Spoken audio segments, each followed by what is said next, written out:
on how you can get started with the $5 a day investing plan, which will make your family wealthy in less than a generation. And so that's the first thing.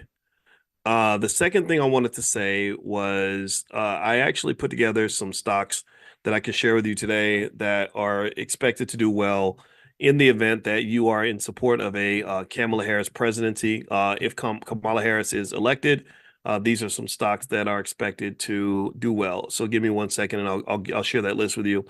And also, if you log in at theblackstockmarketprogram.com, theblackstockmarketprogram.com, you can find the list of what Dr. Boyce is buying for this particular week, and also other curriculum material that you can take a look at.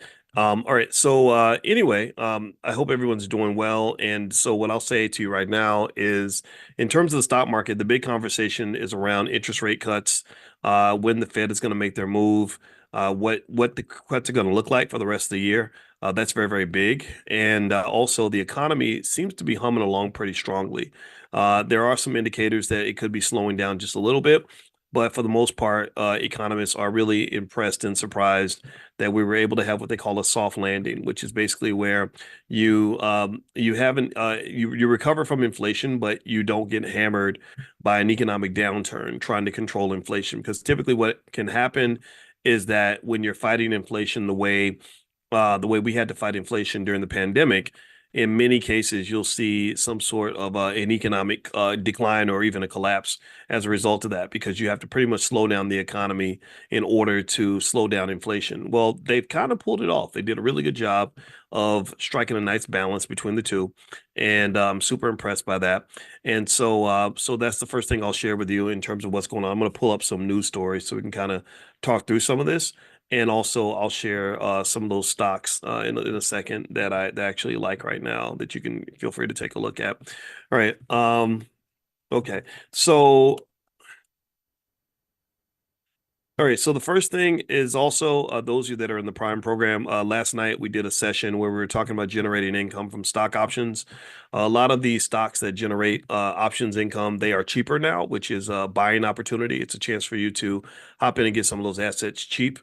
So you may want to, if you got some extra cash laying around, this might be an opportunity to dig in and buy some of those assets and generate some cash. I generated my income on Monday. Every Monday, I sell my stock options, and it works really well. It's a great way to make money. If you are interested in that kind of thing, you should go to drboyceprime.com. That's drboyceprime.com.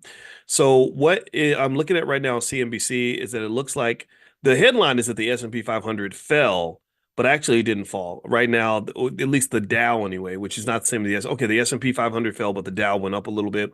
Let's look at the S&P. The S&P's down a little bit less than 1%. And they're claiming that this is sort of preparing for mega tech cap earnings. So a lot of the mega tech stocks are about to release their earnings. And these earnings are going to be a barometer for how the economy is doing. It says here that the S&P 500 fell Tuesday, dragged by lower by declines in mega cap tech stocks as investors brace for quarterly reports. The broad index shed 0.5%, blah, blah, blah. The earnings season has been solid so far. One of the more than 230 S&P 500 names that have reported, of the 230 that reported, 80% have beaten their expectations. So that's really, really good. That's a great earnings season. We are seeing a broadening in earnings growth. So he says, according to Edward Jones Principal, let's see, senior investment strategist Mona Mahajan, he says, we do think, or maybe it's a she, Mona, it's probably a she. We do think that with tech earnings, the bar is high. If we get any whiffs of a cooling in AI spending, we could see the stocks pull back a bit, but we've already gone through a decent correction. So Mahajan added that the soft landing narrative remains intact, as I mentioned to you earlier. In her view, that's a her, okay, and that a potential rate cut from central bankers coupled with moderating inflation could lend to a strong backdrop for a continued broadening of the market as traders look to areas outside of mega caps. So what that means is that basically A lot of the growth in the market up to this point have been concentrated in a few mega cap companies. Now they're starting to spread out. A lot of these stocks that I've mentioned to you all every week in what Dr. Boyce is buying, those are actually seeing significant gains because now the wealth is being spread around a little bit. A lot of these small cap companies are starting to actually do what many people thought they were eventually going to do. The Fed's two-day policy meeting began Tuesday. So the Fed is meeting right now to make a decision about what they want to do with interest rates. Traders are priced a 100% chance for a September rate reduction. So they're not expecting one sooner. They're expecting one in September. They said inflation is trending lower, supporting Federal Reserve rate cuts, says Seema Shah, Chief Global Strategist of Principal Asset Management. This, coupled with a still robust economic outlook and strong corporate earnings, should bolster risk assets and lead to a broadening of returns away from just technology. Let's see. CrowdStrike shares fell 9.5% after CNBC reported that Delta Airlines hired attorney David Boyce. He's Ooh, buddy, David Boyce, he'll go get that money to seek damages from the cybersecurity company and Microsoft after an outage this month led to thousands of flight cancellations. So CrowdStrike's about to pay billions of dollars, most likely, for the fact that they pretty much shut down, um, you know, global travel with Delta. I was really lucky. I actually flew Delta from Europe. KLM is a partner in the Delta Sky Alliance. And so I got lucky though. My flight wasn't delayed or anything, but it was pretty terrible. And so if some of you were asking me, do I think CrowdStrike is a good buy because the stock is cheaper? I don't think so. I think CrowdStrike is going to have some problems. I think that they've lost credibility for a very long time. I think Microsoft is going to reconsider their relationship with CrowdStrike because the CrowdStrike debacle impacted Soft's reputation too. And it made me just wonder, like, what was the plan B? Like, was your plan B to write all your boarding passes on paper? Is that what you were thinking you do? Like, what about when we have a real calamity? At some point, we're going to have a real major outage. I think that all these little outages are just kind of, I don't know, like warming us up, getting us ready for something bigger. So really, I think thinking about the plan B is really important. Now, let me give you one stock that is expected to benefit if you are a how many of you are Kamala fans? Give me a yes if you're a Kamala fan or you're voting for Kamala. Give me a yes if you're a Trump fan. Let me know. Type Trump or Kamala in the chat, or you can type neither if you are a fan of neither and you're not going to vote for either one. You're going to vote independent or maybe not vote at all. All that's welcome. All that is welcome. All that is respected in this space. I want to make that clear. I'm not going to argue with another black person about who you're voting for. I'm just not. It's a waste of my energy and time, honestly. So here's the deal. Some of you like Trump, and that's fine. And some of you like Kamala. All right. So what I'd like to do is share a couple of stocks that are expected to do well if Kamala gets elected. One of them is a company called Green Energy. Sorry. Scratch that. It's the category of green energy. The company's called Next Era Energy. The ticker symbol is NEE. And basically, Kamala is known for having support for green energy initiatives. So NEE could be a stock that it would be good to own if Kamala gets elected. If you think that she's going to be president, then these companies are expected to, do well. Another one is Caterpillar. Caterpillar focuses on rebuilding and improving America's infrastructure, or that's what they would be involved with construction, heavy machinery, stuff like that. America's infrastructure is a piece of crap, and so ultimately, I think any president would have to invest in infrastructure, but Kamala is expected to do more than Trump, I guess, or at least that's where her strength might be. I don't know. Also, if you are a Trumper, the defense stocks, defense, oil, and gas are two categories that are expected to benefit if Trump gets elected. So Lockheed Martin, LMT, ticker symbol LMT, Lockheed Martin. I mean, I just like Lockheed Martin in general, just because we know America is not going to stop spending on defense, period. And another one is ExxonMobil. The ticker is XOM. Trump's policies pretty much support the deregulation of fossil fuels or the mining of fossil fuels. And so oil companies are probably going to be happy if Trump gets elected. So those are some assets you can look at. Depending on who you want to vote for, if you don't care, you can maybe pick them all. I think that's a fine strategy too. But these are some of the companies that experts expect to do well if Kamala or Trump gets elected. For Kamala, the ticker symbols were CAT for Caterpillar and NEE for Next Era Energy. For Trump, it was LMT for Lockheed Martin and XOM for ExxonMobil. Okay, and also, if in case you're not getting notifications when I share these profit alerts, just text the word stock to the number 87948. If you text stock to 87948, I will also send you a list of AI stocks that I like long term. I think AI is a good investment. The big question with AI right now is that people don't know if AI is going to manifest at the level that it's expected to manifest. They know that AI is going to be big. They know it's going to be relevant, but AI has not shown itself to generate the kind of revenue to justify the unbelievable amount of capex spend that's being dropped into AI. So artificial intelligence is it's big. It's not going away. It's going to make a big difference. But what a lot of people are confused by is they're like, okay, well, show us the money. Where's the money? There's no money. It's not generating the kind of money we would expect it to generate. Now, one thing I want to mention to you all also is that in the Black Business School, because we just have the coolest, most innovative team on the planet, we actually decided I wanted to create a competition around investing. So we created something called the Black Investors Cup or the Black Investors Championships. And the Black Investors Cup is a competition for stock market investing where we give you $50,000 in fake money and you can go in there for 6 weeks, invest like crazy with your family, your friends, and whoever has the most money at the end is the winner. The winner will receive the first ever Black Investors Cup, which is a big, beautiful cup that will be delivered to your house. Also, I'll bring you on my platform and you can, introduce yourself to the world, talk about your strategy. You can talk about your business. That's a good way to promote your business. Tell them about what you're doing with your family. And also you get lifetime access to the Black Business School. So that's something that we're doing right now.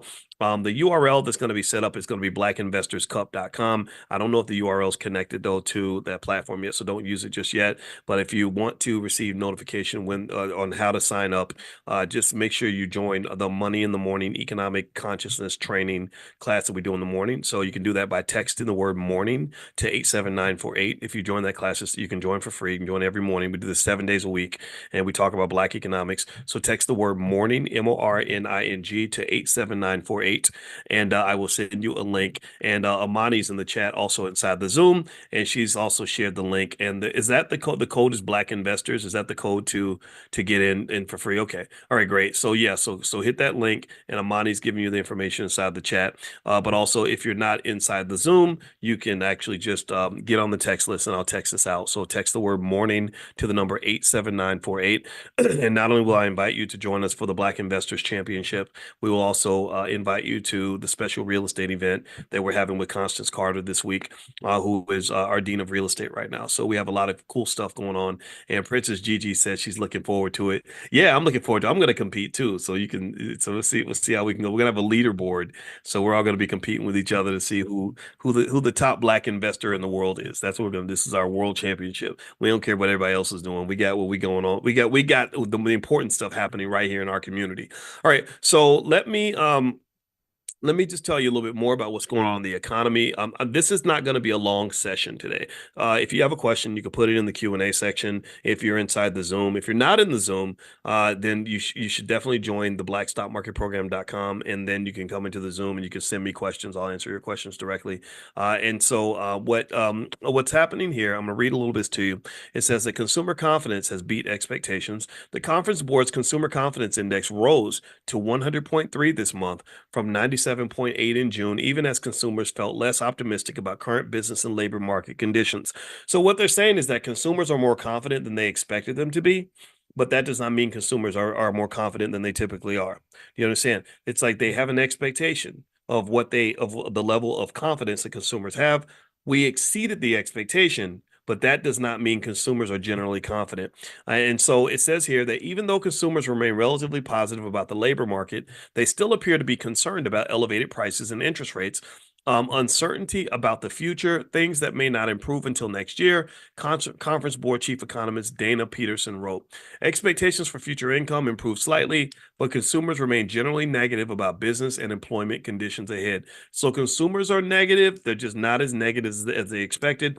Why do they measure consumer confidence? They do that because confident consumers support the economy. Confident consumers buy things. Confident consumers make investments. Confident consumers are out in these streets doing things financially that keep the economy moving. The number one driver of America's economic strength right now is consumer spending. Consumers in America spend unlike anywhere on earth. So this is a double-edged sword. I don't believe you want to be a constant consumer. I think you should also be an investor and a saver and prepare for a rainy day. But because most Americans don't do that, that's what keeps the economy strong. So when they tell you how great the economy is doing, they're basically saying that rich people are getting rich because you're giving them all your money. And that's kind of what you want to be cautious about. Also, job openings edged lower in June while hiring slumped. So job openings were a little bit lower in June while the hiring rate hit its highest level, excluding COVID impacted data in nearly 11 years. Okay, so they're hiring more people than they have in 11 years. But there are slightly less jobs available. Available total jobs is 8.18 million, a decrease from 8.23 million in May, according to the Labor Department's Job Openings and Labor Turnover Survey released Tuesday. Economists surveyed by Dow Jones have been looking for 8.1 million. The ratio of openings to unemployed workers is around 1.2 to 1. So there's 1.2 jobs available for every one person seeking work. While the openings number was little changed, the hiring level dropped. It tumbled by 314,000, taking the rate as a share of the workforce down to 3.4%. The last time it was lower was excluding April 2020, or April 2020. Did I say 2020? April 2020, sorry. And the mass COVID related layoffs was October 2013. So this number is lower than it's been in a while. That's very concerning. So the hiring level is dropping. Companies, so we talked about consumer confidence, how confident consumers are to spend money, but we're not talking about corporate confidence. How confident are the CEOs for hiring? So what they're basically saying, which is interesting, very concerning to me, is that they're not feeling confident about the future. They don't feel safe enough to hire. Economics is like love. If people don't feel safe, then they don't trust. And when they don't trust, they don't make their move. If a man does not trust that a woman is interested in him, he may not make a move. He may not ask her out. If a woman does not trust that a man is a good person and that the relationship is going somewhere good, then she's not going to make a further investment in that relationship. Do you see? So economics is a relationship. When corporations don't have trust and they feel unsafe about the future, they don't make investments. They don't hire people. They don't spend on capex. They don't do the things that an investor might do. They kind of pull back a little bit, just like in a relationship. When you're not sure, you kind of pull back some. So what's happening is that we could be on the verge of a recession eventually because people are starting to pull back. So what the Fed is going to do is when they see that we're pulling back and the recession is happening, they're going to start pumping little injections of economic energy into the economy. They're going to pump liquidity in by reducing interest rates and increasing the money supply. And that's their way of kind of pumping up the economy a little bit, like a flat tire. You pump it up with air. That's what they're going to do with the economy. That's what the interest rate cuts are going to represent. Let's see here. Let me answer a couple of your questions if you have any questions in the Q&A. Let's see. Would you look at SoundHound AI? SoundHound AI. Let me look that one up for you. Let's see here. SoundHound AI. SoundHound. I think I've seen that stop before, and I don't think I liked it, to be honest with you, but let me double check. Let's see here. SoundHound. SoundHound. That's fun to say. SoundHound. SoundHound, the ticker symbols SOUN. The price is $4.85. So far this year, the stock's gone up 127%. That's why it's probably gotten so much attention. It's a young company. The analysts like it. 83% of the analysts think it's a buy. That's a good sign. Let's see, earnings. They're losing money, which means they're probably struggling for liquidity a little bit. Um, I mean, I don't hate it. I wouldn't necessarily buy it, but if you want to add it to your portfolio, there's not. I can't tell you that that would be a mistake because thousands of other people would agree with you. So I would say that if you were to, let's see if there's more information about this company. There's no reports here. Looking here. I would be really careful about buying stocks just because everybody else is talking about them, though. A lot of times when a stock makes a major move, it gets a lot of media attention. When it gets media attention, people rush to invest in the stock. I would just be really careful about doing that. But I don't see any reason why. I mean, why not? Why not? If you got a few, 500 extra bucks, why not buy 100 shares? Maybe the stock will make a move. There are analysts who do like it, so something to think about. The Black Investors Cup. Thank you for asking that question, Joni. It starts on August 19th. I think that the last date to register is August 10th, so you'll have about a 10-day window to sign up. I'm going to get that link sent out to you guys today or tomorrow to the text list. Make sure you're on the Money in the Morning text list. So text the word morning to 87948 and I'll send that to you. Michael says, where should we start as beginners and how much should we invest? Well, one way to start as a beginner is if you go to theblackstockmarketprogram.com. There's 30 days for free that you can evaluate going to the program. It's been around about 7 or 8 years. It's very, very popular. It will take you from beginner to advanced investing. We have so much stuff that we cover in there. So you can feel free to take a look at that. Also, if you go to the drboycemethod.com, I did a Black Stock Market weekend that was very popular. A lot of people like that. So I broke down the Dr. Boyce Method, 11 steps to sort of picking the right stock for your portfolio. So feel free to go to the drboycemethod.com, the drboycemethod.com. That's a good place to start. The amount that you start with, there's no minimum in my view. Maybe $5 or something. That's the minimum, if you, I guess, but even less than that can be invested. I don't think you should think of investing as something that only rich people do or only educated people do. It's something that everybody should do because you're already doing it. You're already investing. You're just not investing money. But and also remember, you're not. You don't say you can't make yourself rich. You're because you've already made several people rich. If you pay your cell phone bill on time, then that's an annuity. If someone's taking that money, they're investing it somewhere, and someone's gotten rich off that annuity that you've created for them. If you pay your rent on time, that's called an annuity. You're paying an annuity to your landlord. They're investing that money and they're buying more property with your rent money. That's what they're doing with it because it's growing. They're investing it. If you are paying your car note on time, that's an annuity you've created for the car dealer. So what you've done basically is you've killed yourself. If you're broke and you pay your bills on time, what you've done is you've killed yourself financially and made everybody else a beneficiary except your own family. The car dealer is a beneficiary of your financial death. Your landlord's a beneficiary of your financial death. The Gucci store or the Apple store is a beneficiary of your financial death. And I hope that doesn't sound overly grim, but that's what I visualize because you got these pipelines of money because you're making money, you're working hard, you're generating energy, right? You're generating energy. So the question is, where's that energy go? If I've got a big generator in the back of my house, think about this. And that generator is running 24/7 like you are. You're getting up every single day going to work. We're going hard. And that generator is running and all this power is coming into the house, but the house is still cold.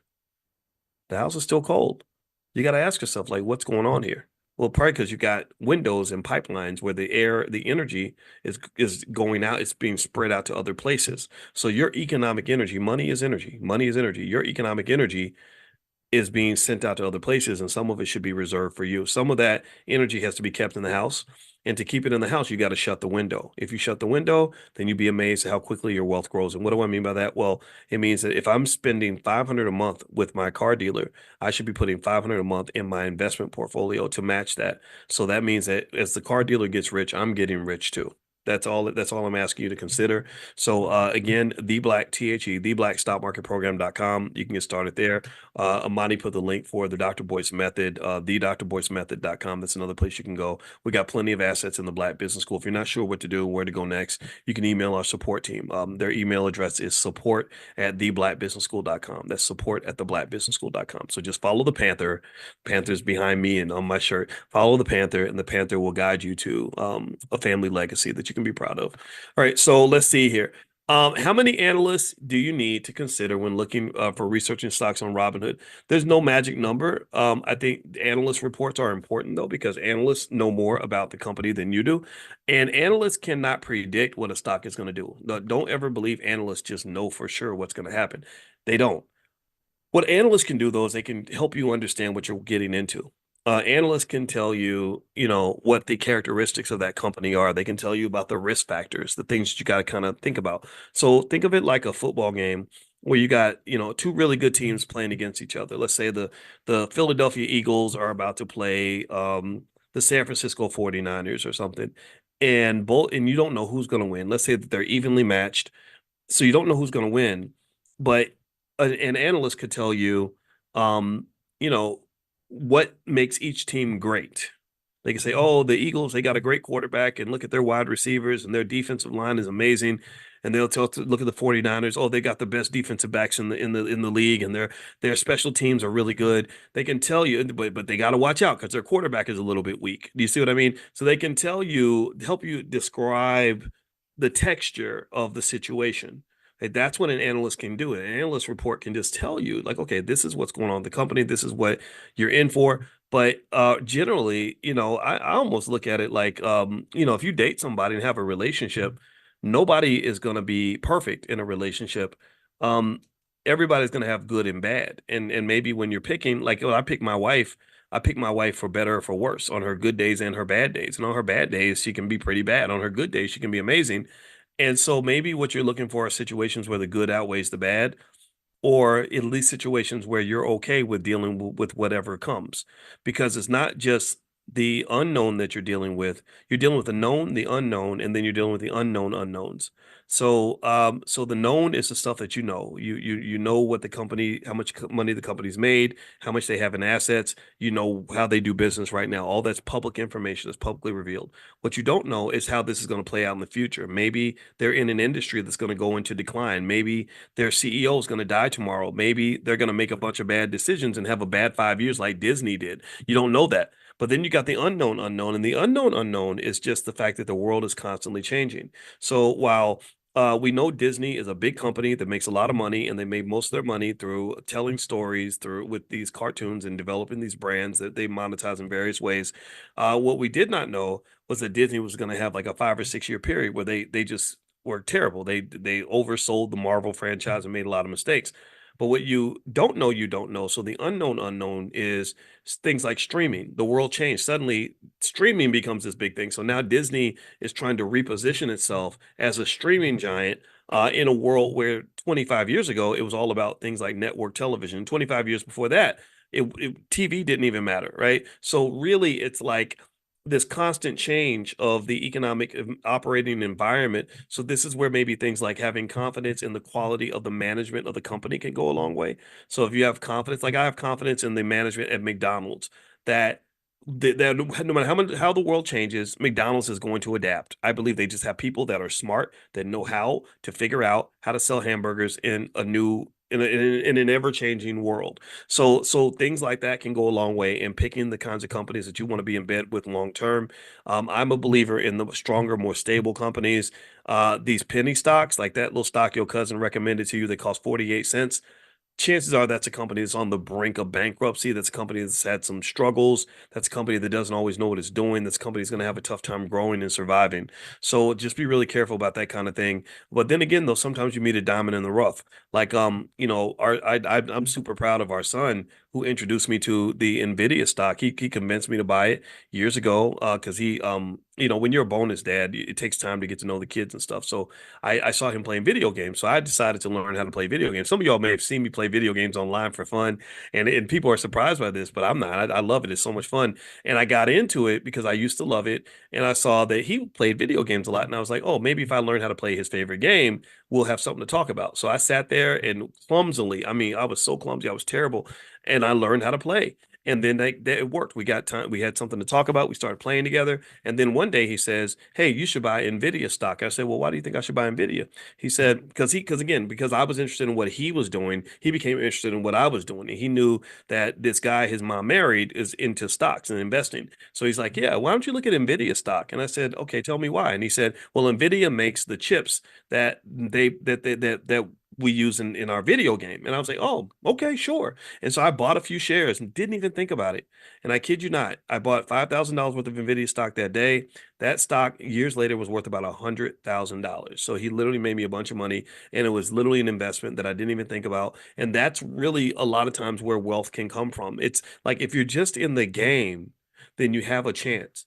If you're not in the game, then you have no chance. Do you understand? If you're not in the game at all, if I had just said, well, I don't invest, I don't mess with the stock market is for white people, it's for rich people. It's nothing but just a big scam, and I'm gonna just take my money and spend it at the liquor store or something like whatever. Like then I would have missed out on that. And the word poor stands for passing over opportunities repeatedly. So don't do that to yourself. Just get in the game, participate, make investing a habit. It should be part of your culture. Investing has to be a critical part of your culture. Some of the things that are in your culture don't even belong there. They shouldn't even be there. So, but wealth building, getting money, having money, taking care of family, taking care of your descendants, making sure your woman is good, your kids are good, your spouse is good, your family's good. that has to be a foundational aspect of family culture, in my opinion. And I write about that a lot in my book. If you want to take a look at my book, it's you can go to drboycebooks.com. My latest book is called The 10 Commandments of Black Economic Power. I haven't mentioned it in a while. For those that are new, you may not know about it, but it's a great book, and it's all about building an economic culture that's gonna make your family strong. And so feel free to go to drboycebooks.com if you'd like to take a look. And it's a bookstore. It's got a lot of stuff for your kids. We've got love and money, all kinds of stuff there. So anyway, guys, I'm gonna go. I'm gonna let you guys go. I wanted to come in and just have this quick chat today. And so I mentioned the stocks earlier. I'll mention the stocks again in case you came in late. If you like Kamala Harris, Kamala, like, if I say Kamala, just don't think I had a friend who got real sensitive and she said, "It's not Kamala, it's Kamala." And I was like, I'm not trying to insult her, I promise. I just thought it was Kamala. But Kamala, if you like Kamala, the stocks that are expected to do well in a Kamala Harris presidency are Caterpillar, CAT, and Next Era Energy, NEE. CAT and NEE. Type that in the chat, please, so others can see it. And then also for Trump, if you are a Trumper, which is fine, you could be a Trump supporter and be in this space. I told y'all I'm not gonna fight with nobody about who you voting for. That's your right, and I don't think anybody should take that away from you, and nobody should bully you. I don't believe in voter intimidation or voter suppression, because that's what our ancestors fought against, is the right to be free. I want you to have freedom. Okay, so I hope that's okay. But if you are a Trump supporter and you like Trump, a couple stocks expected to do well if he gets elected are Lockheed Martin, LMT, because Republicans, they like the defense and everything, and then XOM, ExxonMobil, because Trump has made it very clear that he wants to relax the restrictions on drilling rights. Other areas with Trump would be crypto. He's proven himself to kind of be a friend to crypto. He's trying to position himself that way. And then another area, he has a company, Donald Trump Media, DJT could do well if he gets elected. In fact, after his assassination, the stock shot way up. But I actually shorted the stock because I felt like it was going to come back down. And the company is not a very good investment in my opinion, long term. Like Lockheed Martin and Exxon, solid companies. They know how to make money. They've been doing it for a while. DJT doesn't know how to make a lot of money. It's a lot of fluff and stuff. But if he becomes president, guess what? That fluff gets replaced by substance because you've got the power of the presidency behind your company. That's going to make you some money. So if you want to go take a look at it, feel free to do that. I'm just here to deliver the information. All right. So anyway, I'm going to go two things. Number one, Constance Carter's real estate training is going to happen Thursday night at 8:30. I will send you guys a text link to join. Make sure you're on the text list. Text the word morning, MORNING, to 87948. Text morning to 87948. And then also number two, the Black Investors Championship is going to start on August 19th, not September, August 19th. The last date of entry is going to be August 10th.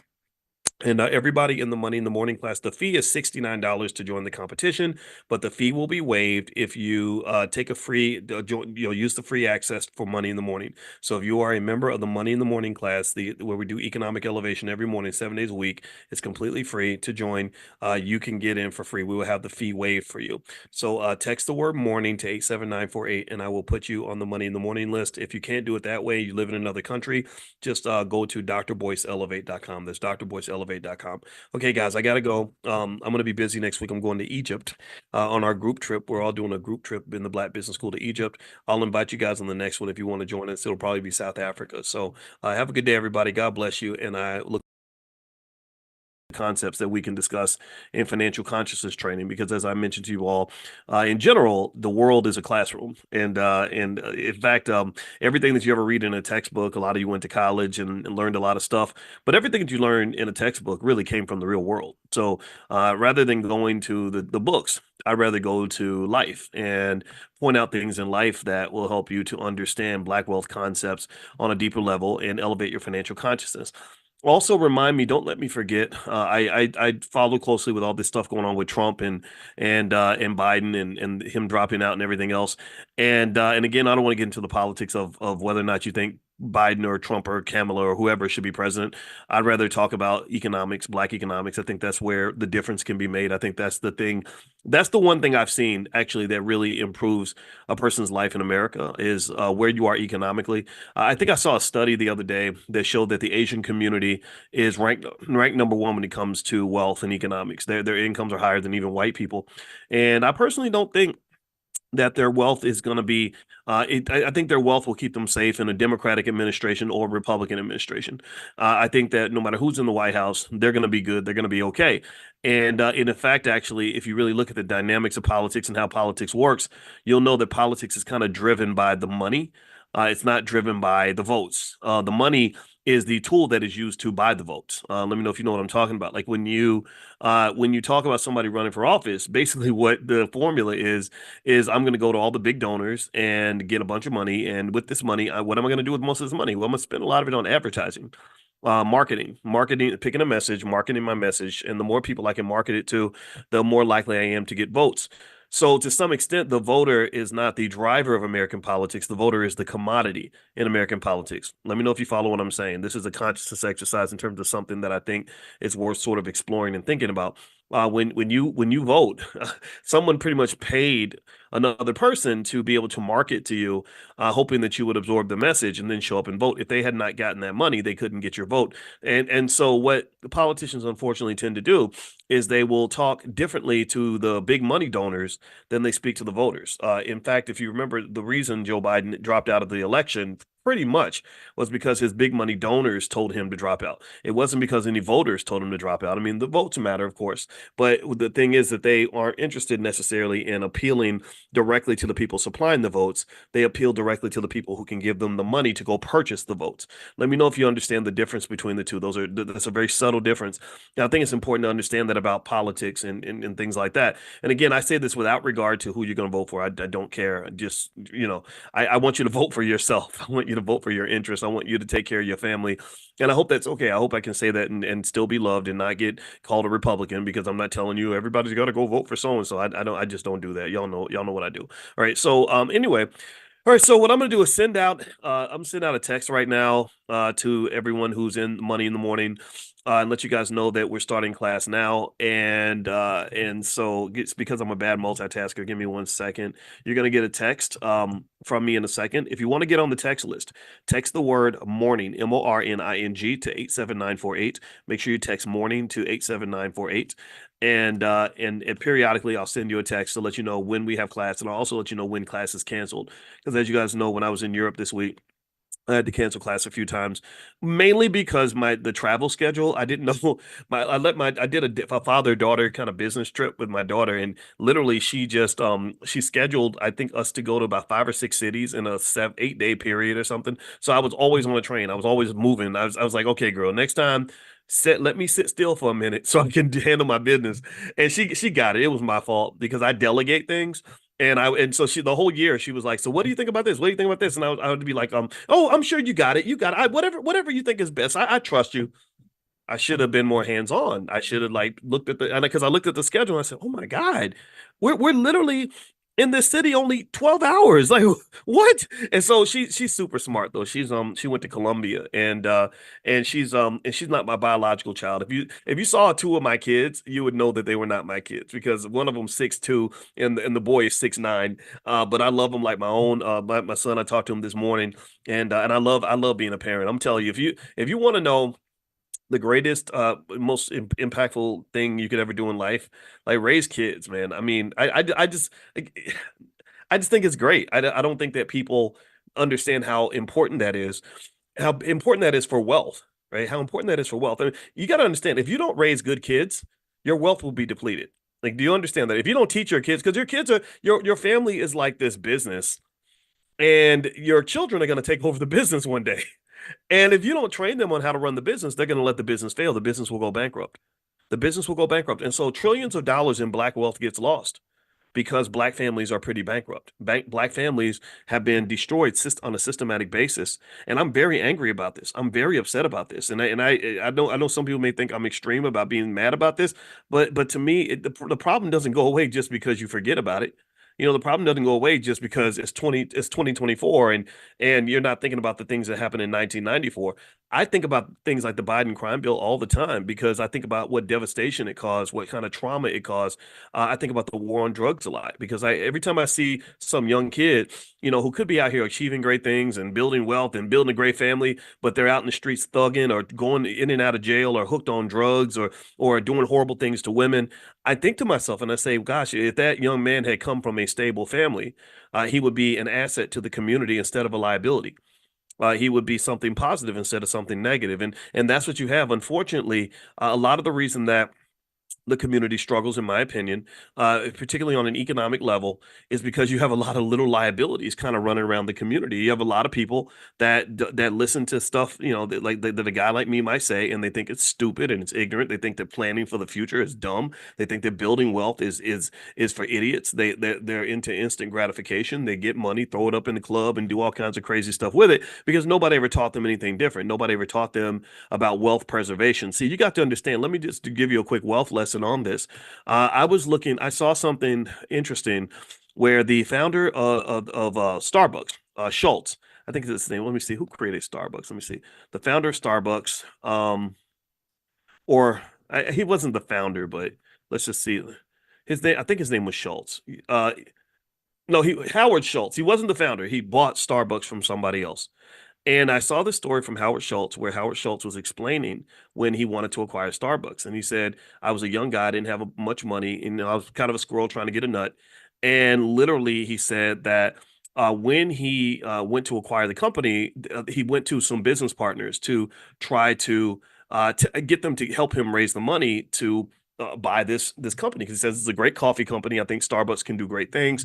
And and I'd like for you to be an investor and help me acquire this company.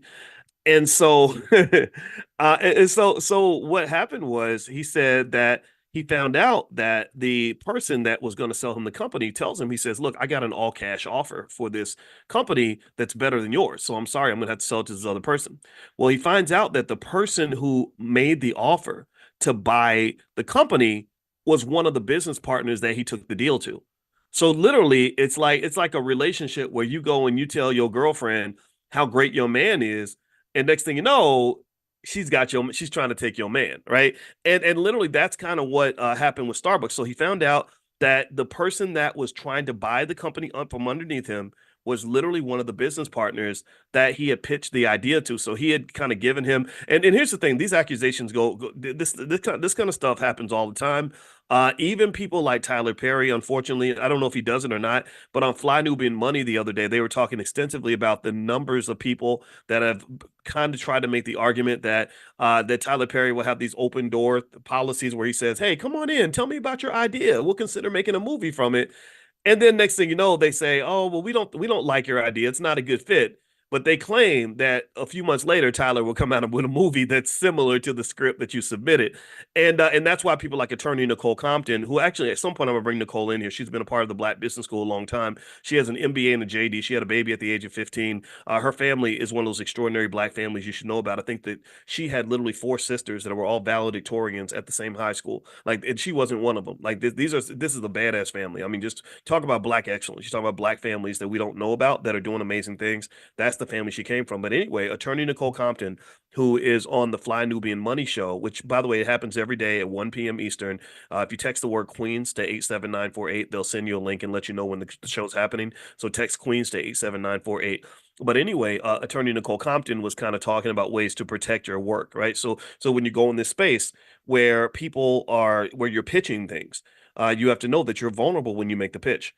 Amazon's been consistently accused of doing the same thing. Amazon's been accused of having people come in, they bring in their best and their brightest, and you pitch your idea, you explain how it's going to work because you're desperate to get a nickel or two from Amazon, and then next thing you know, they say, thanks, but no thanks, we're not interested, and then next thing you know, they've got a product just like yours a year later. Same thing with Apple. Apple's been accused of that. There's a lot of companies that literally say, Well, I forgot what the nickname was. I think they called it the kiss of death or something. They said if Apple reaches out to you and says they're interested in acquiring your company or your technology, do not go to the meeting. That is not a good thing. They are eyeing your girlfriend. They try to they try to get with your they try to get with your woman. So basically, there are ways to protect yourself. And so, Attorney Compton, if you want to know the value of like fly Nubian money, besides the fact that we should all be listening to black women, and shout out to those of you that are happy that Camel is running for president. I'll be honest with you. I'm more of a fan of the idea of understanding the subtleties between being African American, a descendant of slaves, versus being black, internationally black. I think that those are both wonderful things, but you have to pay very close attention to the fact that in politics they don't really tend to pick African American people who have African American roots that go back into slavery because they know how much they owe you. They don't tend to, if you look at Kamala, she's part Jamaican, part Indian. If you look at Ketanji Brown Jackson, I think that her family, is from another country, who's on the Supreme Court, by the way. And there were a few others. I forgot. I remember Barack Obama, and then you have Valerie Jarrett. They don't really have roots that go back to slavery. So I think that there is a concern about people that owe you reparations. That look, if we could really bring real African Americans up in here who are really, really, truly connected to the African American experience, they're going to really hold our feet to the fire. So there's like sort of these more acceptable versions of black, and then there's like the scary black. So I'm scary black because you can go 3 generations back, and I can show you my great great great grandfather's name was Boyce, and because his slave master named him Boyce. So that's a direct linkage. I can go back a couple of generations and talk about how I had a great uncle who was a very smart man who had a wonderful wife, and a white man disrespected his wife, and he got in the man's face. The next thing you know, my uncle was dead. They killed him. I can go back a few generations and talk about when we dug into my roots. My assistant reached out and she was excited. She found out. She said, "Oh my God, boys, you have these amazing entrepreneurs, these powerful men in your family." I said, "Really? Tell me." And she said that I had one great great grandfather or something that owned an entire town pretty much, that had built massive amounts of wealth that he was planning to pass down through multiple generations, and eventually they just took all the stuff and killed him. And so this kind of stuff is real. So really, the reality is that African Americans, I think, have a very interesting relationship with politics. And so, while I will say for sure, I think I love, like, for example, what we do with Fly Nubian Money, because I love listening to smart black women. We've been doing that our whole lives. We should all be doing that. At the same time, I think that there's also space to say, okay, what kind of black are you? Like, are you the safe black, or are you the threatening black? I don't really believe, for example, that Kamala Harris would be the nominee for president if she were 100% African American, like East St. Louis, 3 generations out of slavery, went through the war on drugs, crack epidemic, like that type of black. I think that is, married to a strong black man who's no nonsense. I think that's another thing. That's another signal. My wife talks about this a lot. My wife can tell you, and this is, I know we're spinning into some different topics, but this is what we do in financial consciousness. This all links back to economics. My wife will tell you, my wife. My wife is a beautiful light skin. She's a high yellow black woman. She is. But she's out of Gary, Indiana, one of the blackest places you can come from, and she grew up around a lot of black excellence. Her father was a college professor like me.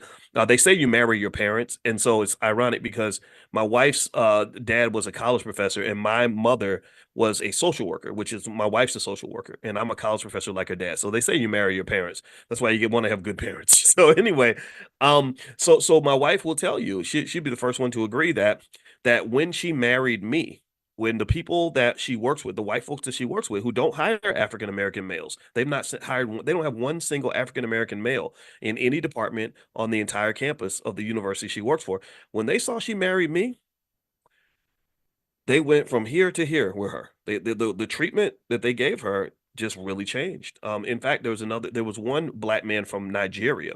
Shout out to Nigerians. Again, when I speak on foundational black, I'm not speaking against anyone. I'm just speaking about the specific beef, the specific economic challenge, the specific economic issue that we have with America that owes us a whole lot of money, the corporations that owe us trillions. And it's not just the government, it's corporations. Any institution in America should be pouring into a pool of $14 trillion that's going to pay back these reparations, right? So anyway, there was a man from Nigeria that was being treated very poorly. He went through a weird Title IX situation where they came to him and they said, you're under investigation. And he said, for what? They said, well, we can't tell you. And he said, okay, well, what am I being accused of? And they said, well, we can't tell you. And he said, well, who's accusing me? They said, well, we can't tell you. And all this was because of the Title IX rules, right? Now, this man, let me tell you about this man. He had a stellar career.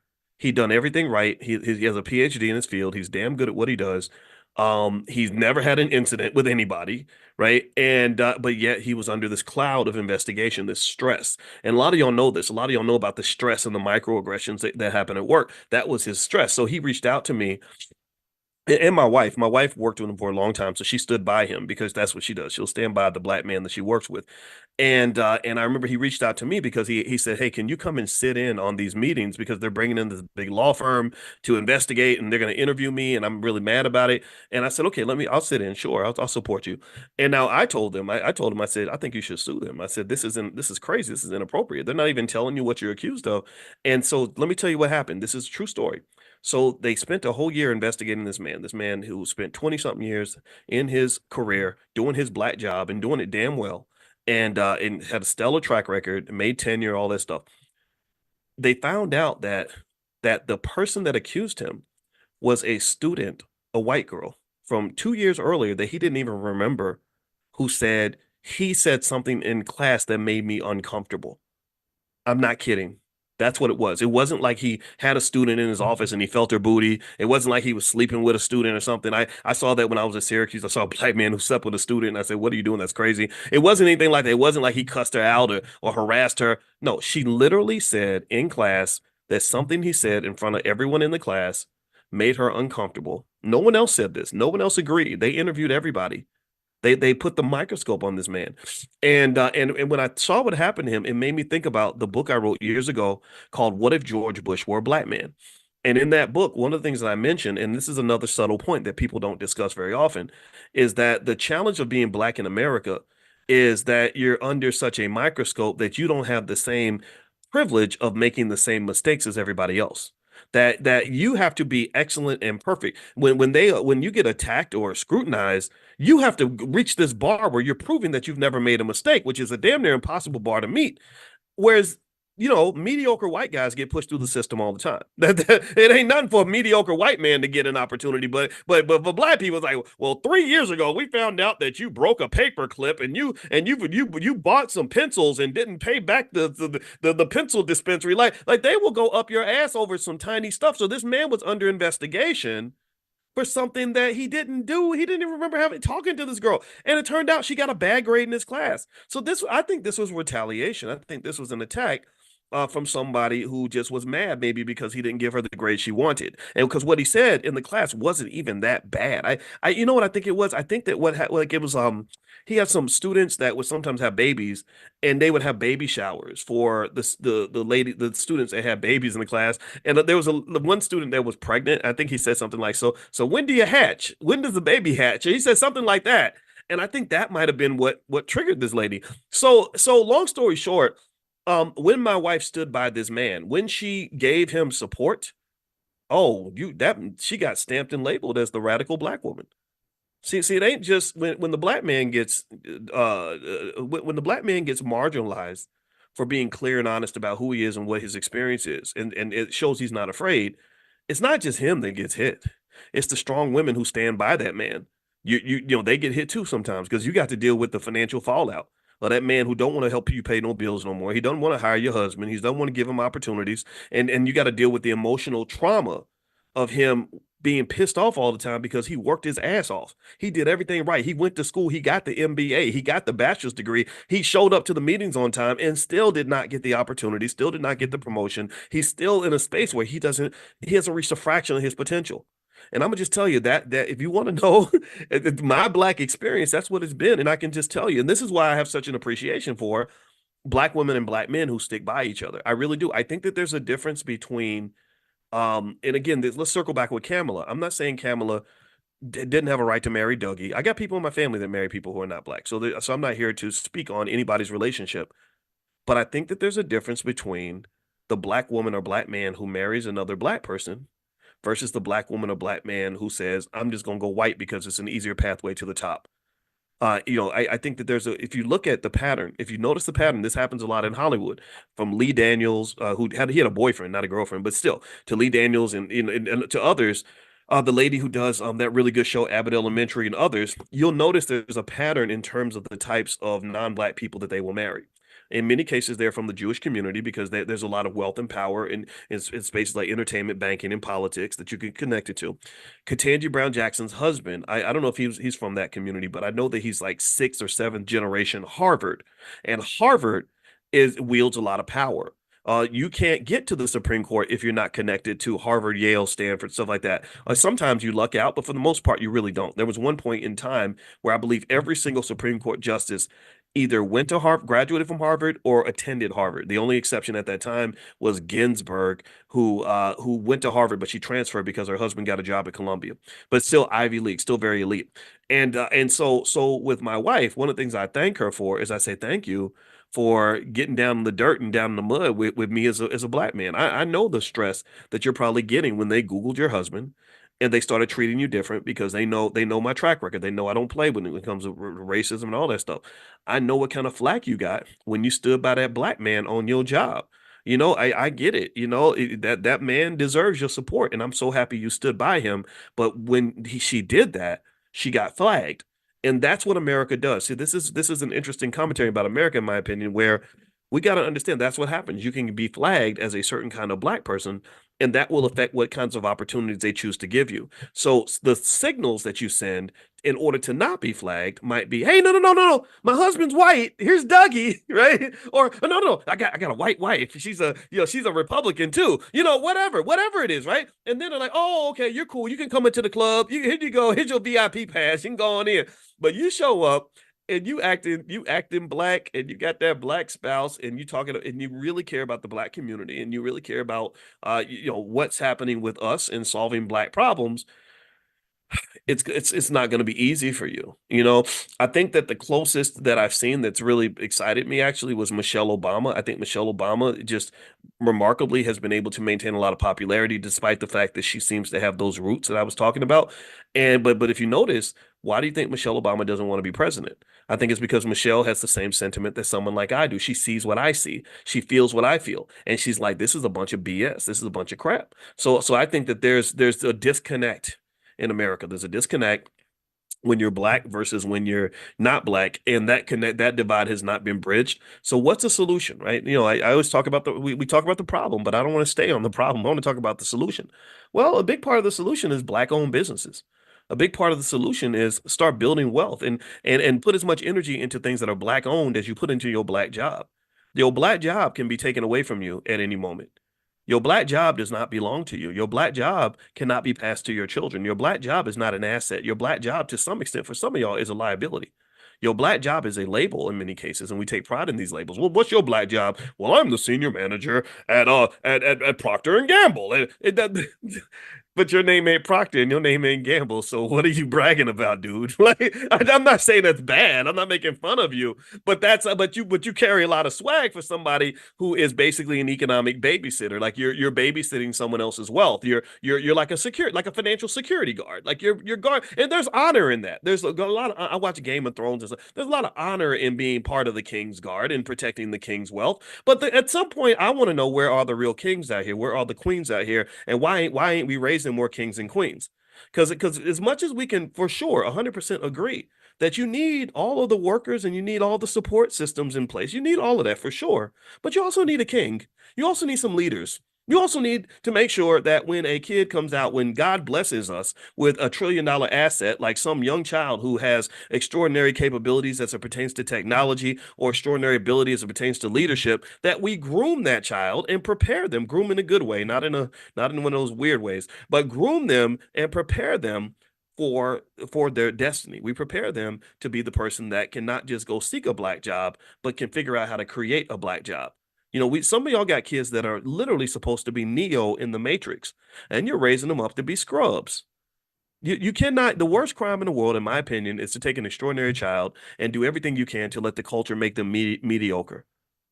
Literally, and this requires tremendous amount of foresight, a lot of financial consciousness, a lot of vision. You have to protect those children. Some of y'all got kids that are like the golden child, and you got to protect the golden child.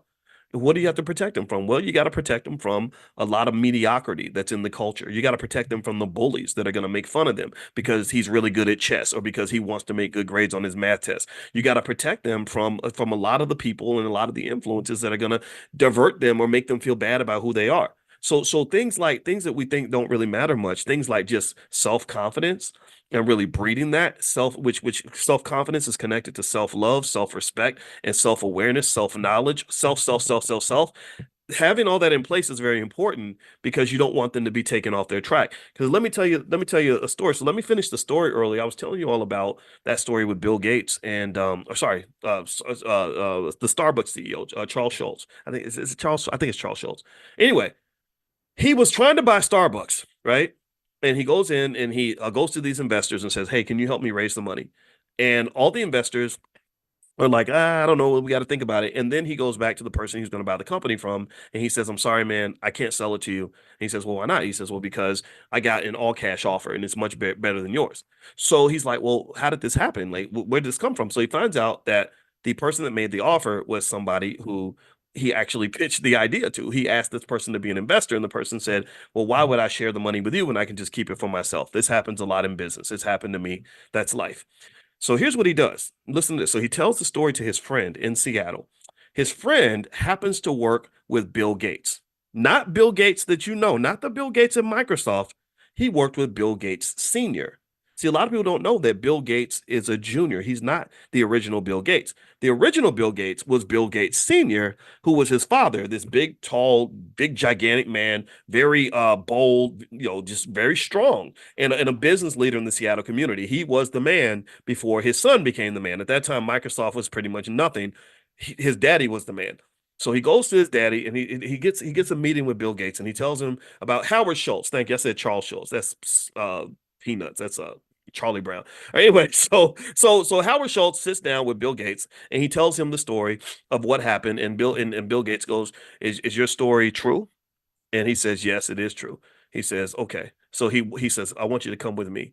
So they walk, they get on the elevator, go downstairs, they walk across the street, and he goes into the office of the guy who was about to buy his company.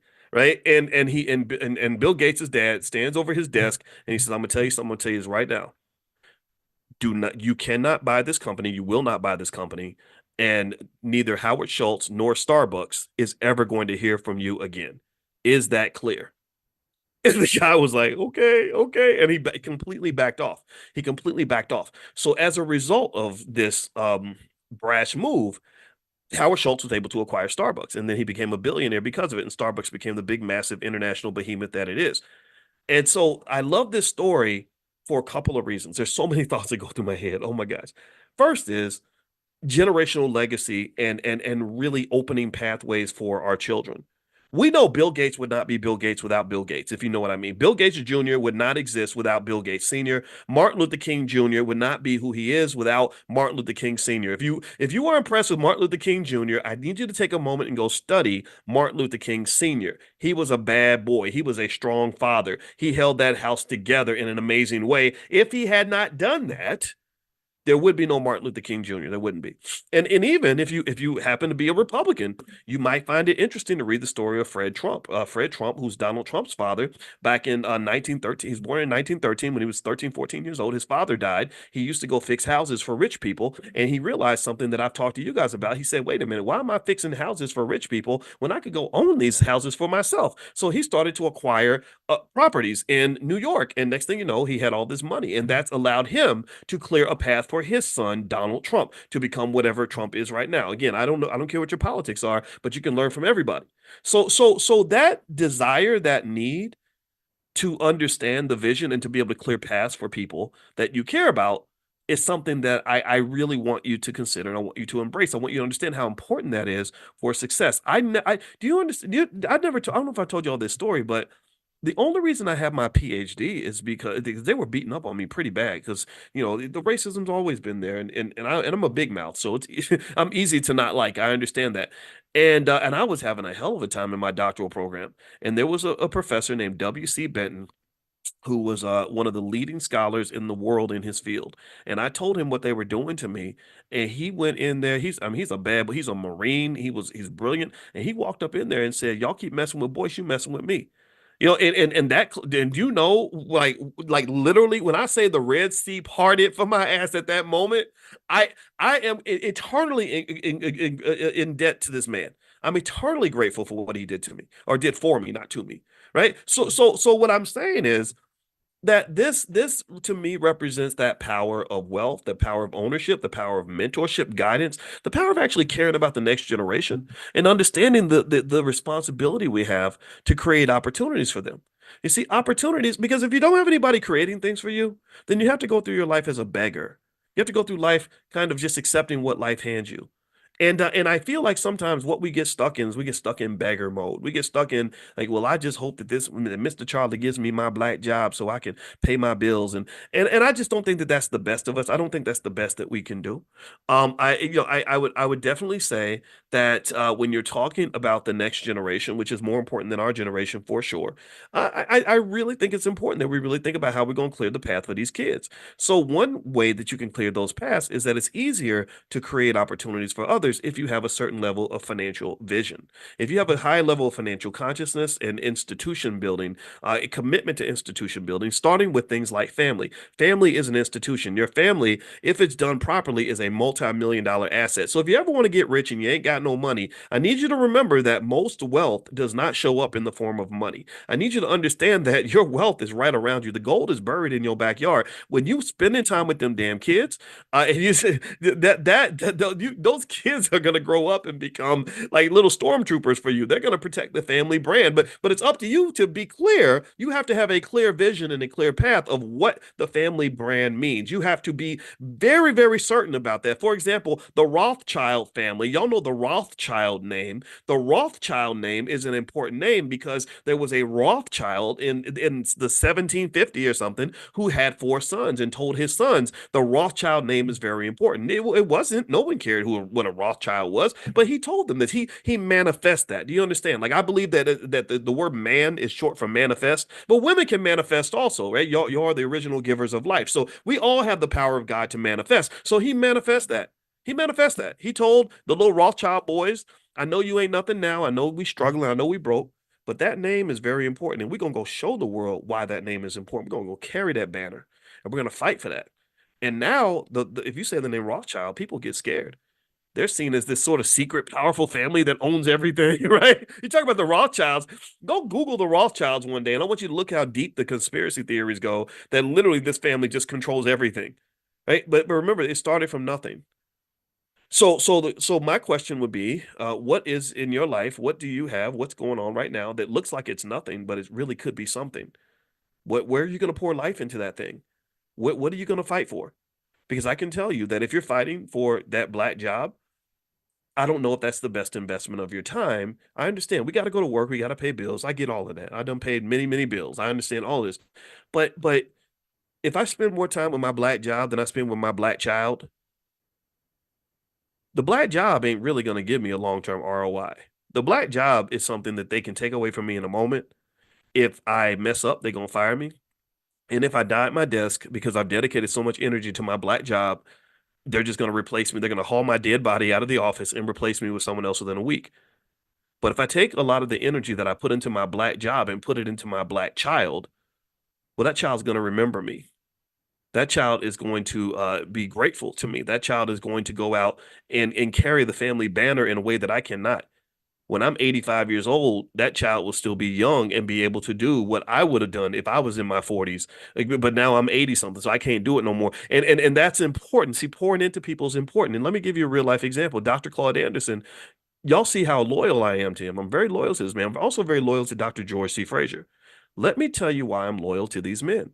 I'm loyal to these individuals because they poured into me. I'm loyal to my grandmother because she poured into me. Our Panther in the Black Business School, that's my grandmother. Dr. Frazier, I talked to him this week. Dr. Anderson, I talked to him the day before that. And all these individuals, my grandma's in heaven.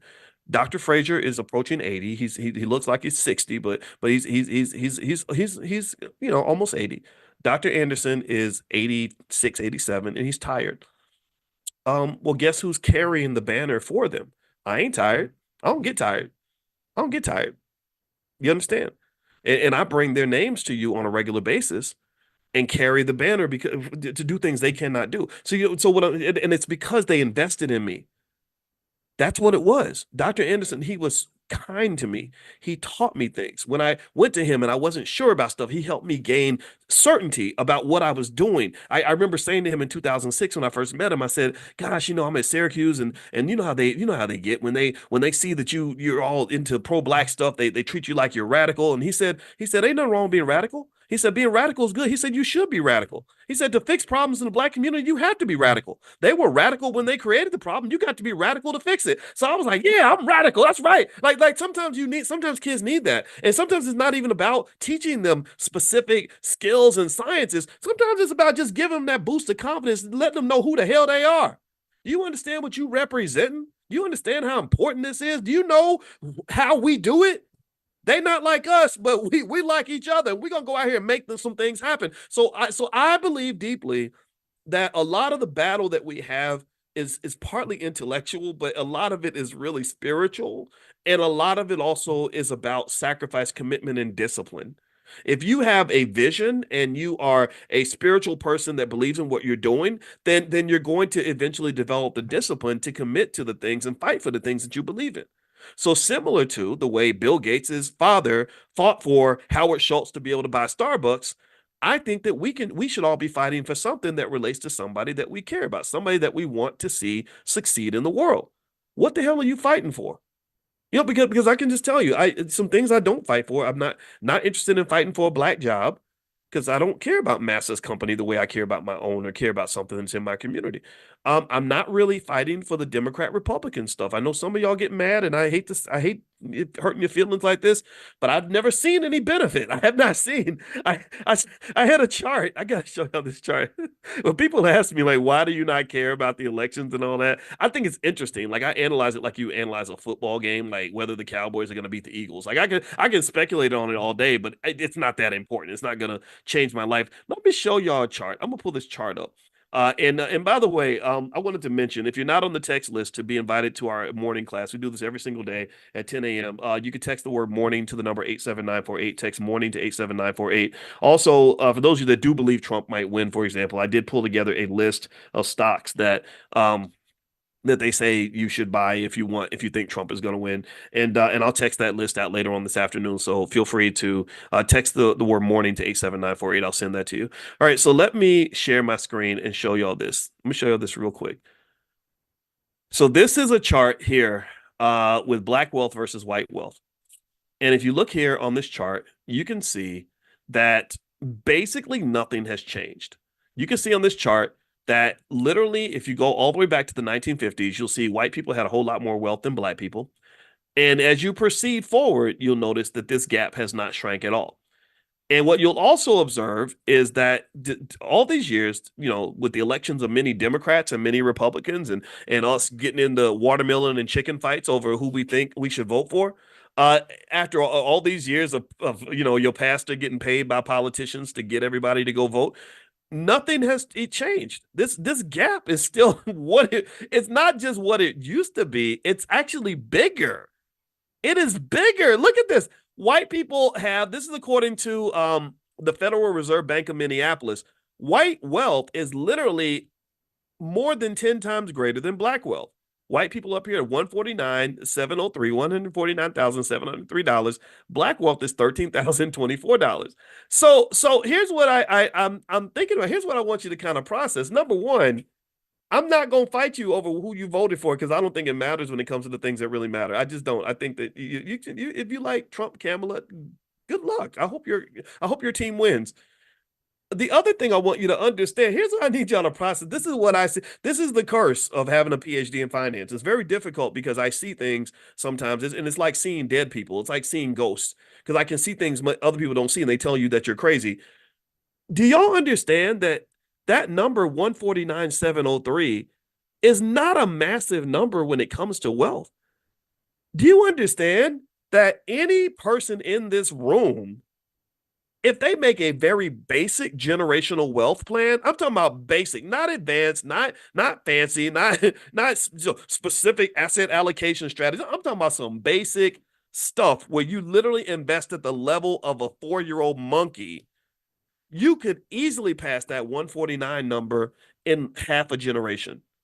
Easily pass it. If you were to just have taken all of the money that we spent in the last 20 years on Nikes, iPhones, Gucci, car notes, going out to eat, whatever the hell, whatever we spend our money on, if we take even a fraction of that and consistently put it into the stock market, into S&P 500 companies, every single one of you would have a net worth that is higher than the white people in this chart.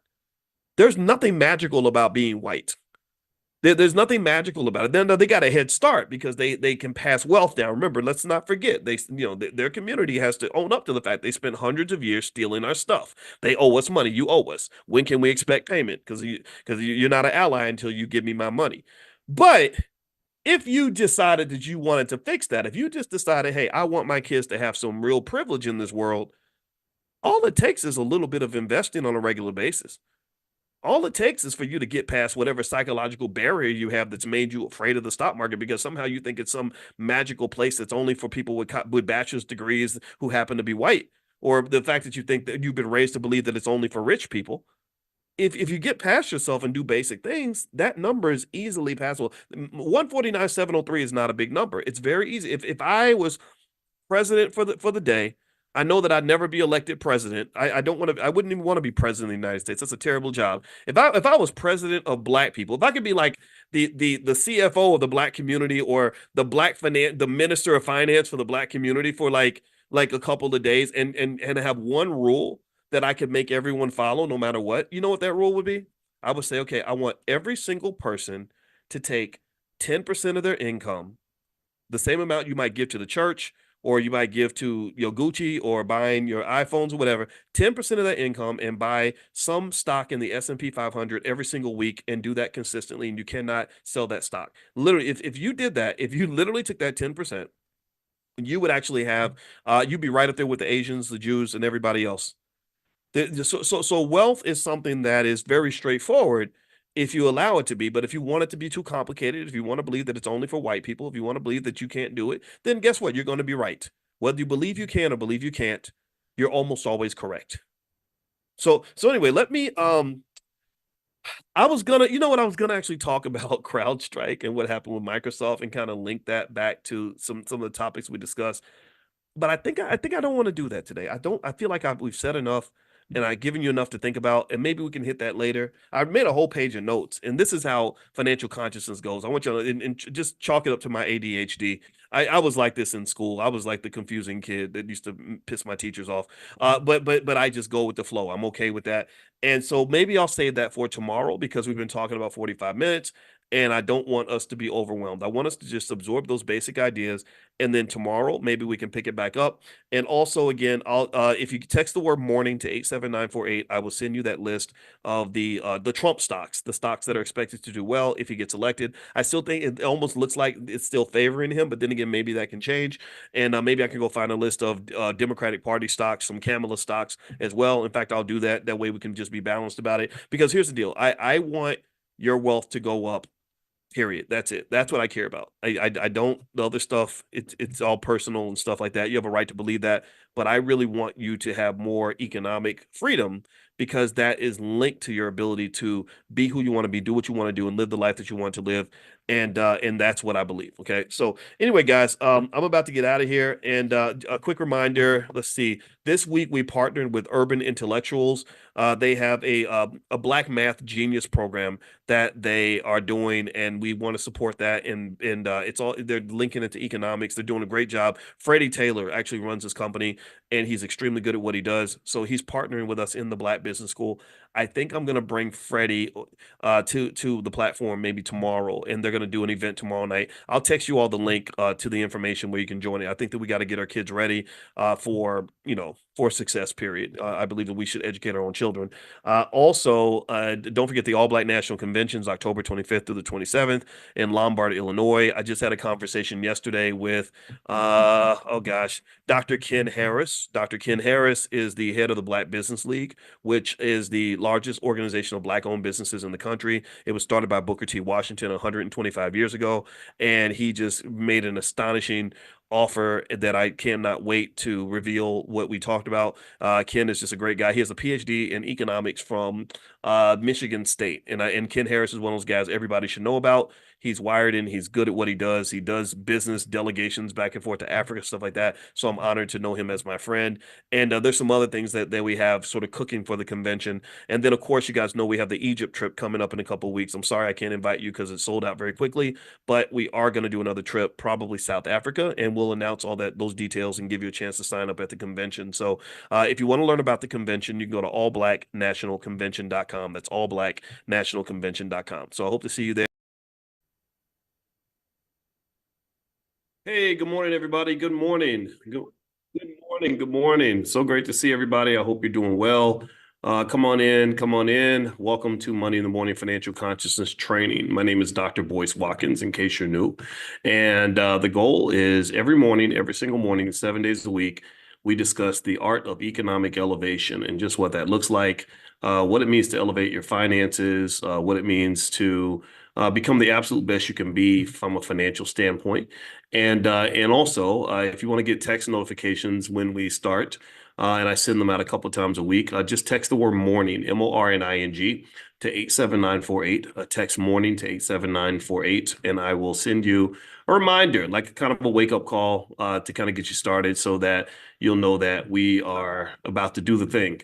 So anyway, how's everybody doing? I am actually in Amsterdam. I'm at the end of was about a 10-day European tour. I had to do a daddy-daughter business trip, and it was amazing. And let me just tell you, so many cities in Europe are so beautiful. Let's see, I'm trying to remember all the cities we went to. We went to a bunch of them. Let's see, we had Dubrovnik, which is part of Croatia. And a lot of people think about the war when they think about Croatia. A lot of terrible things happened there, but actually it's a really beautiful place, and it's really recovered from the war, and it's one of the most beautiful places you've ever seen. In fact, they actually shot Game of Thrones there. If you're a Game of Thrones fan, you'll remember King's Landing. That's where Dubrovnik was. It was King's Landing. And then we also went to Brussels, which has this square. I've never seen anything that beautiful in my life. There's like this town square that's 1,000 years old. And I mean, it's amazing. I can't explain how beautiful it is. You just got to go see it. I think you're not gonna regret it. Luxembourg, saw Luxembourg. That's a beautiful city. What's another one, gosh? I think Basel, where they have Art Basel. That was really cool.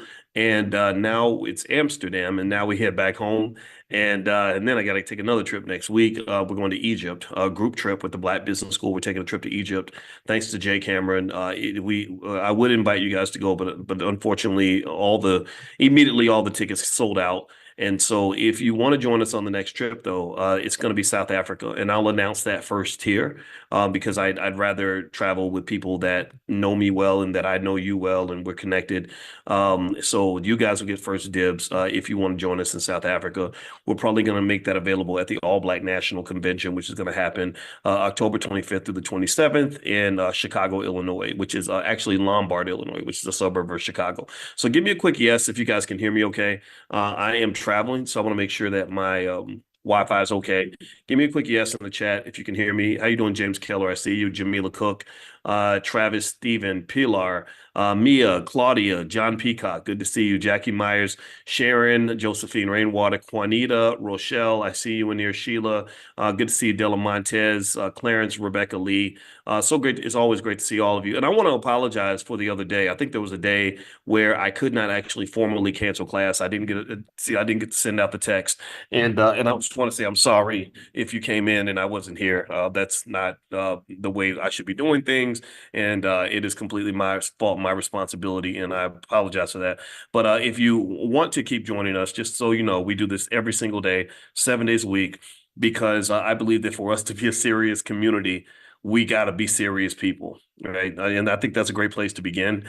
I think in order for us to really be taken seriously by the world, we first have to take ourselves seriously. And when I study a lot. I pay attention to everything. When I study, people that are seriously good at what they do, world champions, people who are the best at anything, communities that are succeeding. One thing I know is that, that people that are really good at things, they're very serious. So I think, so my belief, a very fundamental, simple idea is that if we're going to be taken seriously when it comes to our wealth, we're going to have to get serious. We're going to have to make sacrifices. We're going to have to be committed. Tell me if you agree. I hope that you agree with this. We're going to have to really talk about this in a serious way to say, okay, what are some serious things we can do to make sure that we're seriously ready and seriously empowered for the next generation? As I was studying in Europe and I was going through and I was kind of paying attention to European history. I'm gonna do the same thing when I go to Egypt next week. So just know. And sometimes people, when I go to European countries, people say, oh, you only want to hang around white people. I'm like, no, no, no, I'm going to Africa next. And so Egypt is a part of Africa, and then there's Ghana and there's other places. But I went to China and I would go to South America. I'm gonna go everywhere. I went to Antarctica. Well, not Antarctica. It was actually Reykjavik, Iceland, which, by the way, is a beautiful place too. Oh my gosh. Anyway, so I want to go everywhere. I want to learn from everybody. I like to learn the history of things. I like to learn um, why did this happen? What happened? How did this come to be? And so here's one of the things that I was noticing, and I'll start here, and then I'm going to go into the point that I wanted to make today for our financial consciousness training. I was curious about the Irish potato famine. And it's interesting. I haven't thought about Ireland for a long time. If you want to know what I think about it, what comes to mind, number one, I found out in my DNA test that I'm like 20% Irish or something, which is weird. But you know why that is, right? Some slave master snuck in the barn and took something that didn't belong to him. I'm gonna suspect that was the case. My great great grandfather's name was Boyce, and his slave master gave him that name. So that's the history there. So anyway, also with Ireland, I remember in college, I had a scholarship to go to Ireland, and I did not take it. I got my dream job actually that summer working for General Electric Aircraft Engines Division in Lynn, Massachusetts, and they paid me a ton of money. They put me in a really expensive apartment and gave me a ton of money, and it was the worst, most horrible job I ever had. I had a racist boss who ignored me and didn't teach me anything, and this black mentor I had nothing in common with, and I was so uninspired. And I remember just being so bored and walking around the factory trying to find stuff to do because I hated that job so much. And that was when I decided that I wasn't going to spend my life on the corporate plantation. Just the idea of doing that job for the next 30 or 40 years was very depressing. And so I had my black job, and it was a good black job. I made good black money on that black job, but I did not want that job. Instead of just the black job, I decided maybe I want something that's black owned, or at the very least, I wanted a better job. That's why I became a professor. So anyway, with going back to Ireland here, another thought that came to Ireland, which was really just a random thought. In case you don't know, that's what we do. We talk about money and we do streams of consciousness, but I promise you, everything comes back to money. I remember in college, and I took this class. College is full of like, it's this great place where you learn a lot, but they also spend a lot of time teaching you a bunch of random things that don't actually help your life. So when I was 19, I had to take a class about old Irish peasants or something, and it was Irish peasants in the 19th century. I don't know what the hell I would have in common with them, except for the fact that I got that Irish blood in there somewhere, which ain't really supposed to be there. And I remember learning about this drink called Boney Clabber. And Boney Clabber is, check this out. This is crazy. It's gonna freak you out. It's where you take milk and you put it on the front porch until it spoils, and it curdles when it spoils, and then you mix it with cow's blood, and people drink that. Like people would drink that stuff. Spoiled milk and cow's blood. That's the nastiest thing in the world. That's the only thing I remember from that class. That's the nastiest thing I remember from that class. And I remember sitting in this class, and it was a big old gigantic room, like auditorium style, 300 people. And the teacher is some old man who bored me to death. And he was talking about all this Irish stuff. I've been hardly paying attention to it. But I had learned enough to get a good grade in the class. And then I raised my hand and asked a question. He says something. He says, well, here's what happened and blah, blah, blah, blah. And he says, but the caveat is, and I raised my hand and he said, yes. And I said, what is a caveat? And he goes, It's a disclaimer. And then he starts talking. He goes, so blah, blah, blah, blah, blah. And I raise my hand again. And he goes, yes. And I said, what's a disclaimer? Because I didn't know what a caveat was. I did not know what a disclaimer was. I was just being honest. But those are the assholish things that I've done in my life that have gotten me into a lot of trouble. So if you ever want to know why I get in trouble sometimes, it's because I ask those annoying questions. So anyway, so speaking of Ireland, let's circle back to that. So here's what happened with Ireland, right? So they had this potato famine, and if you want to know what happened in the potato famine, and I want to link this back to Black families and the lesson we can learn about economics here. So what happened in the potato famine was that the Irish had a big part of their economy and a big part of their diet based on potato production. Potatoes apparently are nutritious; they have high nutritional value, and you can grow a lot of potatoes in a small plot of land. So the Irish love potatoes. Well, something happened where the potatoes got poisoned or something, or they caught some sort of infection, and a bunch of potatoes got sick and died. And the British, who were kind of the colonizers of Ireland to some extent, they kind of were to the Irish what white people are to us. They would kind of come in and take what they want and do what they want. And so they came in and they took the good potatoes and left the Irish with the bad potatoes. And this led to the Irish potato famine. And 1 million people died from starvation because there were no potatoes. There's nothing, no food to feed anybody. And 1 million people left to go to other countries like the US, Canada, stuff like that. I think that's why you have so many big Irish communities in the United States. Like in Chicago every year, they literally have so many Irish people there that they literally pour something into the lake, into the river to make it green, right? St. Patrick's Day is a big deal in Chicago and other cities around the country. So anyway, I thought about this and I was just talking to my daughter about it and I said, this is really an interesting, sad reality about life. And the reality that I'm picking up from this is that don't nobody really care about you that much in this world. I'm not saying nobody does, but how brutal do you have to be? How brutal did the British have to be to say, we're going to take all the good potatoes and we're going to let you starve? We're going to come to your community and we're going to take all the good stuff. I'm going to leave you with the bad and just wish you the best. And so this led to the Irish actually getting really pissed off at the British, which they should have. I'd be mad too. Walked up in my house, took all the good food out, and let me and my family starve. Oh, we're never gonna be friends. I'm not voting for you in the next election. That's for damn sure. And so that this led to the Irish fight for independence, and they still have issues with the British to this day, as they should. So I started thinking about the Black community, and I started thinking about how many times they came into our space. Tell me if you get what I'm saying. Let me know if you're following this. How many times people have come into our space and cherry picked what they wanted and left us with the shit? How many times do they come up in the projects and say, we don't want him or her, but oh, Tyrone, he's 6'8", 240 pounds and can dunk a basketball. We'll take him. We'll take this one. And, or come in and saw us when we were inventing hip hop in the South Bronx in the 1970s and said, "Ooh, we can make money from this. We're going to come in. We're going to take your music and take your culture, but we're going to leave everything else behind. We're going to let you starve while we go and we feed ourselves off of something that we directly extracted from your community." Look at how many times they came into our community, took our wealth, took our talent, took our culture, took our children, took all of our resources, took even our land, right? And left us with nothing, just left us there to just starve and whatever, fall apart. And so really when I thought about this and I thought about the Irish potato famine, I said, man, that's cold. They came in and they didn't give a damn. They took their stuff and just left them with nothing.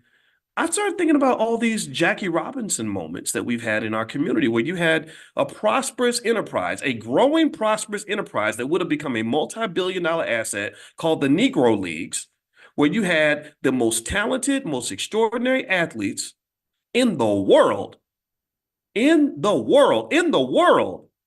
this league, kicking ass, taking names, getting fans, filling up stadiums, doing their thing. Thousands of businesses built off of this. Thousands of people are eating off of this, just like the Irish eating the potatoes. They were getting their potatoes from the economic growth that was coming from this sports league. And they came in and they took what they wanted. They took their Jackie Robinson, they took a couple other players, and then the Negro leagues were just kind of left to die. So they came in, they took the good, like the British did with the Irish. They came in and they took the good potatoes and said, we got to eat first, and then left us with whatever was left us with the crap. And if you don't understand the analogy, I hope you get my analogy. I know I'm a little weird, but these are things that form in my brain when I'm looking at, because here's the thing, oppression is universal. Pimping is an international phenomenon.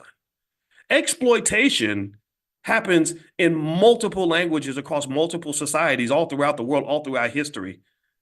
And so there are universal lessons that can be picked up by studying the history of other cultures in addition to our own. You ain't unique. You ain't the first group of people to get colonized. You're not the first group of people to get screwed.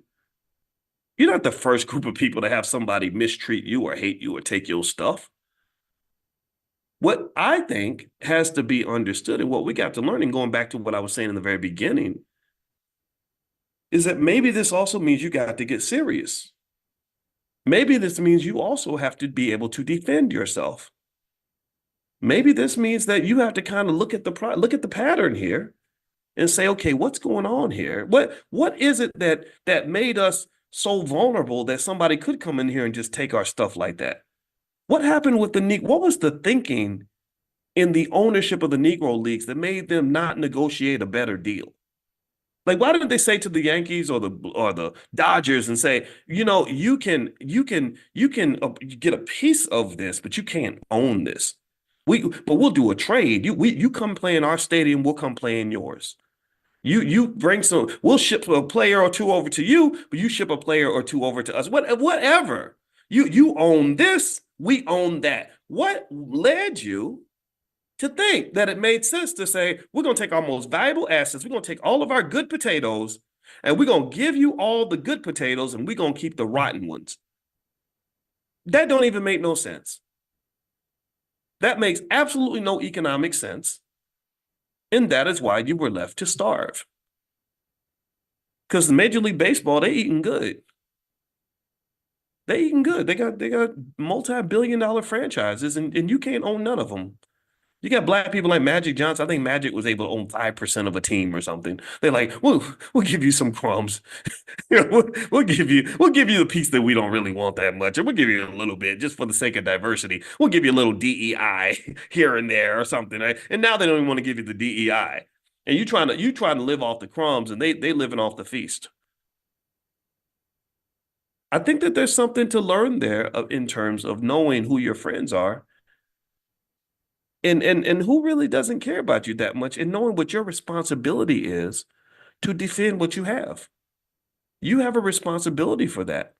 And one of the biggest most problematic false ideas that we've been implanted in our heads because we get colonized from birth. When we start going to public school, that's when the colonization process takes place. And then media, they soften you up. It's like an airstrike that happens before you bring in the ground troops. You soften up the target with the airstrike. So the airstrike is the airwaves. What they put on the airwaves and the radio, get everybody twerking, get everybody listening to music that's telling you to send your son to prison at an early age, that's getting all the kids hooked on drugs, getting them out here thugging out and everything else. And then the public school system where they're learning how wonderful white people are and how ridiculously sad and pathetic black people are. That's the airstrike. That's getting you prepped up. That's softening you up, softening up the target so that when they want to take you to the big Diddy party that's going to happen to you in your life where you're going to get screwed for the rest of your life, you're ready for that. You've been softened up. You understand? So the lack of ability and the lack of discernment, the lack of consciousness, this is for economic consciousness, financial consciousness is what we cover every morning. The lack of consciousness shows itself in the sense that you're not stopping and saying, hold on, wait, what are you doing? What's in that drink right there? What are you trying to feed me? What's in this? What ingredients are in this thing that you're trying to feed me right now in this education you're trying to give me? What's in this? What is on this TV screen that you try? What's in this music? What poison did you put in the music to make us think that make our kids want to grow up and become thugs and killers and gangsters and drug addicts and everything else? No, we're not doing that. Do you understand? That requires strategy. It requires consciousness. It requires preparation. It also requires courage. And in some cases, we are lacking all of these things. We lack all of these things because in many cases, unfortunately, whenever somebody comes along and says, why are we letting them do this to us? First thing you'll have another black person getting mad at that person, saying you're dangerous. Wait, that's a dangerous person. You'd be amazed. You'd be amazed. Even when I was on the faculty of Syracuse, and I don't know how smart I am. I don't know how smart I compare to other people, but I know that when it comes to economics, I'm one of the most highly trained people on this planet. And I remember when I would say certain things and say, well, this don't make no sense. Why would we let them do that to us? You'd be amazed how many black professors were scared to even be my friend. They were scared to be my friend because they knew that the colonizers were going to kick them in the ass if they did. If they got seen hanging with me, if they saw that they were associated with me, they knew they would get in trouble for that. And so I didn't have a lot of friends. And I didn't need a lot of friends. I'm not that don't that, I leaned on the Nat Turner spirit, whatever. If I got to do this by myself, I'm gonna do it. I'm not following a stupid crowd. I'm not following strategies that fail. I'm not following an approach that has clearly showed that it's not going to get us what we want because slavery is not fun. It's not fun to have somebody else control your life. It's not fun to have somebody else beating you up all the time. It's not fun to be at the bottom. It's not fun to be in last place. I don't want to be in last place. I want to be a winner. I like winning. I like succeeding. I like being the best. I like doing my best. Even if I'm not the best, I want to do my best. And I don't think, I'm gonna tell you this, my little simple theory is that in many cases, we are not really doing our best. I really think that we're sort of afraid to shine. We're afraid to push. We're afraid to grow. We're afraid to stand up. We're afraid to be what we were meant to be. And so this colonization oppression that kind of occurs kind of stunts our growth. And just to tell you how where my ideas have gotten on this, I literally remember whenever I would hear somebody complaining about how the public schools aren't going to teach Black history in the right way, my first reaction is, why do we think white people, why do we need white people to teach us our history? Give me a yes or no. Give me a yes or no. I have this. How many of y'all got a cell phone? Anybody else got a phone, or am I the only one? It's this new technology. You probably haven't heard of it. Let me tell you about it. You haven't heard of this, so it's very cutting edge. It's called an iPhone. The iPhone. I don't know. So a few of y'all may have heard of it, but I've got this thing called an iPhone. And did you know that with my iPhone, I can look up anything that I want on this other amazing invention called the internet. Holy crap. Oh my God.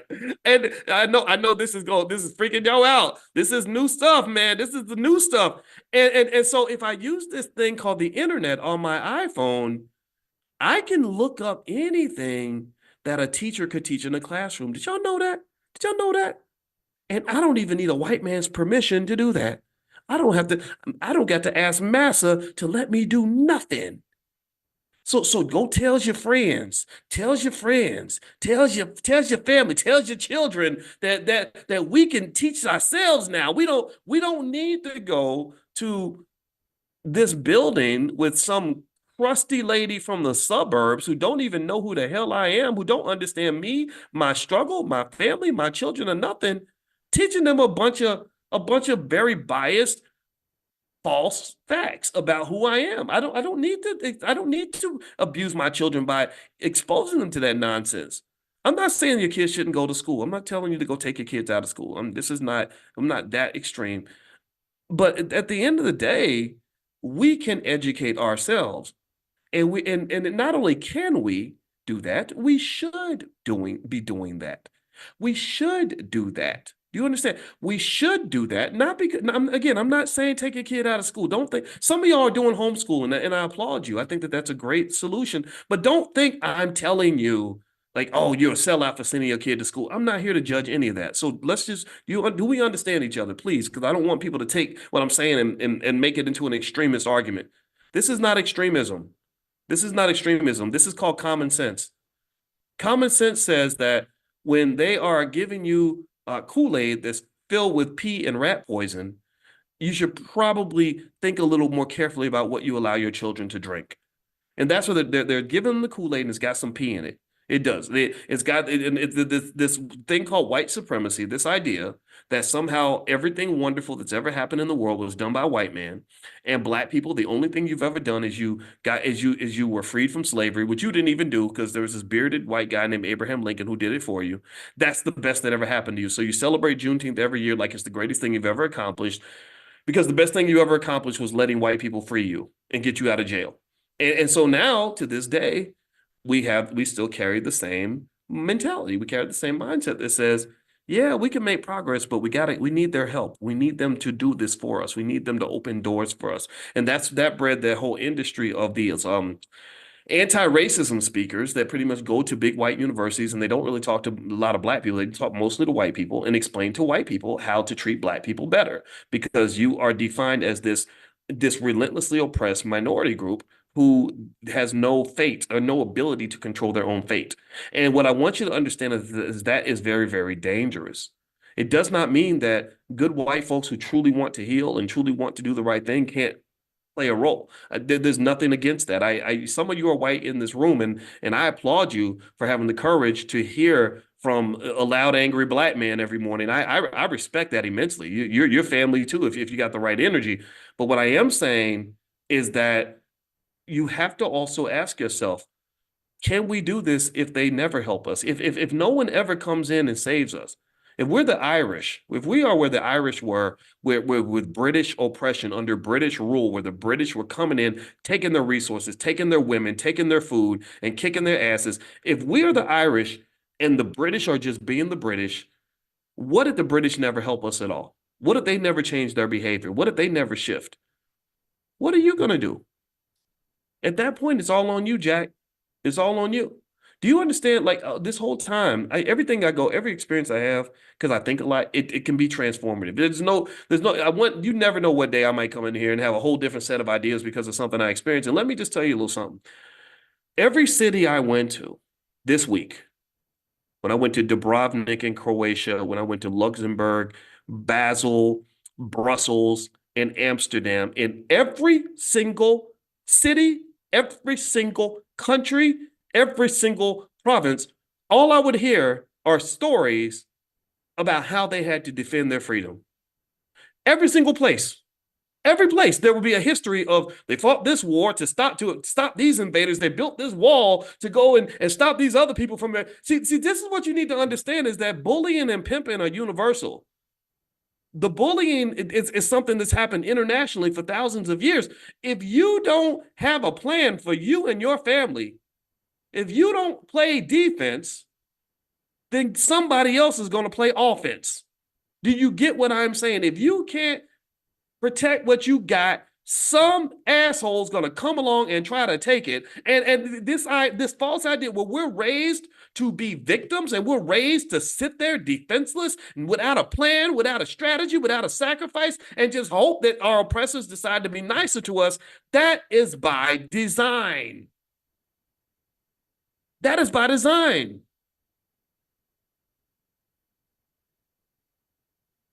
Elon Musk is an interesting guy, right? I don't love him or hate him. I think he's smart, but he's also a racist. And the reason Elon is a racist is because he grew up in apartheid. That's why he says those stupid things on his Twitter. Again, I don't hate him because I don't take it personally because I don't care what white people think about me. That's not how I evaluate my self-worth. One thing that they used to do during apartheid was, did you know, how many of y'all knew this? And I'm not an expert on apartheid. So those of you who know more about it than I do, forgive me if I say something wrong. But I remember reading how during apartheid that if you had a son of military age, and I guess that's like between 18 and 40 or something, 35 or whatever, if you had a son of military age, they needed to know where your son was at all times. If they came to your house or somebody in the village told them that your son disappeared and just left town for a while, you could go to jail for that. They will come get you. They might kill somebody in your family or lock up your mama because your son is not, nobody knows where your son is at. Do you know why they did that? Does anybody know why? Can you guess why? Because because they did not want young, angry black men to go get military training that would allow them to fight back. Did y'all know that? They wanted passive men. They wanted feminine men. They wanted weak men. They wanted the wusses. Because you can control a wuss. You can control a weak little pathetic man who don't fight back or a man who doesn't have the skill to fight back. But you can't really, it's hard to oppress a warrior. Because warriors are different. Warriors have strategy. Warriors have tactics.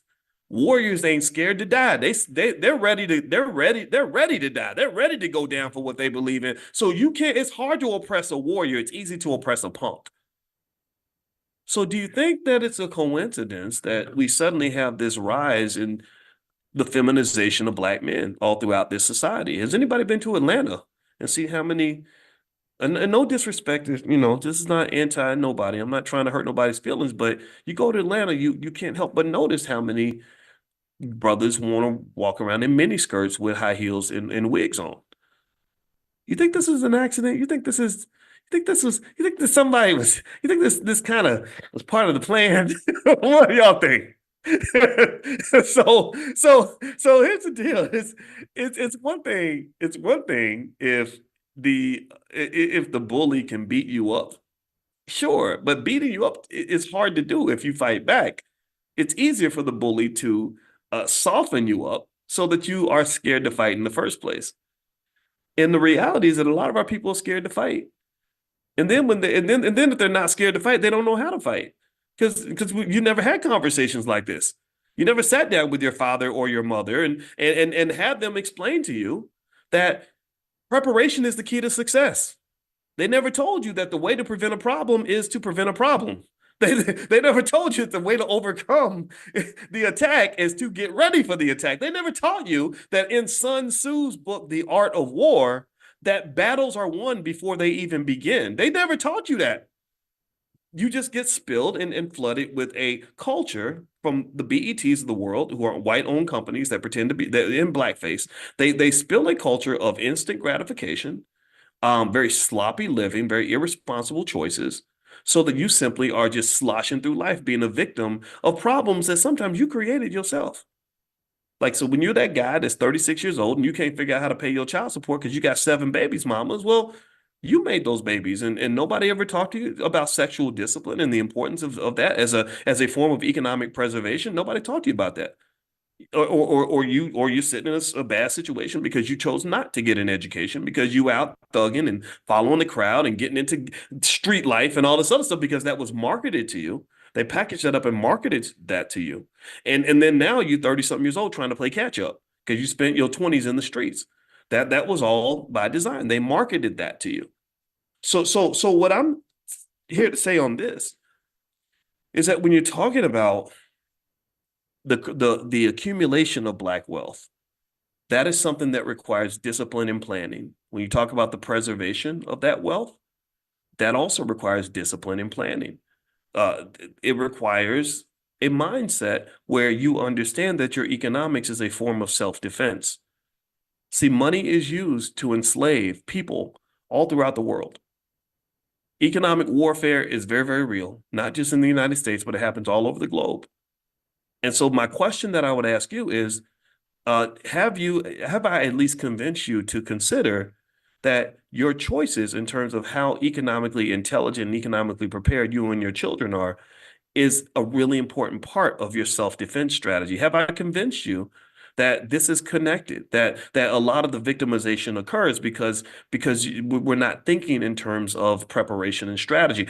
Do you understand? And actually, I'm going to talk to you about my conversation I had yesterday with Dr. George C. Frazier in a second. But before I do that, I want to mention to you all really quickly that there is something that we're doing now that I've offered you called the Freedom Challenge, where literally you guys know in Money in the Morning, I've probably done about 200 lectures so far just this year alone. And by the time we're done, it'll be up in the thousands. And so what we did was one of my team members put something together where if you text the word freedom to 87948, you'll get one of those lectures sent to you every single morning. So if you like the Money in the Morning vibe and this is great for you, then if you text freedom to 87948, you will get one of those Money in the Morning lectures that maybe something I did in January or February that'll be sent to you, because these ideas are universal. And I'd like for you to also, if you just, so you can have it all for free, if you would just please share this with your family, share this with your loved ones, because I really believe deeply that economic intelligence is one of the keys to our freedom. It's not going to solve every problem, but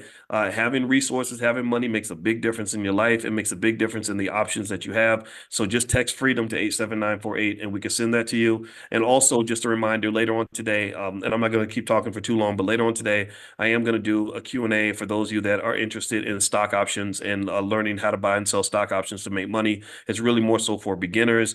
So if you'd like to join that, then feel free to join our options class. It's drboyceprime.com, drboyceprime.com. Prime members, you can come in. You guys should have gotten a link in your text messages this morning. That's going to happen today at noon Eastern. All right. So let me finish up on a conversation I had yesterday with Dr. George C. Fraser. So Dr. Fraser, in case you don't know, he runs the Power Networking Conference every year. He is by far, in my view, the greatest networking guru in the United States. And the reason that what Dr. Fraser does is so important is because not only is Dr. Fraser the OG, I think he's approaching 80, but he looks like he's 50 or 40, and he is one of the sharpest men I know, one of the greatest men I know, and I counsel with him on a regular basis, just like I do with Dr. Claude Anderson. And the reason that his job is so important is because he does one of the most important things that that Black people should consider as it pertains to wealth accumulation. He talks about bringing us together. He talks about collaboration over competition. He talks about connecting, networking, working as a group economics as a team sport, which is the Powernomics principle. And the reason I have so much appreciation for what Dr. Fraser does is because when I was in grad school working on my doctorate in finance, I remember all of these economic models that pretty much showed that when you bring people together, you are actually creating wealth. There are legitimate, real economic models that basically show when you bring people together, you're creating wealth because when you bring people together, what you're doing is you're creating trade. Do you understand? So when you talk about places like right now I'm in Amsterdam, and Amsterdam had a company, I think it was called the Dutch East Indies Company or Dutch East India something company, and this was the first corporation ever created. It was worth today in today's dollars, it would be worth about $10 trillion. Apple's worth about 2 trillion. This company would be worth about $10 trillion. And one of the things I noticed when I studied, see, when you see something that's winning, you see something that's successful, you study it. So I studied this company, and I believe it's the Dutch East India Company. Forgive me if I got the name wrong. I got to go look that up again. But anyway, one of the things I noticed that was really interesting is the way this company came into fruition, came to existence, is basically you had a bunch of scattered companies all trading spices. Again, trade. Trade was a form of wealth. Trade brought people together. There's a big river where people would gather on the river. That's why rivers were an important part of any country's economy. So they were all doing all this trade individually, and they said something that's very logical, very natural, that even an animal can understand. They said, instead of all of us scrambling and doing our own thing, competing with each other, crabs in a barrel taking each other out, why don't we come together and do all this as one group? And why don't we engage in group economics? And that's what they did. So they formed a company that became arguably the most valuable company in the history of the world, one of the most valuable. I got to double check to see if the valuations are correct. But from what I have seen, this company was worth 5 times more than Apple in terms of its power and its impact. And so what Dr. Fraser does, and this is why y'all need to study this man. He's an American treasure. He's more important to me than Donald Trump. He's more important to me than a Joe Biden can ever be. He's more important than pretty much any non-Black person I've ever studied in my life.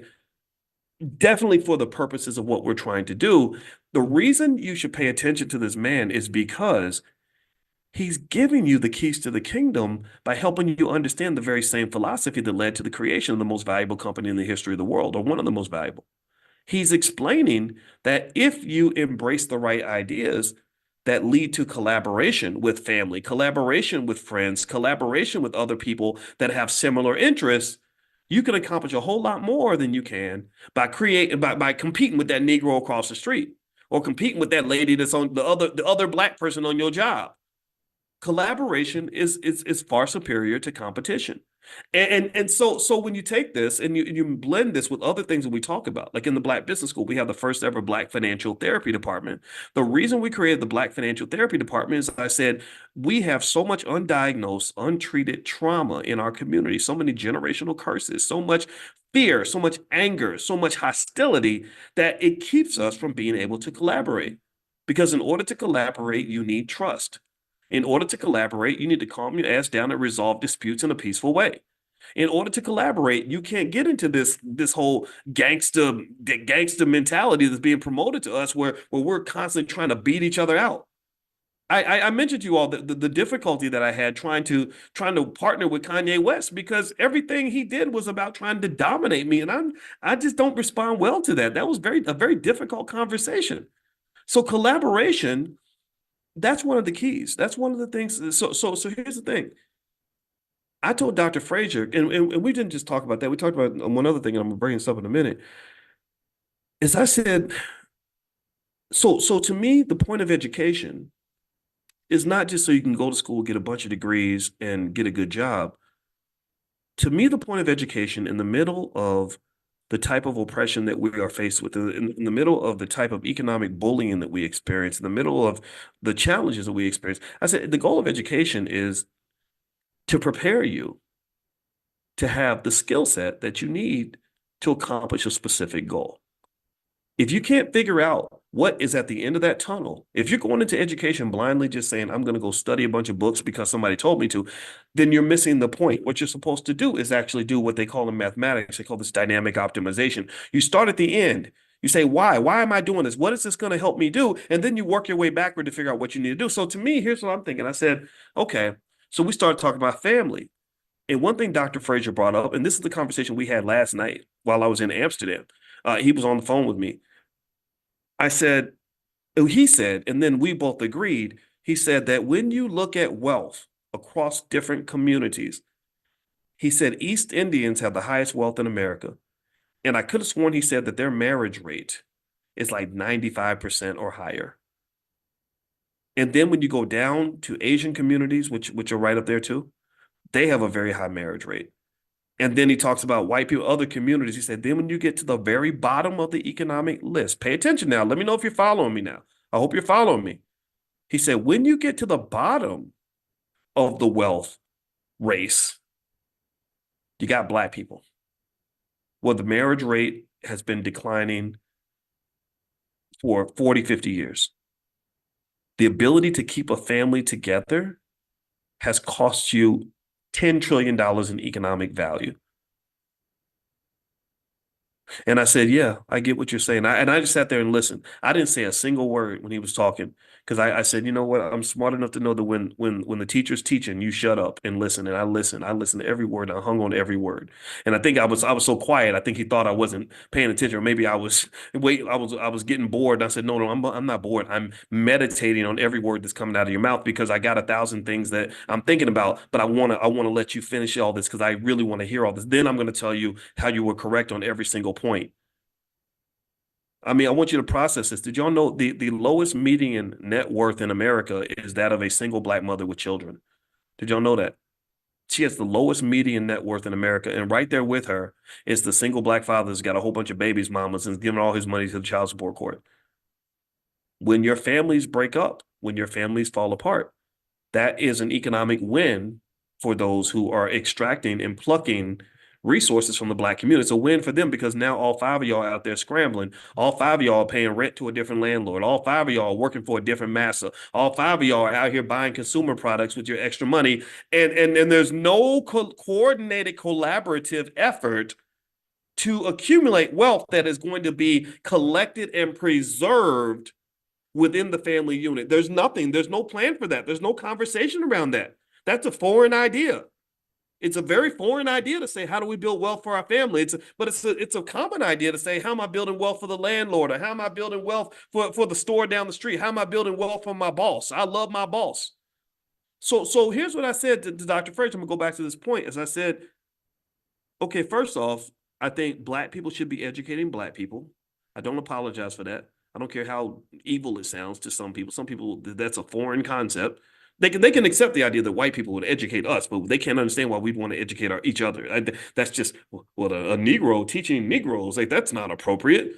Why? But it's appropriate for you to teach me. Is that what you're saying? That's cool. That's the standard. But when I say no, I want to teach my kids. I want to teach my people. I want people like I want my people teaching me. Well, that's radical. You're dangerous. You're talking What's dangerous about that? I get it because I'm blowing up your spot right now. I'm undermining your economic interest because you're so accustomed to, in a very entitled way, taking everything from me. You're accustomed to taking all my money. You're accustomed to taking all of our votes. You're accustomed to taking our children. You're accustomed to taking our resources. You're accustomed to taking our land. You're accustomed to taking all of our time. I get that. So sorry. That's just not happening now. Because here's the thing: what you got to understand about wealth, all wealth really is it's an accumulation process. All wealth really is gathering a bunch of stuff and piling it up in one place. That's all it is. That's what it means to be a rich person or a rich family or a rich entity or a rich corporation. Is basically you got a whole bunch of shit and you just piled it all up and it's all yours. You went and you found it and you pulled it all together and then you protected it. That's what you did. That's how you got wealthy. That's when someone's rich, that's what they did. They figured out where's the money at. Oh, it's over here and it's over here and it's over here. And they went just like you go pick cherries or strawberries in the field. They picked up the wealth, except they're picking up dollar bills or whatever. And then they got them all together. And then when people tried to come and take it, they defended it. They said, no, you can't have this. This is mine. So what I'm asking you is, what accumulation have you done for your family? Where have you where in your training, anywhere in your educational process at all, at any point, were you ever trained on this very basic idea of looking at the family unit as something that must be protected and preserved, seeing the family unit as not just this thing that you just do because you got nothing better to do, or this thing that you create because you found some girl that was cute and you decide to have sex with her. What about thinking about the family unit as an economic vehicle and realizing that this is absolutely essential. This must be protected because this thing will protect you, because the family unit, when it's well organized and structured and everybody has the right skill set and everyone's collaborating and working toward a common objective, can be a massive economic engine that then leads to the defense of both your family and to your community as a collective. Because all a community is a collection of families. Why is this not part of our educational process? I'll make it more concrete. Let me make it more concrete for you so we can actually have some direct ideas to walk away with. If I was building a school right now, and maybe one day I'll figure out how to get enough money to build a complete school. We got the Black Business School. That's very real. There's 156,000 students in the school, but my ambitions are bigger. I'd like to have training centers all around the world. If I had this school, here's what I would teach. I would have experts teach these things. I would teach the children things like conflict resolution, so that you're not trying to go fight and disassociate with every Black person who pisses you off. I would teach them how to manage relationships at an early age so they can build the right relationships with the right people and repair those relationships when necessary. I would teach them the value and the importance of the family unit, and why you should be willing to sacrifice to preserve that family unit, instead of thinking that if I break up with this girl, I can go and sleep with some other women, or I can go be a city girl now because I ain't got no husband no more. I would teach kids how to be a husband. Your boys don't know how to be husbands. That's why women who are ready to get married have a hard time on the dating scene, because y'all know what it is. These guys, 29 years old, looking for ass on the third date, and that's all they want because they don't see the value of what lies on the other side of the orgasm. That, again, instant gratification culture. That's that BET nonsense that they're getting taught on TV every single day, and they're not realizing how lonely they're going to be when they're 70 years old and don't nobody give a damn about you. When you done had a stroke and you sit up in the hospital and you need somebody to wipe your ass, a wife would have been a handy thing to have, but they're not thinking about that. They're thinking they're going to be 29 years old forever. I've seen this happen. A lot of men die alone because of that, because nobody prepares them for the long term. They're not thinking strategically. I would teach young girls. I would have women teach young girls how to be wives, how to appreciate men. We don't appreciate men in our society. We got a lot of good men who get made fun of, get attacked, get disrespected, get beat up on, get abused, and nobody talks about that. I think that is atrocious. I tell you, I work really hard. I do my absolute best to be the best man that I can be, because I was raised by a man who taught me that these things were important. And one of the things I can appreciate about my wife is that her and my mother-in-law go out of their way to let me know how much they appreciate me. And that's a wonderful thing. That's a great feeling. That makes me want to be a better man. I would have young girls learn these things. Let's just be honest with you. Honest for a minute. If you grew up in a house where you never saw two people love each other and work together to build a strong family, how do you even know what to do? You don't know what to do. And I want you to think about this, right?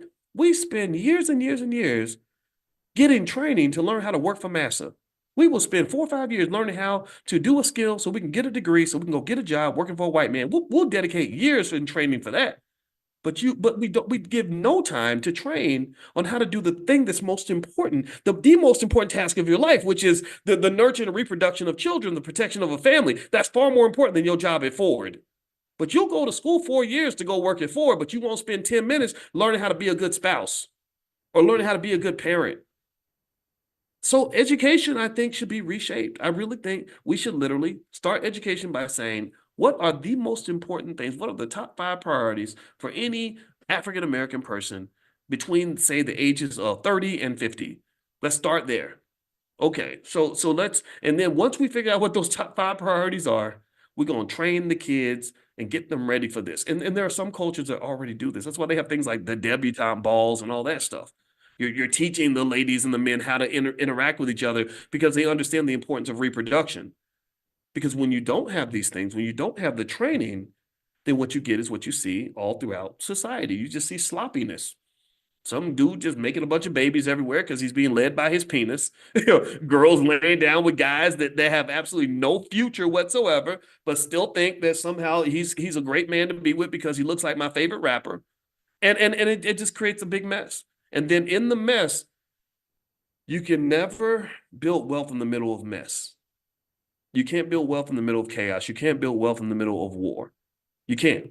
And to tell you how it ended with the Dutch East India Company, when I studied how they became so powerful, I said, well, what happened to them? How did they fall apart? And I was so interested in it. I wrote notes. I said, oh man, I got to tell everybody this. Oh, here's a few things that caused them to decline. They were the most powerful company in the world. This is the downfall. The biggest was they were constantly fighting. They were constantly fighting. They had wars that with France and England, because when you get rich, you're gonna have haters. You're gonna have people that are gonna fight you. So they were fighting these wars, and that bankrupt them. And then they were fighting with each other. They were fighting internally. A lot of your families are like that. A lot of your families always fighting. Everybody's fighting all the time. You can't build nothing in the middle of fighting and chaos. And so this is why, as a family, I think that when you're building your family wealth or you're doing whatever you want to do, I think that having a process for mediation is very important. Having family meetings is very important. Getting a therapist to help you work through your conflicts is very important. Even if you're talking about 3 friends that you started a great business with, I think having somebody that can help you mediate disputes will go a very long way. Also, there was a mismanagement issue, mismanagement of the resources. When they became wealthy, they got sloppy and greedy, and people were stealing and doing corrupt things. And then next thing you know, everything declined. So I think about this. That made me think about the fact that, did you all know that 70% of all wealthy families lose all their wealth in one generation? 70% of all wealthy families lose their wealth in one generation. 90% of all wealthy families lose their wealth in 2 generations. And that's because sometimes success can make you complacent and make you get comfortable, make you think the money's never going to run out. And next thing you know, you're broke.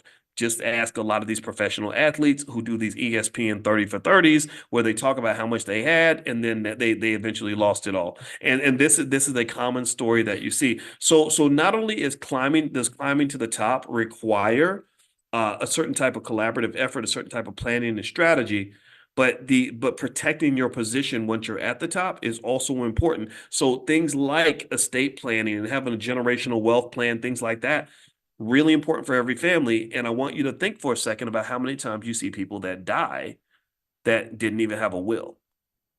People that died that didn't have life insurance. People that died didn't even have any plan for who was going to get what. And these are real stories. And these are these are things to think about as you're talking about building your wealth and protecting it. Okay. All right. I'm going to go, guys. I hope this discussion was beneficial to you. I hope that this helps you in terms of how to process these things. And again, if I say anything that's offensive, I apologize, but really I don't, because I just say what I have to say, and I hope we can disagree and still be loved. So let me remind you, number one, if you want to do the Freedom Challenge and get the training sent to you every day for 30 straight days, it's 30 days to wealth and power. It's totally free. Just text the word freedom to the number 87948. Text freedom to 87948, and you'll start getting the text messages tomorrow. Number two, we're going to do the stock options Q&A at noon Eastern today. That's in an hour. So if you still like to join, just go to drboyceprime.com, drboyceprime.com. You can join the Prime program. It's a great program in terms of generating income from selling stock options. That's how I make my money. And then number three, I wanted to announce something that we're developing. We decided to create something called the Black Investors Cup. And the Black Investors Cup is a stock market investing competition that we want to do in the Black Business School. And we're going to basically set it up where you guys can compete with each other and invest. And whoever does well and makes the most money, we will give them lifetime access to the Black Business School, to any class they want to take.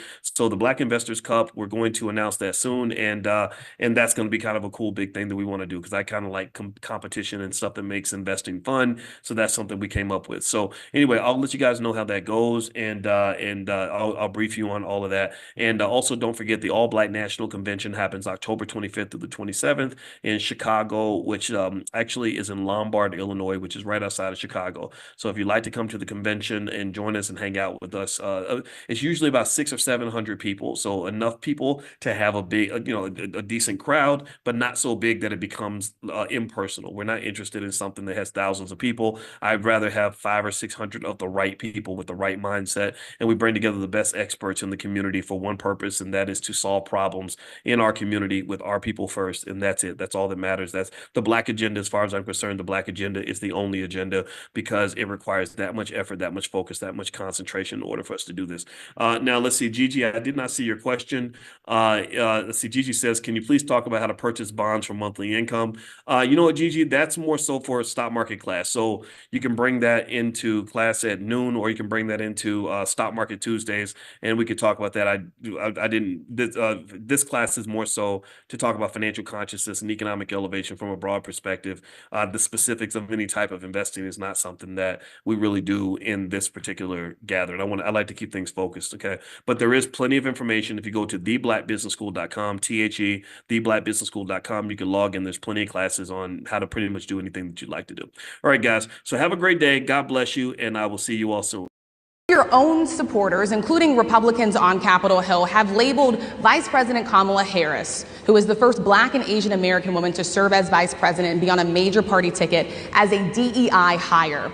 Is that acceptable language to you? And will you tell those Republicans and those supporters to stop it? How do you define DEI? Go ahead. How do you define diversity, equity, inclusion? Okay, yeah, go ahead. Is that what your definition? Give me a definition then. Would you give me a definition of that? Give me a definition. Sir, I'm asking you a question, a very direct question. Define it for me, if you would. I just defined it, sir. Do you believe that Vice President Kamala Harris is only on the ticket because she is a Black woman? Well, I can say no. I think it's maybe a little bit different. So I've known her a long time indirectly, not directly very much, and she was always of Indian heritage, and she was only promoting Indian heritage. I didn't know she was Black until a number of years ago, when she happened to turn Black, and now she wants to be known as Black.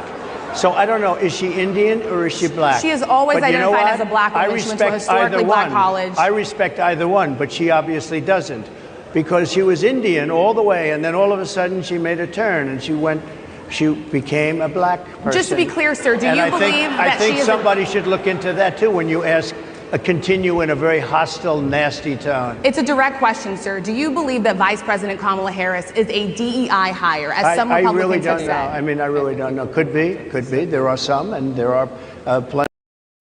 The session that she I think she calls it real estate for rookies. And basically, Constance is going to really open that door for you to really understand one of the most pivotal forms of wealth in America. The way people like Donald Trump and others make all their money is through stuff like real estate. And I think that whether you like people like Trump or not, I think it's important to be prepared to compete with them. You don't want people like that to be your boss. And the best way to overcome your boss is to become the boss. So real estate is one pathway to doing that. And so she can teach you everything about raising the money to buy the property, to structuring the business deals, to all of that. I mean, she's really, really good with this stuff. And so she's going to do that event tonight at 8:30. And I'll send you guys another link later on today where you can join for free to check in with Constance and just hear what she has to say. She's really good. She's also coming to the All Black National Convention along with a lot of other experts. I mean, we've probably got 40 Black experts that are coming to the convention that will be there doing all kinds of cool stuff.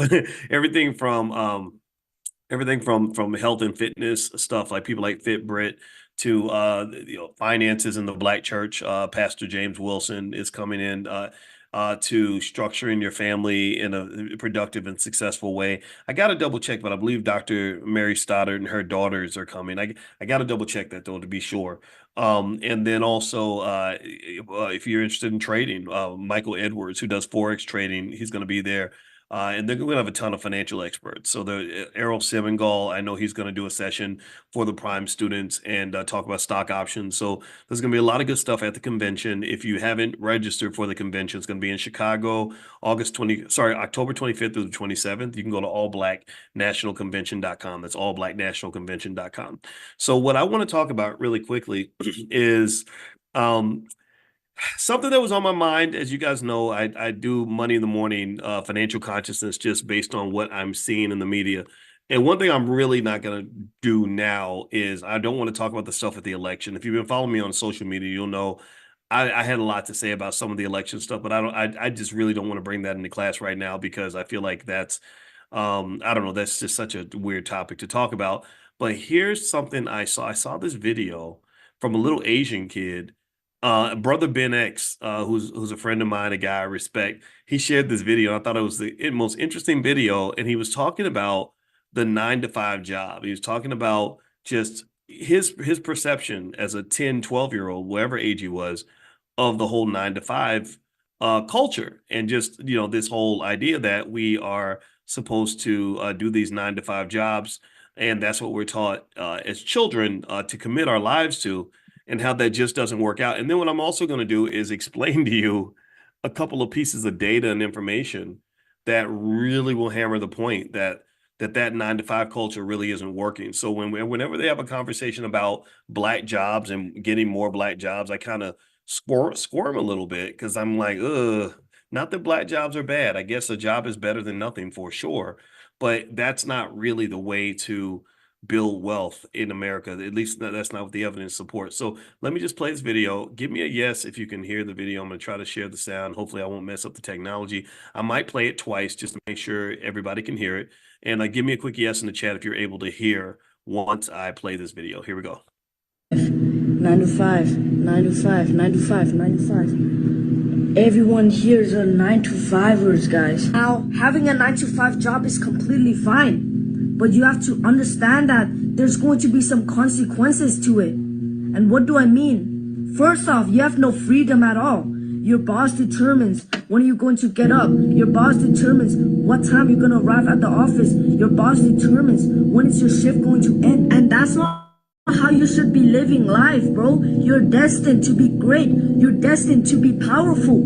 And don't let me even get started on the fact that your boss gives you this wage to make you feel happy for a while until you realize that 90% of that check is going to be spent on necessities, food, bills, gas, everything you need to survive, bro. And I'm not even bullshitting because I know someone that works for 30 years, right? And he got sick for 2 weeks only. And guess what? He got fired. And that just goes to show that your boss does not give a fuck about you. Escape, bro. Lock in.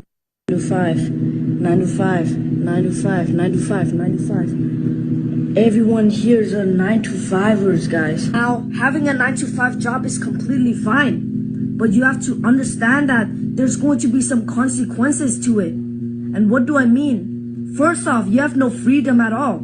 Your boss determines when you're going to get up. Your boss determines what time you're going to arrive at the office. Your boss determines when is your shift going to end. And that's not how you should be living life, bro. You're destined to be great. You're destined to be powerful. And don't let me even get started on the fact that your boss gives you this wage to make you feel happy for a while until you realize that 90% of that check is going to be spent on necessities, food, bills, gas, everything you need to survive.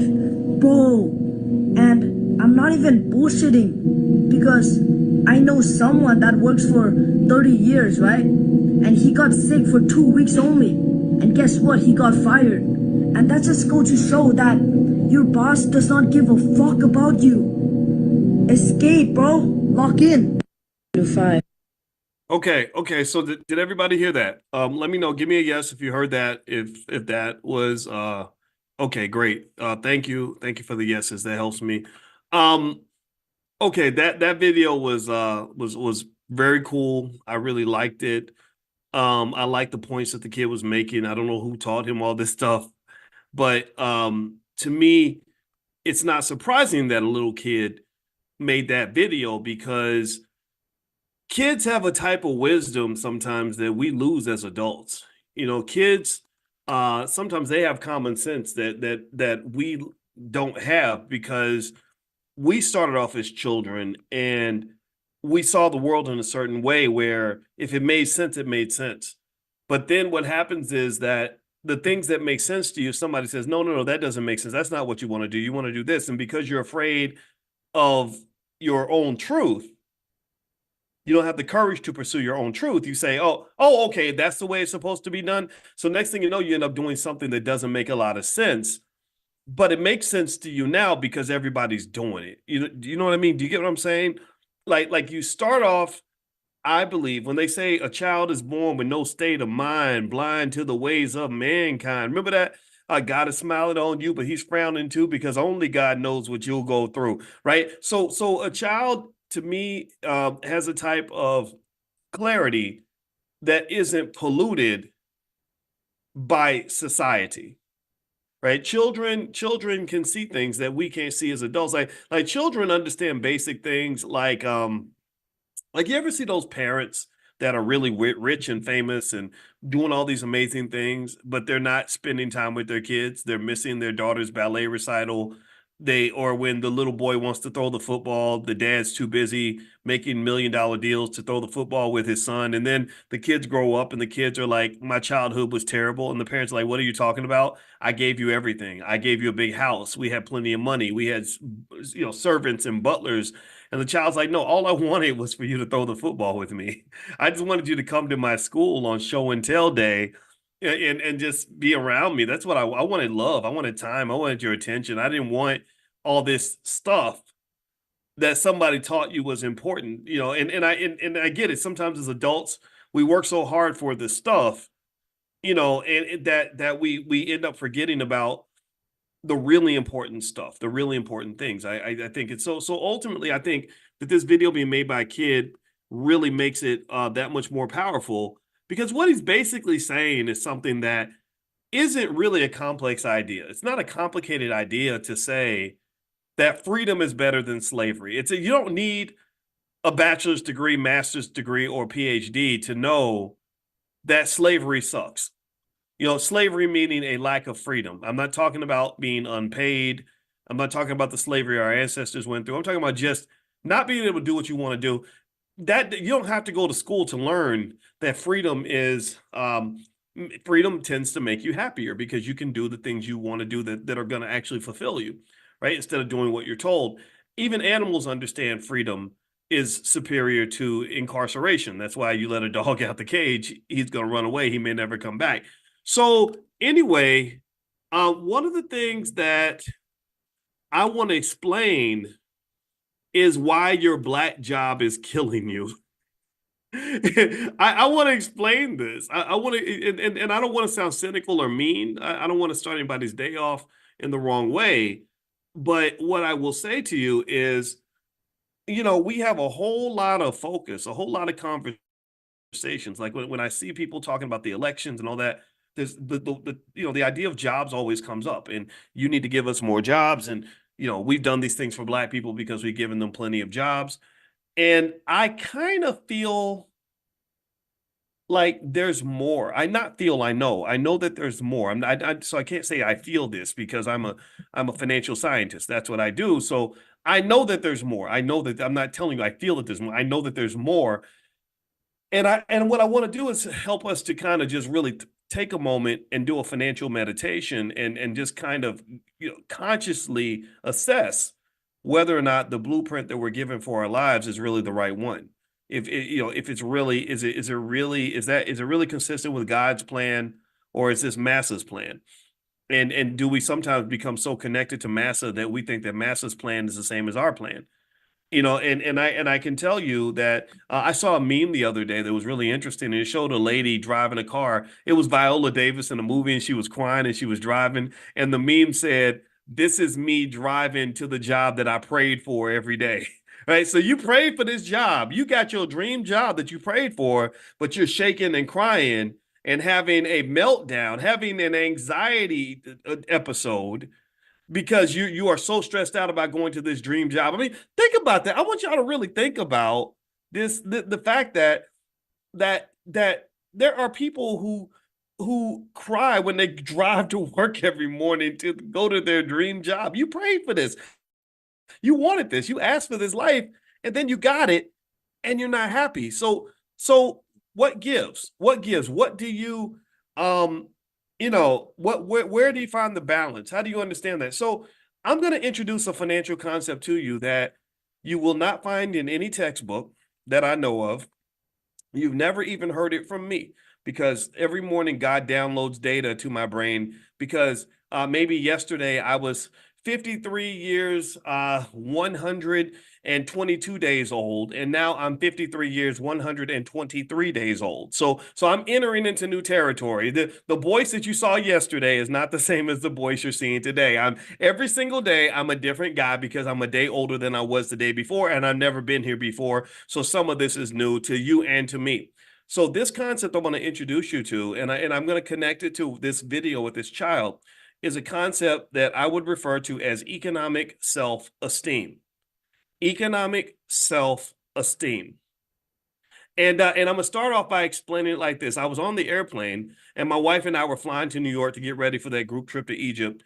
And I'm sitting on the plane, and I was chilling, relaxing. I stay under there's a lot going on. I'm under a lot of pressure a lot of times. So sometimes I get on the airplane, I just disconnect from everything. So I'm just watching video after video after video, stuff I downloaded off YouTube that's interesting. Everything from the latest in AI to the latest in financial markets to maybe I'm watching the U.S. Olympic basketball team, almost get beat by teams like South Sudan. Maybe I'm watching another video about, there's this other thing up from the 90s, and they talked about the Arsenio Hall show. And they talked about how the Arsenio Hall show became this cultural phenomenon. Why the Arsenio Hall show was able to compete with Johnny Carson, because Johnny Carson, a lot of people don't know, Johnny Carson was very jealous of any night show that competed with his, but definitely the Arsenio Hall show. So they had a rule on the Tonight Show. Arsenio grew up wanting to be Johnny Carson, but Johnny, his rule was, if you go on Arsenio, you can't come on my show. And he did the same thing with other. He even did that with white people too. He didn't. It wasn't just a racial thing. It was just a Johnny Carson thing. I think Joan Rivers was his protege. Joan got a show, and he told people, if you go on Joan's show, you can't come on my show. So he did this to everybody.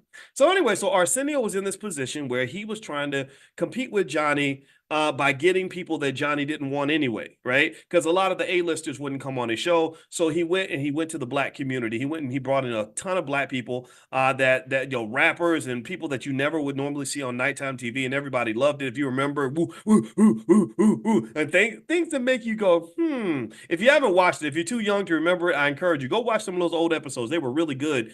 And then what ultimately got him the boot was when he invited Minister Farrakhan. So shout out to Arsenio for doing that. I thought that was extraordinarily smart, and I love that. I love that. Farrakhan needs to be on TV. If every black person was listening to the minister, our whole community would be defeating every other community. We'd be the greatest community on earth. So God bless Farrakhan, and God for eternity. I love this man. So don't ever say nothing bad to me about him, because I'm not gonna listen.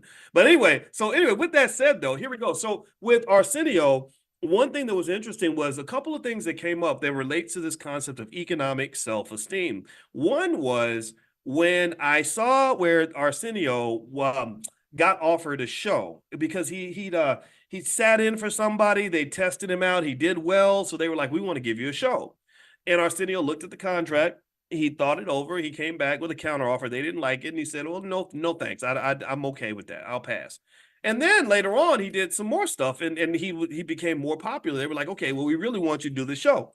So hold on. Sorry, I'm in this hotel.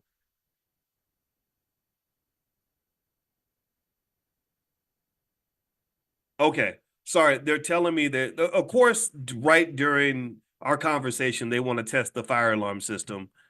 It's racism, y'all. That's what it is. It's right. They did it because we black. Anyway, so so if you hear a fire alarm, I might have to mute myself for a second so you don't have to hear all that chaos. So please forgive me for that. All right. So anyway, okay. So back to Arsenio. So Arsenio, first time they offer him the contract, it wasn't a good enough deal, so he says no, thank you. Then they come to him with another offer, and he's like, no, thank you. So then he goes off with his friend Eddie Murphy and does one of the greatest movies of all time.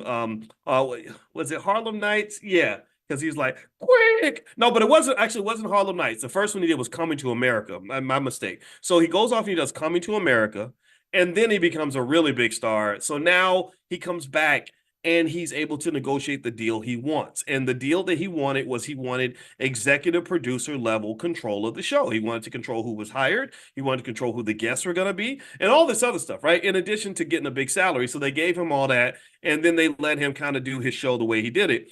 And so to me, that whole situation with Arsenio and the fact that he was able to, by sort of really pushing for the better deal, led him to be able to create what I consider to be one of the greatest shows of all time. And that was, in my view, an example of economic self-esteem. So, because if you think about it, Arsenio didn't do what you hear a lot of musical artists do or a lot of rappers do. There's a ton of musical artists who circle back and get and scream and complain and about how horrible their contract was. You know, that they took all the money, they did this, they did that, and I bet you in many cases these individuals did not read the contracts and they took the first deal they could get. And the people that tend to get the best contracts tend to be the ones who have the highest level of economic self esteem, who tend to say, you know what, I'm okay waiting for a better deal. Or I'm okay walking away from the table. See, pay attention now. This is important for you to understand. If you study any book on negotiation, one thing that they'll tell you about negotiation is that typically the people that win in the negotiation is not the person who's impatient, not the one who's eager to sign. It's the person who's like, I'm good. I don't know. Let me think about it. Let me go talk to I don't know. Gosh, I'll check with me again in a month. The more time you have, the more power you have in a negotiation. That's true for buying a car. It's true for getting a job. It's true for getting the Arsenio Hall show. It's true in general. The other thing about negotiation, this is really important, and you may want to, if you really want to expand this, you could extrapolate this into politics. Another thing that they say helps you in negotiation, it helps your economic self-esteem, is when you have what is called a credible threat. A credible threat means that you basically let them know in no uncertain terms, like, hey, if this doesn't work out, no hard feelings, bro. We could walk away from the table. Like, we don't really actually have to do this negotiation. Like, I don't really need you. I'm Arsenio. I'm gonna go hang out with my friend Eddie. We about to go do a movie, and maybe I'll come back and talk to you later. You know what I'm saying? So not only did he have time, but he had a credible threat. He had the full ability to do what a lot of black entertainers cannot do, which is to walk away from the table completely. A lot of people can't do that. That rapper who signed that contract, were they mad and they feel like it was a slave deal? 9 times out of 10, it was because they didn't have anywhere else to go. They were stuck in a situation where they couldn't walk away from the table, which goes to that third component that is proven to help you in a negotiation, which is just generally a term I use all the time. And that term is the word options. The more options you have, the better off you are in this world. when I talked to when I used to mentor, when my adopted daughter was 16 years old and she was dating boys and telling me about crazy things boys was doing, I didn't know what to tell the girls. I got two teenagers in the house too. I don't know what to tell them. I just say, hey, well, in relationships there is a power dynamic, and things like moral hazard from financial theory tends to apply in relationships also. And what I know is that the person who has the most options tends to have the most power. So I would say that if you get to the situation where you feel like you've got to drive a harder bargain, make sure you got plenty of options. If you got options, then he's going to have to compete for you, which actually leans the power in your favor. You are the prize, right? And so, long story short, that word options also applied with Arsenio. Arsenio said, well, I got the option to go do a movie with my friend Eddie. And so his economic self-esteem was naturally high because he had a credible threat, he had plenty of time, and he had plenty of options. So he was able to pretty much push them to give him the best deal he could possibly get. And as a result, he was able to make a ton of money. He made a percentage of the profits from that show. And so let's circle this back to these black jobs that they offer us. One of the biggest problems I think that happens with African Americans as it pertains to economics is that we are put into a box. We are cornered into a box where you don't have any options because the only thing you were ever taught to do to make money was to get a job. And so if that boss lets you go, if that boss decides he don't want nothing to do with you, a lot of us are in a situation where we're like, what am I going to do? Master don't want me no more. I'm worthless. And what I'm here to say is that your economic self-esteem should never be that low. What I'm here to say is that your economic self-esteem should be naturally high, but also high from a practical standpoint. Not just high because you feel better about yourself, but high because you can learn some of these skills and teach your children some of these skills that I talk about, like patience. Delayed gratification, like, hey, you know what? I don't need to do this right now. I'm going to wait till I get a situation that really works for me. I don't need to settle.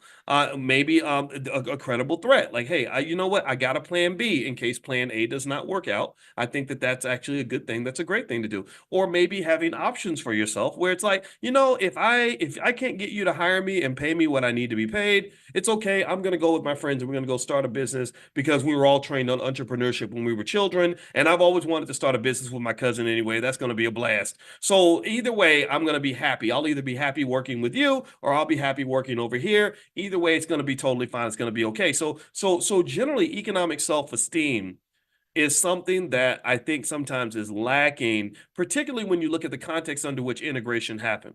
Integration occurred under a context in which we felt like his ice was colder. We felt that his acceptance was just the most preeminent, most amazing things that we could ever accomplish. We felt like he was the alpha and the omega. I mean, some of us when we go to church, when we're really praying to Jesus, we're not really praying to Jesus. We're praying to Massa because Massa is the one who's answering your prayers anyway. When you go to work, when you go to church and you praying for more money, he's the one that's writing the check. When you're praying for a better job, he's the one that's deciding if he's going to hire you. When you're praying for a promotion, he's the one that decides if he wants to give that boy a chance or not. So really, my argument would be that if you want to have a scenario where economic anxiety is not as high as it is, then you might want to try some economic self-esteem with our children. If we give them economic self-esteem, and again, not arrogance. Remember, self-esteem is not the same as arrogance. There's a lot of arrogant people who say, well, I just have high self-esteem and I set my standards high. Well, if you ain't got nothing to really base it on, then that's kind of silly. What I'm saying is that there are some people who are cocky and arrogant for no reason, and just because they think it's all about your attitude. No, it's not about just your attitude. It's about your preparation. It's like if I go on the football field and I tell you, hey, I'm going to kick your ass. We're going to dominate you today. I can't just say that and I haven't practiced. I can't say that and I don't have a game plan. I can't say that and I have no skill. I have to say that because I know how much work I put in. I know how good our game plan is. I know how prepared we are. I know how talented we are. And yeah, we're going to win. We're very confident, not because we just choose to be confident, but because we really have a lot of reason to be confident too. We're prepared. So our children, when they enter into the game of economic warfare, because it is a competition, never let anybody make you believe that economics in America and around the world is not a competition. It is a competition. When your children arrive to the competition, I want them to be confident, not arrogant. I don't want them to have fake confidence. I want them to have real confidence. I want them to be confident because their parents have been investing for them since they were a baby, so they've got $250,000 in the bank. I want them to be confident because they have all the skills, the whole Swiss Army knife of economic opportunity opportunities, so they know how to make money in 1,000 ways. So they really don't need the job. I want them to be confident because they know that, hey, I don't need to get it all right now. I'm not into this instant gratification thing. I'm not an impatient little puppet. I'm not some little animal. No, no, I'm a patient man, patient woman. I can wait a couple years to get what I want if this is not satisfactory right now. That type of confidence is what I would like to see from our kids. And I've seen that before. When my brother went to Cornell, he had a business. We built a business. He was making hundreds of thousands of dollars a year from this business and literally sleeping in as long as he wanted, working whatever days he felt like it. He was the boss. And so when he went to Cornell and he graduated and they had all these jobs available, he didn't even go to the interviews. He was like, I don't, and they thought that was weird. Why would a black guy not come to all the interviews? I mean, these jobs are paying 150,000 a year. He said, no, because I got better things to do with my time. My time is I have to choose where I want to invest my time. And you think you're the default option, but you're not. Same thing with Dr. Myron Roll, another friend of mine. A lot of y'all may know Dr. Roll. Dr. Roll was one of the baddest football players in all of college football. He was an All-American defensive back at Florida State, and I think they were ranked #1 in the country that year. So Dr. Myron Roll was a badass as a football player. So the NFL's like, of course you're going to come work for us. Of course you want to, when we draft you, you're going to show up on time to the combine and do what we tell you to do. Of course, because why would a black person do anything else? And you know what Dr. Roll told him? He said, I appreciate the opportunity, but I don't really think I don't need to play football right now. I actually want to go to Oxford and do, I don't know what he did in Oxford. I think he was a Rhodes Scholar. So he went and studied in Oxford for 2 years. And they were so confused. Their heads were spinning around on a swivel. Like, why would a black male not choose to come to our league, and we're giving away free brain damage every year? Like, why would he not choose to come and work for us? So this has got to be his best option. What Dr. Roll said, no, I am the prize, and I know I'm valuable, and I'm not just valuable when I'm on your football field. I'm valuable in about 20 different areas of my life. So I'm not selecting you because you're the only option available to me. I might select you if you're the best of these other 20 things I could be doing with my time right now. Because as a black man, I'm not just here to be your football player. I'm also here to one day be somebody's husband. In Dr. Roll, to this day, he's married. I'm not just here to be to run this ball up and down the field for you. I'm also here to be somebody's daddy. I'm also here to be a scholar. I'm also here to for my community. So now Dr. Roll, after he did come back to the NFL, he had a great career with the NFL. I think he played for the Buccaneers or something and did really, really well. Then he retired, probably retired earlier than he needed to because he had other things to do. And now Dr. Roll just finished, I think he just finished his residency at Harvard or something. I think he's a neurosurgeon now. I don't know. We've only talked a few times on Twitter, but we know of each other. He sent me a copy of his book. I sent him a copy of mine, and we have mutual respect for each other. So I just really love that example because it really shows how our children are so precious and amazing and talented, and they can do so many things. They can do so many things. We are too great to be under anybody's control. We are too extraordinary and too talented to be owned and colonized by anybody. Our kids, when they're at their best, when they are really, really, really, when we take a hold of them and we really love them and we really raise them and we really teach them and we claim them the way we're supposed to claim them, they can't be stopped. They just can't be. It's not possible. The only time the only time they fall off the bus is when we don't do our job. When we're scared, when we don't have that economic self-esteem to just know how valuable they are and also how valuable you are. So let's circle back to the concept of economic self-esteem. I want to make another example with that. And we're not going to stay long today, but actually we've been here 35 minutes, so I definitely want to make sure we don't stay too much longer. And we do this every single morning, by the way. If you're listening for the first time, make sure you get on the text list. You can text the word morning to 87948. I'll send you an invitation to Money in the Morning. We do this every single morning, 7 a.m. Eastern. The goal is economic elevation. The goal is financial consciousness. That's what the goal is every morning. In case you don't know my background, I'm a finance professor. I taught at Syracuse University, Indiana University, the Ohio State University, the University of Kentucky. I taught in China, Europe, Africa, all around the world. So my goal is to make us, as a people, the most economically advanced group of people on the planet, and we are well on our way. We are going to accomplish this, but it's going to take about 50 years for us to really get there. So by the time we really get there, I'll be dead, and I'm okay with that. I'm investing for something that's going to happen after we're gone. All right. So one other thing I want to mention to you also is if you want to be invited to our Black Investors Championship, I will we're waiving the fee for anybody that's in this class. The fee to enter the competition, which starts August 19th. The fee is $69, but we're waiving it for anybody that's in Money in the Morning. So if you want to get an invitation to join the competition for free, just text the word morning to 87948. Today, I will send out that link and I'll send out the code where you can actually get in for free. We start, so the last day to enter is August 19th, and we start August 9th. Sorry, scratch that. The last day to enter is August 10th. Sorry, August 10th. And then we start August 19th. My apologies for saying that wrong. It's 6 weeks long. And after 6 weeks, whoever has the most money in their account wins. We're going to give everybody $50,000. It's not real money, so don't get excited. It's fake money, but it's still, it's investing practice because I want everybody to practice and to be good at investing. And at the end of 6 weeks, whoever has the most money will win the Black Investor Cup. And the Black Investor Cup is this big, beautiful cup. And literally, we will declare you to be the Black investing champion of the world, right? And I'm going to bring you onto my platform, and you can promote your business and talk about your family, whatever it is you want to talk about. You can kick it with me, whatever it is, and you'll be the winner. You also get lifetime access to any class you want to take in the Black Business School. Secondly, some of you asked about Constance Carter. Tonight, Constance Carter, our Dean of Real Estate, is going to do a special free event on real estate, how to get started in real estate, what she calls real estate for rookies.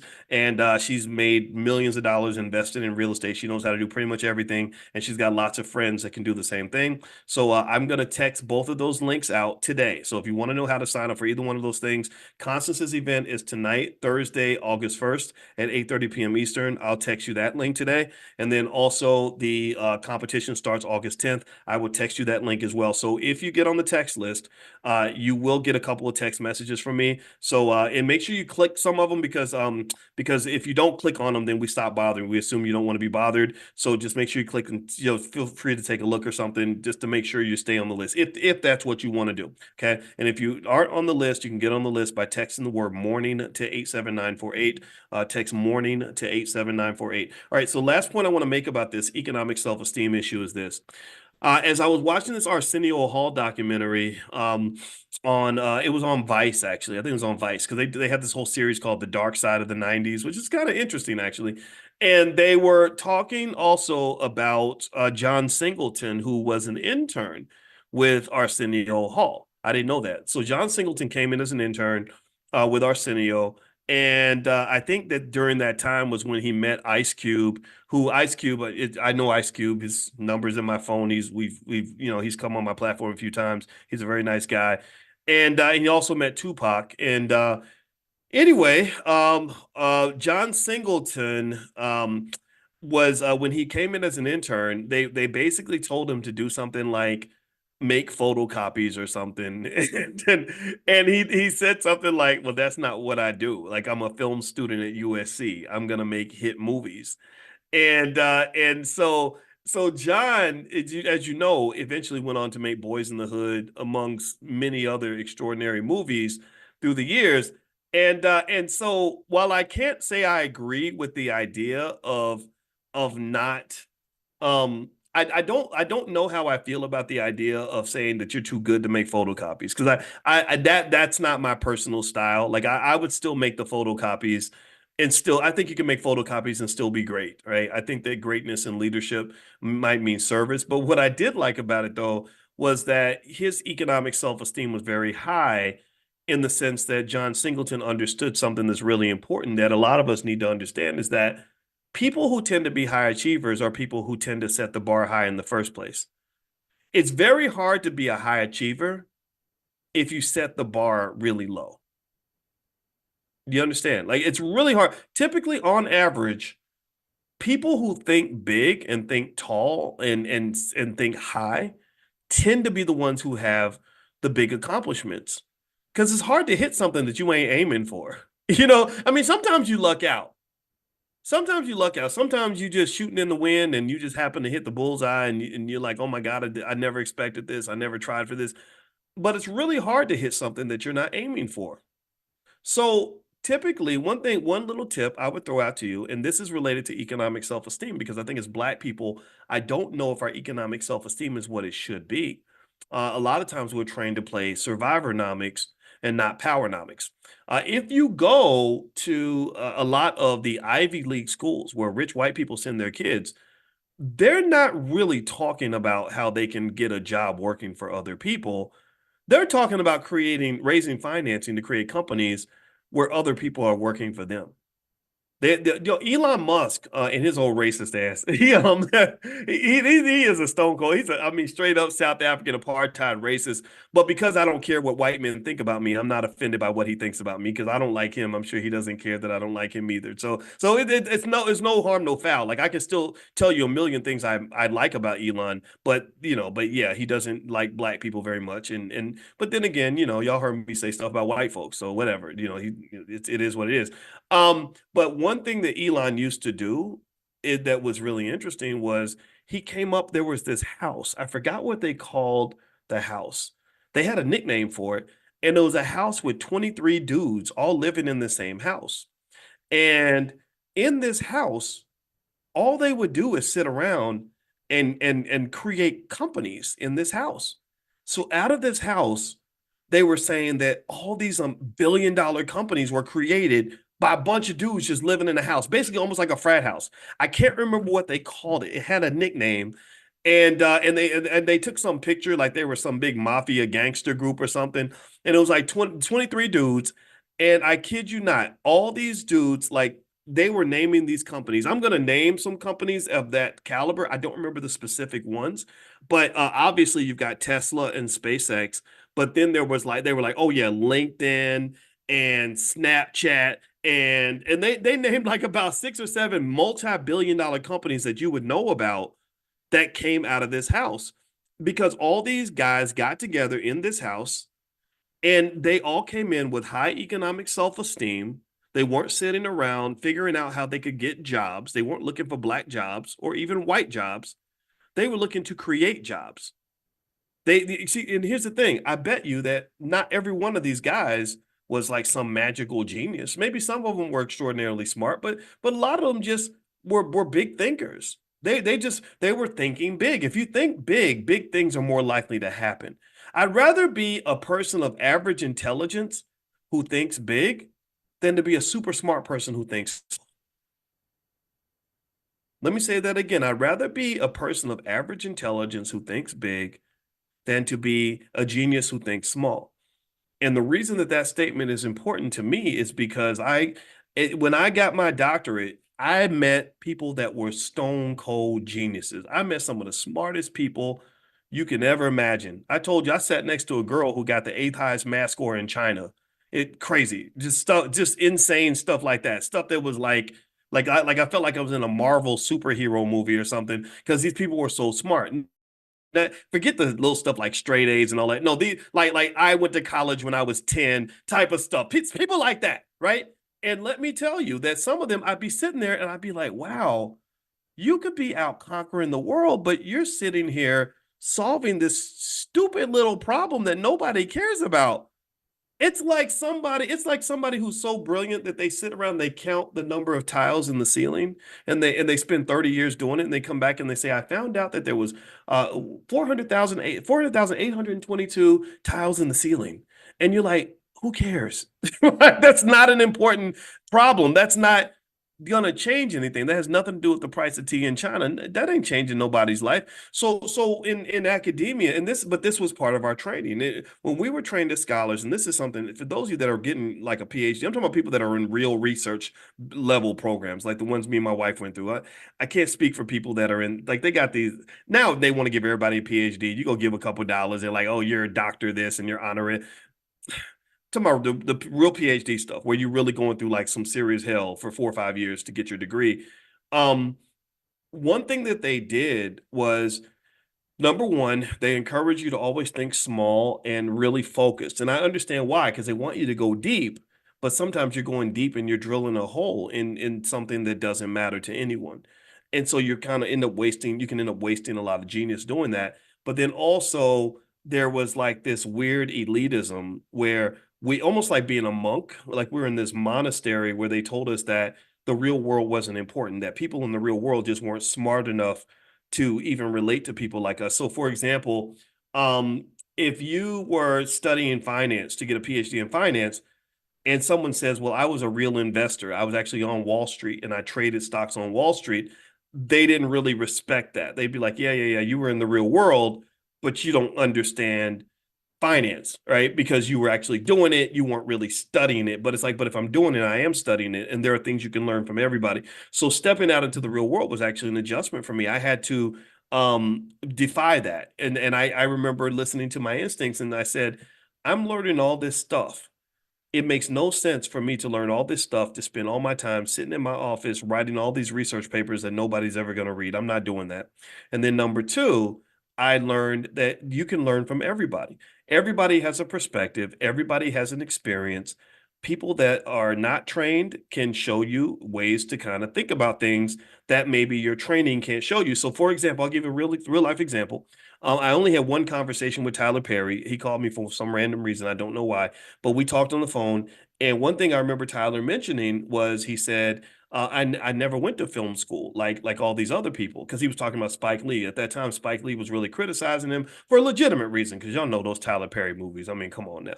But anyway, but Spike was making his, his little thing. But Spike was a little bit of a hater, because he kind of criticized Arsenio too. He just, Spike, come on now. You a hater. But anyway, but one thing Tyler said was, he said, I never went to film school like a lot of these other guys did. And I said, I think that that's your advantage. I think that the fact that you didn't go to film school means that you're not afraid to break certain rules to get the job done. And that's why you're able to make a movie for 1/50th of the cost. You're able to get the shows pushed out a lot faster, right? But now the downside of that, though, is obviously, I don't think Tyler's ever going to win an Academy Award, but he did make $1 billion. So maybe that you can call it even. I don't know. It depends on how you want to look at that. What I would say to you is that there is information and knowledge everywhere, and I encourage you to spend more of your time being a student than you spend being a teacher. The world is full of too many people who know everything, who are know-it-alls. Now, mind you, I get on a lot of people's nerves. I piss a lot of people off. I know that I do. Things I say can be very provocative, and I'm not trying to be that. I've kind of always had that in me since I was a little kid. I don't know why. But at the same time, I don't make the statements as if I know everything.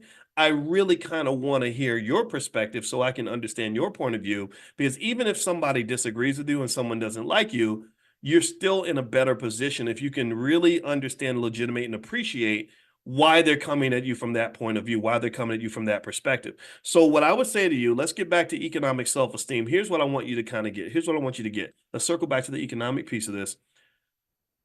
When you're talking about entering into this world of competitive economics, I encourage you to make sure that you and anybody you love has at least 5 or 6 different ways that they know how to make money.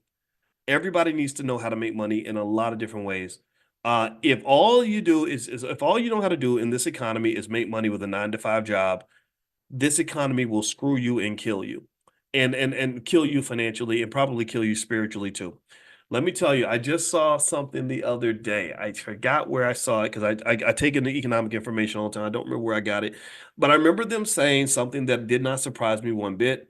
They said that they found out recently that there is a massive increase in the number of people right now that are seeking credit counseling because they can't pay the debt on their credit cards. And I know exactly why. I've talked to you all about this before. We talked about this for months, and you might remember this.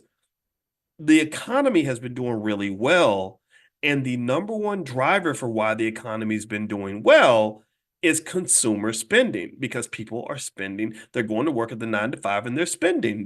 They increase the prices of stuff and they keep spending. McDonald's and Starbucks were raising their prices and people kept buying. Now the consumers are pushing back. That's why Starbucks stock has started to sink a little bit. McDonald's was kind of dealing with some stuff. That's why they came with the $5 value meal, because their consumers were like, hey, we can't keep affording these prices you're putting on your food now.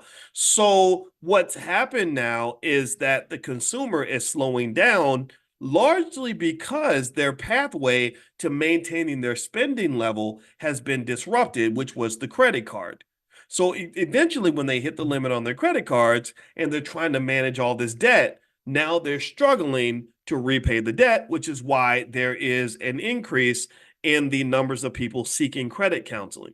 So these things are kind of happening, and I can just tell you that in this economy, it's not an economy that does well for workers. It's not an economy that's fair to workers. It could be. They could really have a good economy if they really embrace some of the ideas that you might see in places like Europe. They always label them, stigmatize them like, oh, you're a socialist, oh, you're a communist. Well, some ideas of socialism are actually pretty good. In Europe, they do a really good job of making laws that where they actually care about people. They have better educational systems in Europe than the United States. They have better healthcare systems in Europe and in Europe and the United States. People get sick and they don't say, "Well, I can't go to the doctor because I can't afford it." They make sure everybody can afford to go to the doctor. They do pay more in taxes without a doubt, but they have better workers' rights in European countries than they do in the United States. The labor unions are okay. If a woman has a baby, they understand why a new mother and a new father would need to take a few weeks, if not months, off to go be with the baby, because that's a better society if you have parents spending time with their kids. So we could have a society that's like that, but America is a country full of rich pricks. We are too capitalist for our own good, and that's ultimately going to really harm this society. So what I'm saying to you is that you were born in the middle of what can only be described as an economic version of a gangster's paradise. And I say that because capitalism is very gangster. Capitalism is about sort of bullying people and controlling people and enslaving people and punishing people for not doing what they're told. And you don't want to be on the bottom of this. And black people are really hit the hardest because I don't care who you're talking about when it comes to the politics and you're like, oh, I'm a Democrat, oh, I'm a Republican. I'm like, which of these political parties has ever done anything to take black people off the bottom of the barrel, off the sidewalk when it comes to economics? Which party has made it an agenda item to ensure that black wealth rises and that we are no longer ranked dead last when it comes to economics? So you got to understand, our community is treated as the economic toilet of America. Everybody craps on us. We are literally trained and wired because of how we came in, because of how we came to the party. We came to the eighth grade dance as the little boy who smells like pee. That's what you get. They finally let you in the dance. And they're like, there's a little boy who smells like pee. He should just be glad he's here. We're going to treat him like crap. And that's the best he's ever going to get because we could put his butt back outside. And I hate saying it like that, but that's what I visualize when I'm thinking about how America operates and how black people fit into that. Do you understand? Capitalism is ruthless. It's merciless. It's just the Trumps and the and even Kamala's her little Jewish husband. Come on now, they got some money over there, right? So there's just kind of this elite thing, right? And the elite don't really in America. The elite don't really care that much about the poor. They kind of might in theory, but they really don't. Like the Republicans will do their little charity and little church charity. Will give a little bit to the poor, but really you need to get a job.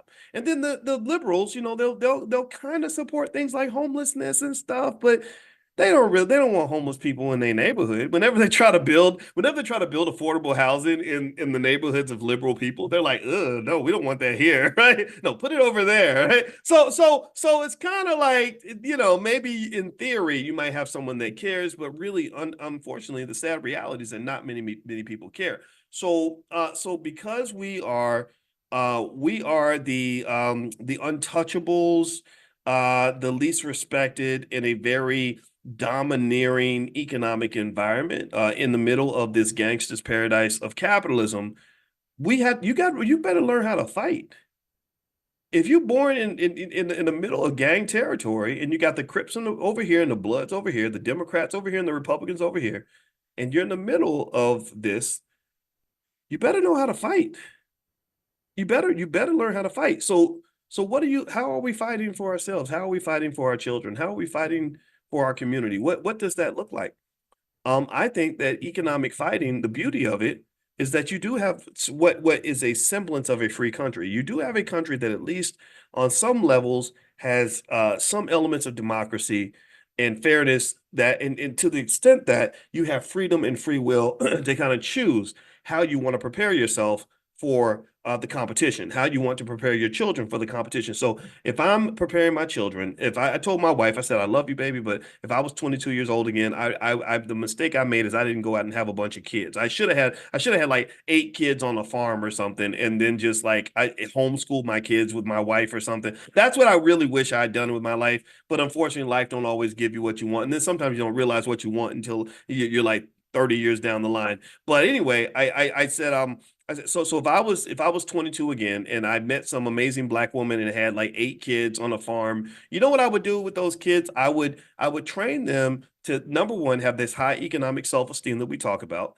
I would say, look, you don't have to go work for anybody. We're not going to do that. We're going to protect you from that choice. If unless you choose to do that, that's going to be up to you, but you'll never be forced to do that. And then number two, I would train them to work together. I would really train them to be cooperative, and I would train them on a code of conduct. And I would say, you know what? Being a Watkins is the most important thing you can ever be. The name Watkins is going to mean something. The name Watkins is going to be the most powerful name on the planet, and you are a Watkins, damn it. That's the most important thing you could ever be. You are Watkins, and you are black. So nothing else out here that anybody can offer you is more important than what you already got in your back pocket. So they're going into the world already armed with big confidence, big self-esteem, the big dominant energy. Like they already know who they are. And that right there is going to make them a hell of an adversary for anybody. And then what we're going to do is we're going to do basic things like we're going to save our money and invest our money so that every kid, when they get to adulthood, they're all sitting on enough wealth where the idea of having to take a job just really isn't something that's really at the top of their priority list. And then, of course, there's knowledge and self-knowledge, right? Black training on Black history and just what it means to be Black and what you're actually fighting for. Also, things like family, and then physical and mental health. And then at that point, they can kind of do whatever they want. At that point, by the time they're in their 20s or their 30s, they're running some multi-million-dollar family corporation. So their economic consciousness is way up here. They're not even thinking like, okay, how do I go get a $25,000 a year job so I can try to start paying my student loans? They're really out making business deals. They're out doing things. They're like, okay, let's go buy this $2 million property so we can add it to our family portfolio. They don't need to be institutionalized because they're already part of an institution. Do you understand me? They don't need to be institutionalized by the educational system because they're getting plenty of education at home. They don't need to be institutionalized by the American economic system because they already have an economy at home. You understand? They see the family is an institution. Your economics in your family can be your economic institution. Your educational institution can be at home if you wanted it to be. It doesn't have to be out there. It can be right in here. But when you are fractured, when you are not prepared, when you are untrained, unskilled, and your self-esteem is low, well, then that's when these other institutions pick you up and grab you because because pimps are best at recruiting people that are laying out there on the street. Pimps are not good at a pimp can't recruit somebody who's already attached to somebody else, or a pimp can't recruit a person who's already got support from another entity. Pimps recruit people who are down and out, down on their luck, stuck, scared, stressed out, afraid, right? That's when they scoop you up. So I think Black people, I believe we get scooped up by these other institutions because we're just so broken and fractured and unprepared and scared that we will sign up with anybody that we think can give us even a semblance of protection. So that's why you'll have a politician that'll come along and say, well, if you don't vote for me, then you ain't Black. If you don't vote for me, then you're going to die. Vote or die. If you don't vote for me, you're going to be dead. If you don't come work for me, how you going to survive? How you going to pay your bills? If you don't come to our school, well, how are you going to get an education? You can't learn nothing on your own. And I resent that only because I know that there's a better way. And I think that there's a healthier way. I hated the public school system. I hated it not because the knowledge wasn't good. I went to a good high school. I hated it because I didn't feel loved. I didn't feel understood. I didn't feel respected. I didn't feel like I belonged. And I think being in places where you belong and you feel loved and you're getting all these other things, these other nutrients, these other emotional nutrients that you're not connecting to the educational process, that really leads you to really connect and embrace something. That's why some kids will embrace a gang more than they'll embrace going to school every day, or why do you think they join the gangs, or they love going to football practice because they're a part of something, as which is much more interesting than maybe being in a household where it's only me and mama and daddy's gone and mama's at work all the time. So I'm gonna just go to football practice because I get love and acceptance and connection with other people. So I think that creating those spaces of connection and love and acceptance and support, and also empowerment and preparation and skill and everything else, that's where you end up having so much of what you need that you don't really need those things from other people. So the question is, what do you need and how are you going to get it? And what do your children need and how are you going to give it to them? So anyway, that's it. I'm done talking. I sometimes I get going on a tangent and I just will run to 50 miles in that direction. So the concept for today is economic self-esteem. Are you aiming for the best deal possible, or are you taking whatever they offer you? And your ability to aim for the best deal possible, economically speaking, comes down to patience, options, and the ability to walk away from the table. And typically, people who are in a position where they can do those things are people that are already well taken care of in another direction. If your needs are already met in a lot of other areas, then you don't really need to be desperate. And unfortunately, we get economically exploited because we're very desperate. Desperate people tend to get taken advantage of. So never ever put yourself in a situation where you're desperate. And this is true not just for economic relationships, but also for romantic relationships. We know what happens to a desperate person. Okay. All right. So anyway, that's it, guys. So just a quick reminder, number one, Constance Carter's real estate event is tonight at 8:30. I'll send you guys a link. Make sure you're on the text list. To get on the text list, text the word morning to 87948. Text morning to 87948. Also, the Black Investors Championships, the last day to sign up is August 10th. We begin on August 19th. Everybody gets $50,000, and we're going to go 6 weeks, and may the best investor win. And I will announce who the winners are, the top three. I will announce that when we finish after 6 weeks. And I will send you all the link to do that. We will waive the fee for everybody that's in Money in the Morning that's on the text list. So make sure you get on the text list. Text morning to 87948. So have a good day, everybody. God bless you. Thank you so much for hanging out. And I will see you all very, very soon. I'm Gen X, and then there's millennials, and then there's Gen Z. So you got millennials and Gen Z. And there were studies that basically sorted out investors. That was done by Bank of America. And they sorted investors based on whether you were over or under 44 years old. And on these criteria, they were able to identify some differences in terms of how younger folks invest versus, say, people above the age of 45. And I thought that it would be an interesting analysis to kind of think about this in terms of psychology, because all this is psychological. It all comes down to mindset. And as you guys know, in Money in the Morning, we basically are digging into financial psychology and the mindset of investors and what that means. Now, first thing I'm going to say before I reveal this is that it's not as if young people are investing badly, right? They just invest a little bit differently, and I also believe that the cross transfer of information across generations can be beneficial for everybody. Like, I think that younger people can teach older people a few things, and I'll mention that. And then also older people can teach young people some things. And so if you're smart, you'll listen, because your grandma knows a couple of things. She's seen things that you haven't seen. Your grandfather knows things that you have not experienced yet. And so I know that listening to my grandma, who is the panther that's behind me, I keep my grandma with me everywhere I go. She's right here. Her name is Felicia, and she's also behind my head. My grandmother, protected me from myself on more than one occasion, because when I was young, I was smart, but sometimes we think we're smarter than we actually are. So I had a little bit of knucklehead in me. I still remember my grandmother when she had bought me some savings bonds, and that was how she knew to invest. She didn't really know anything about the stuff that we talk about. Like, we're far more advanced than previous generations in terms of our economic knowledge, all of us, everyone in here. And she had bought me these savings bonds when I was little, and they all matured, and I got this lump sum of money when I went off to college. And I had this girlfriend at the time, and her car broke down. And I remember I used some of that money to fix my girlfriend's car. And I never forget, my grandmother was so furious and she wrote a long letter to me. This is back when people used to write letters. She didn't send an email or a text message. She wrote me a letter. That's how you know grandma was pissed. And she wrote me a long letter and I don't know if she thought that I was out smoking crack or what, but she talked, she really was concerned about what I was doing with my money.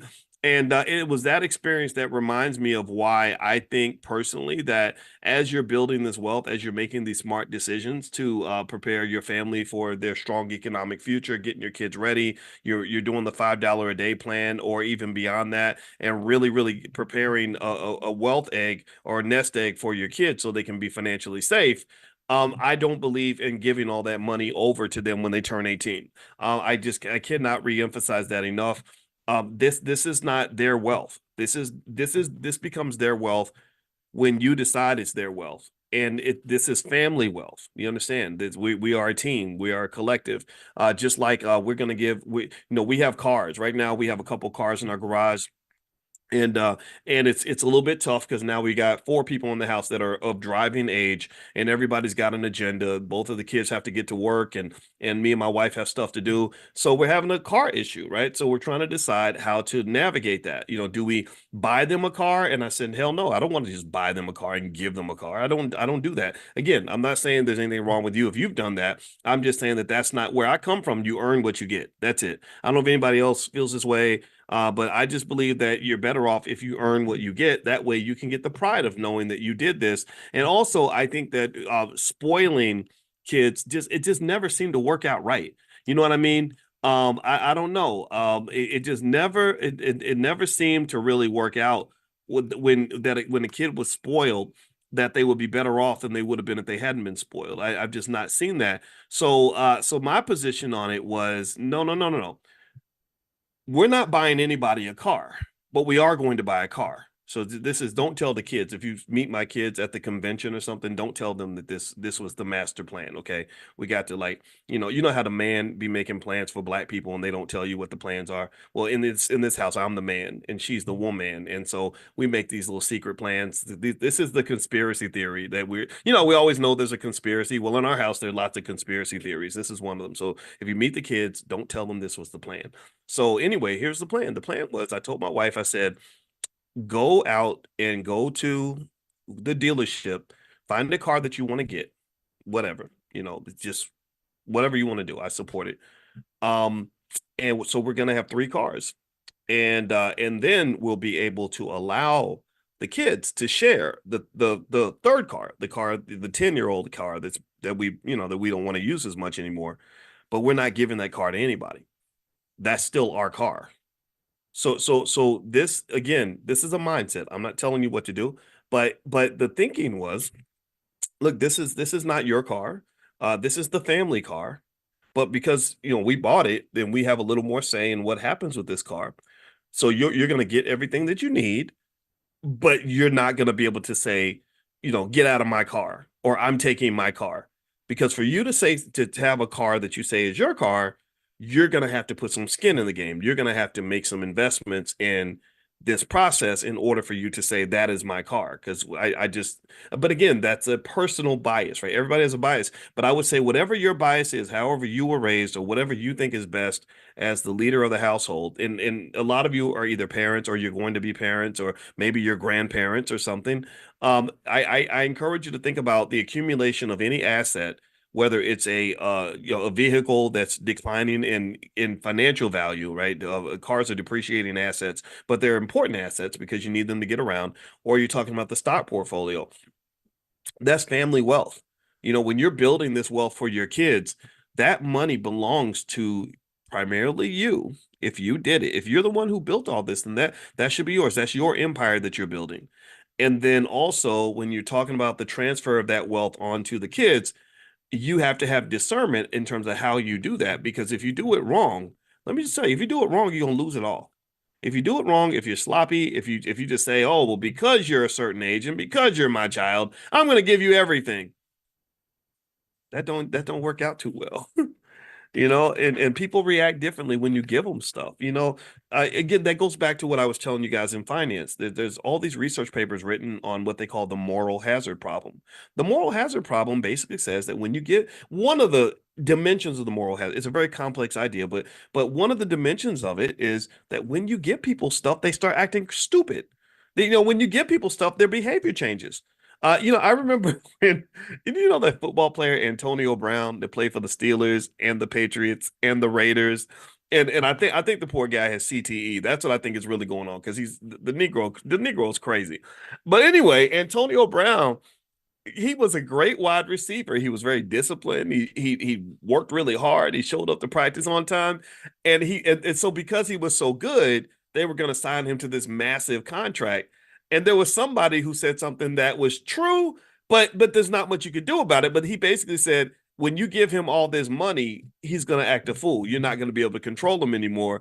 And he was actually right. When Antonio Brown got his money, his behavior no longer made any sense. Now, I personally think that brain damage thing is really big with the football players.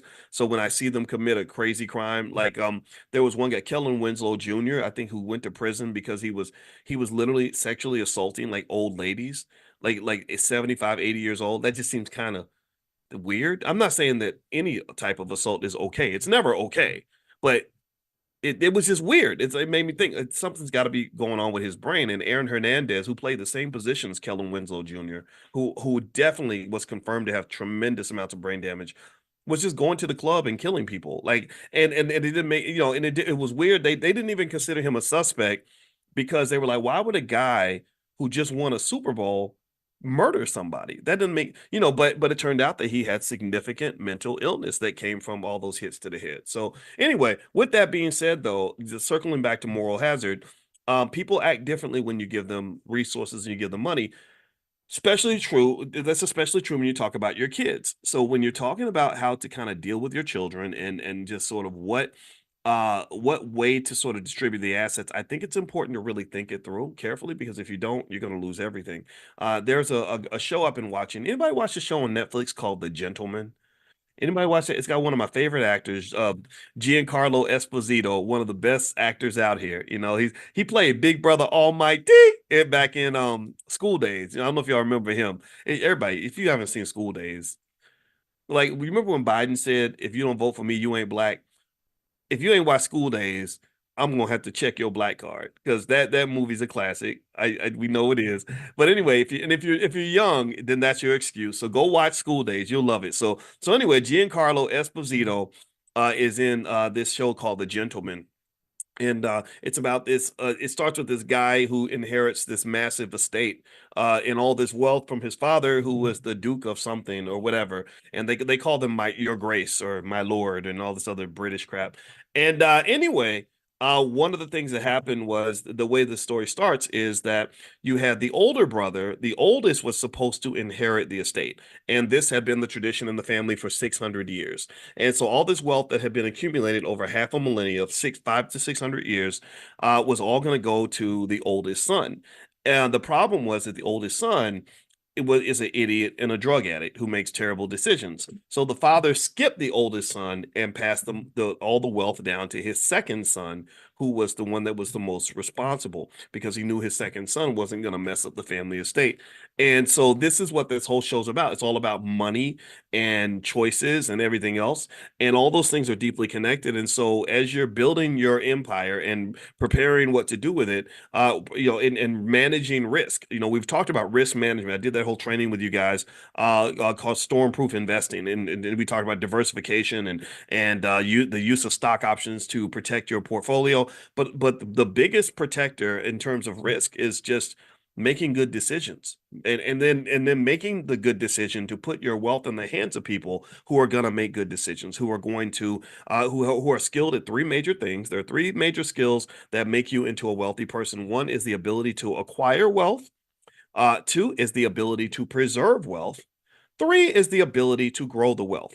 So really, it's simple. I would almost call it the football player analogy. And let me explain. I like analogies because it helps us understand that I'm telling you nothing new. Everything that we talk about, you already know these things.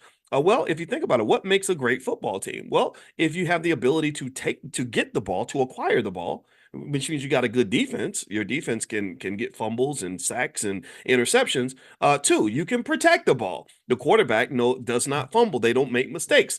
And then you can grow your score. You can get the ball down the field because you have a great offense. If you have those three things, do you understand? Tell me if you get this analogy. If you can acquire the ball, protect the ball, and get the ball down the field, then you will win Super Bowls. So to win Super Bowls in your life, in the game of economics, the very competitive game of powernomics that exists all throughout this world, the game of capitalism, then then pick up those three skills and you're going to win. And then you only give the ball to people who also have those skills, right? So if I've got a child who does not preserve wealth, then why would I give all my assets to that person who's just going to be a leaky bucket, who's going to lose everything?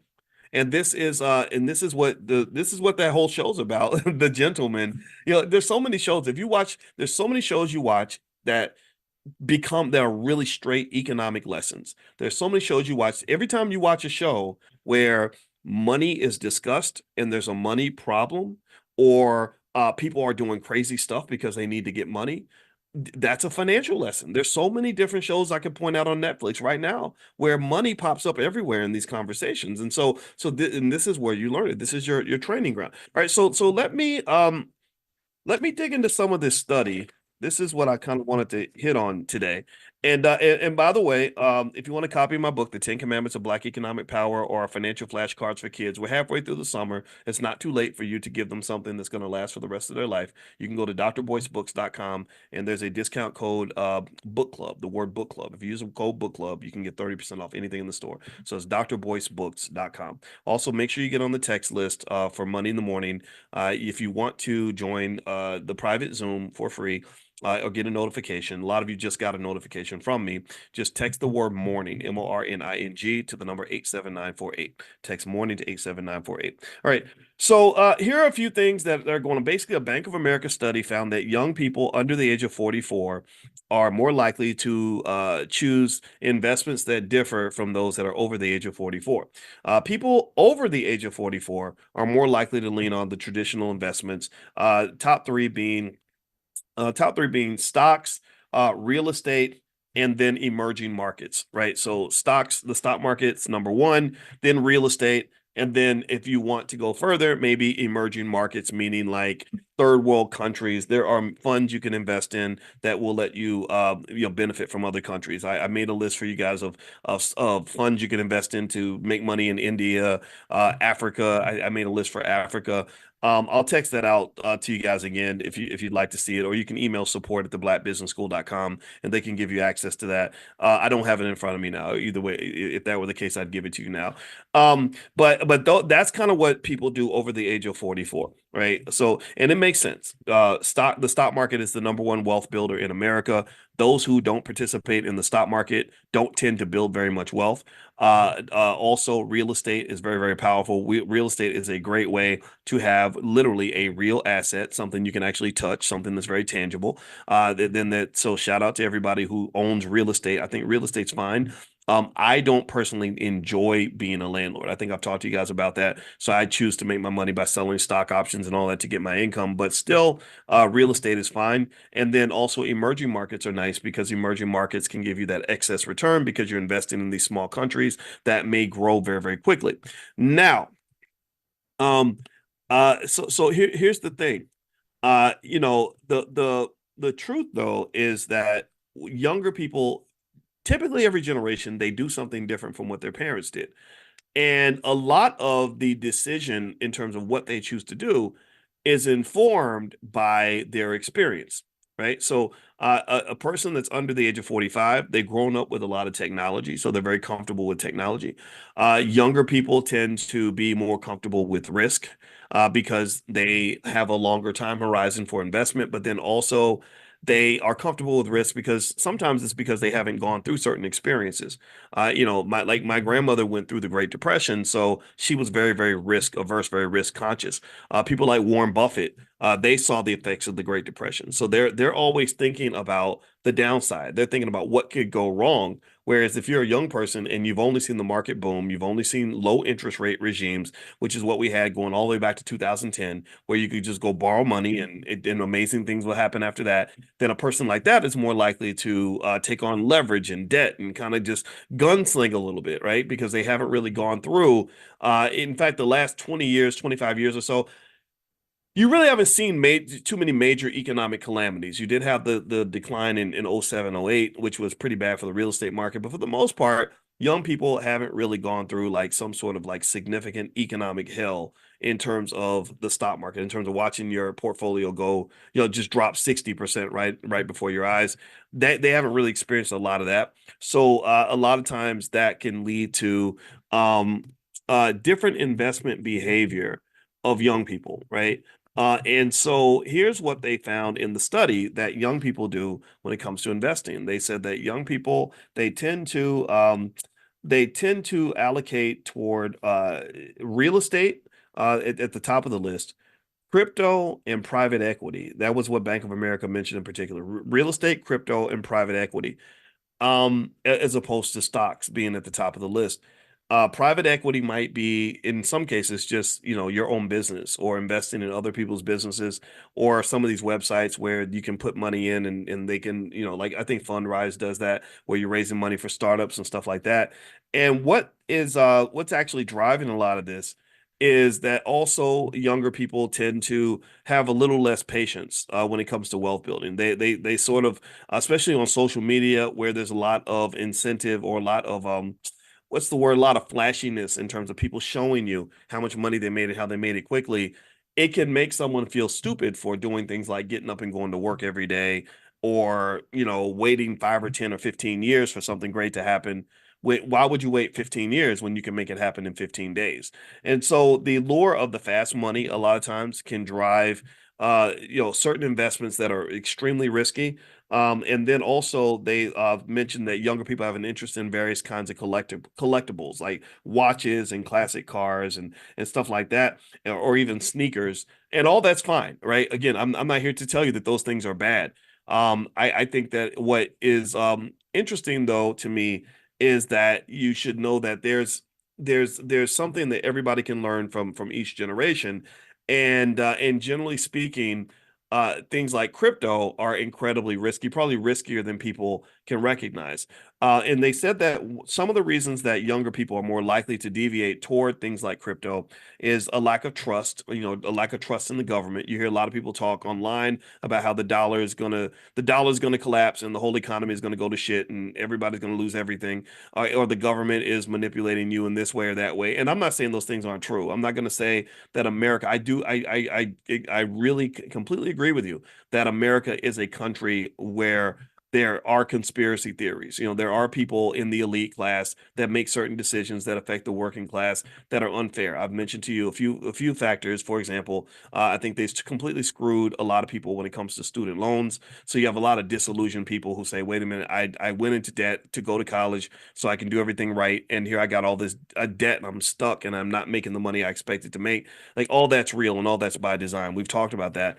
But at the same time, though, I think that if this lack of trust causes you to throw the baby out with the bathwater, then that's not good for you, right? If you are just sort of like for example, if you believe that the stock market is a complete Ponzi scheme and you don't participate, well, then guess what? You're missing out on the chance to make money alongside Microsoft, Apple, Nvidia, and the greatest companies on earth. And so really, I think that a balanced approach is more appropriate, where you say, yeah, they're probably doing what's best for themselves. Yeah, the elites are going to be elites. Yeah, they're probably making plans and conspiracies for them to benefit themselves.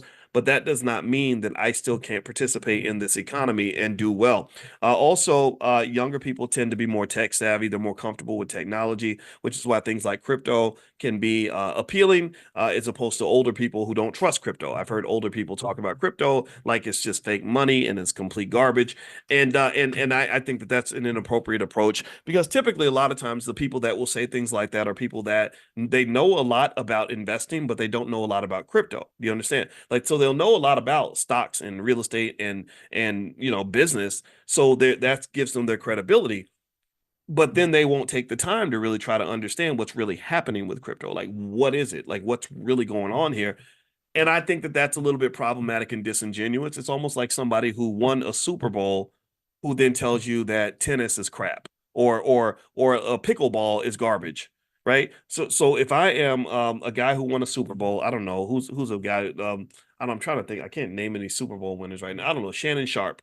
I'm Shannon Sharp and I won a Super Bowl in football. Um, but and then pickleball comes along and I say, well, pickleball's a stupid sport, but I know nothing about the sport. You know, if I say pickleball will never take off, nobody likes pickleball, it's dumb. What credibility do I have to really say that? Right? If my credibility is that I won a Super Bowl, well, that's not appropriate credibility. That's not accurate in terms of that's not my area of expertise. Do you understand? So a lot of times people that criticize crypto the most I've noticed are people who haven't taken the time to really understand it, participate in it, invest in it.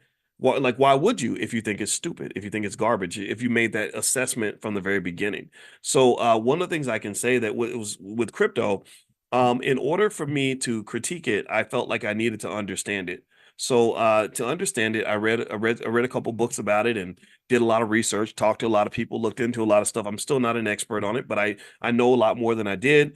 And if you were to ask me, do I think crypto is garbage? I'd say yes. And if you ask me, do I think crypto is a great investment? I would say yes. And the reason I say that is because not all crypto is created equally, and the future of crypto is very, very vague. Nobody knows what the future of crypto is going to be because it's heavily dependent on things like regulation. It's dependent on what the economy does. If the economy were to go south, like for example, Sam Bankman-Fried. Anybody know that name? Give me a yes if you remember the name Sam Bankman-Fried and FTX. Did anybody else follow the FTX debacle? Let me know if you followed this. This is really important. Okay, so Sam Bankman-Fried became kind of the king of crypto. He was a guy that was really making what I thought were some strong, solid decisions for a while. I don't think he was just a complete loose cannon wrecking ball or a bad person the whole time. I think he did make a mistake though, and he did break the law. But what Sam Bankman-Fried did was he came along and he kind of positioned himself in the crypto world similar to where JP Morgan was in banking years ago, where he was literally the single guy who was bailing out the entire industry. He was making these big acquisitions of these companies and doing all these things that were really garnering a lot of respect around the world and everything. And it turned out, though, that he was doing it inappropriately and illegally. He was using money that he wasn't supposed to use. He had money that he was supposed to hold, and he used that money to make investments. He borrowed out. He put his hand in the cookie jar. He borrowed money that he shouldn't have been borrowing, and that was clearly illegal and clearly wrong. Um, but let me also give you the other side of that. That's interesting. So if Bankman Fried had done the exact same thing, and it wasn't a crypto winter, he not only would he have gotten away with it, but he would still be hailed as a hero. He would be looked at as this guy who was this financial genius. Um, what a lot of people don't know is that a lot of times timing is huge in terms of when people get caught with, various Ponzi schemes. Bernie Madoff got caught because there was a recession. And when there's a recession and an economic downturn and there's fear throughout the economy, that's when the rubber meets the road. That's when people start reaching out and saying, okay, you know all that money you've been holding for me? I need that money by tomorrow. And if you don't have the money, like if the money is out there somewhere, if you've got it planted somewhere in an investment where the paper loss is extreme, then you're going to pretty much get caught with your pants down. But maybe if they had called you a month later, you would have had the money. Do you understand? Right? So what happens with a Bankman Fried or a Bernie Madoff, and this is again not to excuse their behavior. I think that it was not just criminality, but it was also criminality that was driven by excessive risk taking. It's almost like someone who says, I'm going to take a risk by breaking the law. I'm going to take a risk by using money that I shouldn't be using or making a promise that I may not be able to keep.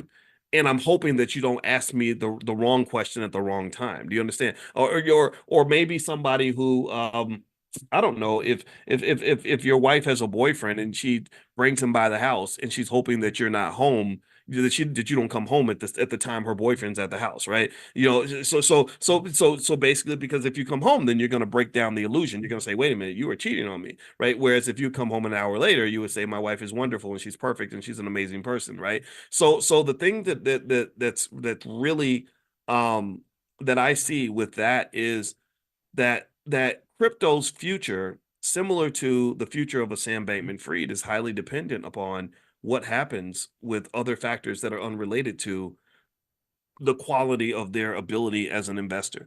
I don't believe at all that Sam Bankman-Fried is the only person in high finance who has done something that could be defined as illegal. One thing that does happen is that whenever there's a crash, what happens is people start going back and they start doing very detailed forensics and really looking at every little detail to see exactly what you did right. And I guarantee you that 90% of you, if somebody really put a microscope on your life and said, we're going to go through every tax return you've ever filed and verify every single thing you ever wrote off and every little thing you've ever done, they would probably find something. They would probably, there's a chance that they would find something and say, oh wait, look at this, wait, you filed a bank loan in you got a bank loan in 2017 and you said your income was 98,200 and we found out your income was only 91,400, so that that's illegal because you lied on your form, and so now we're going to prosecute and all these other things, right? So effectively,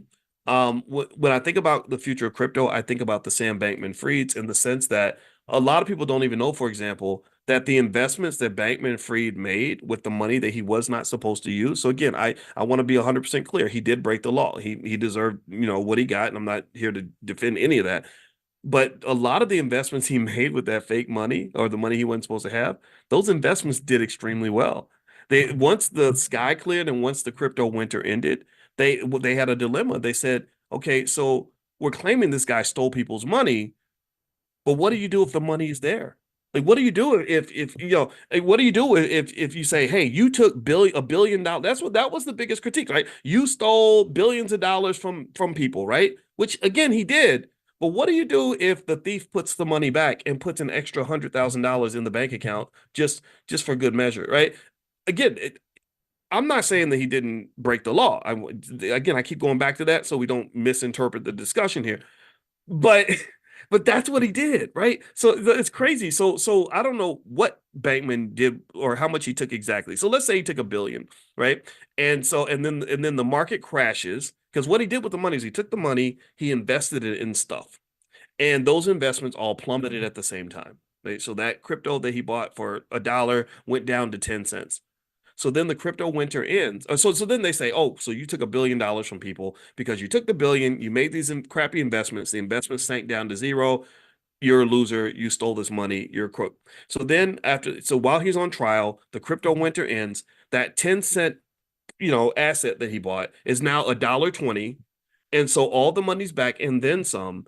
And they literally got to the point where they said, to our surprise, not only are we able to give every investor all their money back, we're going to give them an 18% premium on that investment. And what I want you to kind of see with this is not just timing in finance and how important that is, but also just the value of time. If in fact, for Bankman-Fried, what he probably really wanted, if he could make three wishes and wish for anything on earth, one of the things he would probably wish for is just more time. Like, give me another 2 years. I promise you, it's going to work out. And time is important because Jeff Bezos, if Jeff Bezos had not been given more time, if he'd run out of time, Amazon wouldn't exist because there were times where Amazon was deep in the red. There was times where Amazon looked like a terrible investment. Bezos tells a story about how he almost had to shut the doors on the company because he needed $1 million. He said, I had to take 60 meetings to raise the $1 million. I got $50,000 per person, and I had to give away 20% of Amazon to raise that $1 million. And now Amazon's worth a couple $1 trillion. So all those people made an amazing ROI on their investment. But if they said, you know what, we don't believe in you, this is where financial psychology comes into play. This is where emotion and belief and perception matters. Perception becomes reality in the world of finance because if they just said, You know, Jeff, we were going through your history and we found that you have a marijuana conviction from 10 years ago. So you're a felon basically, and we don't trust you. We don't believe you. So we're not going to give you any money. Then Amazon wouldn't exist because they wouldn't have enough faith in him to give him more time. And this is one of the things that makes it hard for black people, especially black men, to build businesses, is because your margin of error is very thin. I wrote a whole book about this when I was on the faculty of Syracuse called "What If George Bush Were a Black Man?" And in this book I wrote in about 2004 was basically to kind of say that we underestimate from an economic standpoint how much your prior belief or your confidence in a person or an entity affects the ability of that entity to survive and to thrive. Do you understand how much perception makes a big difference in terms of the realities, in terms of outcomes? There's a whole statistical theory on this, a whole statistical area called Bayesian analytics, Bayesian statistics, which basically says that if I already have a preconceived belief about you, if I've already got a head full of stereotypes, this is why stereotypes are so dangerous. This is why whenever you hear me yelling and screaming about the way some of these poor female rappers are just dismantling the image of the black woman around the world in a horrible way, or why it's not cool that black men are typecast as athletes, comedians, and rappers. Well, the reason that these stereotypes are important is because if people come up to you and they already see you in a certain way, that's going to impact their belief in whether or not they should invest in you. I'm not going to invest in you if I think that you're an idiot, a thug, a criminal, or a loser. I'm not. And it's my decision to invest in you, society's decision to invest in you, that directly impacts your probability of success. So when I tell you all that 80% of black owned businesses fail, the reason 80% of black owned businesses fail is partly driven by the fact that nobody has faith in black people. Nobody believes that that black man's going to be smart enough to do what Jeff Bezos did. If he ain't got the million, ain't nobody going to give him the million. They're going to say, oh, well, yeah, he's a black guy. And those black guys, all they do is make babies and rap and play basketball and whatever, right? They go to the strip club. They don't sit in the office and grind 14 hours a day to do what's necessary to make a company successful. They're loud and flashy. And if we were investing in him to go and become the next P. Diddy, we'd invest in that. But we're not going to invest in him trying to become the next Jeff Bezos because black guys just don't do that. So these perceptions and these stereotypes are incredibly important. And so to circle back, when we were talking about crypto a little while ago, you know me, I always circle back. I know I might take you around the world, but I promise I'll bring you back. Um, the perception of crypto is incredibly important in terms of the probability of success in crypto. A lot of times when media creates fear, uncertainty, and doubt, they call that FUD. What that does is that directly reduces the value of the asset because things exist when you want them to exist. It reminds me of how they had that Cinco de Mayo holiday and they said that your ancestors are only alive for as long as you remember them. Or when Peter Pan was talking to Tinkerbell, and Tinkerbell, they asked Tinkerbell, "Do fairies exist?" And she said, "They exist if you believe in them." So the question is crypto going to be successful or is crypto going to fail? Well, crypto will be successful if we believe in crypto. If we all collectively believe in it, then we'll all collectively invest in it. If we all collectively invest in it, then it's going to be successful. But the question then becomes what's going to happen? How's the public going to feel? And how are the regulators going to react to that? If the regulators come in and create laws that undermine the growth of crypto and then create enough fear, uncertainty, and doubt that people don't want to invest in crypto, then crypto will ultimately fail. That will be a bad investment. And so one of the beliefs that I have, if you're talking about safe investing, is I don't think you should have more than 7% of your portfolio in crypto. This is not investing advice. This is just my opinion. This is my belief. But I think that if you have more than 7%, definitely more than 10% of your portfolio in crypto, you're taking an unnecessary amount of risk. And I encourage anybody, do all the alternative stuff. I mean, all these other things are a lot of fun. The private, I think investing should be fun. I think investing in things that you love, it adds an extra layer of joy that comes with investing. It does not have to be boring like watching grass grow. It's not just about the money, it's about quality of life. But at the same time, don't walk past the stock market. Don't walk past the wisdom that your grandfather has just because you want to be new and cool. Just because something's new does not mean it's better. People talk about progressive and futuristic and moving forward as if it's always good. No, sometimes you move forward into a place that is worse than where you were before. Just look at integration. That was so advanced and so forward thinking and so futuristic for black people, and it only made our situation worse. It made us worse in terms of education. It made us worse in terms of economics. It made us worse in terms of family structure. So stop thinking that everything that's new is better. Sometimes new ain't better.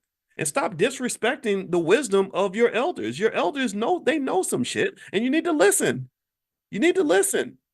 And then at least you can move forward without making the same mistake that somebody else made 60 years earlier because you don't even know your history. You have to know the history. You have to know. You got to hear the stories from your grandmother and grandfather so you can make informed choices. And so to me, because I go through this sometimes where I'll have people say, Dr. Boyce, we want you to connect more with the youth, and we want you to, and I'm like, yeah, well, I do connect with the youth. I mentor a lot of people. I have young guys I meet with every single day of the week, and I work with them, and I learn from them a lot. But damn it, you're gonna learn from me too. Like I'm not going to just, like, again, it's an interesting, it's got to be an ecosystem in terms of the relationship that older people have with the youth. It has to be an ecosystem. You learn from me and I learn from you. It cannot be just you following me, because then you're not able to express your creativity and your originality. I get that. But then it can't just be me following you, where I am 53 years old doing TikTok dances because the shit's popular. I'm not doing things because they're popular. I'm not one of your little friends. I'm not trying to be that. I'm not trying to be a 53-year-old who's acting like a 25-year-old, because that's not going to work. That's me literally discounting 30 extra years of wisdom that I've accumulated and putting that all to the side because it ain't hip and it ain't cool, and the rappers don't like it. I don't give a damn about that. We got to make each other better. We have to make each other better. So I would say, for sure, based on, if you want a conclusion from today's conversation, every young person needs to be invested. Every single young person who wants to have money, you better invest. Stop thinking that job ain't going to do it for you. That is not going to give you financial security. That's not going to put you where you want to be. You have to invest in something. You have to sacrifice for the future if you want to have a future. Secondly, when you talk about investing, there are basic rules you can follow. Diversification is really important. Never get so enamored with one investment or one stock or one thing that you end up putting everything you have into one space. You have these stories where I saw an NFL player who said he wanted to get his whole paycheck in Bitcoin, and I said, why would you do that? That's the craziest thing in the world. I'm sure it might work out for you, but even if it works out, it's still a stupid decision, because it might have not worked out, and Bitcoin could collapse, and the next thing you know, you've got this worthless amount of money that's coming into your paycheck. That's not very wise. So what you do is you say, okay, I'm going to participate, but I'm not going to dump my whole economic body into that, and what gives you the wisdom to know that that's not the right move is you want to hear those stories about people who did exactly what you're doing, who lost everything. When you're investing, you really don't want to be in a position where you're going to lose everything if something goes wrong. You want to be diversified. That's really important. And then also just being consistent and making investing part of your culture. That's how people win. That's how people succeed. So anyway, these are some thoughts that I had on this topic. I think also from an economic consciousness standpoint, another important thing that I know I did not understand when I was young, but I understand it better as I get older, is that this too shall pass. Sometimes we can get so caught up in a moment where, like, you ever see pictures of somebody like from the 70s where literally the dude in the picture was like the coolest, hippest guy in 1974.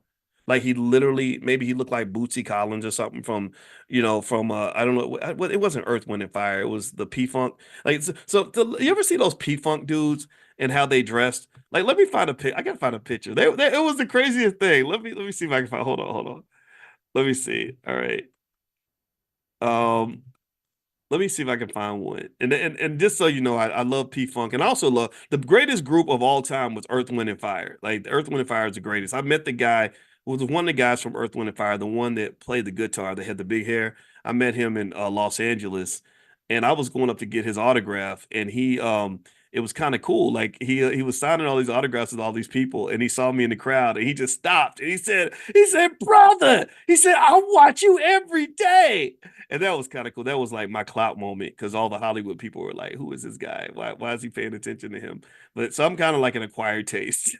Some people love what I do. Some people don't know who the hell I am and don't care, and I don't blame them. All right, so here's so if you look at like a picture like this, right? To me, when I see like a P-Funkish kind of picture, or I see, like the Funkadelic or whatever, or I see my dad's old pictures where he's got the big hat and the fur coat and what like stuff that looked really cool in the 70s.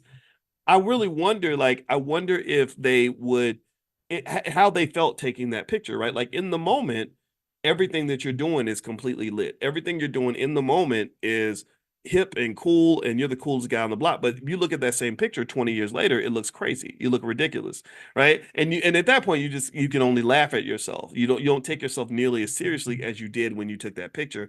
And I kind of think about that when it comes to what's trendy with investing. A lot of times I think when we're young, we get caught in a trend and you think that that trend is going to last forever. Like you really think that what you're doing right now is going to be the best move for you forever. Like literally I'm overcommitting to the moment. That's what I'm getting at. That's what I want to kind of, and I think that overcommitment to the moment is a type of immaturity that we grow out of. And that's it's important to do that because sometimes overcommitting to the moment, for example, can cause somebody to when someone takes their life, like a 17-year-old takes his life because his girlfriend broke up with him. That's overcommitting to the moment because he doesn't realize that he's got the rest of his life to live. And 5 years from now, he won't even care about this girl anymore. But in that moment, it seems like that moment is forever. That moment's going to last a lifetime. I feel the same way about when my mother was pregnant with me when she was 17. They told her, well, it'll be easy for you if you just terminate the pregnancy. And my mother was like, no, this baby's going to grow up. He's got a whole life ahead of him. It's going to get better. And I'm glad she had that perspective because it did. It got better. The financial challenges she had lasted about 2 more years. She married my father when I was 3. Things got better. And now my mother and I have had 50 something years of a wonderful life. I paid her house off. I'm here for her. She benefits in a million ways because I'm here. But if she had only been trapped in the moment, she would have never had any of that. The whole 50 something years of our existence together would disappear. Do you understand? So a lot of times I think that with financial consciousness, one aspect of consciousness is knowing that there's more to your life than what's in front of you. That's my point, right? There's more to life than what you're seeing right now in this particular place. There's a big gigantic world and there's a long time series such that everything that's happening, most things that are happening are eventually going to pass and it's going to become the past. So in fact, maybe a good consciousness exercise as an investor is to try to imagine the year 2030. Like try to meditate and imagine it right now. And then think about how you kind of look at the year 2030, right? It seems like it's futuristic, it's way off out there. Nobody's really talking about 2030 in the year 2024. Nobody's talking about 2035, right? But if you go out to 2030, what's interesting to me is that 2030 is to 2024 what 2024 was to 2018. Do you see? And 2018 was just yesterday. Most of you probably remember 2018 like it just happened. And so think about this. Imagine if in 2018 you'd invested to prepare for 2024. Like imagine in 2018 if you just made a series of investments in Bitcoin and different stocks, Apple, Nvidia, whatever, and you just consistently invested that money and you said I'm preparing for the year 2024. I'm going to be I'm struggling now, but I'm going to be in good shape by the year 2024. And let's say you committed to that and you were consistent and you did what you were supposed to do. Think about where you would be. You'd be in an amazing place. But here's the thing. Here's the problem. Here's the trick. This is the mind trick. It's crazy how this happens to all of us. In 2018, we weren't thinking about 2024 like that. 2024 was the future, right? And the future is always like this ambiguous place that we're never going to arrive to, but we always get there every time. Every time. I assume a lot of you are old enough to remember. Any of y'all remember when even the year 2000 seemed like it was way off in the future? Like it was never going to arrive. Like Prince was singing about how he's partying like it's 1999. And and it's crazy to me. It's like, holy shit, like 2000 is a long time ago now. Like that's ancient history. Some of you in here were born maybe after the year 2000. And so Time is a sneaky little bastard. It's so sneaky. And but the thing is, if you can really gain a connection to it and become very conscious of it and really feel it and flow with it and really respect it and accept it and don't waste it, that's one of your keys to wealth. I've told you all again, as a finance professor, we got to do equations and math. Everything we do is mathematical. The whole language is mathematics. When we've put together these equations that help us figure out wealth and how wealth grows, time is the number one variable in those equations. If you pour enough time into damn near anything that you're doing, you can get to whatever destination you want to get to. If I want to walk from New York to LA and I'm walking 1 inch per hour, walking incredibly slow, but I'm consistently walking from New York toward LA. If I give myself enough time, I can go from New York to LA, back to New York, back to LA, back to New York, back to LA, back to New York, back to LA. Do you understand? Time is the key. Time is the key. And where people lose wealth, in my opinion, is they waste time. You waste time. Or you give up on yourself. You say, "Oh, I'm broke right now. I'm gonna be broke forever." So then you start wasting time. And then next thing you know, you broke in 2015, you broke in 2016, you broke in 2017, 2018, 2019, 2020. Instead of realizing that if I harness the power of time and then just pivot a little bit and do something a little bit different, and I do that little pivot, I commit to that new set of actions and I do it across enough time, then eventually I'm going to be at whatever destination I'm trying to get to. Do you understand? So don't waste time. Like time is wealth, time is power. Time gives you the keys to the universe, in my opinion. So sit back one day and just meditate and imagine the year 2030 and just say, what am I going to do with this time? And then also, time is a blessing and a gift. We're going to run out of time. We're running out of time right now. We have less time now than we had at the beginning of this conversation. What are you going to do with the rest of the time that you have? And when I say this, I really mean this. I'm serious about this to the point that it's almost like religious for me. Every year on New Year's, when I get a little bit sad about the fact that another year has gone by, it's a sadness sometimes, but a happiness too, an opportunity, but a sadness, right? You know what I do? I sit down and I budget my time for the year. I have there's 8,760 hours in a year. We're awake for about maybe 5,000 of those hours, and I will budget that time the same way you budget money. I budget time more than I budget money. My time is more valuable than my money. It's easy. And in fact, even when you get more money, it becomes more deliberate, more intentional. It becomes more apparent because there are people that I can give money to because I've got a little bit of money. But when I give you my time, oh, that means that whatever we're doing better be damn important. Do you understand? So process your time. Your time is that is your gift. That is your wealth. Use it appropriately and invest it properly, and that is what you will get you where you want to be. All right. So anyway, that's it. I hope it wasn't too preachy. I hope that you gained something from this conversation, and also I hope that your investing journey is going well. We're going to be back tomorrow morning, 10 a.m. Eastern, every single morning. We do this Money in the Morning Economic Elevation Financial Consciousness Training.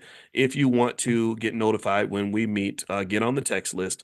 Just pull out your phone, text the word morning, MORNING, to the number 87948. Text morning to 87948. Also, if you live out of the country, I know some of you are out of the country, you can't get on the text list if you're out of the country. So just go to drboyceelevate.com. That's drboyceelevate.com. All right, guys. So thank you so much for your time. It was great to see you. I hope you have a wonderful day. And let's not waste important as going to work every day for a white man, right? We value, we'll go to work for that guy every day. We'll go to work for massa every day, and that's our top priority. You know what I mean? Like that becomes the most important thing we have to do. And anytime the kid wants attention, it's like, well, I got to go to work. I got to go to work. I got to go to work. So I think maybe we can try to get to a point at some point where we can really distribute a true inheritance of a type of Black privilege by basically saying, educating my kids or anybody who I adopt as a child, that's more important than anything else that I'm going to do, right? And I think if you do that, if you think about this, when I think about this brother who we talked for a while, and he'd made some mistakes in his life in some areas where he felt like he didn't go as far as he wanted to go, but I had a lot of respect for him, a lot of admiration for him because I can tell clearly from his behaviors, from his choices, that his children were going to be light years ahead of him. I mean, think about this. He explains to his 17-year-old how he generates thousands of dollars every week selling his stock options. And nobody knows that stuff when they're 17. 17-year-olds don't know that stuff. So you those little head starts mean everything. I give my grandmother a lot of credit for the head start she gave me. And my grandmother didn't even know anything about finance, really. She never took a class in finance or economics. My grandmother just, she knew how to save and hold on to her money and keep her credit score up, basic things like that. She knew how to buy savings bonds. That was another thing she knew, but she did not know the types of stuff we talk about up in here. I mean, I just want to be clear. This what we do every day in here is cutting edge. It is better than anything you would get. You could be at Harvard and you wouldn't get something this good because nobody understands Black wealth the way we do. Nobody understands the Black economic challenges, the struggles of our families, the issues that we confront. Most people can't even identify with some of the weird things that happen in our community. Like I don't know, like your mother uses your social security number and ruins your credit before you turn 18, or daddy's not in the house, so you have to figure out ways to make money for mom and them and everybody else, or dealing with applying for jobs and knowing that because you're Black, there's certain jobs that you'll never get. You're not going to get the good job. You'll get the Black job, or all the other things that we deal with every single day. When it comes to Black economics, or starting a business and not only not getting the capital that you need in order to start the business, like you don't get the financial support, you can't get the bank loan. Nobody in your family will loan you money because they don't have any money. But also you're dealing with, the Negro naysayers the Negro naysayers are the people who always have a problem with every solution because they operate in fear. Fear is a low vibrational,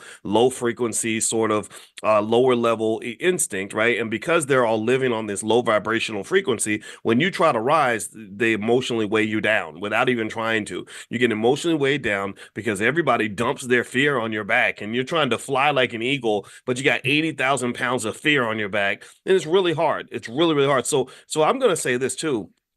Not only should Black excellence and Black privilege, I think Black privilege can be delivered by a commitment to Black excellence.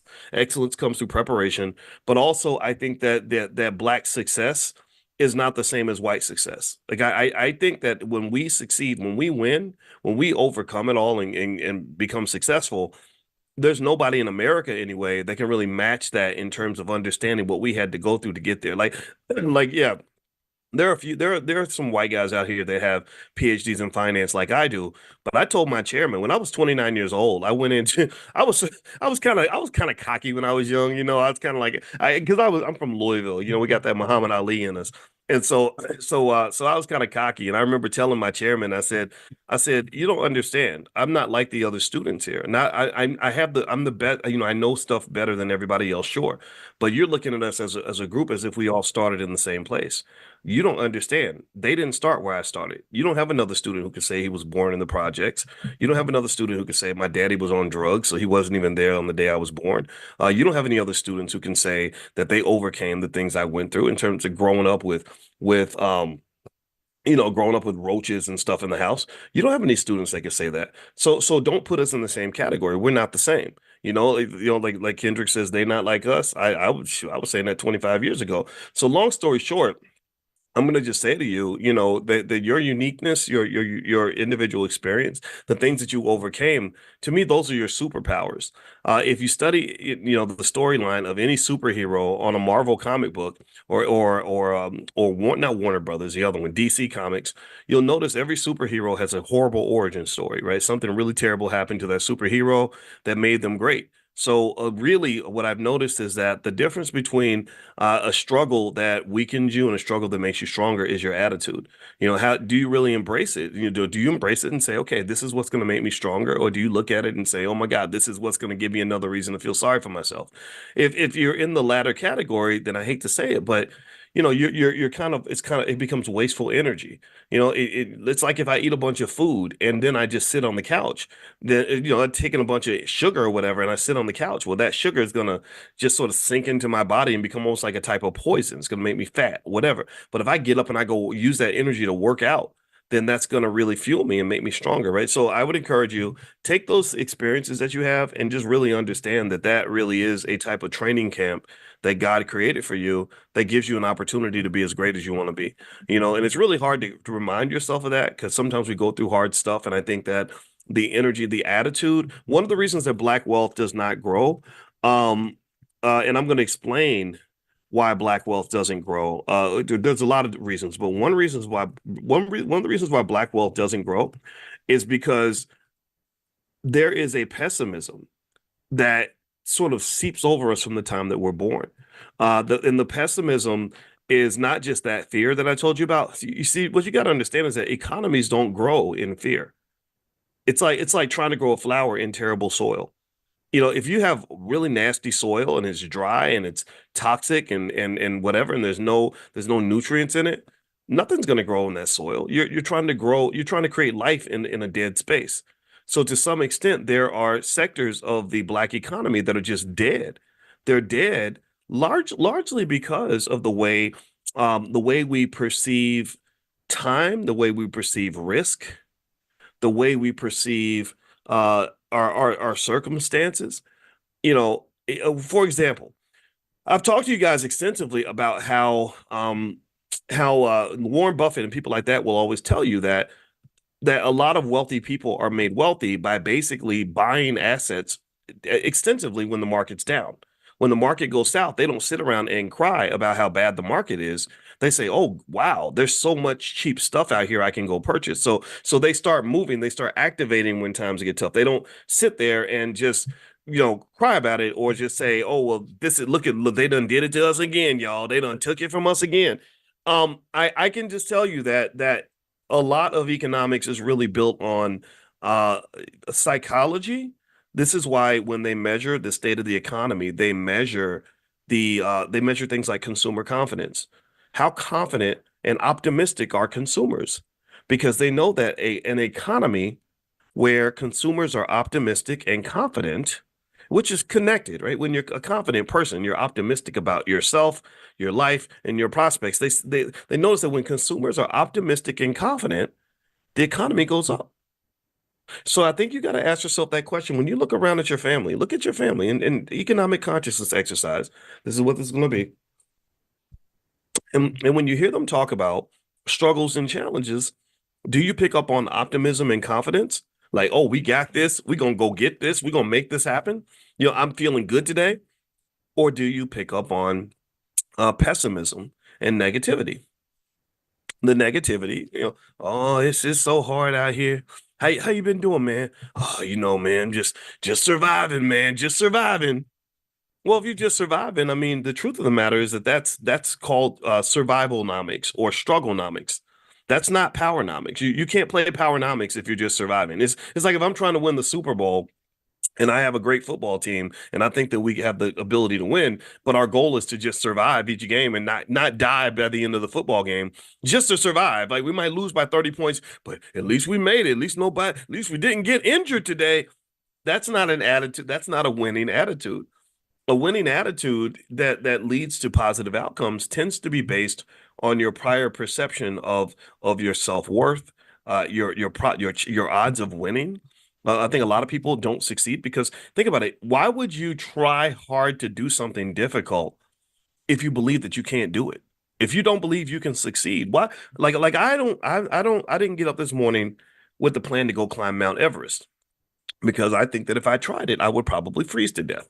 I don't know how to climb. I don't know what I'm doing. I would fall off the mountain. That's what I would do. So you're not gonna see me get up this morning and be like, yeah, I'm gonna go up on Everest today and climb the. I'm not doing that.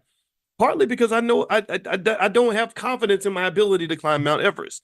Now, there are things I have confidence in. I have confidence in my ability to break down economics on a lot of different levels for you every single day. I have confidence that it's going to make a difference. I have confidence that it's going to start my day off right. So that's what I'm doing. You got to understand, you put your energy and you make investments. There's the word investment. Remember, I want to circle it back to the words like investment. So you'll stop. So no one will ever be tempted to think that we quit talking about economics. See, when I take you around the world, and I'm talking about life and trees and happiness and everything. People think, oh, he's not talking about economics anymore. No, no, no. We're talking about investing, but we're talking about it in a holistic framework because you've been investing your entire life. Anything that you invest in has the capacity to grow. That which you do not invest in is not going to grow. A flower will not grow if you put no water in the flower. And you won't put water in the flower if you don't think the flower has a chance to grow. So it's a chicken egg situation. It's a feedback loop. They feed into each other. You feed the flower because you think it'll grow, and it grows because you feed it, and then you feed it more because you see it growing, and then it grows because you feed it. So it becomes a constant feedback loop. And so I want you to translate that to certain other areas where we don't invest. The black community doesn't get a lot of investment, particularly from even black people, because there are people who believe it's a waste of time. They don't believe it's going to grow. Lots of dreams die. The cemetery is full of some of the best, most brilliant ideas. The cemetery is full of visions that did not come true. The cemetery is full of people who had amazing ideas that would have been given life, but these people, unfortunately, due to a lack of vision, lack of confidence, lack of discipline, whatever it was, they let those visions just whittle away and disappear and die. In this room right now, there's several hundred of you, a few thousand people watch this, join us every single morning. Uh, a lot of you have a vision for yourself, for your life, for your economics, for your family, whatever. That is brilliant. That's amazing. That's going to change somebody's life. That's really going to make a difference. But if you don't have that confidence in the vision, if you're not willing to invest in the vision, then the world will never see it. And then no one else will invest in it because you didn't even invest. It's your idea, but you're scared to invest in your own thing. Well, what makes you think anybody else is going to invest in something that you don't believe in? So part of my goal when I talk to you every single morning is I say, I think the first thing I got to do before I ask anybody else to commit to making any adjustment in their own life is I got to show you that I believe in this damn thing. I got to show you my own confidence in what we're doing here. I have to show that to you. I have to show you my commitment. And that's why I commit to popping in here every single day. If you've been watching me, if you've been watching me for 8 years, 10 years, 12 years, you've been seeing me pretty much every day for 12 years. I'm available somewhere every day. Right. So that's my way of saying like, no, no, no. If you're investing in this road with me, oh, you're investing in something that's real. This is something, this is a dream that's made out of concrete. In my head, I see it as if it's already there. So I encourage you, figure out what that is for you. Figure out what matters to you. Figure out what it is that you are going to invest in and believe in and plant your seed in, and just go make that damn thing happen. And really every day, just understand though that there's a process, and that psychology is huge in an economy where everyone is pessimistic, cowardly, and not feeling good about the future. Those economies do not grow. That's why they measure consumer confidence, because they know that confident consumers who are very optimistic are going to boost an economy. And I don't believe that we're always so optimistic about ourselves. This is why I was explaining to you all how a lot of economics is just like love. It comes back to love, because it's hard to be confident in something if you don't love that thing. And it's hard to love something that you're not confident in. So really, at the end of the day, do you love yourself? And you better, because you're all you got. We're all we got. Right? So we got to love this. And if you love it, then you'll invest in it. If you love it, then you'll believe in it. If you love it, then you'll never give up on it. Do you understand?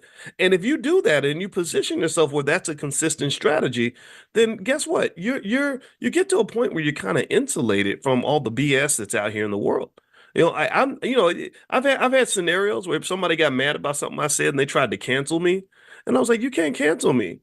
You can't, because I know how you cancel, but you cancel people by creating scenarios where whoever is investing in that person, whatever company is supporting that person, backs away because they're so afraid that they're controversial or whatever. So then they get canceled, right? Because then they lose their TV show, or they're not the record label drops them or whatever, right? But I'm like, but you can't cancel me because I'm not ever going to stop investing in Boyce. Boyce's backer is Boyce. And I've talked to him. I meet with him every day. And he tells me, hey, keep going because I got your back. So you can't cancel me. My funding is secure. Damn it. That investment is coming from God. It's coming from a place that you can't even touch. You can't take my soul from me. That's not going to happen. So I would encourage you to put yourself in a position where the world can never cancel you. They can't cancel you by taking your job. They can't cancel you by, a woman can't cancel a confident man by ending the relationship. A man can't cancel you by telling you that you're not pretty, because you know how pretty you are, right? You've got to find a source, and this is something we don't think enough about. We don't think enough about the source of the funding for whatever it is that we're doing, right? And I'm not talking about just the financial side. I'm talking about all of it.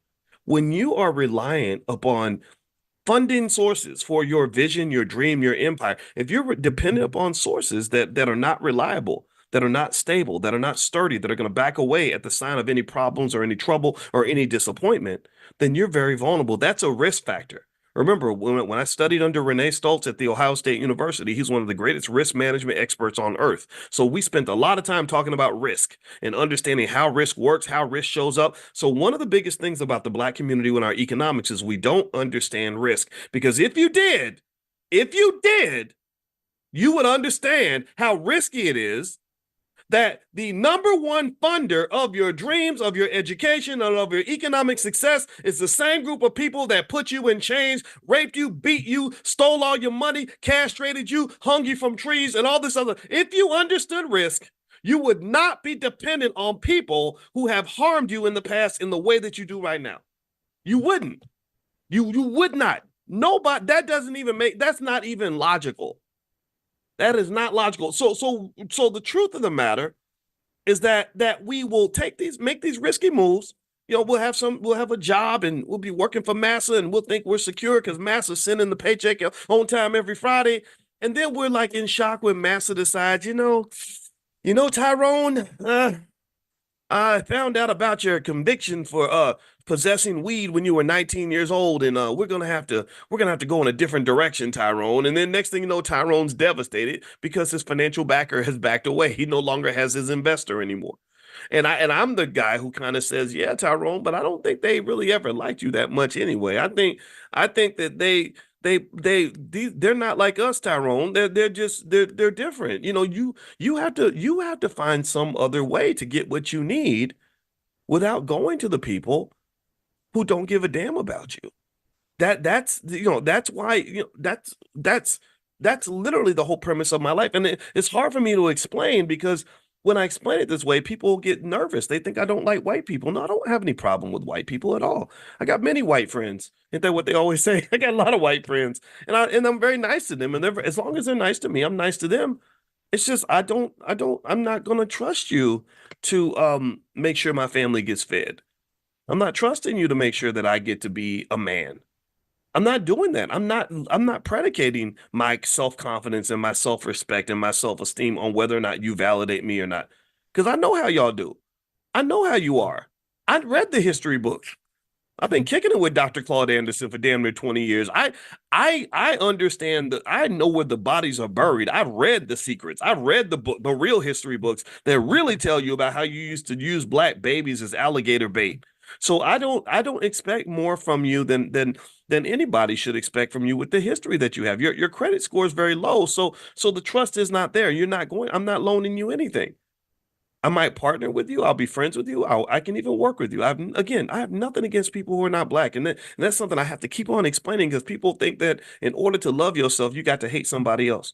I don't believe that in order for you to love you, you got to hate nobody. I don't even wake up with hate in your heart. Hate is a toxic emotion that will kill you. It stresses you out. It literally destroys you. My wife just yesterday was going through, she was updating her trauma certification, and she said, Boyce, you would not believe. She always comes to me with everything she learns. I become the student. She has to come and she communicates, right? You know how you ladies like to talk a lot, and I talk as shoot. I can't talk. I talk as much as I hung out with my mama a lot, so I'm a big communicator too. So she said, Boyce, oh my God, I was reading about trauma, and did you know that women are more likely to get cervical cancer if they were traumatized and they didn't heal from the trauma? I was like, really? It's connected to cancer? Well, I guess that makes sense. But still, like these little things, they affect you in so many different ways, and this is important stuff to know.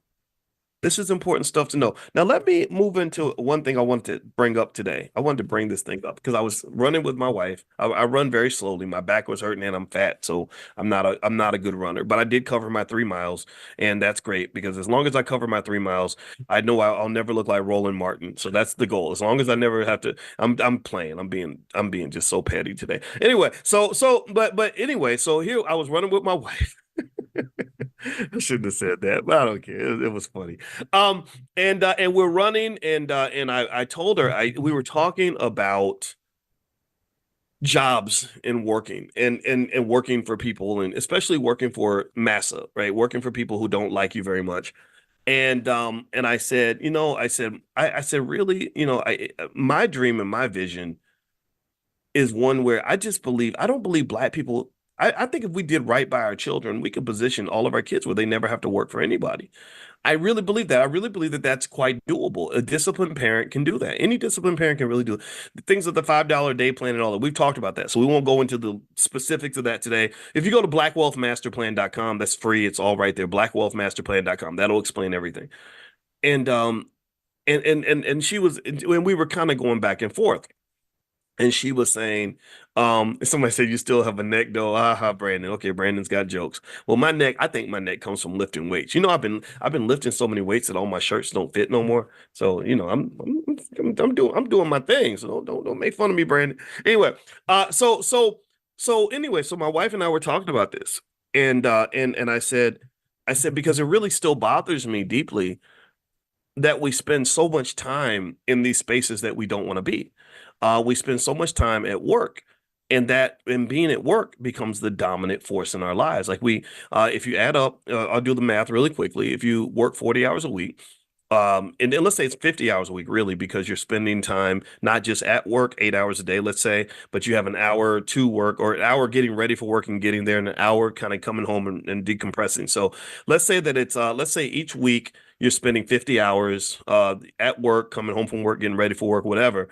And you do that for 50 weeks a year. That's 2,500 hours a year. If you do that over a decade, that's 25,000 hours over a decade. If you do that over a 40-year work life, you're talking about 100,000 hours of work. Most people really work about 50 years, actually. So if you go out 50 years, you're talking about 125,000 hours that you're spending, in many cases, doing something that you would not be doing unless you were getting, if you something that you're doing that you wouldn't be doing if you weren't getting paid for it. You understand? And if you and here's the thing, right? So I was talking to my wife about it, and she said, well, some people, they like their work. Some people are fulfilled with their work. Work gives you a sense of purpose. And I said, yes, it does. But I kind of think that your purpose should be connected to something that you care about, something that is a God-given purpose, as opposed to massa just giving you a purpose and saying your purpose in life is to come to the Ford plant every day and pull this lever, or your purpose in life is to serve Chipotle every day to customers. All these things are fine, and it's not meant to work shame. I'm not saying that work is something we should be embarrassed about. I think hard work is important, right? It gives you something to do, a reason to get up in the morning. And they find that when people don't have work to do or something on their schedule, they tend to just waste time and engage in things that are very unhealthy, right? So, because the idle mind really is the devil's workshop. Okay, I get that. But I would love to ask everyone what I refer to as the $10 million question. Okay, I'm gonna ask you all the $10 million question. I want you to answer me in the chat. Give me a yes or no. The $10 million question is this. If you were not getting paid for your job, and let's say you had $10 million in the bank, if you had $10 million in the bank right now, would you keep going to your job every day? The job that you have, if you had 10 million, if you won the lottery tomorrow and you had 10 million in the bank, so money wasn't nothing but a thing, would you keep going to work every day? Yes or no? Okay, and I see Tequila and Brandon and Patricia and Shirley. Okay, I see your answers. I'm looking at your answers. Okay, and I'm going to tell you the truth. I'm seeing a lot more no's than yeses. I really am. I'm seeing a lot more no's than yeses. Okay. And let me tell you, I did a survey on my Twitter. My Twitter is Dr. Boyce Watkins one, Dr. Boyce Watkins and the number one. So if you're on Twitter, feel free to follow me. It's controversial because I just say what's on my mind, but it's fun. At least I thought about it before I offended you. And if you want to come hang out with me on Twitter, just go to Dr. Boyce Watkins one. And also, I'd like for you guys to follow me because I get tired of debating with weirdos. All right. So here's what the results of the survey were. I asked that very same question, and 62% of the respondents said no. 37.9% of the respondents said yes. So that's about what I am seeing in this chat, that about 1/3 of the respondents are happy with their work. They feel that it's fulfilling. They feel like it's connected to their purpose. They're glad to be doing it. They'd be doing the work even if they were doing it for free. And for those that are in that category, I really congratulate you. I think that's really awesome. I'm never a guy, and I want to make that's another point I sometimes have to clarify is there are people who think that the only thing I want black people to do is quit their jobs and become entrepreneurs. No, that is not what I'm saying ever. Because some of y'all will be terrible entrepreneurs. Some of y'all don't need to be running a business. Some of you don't want to. It's hard work. It's very stressful. It's hard to do. I've never said that everybody should be an entrepreneur. I've just said every black person needs to own something. Remember, owning a business ain't the same as running a business. In fact, there's plenty of people out here who are very wealthy who own lots of businesses who ain't running nothing. They own donut shops and can't make a donut. They own shoe stores and don't even know what shoes are in the store. So owning the business does not mean you have to actually run the business. So never ever think those are two areas I got to kind of clear up. Three areas really. One myth is that I don't like white people, which is not true. Because I just love myself. Another one is that I've been telling black people not to vote or to go vote for the Republicans, which is never true. I've only told you to vote for who you want to vote for and don't let anybody intimidate you out of that. And the third one is that I'm telling black people to all quit their jobs and start businesses. I don't do that. I tell you to find your happiness, find your bliss, whatever that is. And if that's a controversial response to you, then I don't know how to help you. If I say I want you to be happy and you say, screw you, then I can't help. I don't know what to say at that point, right? So anyway, so let's circle back to the $10 million question. Okay. So here's what I'm gonna throw out there. If I ask you that $10 million question and I say, okay, on this job that you have, if you had $10 million in the bank, would you still go to that job? And your answer is no, then I'm going to argue that that is evidence to me that this capitalist economy and the whole black job seeking culture has disconnected you from your purpose. You are disconnected from the purpose that you were put on this earth for. And I believe everybody has one.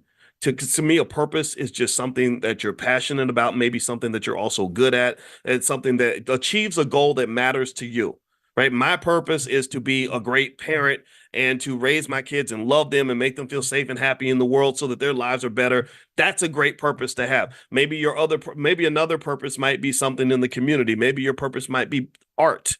Art. My youngest daughter, her purpose is clearly dancing and performance. So I want her to be as connected to her purpose as possible because when she is connected to her purpose, that unlocks an entire universe of happiness and optimism and mental health and potential and excitement and genius that she would not have if I shut all that down and forced her to go and screw bolts for a living at a factory.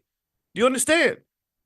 So what I hope you'll get, and this is and there's it's hard to fix this quickly. So I'm not telling you to run off and cuss your boss out today. Don't do that. But what I'm saying is that when you know the history of capitalism, you know the history of the American economy, you'll understand how deeply insidious it is and how much of a dream killer it is. This has not always been the case. This is more of an artifact of industrialization.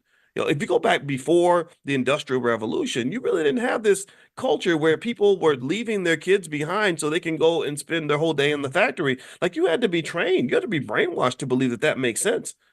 So really, to me, the greatest gift, one of the greatest gifts you can give a child, if you care about a child in your life, is to figure out, okay, how do we create a pathway where you can get away from the corporate plantation and do what you're supposed to do what you're meant to do what you're passionate about. And the thing about it is that following your passion is not disconnected from making money. If you understand economics and you have financial literacy training early, which every child in our community should have this, then you learn that almost everything has an economy around it. Everything has an economy. So if you know that everything has an economy around it, then that means you can find the things you're passionate about, go be great at it because you love it so much. It's not work. I haven't worked a day. I have not worked for at least 30 years. The last time I worked, I was 22 years old, going to like make food at Arby's. That's the last time I had a job. I ain't had a job. I have not worked since then because I love what I do.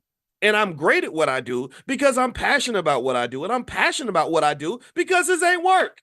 If I had to work, I would get fired in about an hour because I get easily bored. You have me sitting around doing some bullshit, excuse my French. I'm gonna say, why am I doing this? This is dumb. This is a waste of time. This doesn't even matter. I don't care about this, and I'm gonna be terrible at it. And so the reality is that if you unlock your that passion and you find and you connect to your purpose, then what it does is it just unleashes another side of you that really gives you an opportunity to be impactful and great in whatever area of life that you want to be great in. And again, I just think even basic stuff like just being like a superstar parent, like really, really, really such a great parent that your kids grow up and say, "Oh my God, without my dad, I would be nothing right now. I'm in the NBA now because of my dad. I'm a surgeon because my dad spent so much time with me and took me to science camps and whatever it is, right? Like I just think even something very basic like that. So if you think that there's no opportunity for you to connect to your passion, I would encourage you, number one, maybe that meditation piece of just figuring out what you are passionate about, who you really are, is important. But then also life gives us many opportunities to be impactful and passionate in what we do. And I think that what happens with money, and this is where money becomes the devil, is money can distract you from where you're supposed to be, and also a lack of vision for your life that sort of that can drive our ultimate need to kind of follow other people's advice. And so you love something and you really want to do it, but you don't quite know how you're going to make enough money to survive. And then somebody comes along and says, well, that's not realistic. You should be doing this over here because they're hiring at the post office and you have to be practical and reasonable. Right. And that's kind of, and I get that. Right. These are people that think that they love us and they think they're helping us by doing this because what they'll do is they'll take this big, gigantic, bold dream you have and they'll shrink it down into a nice, collapsible little reality that fits into the umbrella of the resources that you have access to and the rules. And they'll say, hey, why do you have this big black dream when you could just go get you a nice black job? And you get that nice little black job at the post office. And then what happens is you kind of spend, 10, 20, 30 years sitting there doing stuff that you don't really that doesn't have a lot of meaning to you, and then you're kind of sometimes sad, like you have a lot of regrets, like you're looking back and you're imagining what your life would have been if you had actually done what you wanted to do as opposed to doing what you were told to do. In fact, I read those studies about what old people on their deathbed say when they're reflecting on their lives, like what are their biggest regrets, and their biggest regrets tend to be that I didn't live for me, I didn't do what I wanted to do, I did what everybody else told me to do. I would feel my passion and the universe would tell me to go left, but all my relatives would tell me to go right. So I went right and I regretted it ever since. Right. So what I think is true as well is this. Let's just be realistic, right? We've got, when your kids grow up, they're going to have bills to pay.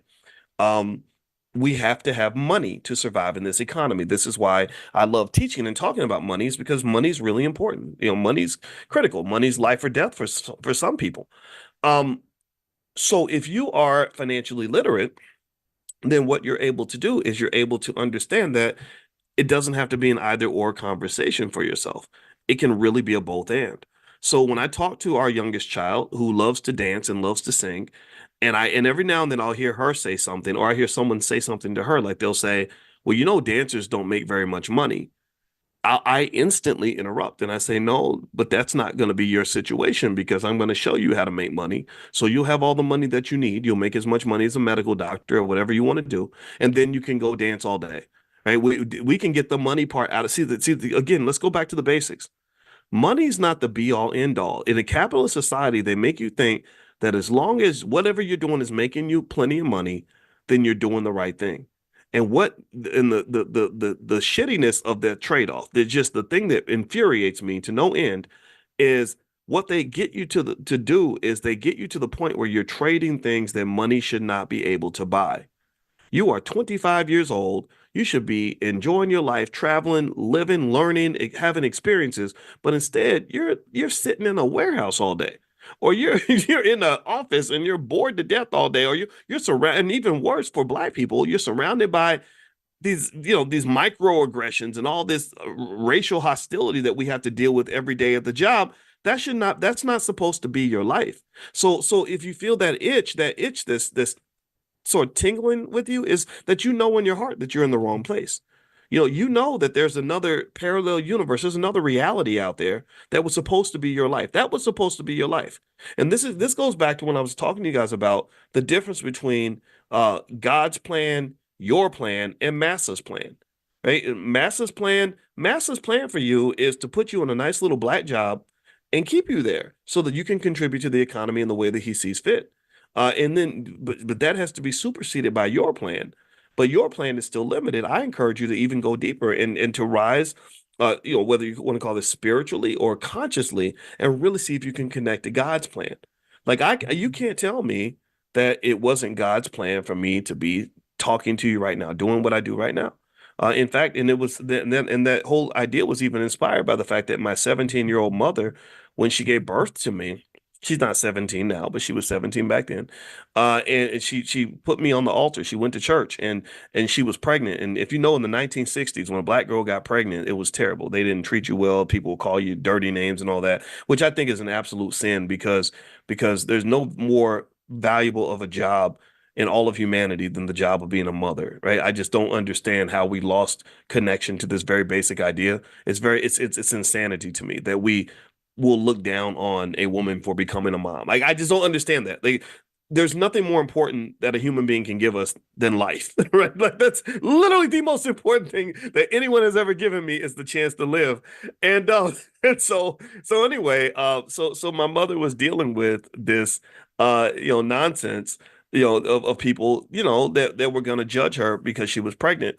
And my father was 15 years old, so he didn't know what the hell he was doing. And then he went off and got on drugs and stuff. And my mother, so she's sitting in church and she's pregnant, but she couldn't tell anybody because she was so scared. And she just starts praying, and they bring you up to the front. I don't know anybody. How many of y'all go to black churches? Anybody been to a black church? So they have a time where they bring everybody up, and you have to go up to the altar, and you can say a little prayer.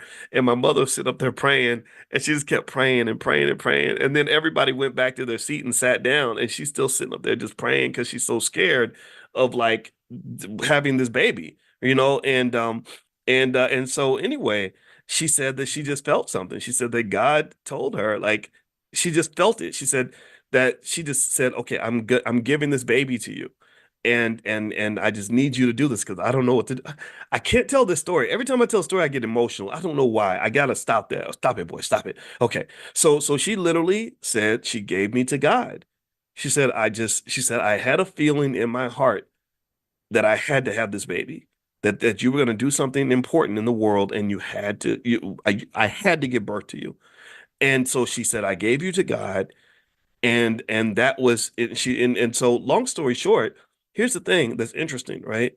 I guess now, years later, and now, all the problems we had back then, those are long gone. And years later, when we're reflecting on that story, I don't know which came first, the chicken or the egg, right? So maybe because she gave me to God and she saw me as having a purpose from God, maybe that's what led to the impactful things that we've done. Like, we've been able to reach millions of people, and a lot of you in here, I hope that I've been able to impact your life in a positive way, right? But maybe it's the other way around. Maybe it's because she told me that I had a purpose, that maybe I internalized that and said that because I've been given a purpose from my mother, I need to be on level 10. Do you understand what I'm saying?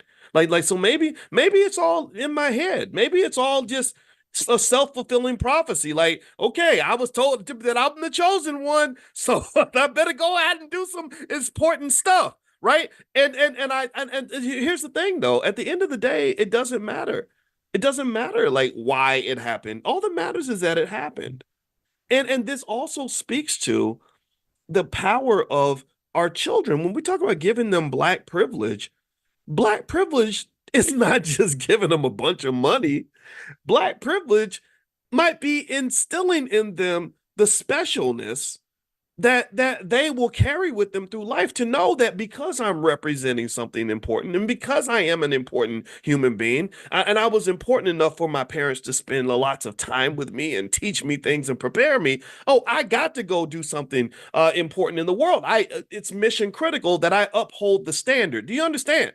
I really believe that in many cases, a lack of progress, a lack of success, et cetera, a lack of initiative for young people comes from the fact that nobody ever told them how important they were.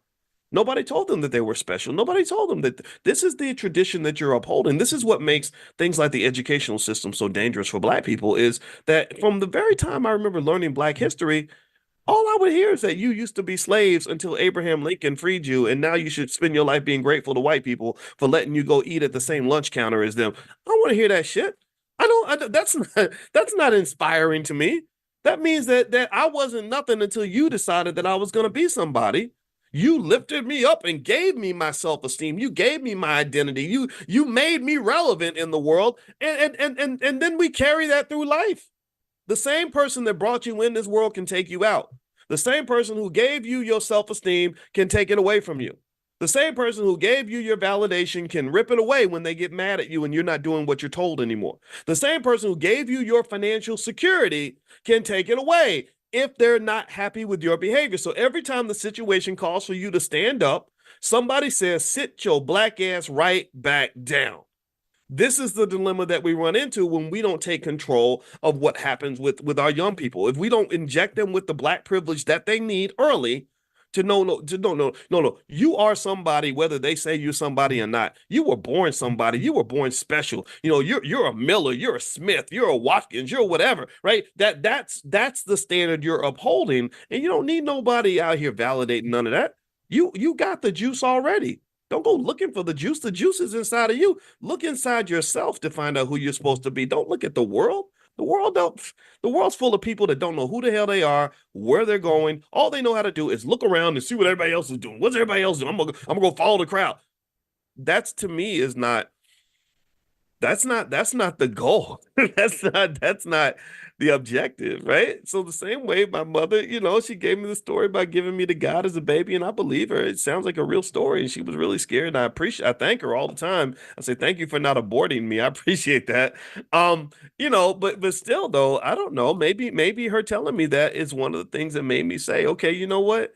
I got to go out here and at least do my best. And again, this goes back to what we said earlier. I'm gonna close on this point because I think this is a great point to end on for today. Remember I told you a lot of the economics, and which is linked to success and everything else, a lot of it just goes back to self-love, to love, right? If you love something and you care about something, then you'll tend to value that thing. And if you value something, then you're going to invest in that thing. And I argue that many of us don't see investment in our community because we don't see the value of that. We don't invest in our families because we don't see the value of family. That's why I have to spend time reminding you of how your family is that multi-million-dollar asset that you didn't think much about. Because if you knew how valuable it was, maybe you'd put more energy into forming the connections that make a strong family, or working on the marriage, like taking classes on how to stay married, or maybe spend time working on figuring out ways to spend more time with the children. Okay. Or also, and then more at the core of this is that in many cases, I think that we don't invest in ourselves at a high level, perhaps because we don't see the value in ourselves. You think about this, and an unemployed Black man, in many cases, will sit at home waiting for the phone to ring because he does not believe that his free time has value. He thinks, well, my free time only has value if someone hires me and they pay me for my time. But to me, an insightful person, a financially conscious man, would understand that, oh, wait, I've got 12 free hours every day to do anything that I want now. I can sit here and I can create a business. I can invest in my family. I can invest in myself. There's so many areas I can invest in now that my time has been freed up. I've got all this free wealth called time that I can then apply to all the things that matter to me. And that's where self-love and valuing what you have is really important. And you should be able to value what you have independently of whether or not a particular system acknowledges you or not. Because unfortunately, the reality is that we live in a country where being unapologetically Black means you're not going to get invited into a lot of spaces. I had a conversation the other day with somebody who said, "Yeah, boys, we got these people that have this money that want to partner with you on blah blah blah blah blah, but they're a little nervous because you do this and do that, or we had you come to our event and we lost a corporate partner because you can because we invited you." And I said, "I appreciate you inviting me, but don't invite me next time, please, because I don't want you to lose money because you're affiliated with me. I know how dangerous I am. I know that being associated with someone who thinks like this." You're not going to fit into corporate spaces because they're just not quite ready for whatever it is that I'm bringing to the table. But I'm okay with it. Like I don't need to be invited. I don't care if I come to your stuff. Like I like you. I just don't. It's okay. So uninvite me. Kick me out and keep your partner if that's going to help you because I can't back off of this. I'm not going to apologize for this. That what I've got here is too valuable for me to not invest in this. I must invest in this. If I back away from this at all, I'm missing an amazing opportunity to do something that is the most important thing on earth I could be doing anywhere for anybody. So I'm sorry, I can't course correct now. Really. So really, I would just say to you, pick your thing, pick your juice, and if you really are committed to the damn thing and you're putting your energy into the damn thing the way you should be, you won't care what nobody else is doing. You don't need nobody else to invite you into the party for you to be relevant or to be important. They should be trying to come to your party. And that to me is an example of self-love. And when you love something, you invest in it. When you invest in something, it will grow. So the things in my life that grow, they grow because I invest in it. And I don't apologize for it. I don't hesitate. I do that every single day. So find your thing. I think you'll it feels good. It feels good. So anyway, Derek says I spilled my coffee after the Roland Martin comment. Sorry, Derek. When I see you, I'll buy you a cup of coffee. All right. So anyway, I can't start a day without being at least a little bit petty. But anyway, so let me stop. Roland's a good journalist. I've known Roland for a long time. We're not the best of friends. I can't lie, but I've known the guy for a while. All right. So anyway, let me finish up really quickly and say this. If you're not on the text list to get the text notifications when we go live, make sure you text the word morning to the number 87948. Text morning to 87948. Also, if you want to take a look at the Prime program and see what we're doing with stock options, stuff like that, feel free to go to drboyceprime.com. That's drboyceprime.com. And also to go with Money in the Morning, we created something called Money in a Minute that allows you to learn any specific skill that you want to learn. The first one we did was stock options. And basically the lessons get sent to your via text message to your phone every day. So if you'd like to take a look at the Money in a Minute curriculum, just text the word Miami to 87948. It's $2.99 for lifetime access, and you get 35% off if you're here in this class. So just text the word Miami to the number 87948, and you'll get a link, and the link will give you a place where you can go sign up at the discounted rate. And then what will happen is every single morning at 9 a.m., there will be a stock option lesson that will appear in your phone. And it's basically for those of you that are beginning, that are just sort of new to it and want to understand how it works and the basic terminology. So it's very basic. It's stock options fundamentals. So if you're more advanced, it's not quite for you. But if you're just getting started or you want to reset on the basics, then text Miami to 87948. All right. So yeah. So I hope that Nina says, please repeat your stock options email. Yeah. So the URL is drboyceprime.com. Dr. Boyce Prime. Prime stands for Passive Recurring Income Machine. The number one goal of that class, and everyone loves it, it's really popular, is the number one goal is to increase income. And it's a direct pathway. It's not hocus pocus. It's not, a bunch of goofy stuff. It's really stuff that actually works based on economic science. And I think you're going to like it. I know you're going to like it. So anyway, have a good day, everybody. God bless you. And I will see you all tomorrow morning at 10 a.m. Eastern. And I hope you have a great day. All right. And let's see. Vaughn says text money to, yeah, the number is 87948. So that's the number for all the text words. It just depends on what you're looking for. And if you haven't got an invitation to financial consciousness training, Money in the Morning, just text the word morning to the number 87948. Text morning to 87948. And also, I mentioned to you all that I created something new to go with Money in the Morning, and I call it Money in a Minute. And it's basically bite-sized financial lessons that you can get delivered directly to your cell phone every single morning, so that you can learn specific topics like stock options or whatever it is that you want to learn. And so the first Money in a Minute sequence is in the area of stock options. So if you'd like to sign up. The lifetime access fee is $2.99, but those of you that are in class can actually get lifetime access for 35% off. So I want to say it's maybe $230 or something, and you can share it with your whole family if you want to. So feel free to sign up. If you want to sign up, text the word Miami, Miami. That's money in a minute. So text the word Miami to the number 87948, and you can get access to money in a minute. And so what will happen is within 24 hours, you will start getting messages delivered to you that have 90-second videos that will give you some new concept within the area of stock options that you can watch each day that will make you stronger in that area. So feel free to take a look at that. All right. So anyway, I hope everybody's doing well. Let me know how your stock portfolios are doing. I hope that you're making an insane amount of money. I want you to be filthy, filthy rich. And what I'm going to do is I'm going to sort of break down what I'm seeing in the market, what I'm doing with my own portfolio, and also as we go along, I'll let you know about a stock that I plan to purchase that I'm just going to add to my portfolio that you can consider or take a look at if that is of interest to you. All right, so let's see who's in here. Give me a second here. I got all these screens up. I see you, Angela McKinney. Good morning, ma'am. And let's see who else is in here. I see. Let me hit the chat button so I can see everybody that's here. Elaine Johnson. Let's see. James Keller. Good morning, James from Philadelphia. Natasha, I love your beginners training to investing. It was so helpful, and I'm sharing it with family and friends. Yeah, absolutely. We did. I don't know if you're referring to the training we did on how to invest in the stock market.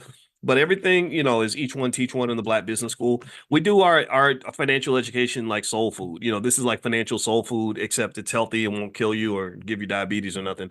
And basically, we want you to share it just like you would food because knowledge is food. There's nothing better I can do for a loved one, I think, than to help them to become financially secure to avoid all of the problems that we run into when we have to deal with financial stress, financial anxiety.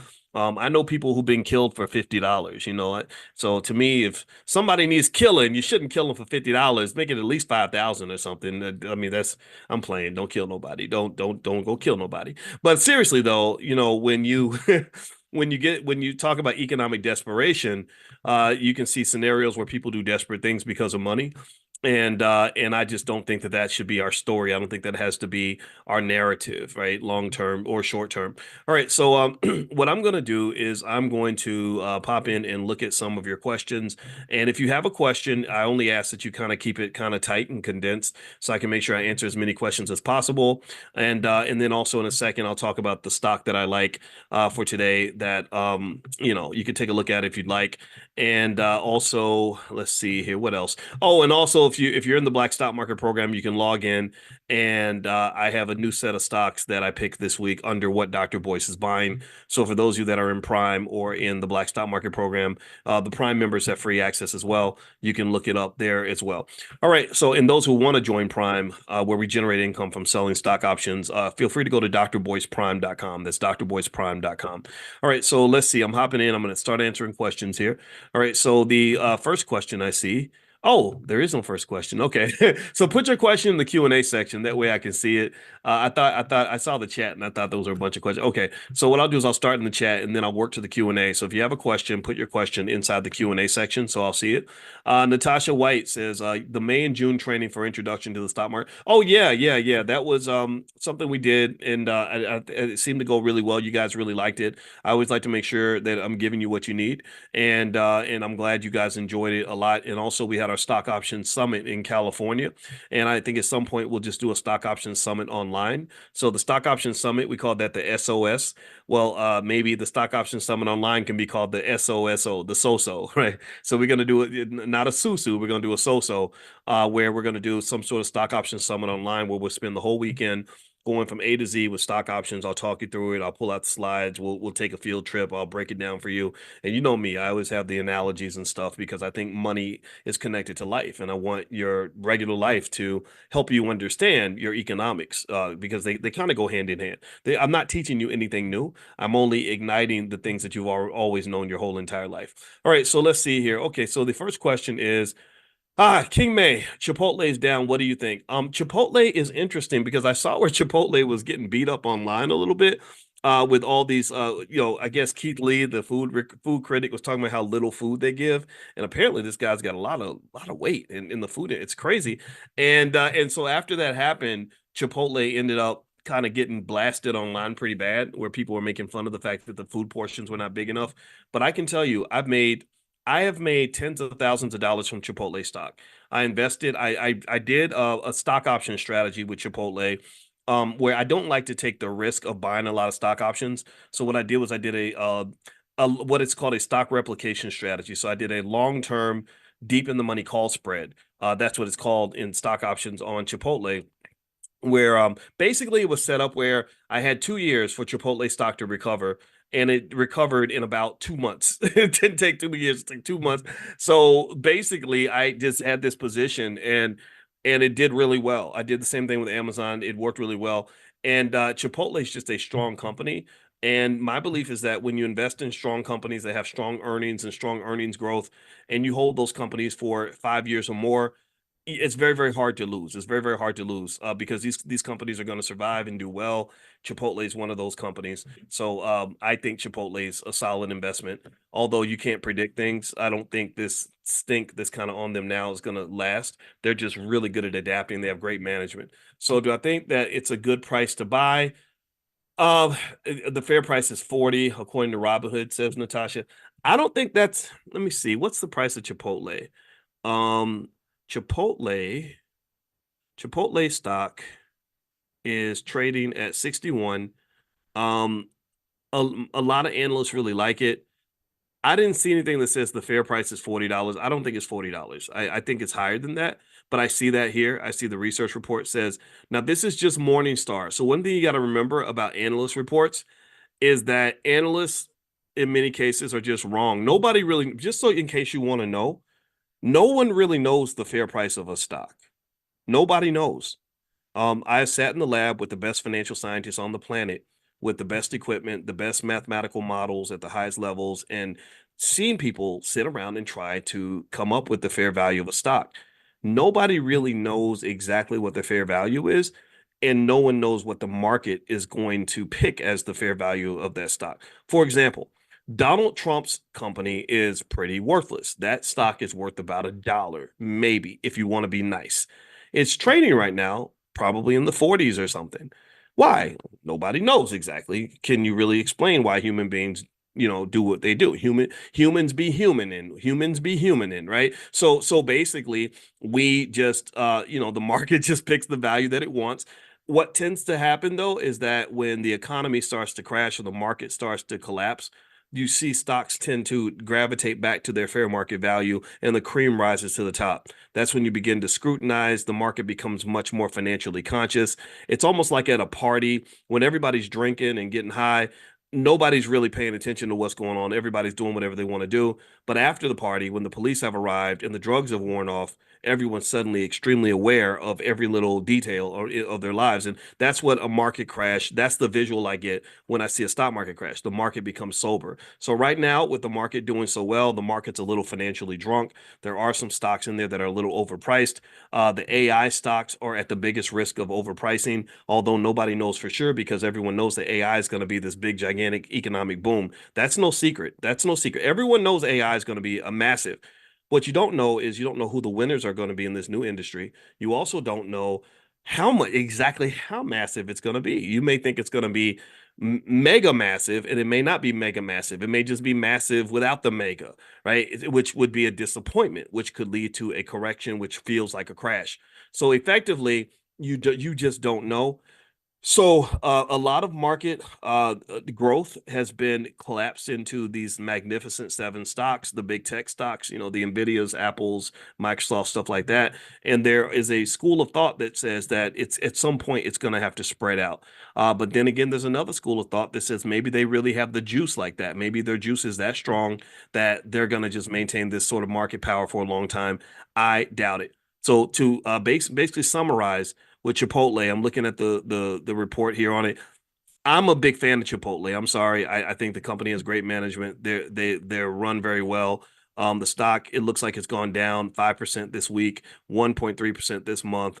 But year to date, it's up 34, 35%. in my view, if I wanted to approach a Chipotle, I would look at it as, okay, I like this company.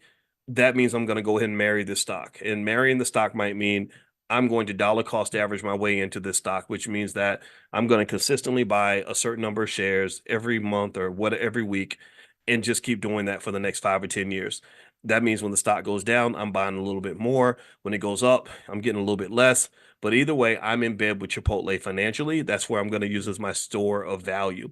And remember, when you buy a stock, there are two things you want that stock to do. One is grow, right? You want your money to grow, but growth is not really the primary goal all the time. The primary goal is protecting your money, protecting your wealth, not collapsing. Just like in football, and when I was asking you all, like, what's the most important job of the quarterback? It's not to throw touchdowns. It's not to run the ball. It's not to throw passes or anything. The job of the quarterback, the first and most important job is to protect the ball. If you don't protect the ball, then nothing else matters. So Chipotle isn't just a great company, in my opinion, because of its growth potential. Chipotle is also a great company because I believe that the stock is not going to collapse on you as badly as some other stocks will if the market goes south. If the market goes south, a company like AMC is going to kill you. If the market collapses, a company like DJT, Donald Trump's media company, oh, that's going to make you cry. It's going to break your heart. But Chipotle, it's going to be pretty solid, I think. I mean, it could drop. Don't get me wrong. Any stock can drop, but it's probably going to make a comeback, and it's going to maintain a lot of fundamental value. Like there's a lot of meat on them bones, if you know what I mean. All right. So anyway, enough of that. Let's see here. Is Chipotle a good stock to do cover calls on? I don't think it is, Jonathan. I think there are better companies out there for sure. Errol, do you expect a market correction at some point this year? I really thought that there would be, Errol, and I think that there could be because the market's very fragile. But you know what? They did a study where they basically found that whenever the market does this well the first half of the year, it almost always does well the second half of the year. So the odds are saying that the rest of this year is going to be strong too. But that doesn't mean it won't collapse in 2025 or something. But if it does collapse, here's the problem with waiting for the decline before you make a move.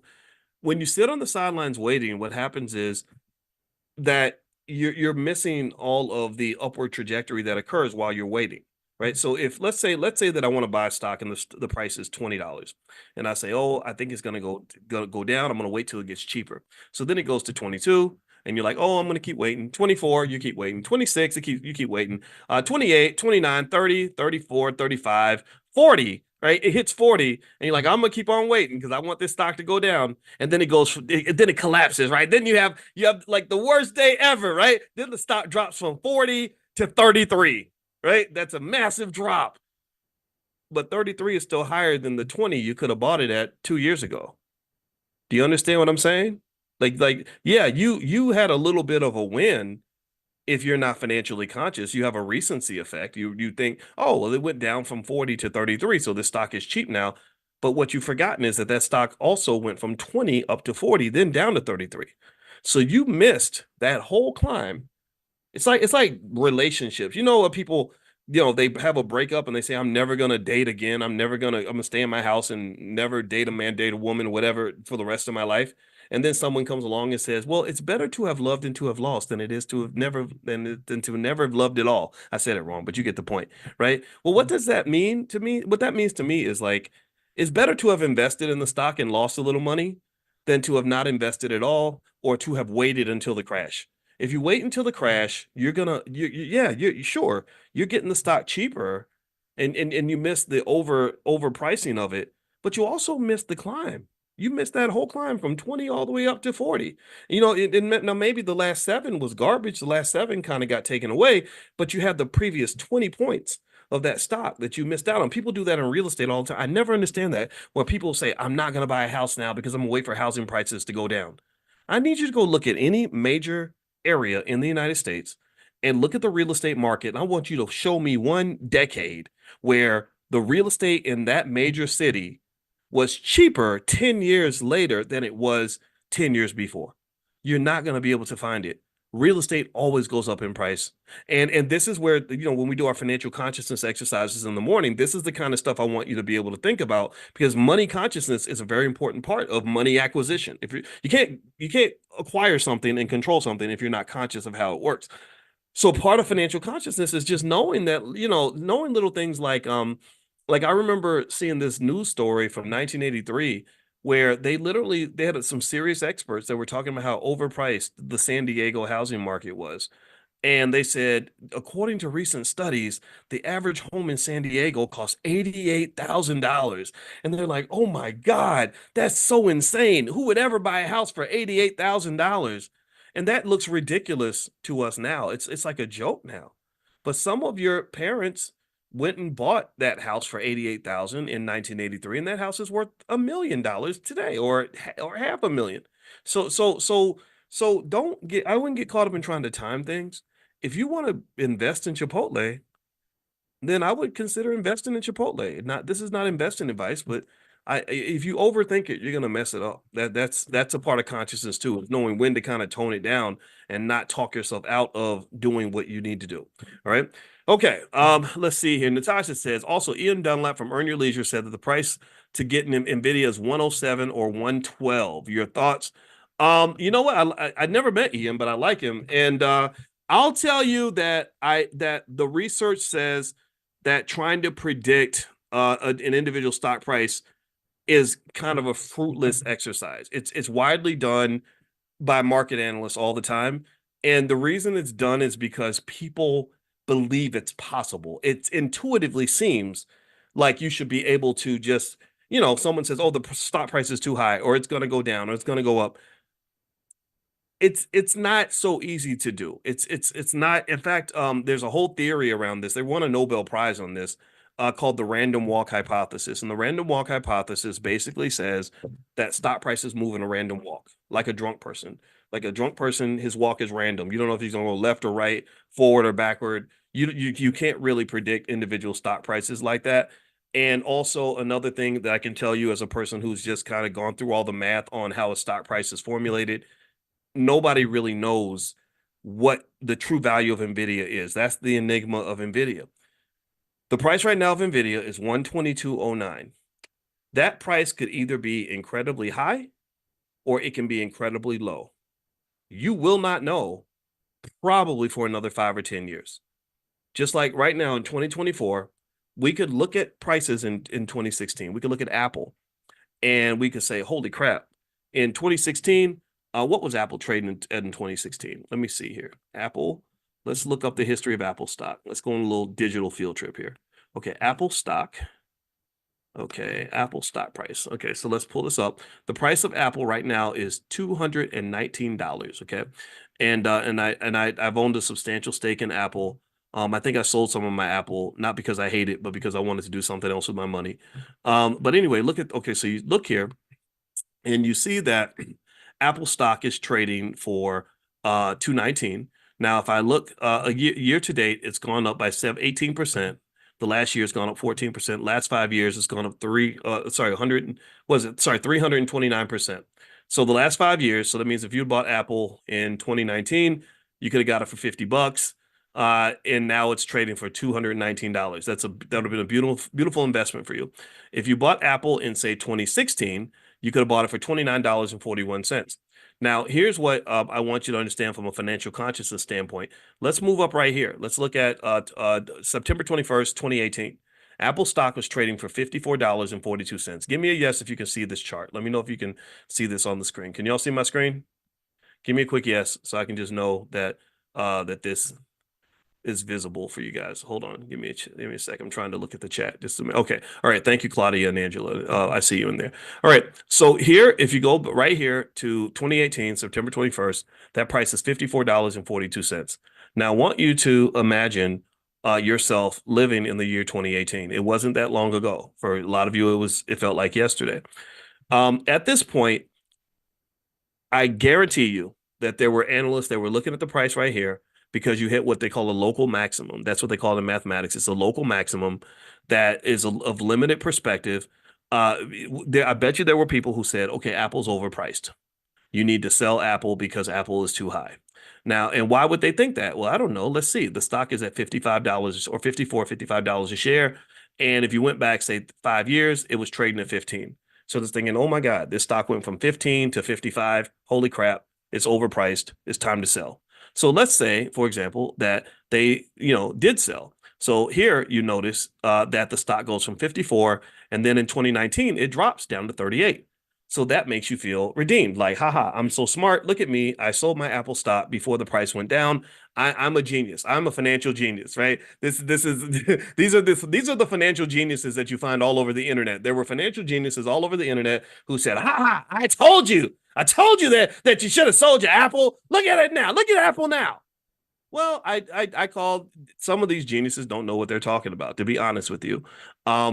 Because if you have the right perspective, you understand that the first step to true knowledge, in my opinion, is to know how little you actually know.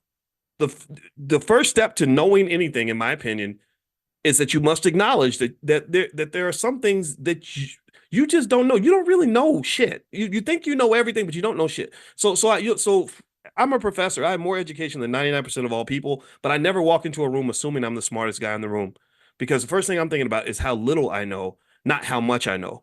So here's the deal. You don't know nothing because you're looking at January 11, 2019, like that's the be all end all. That's not the end of the story for Apple stock. In 2019, they might have thought it was an important part of the story, but no, it's a microcosm of a much bigger story. And the best was yet to come. If you look at Apple since January 11, 2019, look at what this stock has done. Look at this stock. This sucker's up to 219. And every time it hit a local maximum and people thought that this was it, the stock has no more left to give, it kept going up. There are 1,000 different companies I can show you that have the same sort of history. So what I want to really encourage you to do is stop trying to know the unknowable. Stop trying to know things that you can't know. You can't know what the future holds. Let me just tell you the biggest factors that impact stock prices are things like information, time, risk, various factors like that.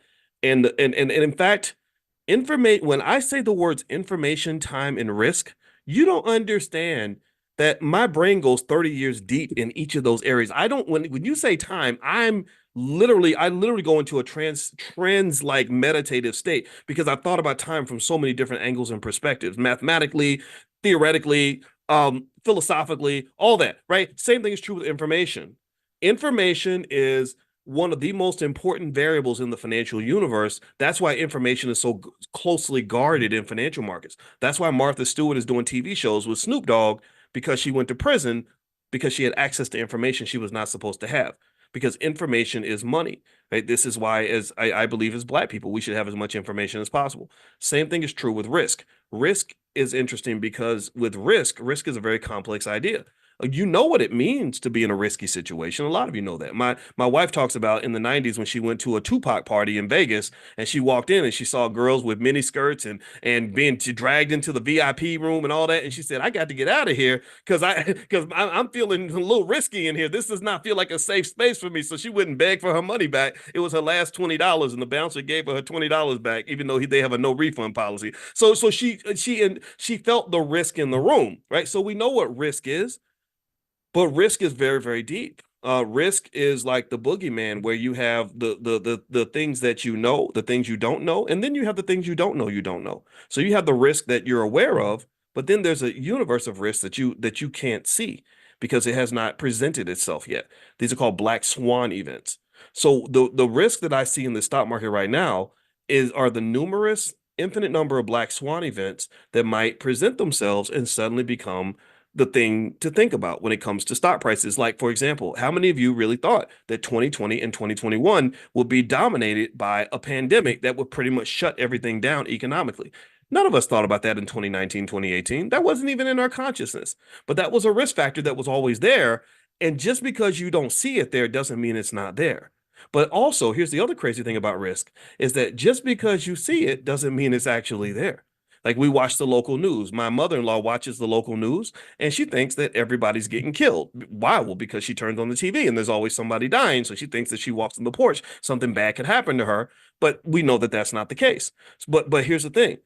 Even risk that isn't real can have a real impact on asset prices. So even risk that is completely imaginary that affects, that's why they measure things like consumer confidence and the VIX, which is the fear index, fear gauge, stuff like that. They measure these things because they know that sometimes if you imagine something to be real, it becomes real. Right, which is crazy, right? So that spills the financial stuff into the areas of psychology and philosophy and therapy and everything else, right? So long story short, let's circle back. Let's summarize this. Stop trying to predict things you can't predict. If you like Chipotle as a company, why not add it to your portfolio? It's better than spending your money at the mall. That's how I kind of look at it. Even if the stock does not do great, you made the best decision you could based on the information you had at the time. And also, if you do things like dollar cost averaging, like if a person has simply invested, let's say $50 a week in Nike stock since 2016, you would be filthy freaking rich. That's it. Very basic. So market timing and predicting, it's more like a sport. It's not really something that has to be done for you to actually build wealth. So I hope that drawn out discussion was beneficial to you. And actually, let me give you guys the stock that I'm going to buy right now in case you're interested. It's actually a renewable energy stock called Next Era Energy, and the ticker symbol is NEE. Nancy, Erica, and it's priced at $70 per share. And Next Era Energy engages in the provision of renewable energy, operates through the following segments: FPL and NEER. The FPL segment involves the generation, transmission, distribution, and sale of electric energy in Florida. The NEER segment produces electricity from clean and renewable sources, including wind and solar. The company was founded in 1925 and headquartered in Juno Beach, Florida. And this is a stock that I'm going to purchase. So feel free to take a look at it. Again, not investment advice. The bulls are saying that this company's management, the management's long runway of capital investment opportunities support our expectation that annual earnings growth can reach the top half of management's 6 to 8% target through 2027. The company has benefited from renewable energy federal tax credits, but state renewable portfolio standards, corporate purchases, and attractive economics are also supporting renewable energy investments. So NEE is, according to bulls, they believe that this is a good investment. It's not the one that's going to, the one stock ain't going to get you out the hood. So make sure you're diversified. Diversification is important, but that's a stock I'm going to look at. Not investing advice, just me sharing what I'm looking at. Okay. All right. So let me get to your questions again. All right. Claudia, Dr. Boyce, I'm in London, UK, signed up for Robinhood and Trading 212, trying to purchase shares in VOO. However, Robinhood does not support and Trading 212 has S&P 500 ETFs. Is this the same as VOO? Yeah, yeah. There we go, Claudia. And shout out to Black London. I every time I think about Black people in London, I smile because y'all gave me so much love when I was there, and I haven't been there since 2017 to do an event.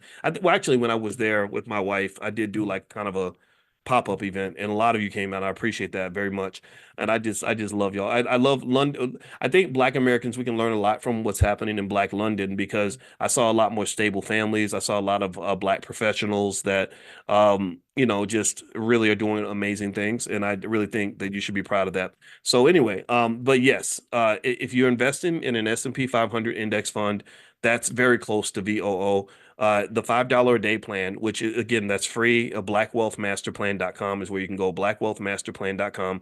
It's very, very simple. And literally, if a person simply bought SPY or VOO and did that consistently and didn't sell the asset, your family will be rich in less than a generation. And also remember this, that I mentioned to you all, I used to talk about investing for your children, and that message resonated with a lot of you. I probably said it to 50 million people by now or something, but really I realized that the message could be refined in a way that allows us to be a little more selfish.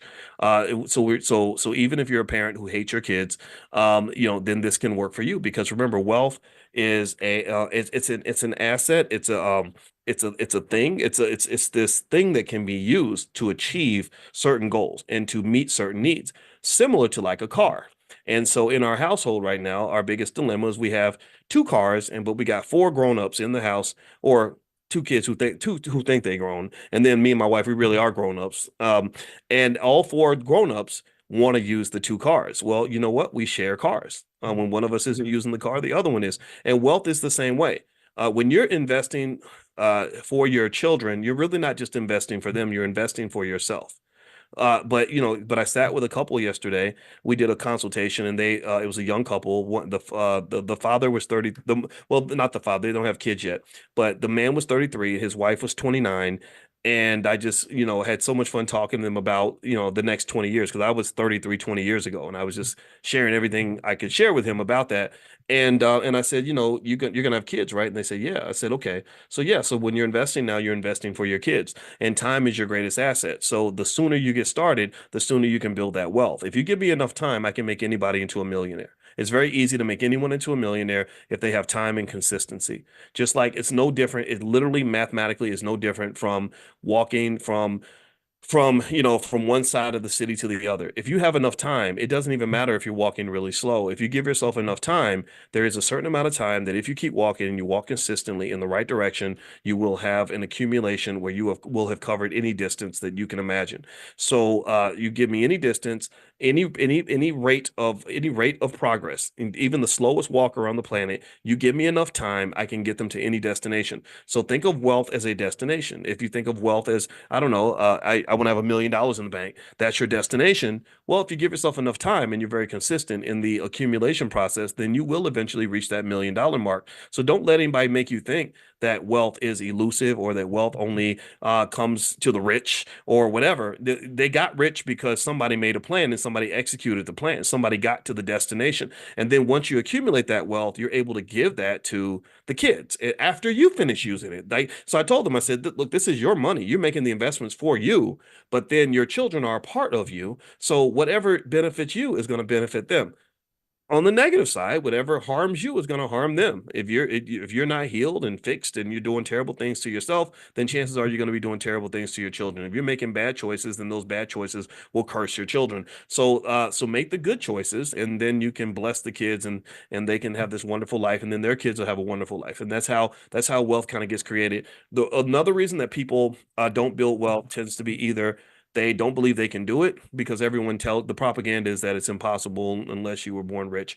They don't, or maybe that no one ever incorporates or instills either the discipline or the requirement that they build wealth. So, for example, it's very easy to build wealth. It would be really easy for me to build wealth for anybody in here if I was able to force you to do what I told you to do, right? Not that I would want to do that. I don't want to be a dictator, but if I had that power, to use it in a good way, I would force you. I would say, no, we're going to take 10% of your check, and we're going to put this in the stock, or your stock portfolio every week, whether you like it or not. And then you're going to build wealth from that. And that's actually what's already happening to you. You already have bills you're forced to pay. If you don't pay your cell phone bill, they cut your phone off.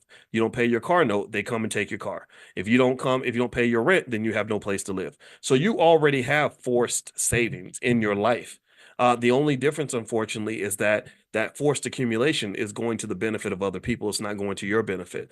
But because when it comes to your benefit and your wealth, it's like optional. It's like, yeah, save if you want to, do what you want to do. And that's, I think, very harmful, because then what happens is that there's a lot of financial security and financial anxiety and economic stress that emerges, because sometimes it's hard to do stuff if nobody makes us do it. It was really hard for me to lose weight before my wife was really kind of nudging me every day and saying, "Hey, boys, let's get up and go run. Come on, boys, let's go run."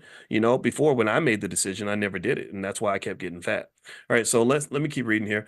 How can I give my 14-year-old grandson Chipotle stock? Zakia, I would buy it for myself, and then maybe you can tell your son that you're getting it for him, or and then when he gets old enough, let him get an investment account, and maybe you can buy him some shares through the account. I think that's the easiest approach. I mean, you can gift people stock and actually buy the stock certificate. I got to find a website. There used to be a website, I think it was called Gift to Stock or something, but I think it went out of business. But you could actually buy a stock certificate and have that given to somebody in your family. And if you want to do that, and there's nothing wrong with that. It's good maybe for illustrative purposes, or to symbolic effect, things like that. But really, if your goal is just to make sure he has the benefit of owning the stock, I would just buy it for yourself and then just let him know I'm putting something aside that's going to be for you. But I would not I don't believe in giving kids a whole bunch of money. I think we've talked about that. I think the kids, unfortunately, they don't have the economic consciousness or the maturity nor the appreciation for how hard you had to work for that money. And if you ever want your money to disappear, just give it all to a kid. Um, do you have other energy ETFs like URA? Yes, I do, Natika. I have URA, uranium. It's a uranium stock. Uranium is supposed to be in short supply. Most estimates, most experts predict that uranium is going to be a high demand asset in the near future. Sherelle, what do you think about the latest news regarding Maxion Technologies? I don't know anything about Maxion. Um, Maxion, Maxeon. I don't know the company. I haven't followed um the news, but let me see. Okay, so Maxion Solar. Ooh, Lord Jesus. Ooh, Lord. Oh my goodness. Oh, oh Lord. Oh, oof. Oh, oh. I don't like what I'm seeing with this company. Maybe this could be kind of a long shot bet, like betting on that horse that has 80 to 1 odds or something and it may hit, but there's nothing about this company that tells me this is a healthy company. The stock has dropped in the last 5 years. The stock has dropped 99.44% in the last year. In fact, the last year it's dropped 99%. Whatever that is, and I can see they're losing money hand over fist. So they're probably struggling for cash. I know that they're suffering major net losses. There's no indication recently that things are getting better for the company. So this company is probably in danger of bankruptcy. And so if you want it, and then they're based in Singapore and so when you talk about foreign companies that are struggling financially, that's very risky. But then again, the stock's 18 cents. So if you're in a gambling mood, maybe you buy a few shares and just maybe if it goes from 17 cents to actually while I was talking, it went from 18 cents to 17 cents. That's how bad the stock is falling, it looks like. So maybe it goes up to $1 or something and you make a bunch of money, but I wouldn't bet my retirement on that. I wouldn't put a substantial part of my portfolio in it. I would do something stupid like for fun, like maybe buy like 100 shares, which would cost like $17 or $18. I mean, it's better than going to Applebee's or something, right? Because you never know. Maybe the stock will go up. So let's see. Let's do it together. I'm gonna buy 200 shares of Maxion Technologies. It's gonna cost me $35.88. So let's see how the investment goes. So if you guys want to ask me in class one day, how did your Maxion investment go? I can tell you. Now I am a shareholder. I now officially own a percentage of Maxion Technologies, but I did not buy that stock because I think it's a great company. I just bought it just for fun because sometimes even bad companies have stock price increases, or maybe they get a buyer, or maybe somebody comes along and gives them the funding they need to survive. That can move the stock price up. But this one's on life support for sure. All right, so let's see here. Sean, can you take a look at Gush for me? I've had three and a half years. This made me a lot of money. Would you call this stock? The premium looks good. Also feels one to be married to even if I'm not making contracts. Okay, Gush. Let's look at Gush here. Okay. That's the Direxion Daily S&P Oil and Gas. Okay, so it looks like it's okay, it provides 2x daily exposure to an equal weighted index of the largest oil and gas exploration and production companies. Okay, so maybe, who knows, maybe a stock like this is good to own if you think that there's going to be tension in the Middle East or something. It looks like it's done well in the last year. It's gone about 18%. Not much. I don't know if it's kept up with the market though. I don't know what the market's done exactly this year, or maybe it's right at the market. When I look at the options on the stock, yeah, I mean, it's not terrible for selling options. I mean, I don't hate you for it. I mean, it just means that your preference with this asset is you like a little leverage, a little extra risk. Some people like that. Some people have a high risk tolerance or risk appetite. It's like spicy food. This is a spicy stock. So, yeah, I mean, why not? It looks like it's fun to kind of mess around with. It could be considered possibly a good long-term investment, but you got to be careful. Actually, scratch that. This stock has actually gone, it says it's gone down 95% in the last 5 years, which is kind of alarming. I don't know what the story is behind all that, but I wouldn't fault you if you enjoyed owning the asset. Remember that when they have a company like this, if I say to you, like, I think that this is a bad stock, that does not mean it's a bad investment. for everybody. Because think about this, this stock has trading volume of 387,000 shares yesterday, I believe, which and let's see, I don't know how many outstanding shares their average volume is 491,000. So that means that there are hundreds of thousands of people who think this is a perfectly fine investment. So don't think that because I personally say, oh no, I wouldn't mess with that, that means that it's a stock no one would mess with. It's like dating. You know, when somebody says, I don't like that guy or I don't like that girl, it doesn't mean nobody wants them. It just means that person, it doesn't see that person as a good fit. So that's the same way with stock. So if you like it, then yeah, I think there's a lot of fun you can have with that stock, 100%. Okay, so let's keep going. Next question. Let's see. Marianne says first grandbaby is the 529 the best option. I think 529 plans are great for children, grandchildren, all that stuff. A lot of y'all are grandparents. I'm a grandparent. I can't believe it's kind of weird, right? But I take pride in it, and it's exciting to know that you have the ability to shape their lives into whatever you want it to be. You know, you've got 50, 60 year head start on them, and their lives are just getting started. You know what's down the pike for them, if nobody prepares for them. And so I think that the ultimate sign of love is to, use some of those assets and start planting those seeds for them. If I have a 3-year-old grandchild, which I actually do, I know that I've got about 22 years or so before he really needs money and he's in a financially conscious situation. In 22 years, I can take a small amount of money and turn it into a very large amount of money. It's very easy to do. In the $5 a day plan, I was explaining that if you invested simply $5 a day in the S&P 500 and you give yourself 20 years for the money to grow, that kid's going to have over $100,000. And I can tell you what, $100,000, 20 years, 25 years from now won't be what $100,000 is now, but he'll appreciate that money. That money will still matter for him. And if 100,000 ain't enough, that's fine. Just do $10 a day. Then it goes to 200,000. Or maybe you do $20, maybe, or sorry, yeah, $20 a day, which makes it into 400,000. I bet $400,000 will be a lot of money in the year 2045. And the thing about it is, what's really sad is that there are millions of kids where nobody's doing that for them. Nobody's nobody's even thinking about the future because people can't think about the future. People are not very conscious. They're not imagining what life will be like in 2040 and 2050. I think about that all the time. I always do. And a lot of people just don't think about it. And then it gets here and then your kids are in the mud just like you were. They're struggling financially. They're all stressed out. It's only going to get worse. Inflation ain't never going away. Inflation does benefit the elite and it benefits those who own assets. That's why they'll never stop inflation because with inflation, they use inflation as an indicator of a growing economy. And so when they have a strong economy, it tends to boost inflation, and inflation is typically hand in hand with a strong economy.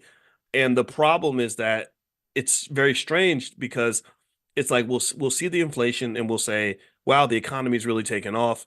And so we got to watch the inflation, but we know inflation tends to go hand in hand with a booming economy. But then workers' wages don't keep up with the rate of inflation. So there's like a little bit of wage suppression that occurs due to the fact that the elites who decide how much inflation we're going to have and all this other stuff, they're also the ones who don't necessarily work very hard to make sure that workers' wages and incomes keeps up with inflation. They don't care. They just say, "Hey, you know what? If you don't want to take the job for $20 an hour, we'll bring in some Mexicans that'll do it at that price." That's the logic. So to me, the ultimate form of economic protection for yourself and your family is to invest in stocks and things like that, and stocks and real estate mostly, so that your wealth will keep up with the rate of inflation and will keep up with where the elites put their money. Congressmen, and I told you I don't like politicians that much because they're just a bunch of selfish bastards who do what's best for themselves. So I don't ask politicians to do what's best for me because I don't think they're going to do what's best for me unless it's already the best thing for themselves. What I do is say, okay, what are they doing? Where are they putting their money? Where are their economic interests? I'm going to get on the same boat as you because I know that you won't sink a boat that you're on, you selfish bastard. You understand? Like this idea of altruism and people just doing the right thing just because that doesn't typically happen very much in a capitalist society because I told you capitalism is a form of economic pimping. That's what it becomes in its worst form. And I just really think it's important to understand that. So anyway, let me keep going. Barbara is having a dividend stock, a better strategy for an individual 65 and older to have passive income. I think the best form of passive income is selling stock options, but dividend stocks do exist. I created a list of dividend stocks that I put together. I'm going to try to see if I can find that list for you, and I'll put it in the chat so everybody can grab it. Or also maybe what I can do is I can text it out. Get on the text list, and you get on the text list for Money in the Morning, and I'll send it out to you guys. The way you get on the text list is text the word morning, MORNING, to 87948. Text morning to the number 87948, and I'll send that list of dividend stocks, and I'll also send you an invitation to join us for Money in the Morning, our financial consciousness training. All right, so let's see. Next question, and I'm gonna try to find that list and just put it in here too before we're done. I just have to go dig through all my stuff. All right, so let's see. Next question is not on my screen. Okay, here we go. What are your thoughts about GOVX? Okay, GOVX, GOVX, GOVX. That's GeoVax Labs. Okay, okay. The company's had some trouble. This dropped by 93% in the last 5 years. They're losing money hand over fist. This is a company in distress. If you think that the company can survive, then maybe an investment just sort of is sort of a hope that perhaps this company will get out of whatever tough situation it's in. Pharmaceutical companies have all that jump risk I mentioned to you all, where the stock can really jump like crazy. We had a stock in class we were talking about, and the week after we talked about it, it went up an insane amount of money, and that was because it was a pharmaceutical company, and that's kind of what they do sometimes. But they can also go down by a lot of money too. So you don't want to ever assume that it's going to be one way or the other. It can be both. As long as you're ready to accept both, then that's okay. But if you get to the point where you think that market prices can only go up, then that's kind of where you're putting yourself at risk. All right, so let's see here. Next question is APLS. What are my thoughts on APLS? Let me look it up. Yeah, I remember us talking about that stock before. Applied Sciences, if I'm not mistaken. Okay. Apellis Pharmaceuticals. Apellis Pharmaceuticals. Okay. That's let's see here. That's another company that's had some issues. The last year it's gone down 60%. Um, the analysts seem to like it. They're losing money, but they're losing less than they were losing before.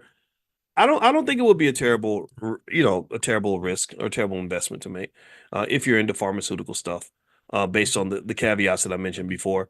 Let me see. I'm trying to find that list of dividend stocks. I can't find it right here, so I gotta go and dig it up because I don't know where I put it.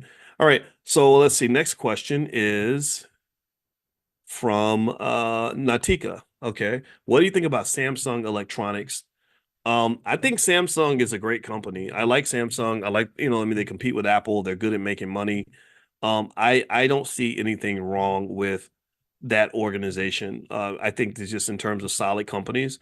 A lot of times, if you're not sure about, sort of whether an investment's worthwhile, I think just sort of looking to see if that company is just a solid company can go a long way in terms of letting you know what to do over the next 5 or 10 years. Because while it's impossible to tell you what a particular stock is going to do in the next 2 months, 3 months, or whatever, it's not hard to tell you what a particular industry is going to do over the next, say, 10, 15, 20 years. Okay. So it's very easy. Stevie Wonder can see that AI is going to be the next big thing. AI is similar to what the internet was. In the year 2000, if you go back to what people were saying back then, every single person knew that the internet was going to be the absolute economic beast of our economy. What they did not know was which companies were going to dominate, or exactly how much money would be made from the internet. So a better investment in the internet in the year 2000 would not have been to go and invest in the best companies of that industry. The best investment would have been some sort of fund that will allow you to be exposed to all the different companies that are the .coms and the internet companies and things like that. And then maybe adjusting through time. So as Facebook comes along and some of these other, and Google starts to grow, maybe dollar cost averaging is having created a diversified portfolio of stocks that are all connected to the internet. Do you see? Like, so you spread your money out. That way you're able to still take advantage of the industry, adjust to the changes that are occurring, and be a part of it without betting all of your money on one horse. I don't think that's a good move. Now, I did find that list of dividend stocks. So what I'm gonna do is I'm gonna put it here in the chat. If you guys want to take a look at it, I jokingly called it my list of dividend monsters. So when you get to the page, you're gonna literally see a bunch of little monsters, little financial monsters sitting at a table because I'm just goofy like that. In case you don't know, I do have a really goofy side. Like I surprise people sometimes because they come to my YouTube channel and I love to play video games sometimes. But because I'm old and it takes a long time to learn one game, I just decided to really practice Call of Duty. So I get on there with a few of my friends who are all my age, these are my boys, and we get on online, we play Call of Duty, we talk crap to each other. And if you have questions about stocks and stuff, you can come in and ask me questions. And in between me getting shot in the face on the game, I will answer questions and talk to you. So feel free to take a look at that. Marianne says that the link won't open. Can anybody click on that link and let me know if it opens? Give me a yes if the link works. I just put that link in the chat, and I can also text it out a little bit later if you have trouble getting to here. Give me a yes if you're able to see the link. Okay, Josephine says yes. Okay. Josephine, you always come through. All right, who else? Ryan. Okay, Ryan says yes. Okay, so Marianne, you may want to try a different browser. That may be the issue there. All right. Let's see here. Okay, so how do you know when to sell off a stock? I think you mentioned you sold off some of your Apple stock. Okay, so here are some of the reasons that you might sell a stock. One reason that isn't always the best reason, in my opinion, is that you know that it's going to go down because nobody knows it's going to go down. Remember, when Apple was trading at $38 a share, a lot of people sold because they thought it had hit its peak. Or actually, it was 54, and then it went down to 38. So then all those people who sold at 54 were like, "Yeah, I'm glad I sold. I made the right decision. I'm so smart." Right? No, you're not. You just think you're smart. You were smart in 2019, but you look real stupid in 2024. You're feeling stupid in 2024 because the people in 2024 are looking back at you with the benefit of time and saying, "Why would you sell Apple stock at $54 a share? Apple's now trading at 2019." So nobody can predict. I'm just telling you. I've seen all the thousands of research papers and all that. It's not. It's just not. It doesn't work. Here are the reasons why, according to financial theory, that people might sell a stock. Number one, for what they call liquidity reasons. You just need the cash. You got something, you got to pay a bill. You have to make a margin call. You have to pay taxes or something. That's when you might sell. Another reason is because you see another investment that you'd like to make. You just, for whatever reason, believe that moving your money into this other space is going to give you a better ROI. They call that the efficient use of capital. One rule of finance is that capital must be put to its best available use. It must be efficiently used. So that's another reason. You just say, hey, you know what? I have this money in Apple stock. I want to sell my Apple stock because I want to start a business with my wife, and I believe that this business is going to make me more money than my Apple stock. A third reason that you might sell stock is because you want to diversify. You just don't want all your eggs in one basket. A lot of times when you hear about athletes or people entertainers going broke, it's because they put all their money in one investment. And they made the horrible mistake of believing that because that investment did so well in the past, it's going to keep on going up. And anybody who believes that kind of thing, I just tell them, go read the story about all the hundreds of thousands of people who lost their whole retirement because they put all their money in Enron stock. When you look at the history of Enron stock price, I'm gonna see if I can find it because I think it's a great illustration in terms of not falling for that trap when it comes to the stock market. Let me see if I can find a graph that shows me Enron stock price. Okay, is there anything out here? Let's see here. Come on, show me, give me something. All right. So anyway, so with Enron stock price, it was it was one of those things where this company seemed like they couldn't lose. Like they just really came off like this company that was destined to win. And I'm looking at the chart. The chart I have in front of me is not good enough that I'm going to put up here. I really want to see the bigger picture because I want you to really kind of understand why people thought that Enron stock was going to be, this amazing investment for the rest of their lives. So basically, people had their money in Enron stock, and they would sort of just keep reinvesting all the dividends, and they would put any extra money they had into the stock. And if you ask them like, well, why do you keep doing that? They would say, well, because it's a good stock. This company's made me so much money. I'm going to keep investing in the company that's made me money.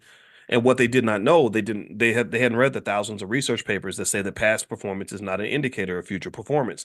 In fact, if you listen to most investment advisor commercials, they will tell you that at the end of the commercial. If you listen to, when they're talking real fast, terms and conditions apply, and past performance is not an indicator of future performance. Blah blah blah. Blah. Stock market investing involves risk. Blah blah blah. Right? They do all that because they're legally required to do this. And one of the things they're legally required to let you know is that past performance does not indicate future performance. Why? Well, because everybody thinks that it does. So sometimes you sell because you just want to spread your money out. You had a good run. You bought Nvidia when it was cheap. Congratulations. But that is not a reason to double down and triple down because you're feeling this what they call the momentum effect. It does exist sometimes. I'm not saying it can't happen. I'm just saying that it's not as real as you think. And for as many people that there are who will brag, and get on Twitter and say, "I look at how much money I made," there are just as many people who got economically devastated and they're not telling anybody. You don't announce to the world when you got fried financially because you made a bad move. So diversification reasons might be what every mutual fund manager does is when they have a stock that takes off and just goes to the moon, they immediately start going into protective mode. They immediately start thinking, how do I make sure that this run does not beat me up? So I'm going to take some chips off the table. I'm going to sell some shares so that this stock does not become more than, say, 5 or 6% of my total portfolio. They have rules where they have to keep less than 5% of their assets in any one investment. They can't put all their eggs in one basket. Okay. And then also just spreading out across asset classes is important. So one example was in 2021 when the market was doing really well and I was making all this money and it was great. I immediately got worried and I said, okay, let me take some money out. I took a big chunk of my portfolio out and I went and bought a house. And that's the house in Atlanta I've told you guys about. And I did that because I know real estate is a sturdier, or it's a not sturdier, but it's a solid investment because real estate is very real. It's tangible. It tends to maintain its value a little bit better. And also, I didn't know what was going to happen with the stock market, and it just turned out that the market pretty much did. It collapsed the next year. 2022, it wasn't a good year, and I was glad I made that move. But did I know exactly what was going to happen? Not really. But it's like sort of when you had a good run you immediately want to think like a quarterback. Okay, I broke away. You ever see a football game where the guy breaks away and he starts running down the field, but he's holding the ball out, and so the defensive back chases him down and knocks the ball. And first thing they do when they tackle you in football is they do this. They practice like knocking the ball out of your hand, and that's because you had a good run, but you didn't think about protecting the ball. So when you start winning when it comes to investing, you have to make sure you protect the ball. And so, for example, I did the stormproof investing training to show you 7 different ways to protect your portfolio. Anybody who wants to take a look at that, feel free to go to stormproofinvesting.com. That's stormproofinvesting.com if you'd like to take a look at that. And it's yours for life. All right, so let's see. Hillcrest Energy. What do I think about Hillcrest Energy? I think energy generally, I think I'm a believer in energy because all the indicators tell me that energy is going to become more scarce. There's going to be more competition for energy acquisition. And now Hillcrest, I don't know much about Hillcrest as a company in particular, but I can tell you what I think. HLRFT. You know what? I don't think Hillcrest is on. It's not on Robinhood, and that's the only app I have open. So yeah, so if you log in at the blackstockmarketprogram.com and you want to leave that question for me, I can go look it up on my E-Trade account, but it's not on Robinhood. So it sounds like it's a stock that's not widely traded. I don't know if it's over the counter or pink sheet or something, but that to me is an indicator that maybe that's not a great place to put money. I believe that most of your money, stock market investing wise, in my opinion, not investing advice, but in my opinion, is that NASDAQ and NYSE are good places to be, and also S&P 500 stocks tend to be the best long term. Okay, a couple more questions I'm going to bounce out. Michael Ruff, good afternoon, Doc. How do you feel about Delta Airlines stock? You know what? From what I saw, Delta, I remember seeing some reports about Delta and the airline industry. Airlines are just such a weird industry, but Delta seemed to stand out in terms of being better than the other airlines for a lot of reasons. Yeah, I think it was Delta. I believe it was Delta that was actually able to kind of make a profit and everybody else is kind of getting their butt kicked. I like Delta as a long-term investment. And I think right now it's cheap. It's gone down by about 9% this month. So yeah, I think it's a solid business from what I've read. I know that they have a lot of analysts that are very favorable on Delta, so I'm a big fan of Delta. Do you still hold SVV? SVV. Gosh, I don't remember what it is. Oh, Savers Value Village. I think I bought it because I like the options market but no, it wasn't the options. And no, I do own it. I think I own it. I think it's in my E-Trade account. I just don't remember all the stocks that I buy because I buy a bunch every week. So, but I do believe I mentioned that one and I was buying it as I was talking about it. And it looks like it's doing well. I'm looking at it now. I know it went up today. Let me see how. Oh, 8% this week. Okay. Oh, down 12%. Oh, down. Ooh. Okay, so this one hasn't done so well this year. Okay, let me take that back. Yeah. So if I own it, a lot of times I'll buy stuff and just sit it in there and let it sit for a while. So, and remember, even when a stock doesn't do what you want it to do, remember that's better than wasting the money. At least it's storing some of your value. So even if a stock doesn't go out the way you hope it will, by investing, you at least give yourself a chance to have your money grow. If you spend your money, it doesn't grow. Dead money doesn't grow into anything. All right. So last couple questions. Okay, you're asking. The Michael's asking about Neo. So let's look at Neo. Um, I like Neo as a company. I think that it seems like they're struggling as a stock. I think Neo's very risky. That's one thing I can say about Neo. It looks like, yeah, and the whole EV market in the US is really having some trouble. So if you believe that Americans eventually are going to come around when it comes to EVs, then maybe Neo is a good place to put money because Neo will eventually emerge once the sentiment toward EVs improves. But it's very risky because the EV market is changing. China's kind of exuding their dominance over it. And a lot of Americans don't want electric vehicles, they want hybrid vehicles. But at the same time, I saw a story about robo taxis. I actually covered it on my Spotify podcast. It's called Dr. Boyce Daily Stock Market. So feel free to look that up. And I actually did a short little segment on it. Everything's like 60 seconds. And basically, the robo taxis are in San Francisco and they're being used like regularly. Like you can go to San Francisco and get a robo taxi. I think that's going to be nationwide. I think eventually, nationwide, you're going to have driverless cars everywhere. The trucking industry will benefit tremendously once we get over our fear of driverless vehicles. Because even though driverless cars can have accidents, they have far fewer accidents than human drivers. Human drivers are the ones you should be scared of because they're the ones who are texting on their phones and going to sleep and, when they're not paying attention. Driverless cars have so few accidents that when it does happen, it becomes national news. Like, what if it was national news every time a human had a car accident? You wouldn't have enough hours in the day to cover all the stories. So, I think that that's the wave of the future. So if you feel that way, then I think companies like Neo could be beneficial.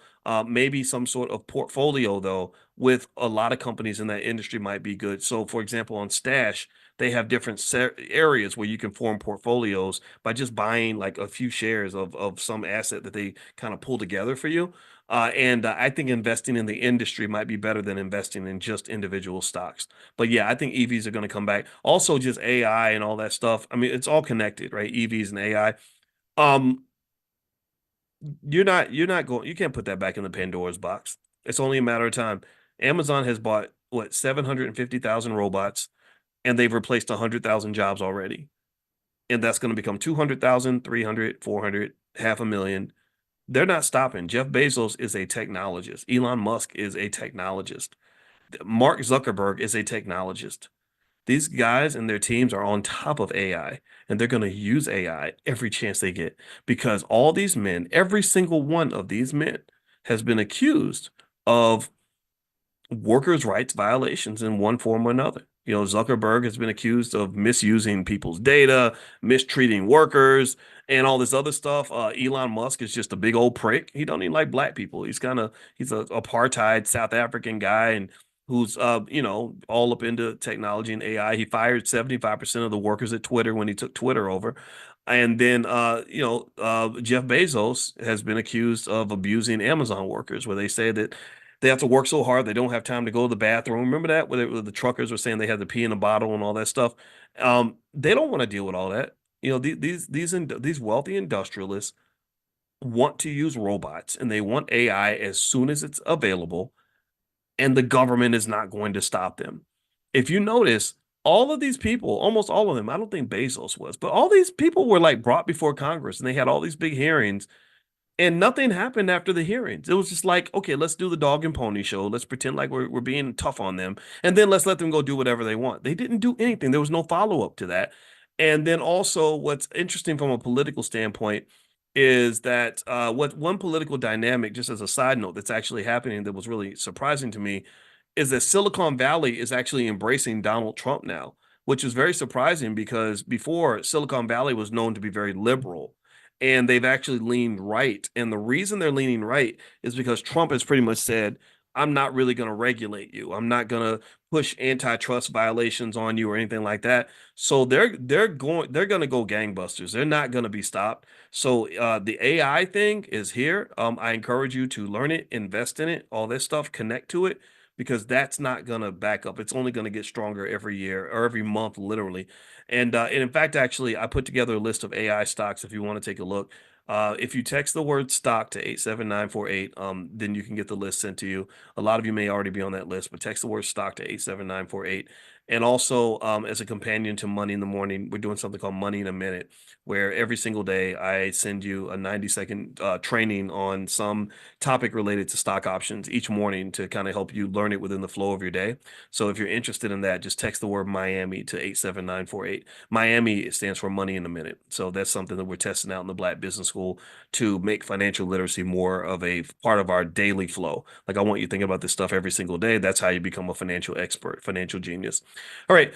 Last quick question. How do you feel about Boeing and Roblox? I don't like Boeing. God, Lord Jesus. They're just the problem with Boeing to me is, in a normal world, let me look at Boeing stock. Okay, so Boeing stock in the last 3 months has gone down just only 2%.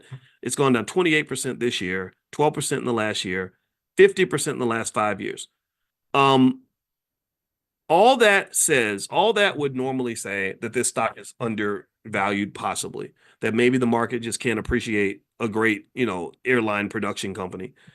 But Roblox, I'm sorry, I got Roblox in front of me. Boeing is so bad that they're almost acting like criminals right now. Like they're literally talking about prosecuting people because they're so bad at what they do. The only thing that's really kept Boeing in business to this point, in my opinion, is that they don't have anybody else that can do some of the jobs that they do. But I literally feared for those astronauts that were on a Boeing rocket ship going to the space station. I said, man, whatever they're doing, their culture is so bad. There's something wrong with Boeing. And so, long story short, I wouldn't touch that company just because what I'm afraid of is not what they've done and what I've seen. What I'm afraid of is all the stuff I haven't seen. Like I'm really sitting here thinking I think it's like seeing a roach in your kitchen. If you see the roach in your kitchen, you know there's not one roach in your kitchen. You know that. Anybody, I don't know if anybody else had roaches in the house. If you didn't, then good for you. You were privileged. Roaches were like siblings to me. I had no fear of roaches. You just flick them off the sandwich and you keep on eating. And so if you come in the kitchen and you see one or two roaches in your kitchen, you know that ain't those are not the only two roaches, right? You kill the first two, you've got a whole family up in there somewhere that you got to find. So I feel like with Boeing, no, I feel like we've only seen two roaches in the kitchen. That's my point. So that's why I would not want to invest in Boeing stock because that information is the biggest driver of a stock price. So information is not just what you know, it's also what you don't know. And then it's also what you don't know. And so with Boeing, what we don't know is massive. What we do know is horrible. What we don't know is probably pretty massive. And what we don't know could be even worse than that. So I would not put my money there. Roblox, eh, you know, it hasn't done so well over the last 5 years, that's for sure. Um, the analysts kind of like it. I know that kids love it. Let me see. I know kids love Roblox in general, so it's kind of like this thing that looks like it's the wave of the future. It looks to me when I'm looking at the story here, that well, there's not much of a story here, so they're not telling me much. Um,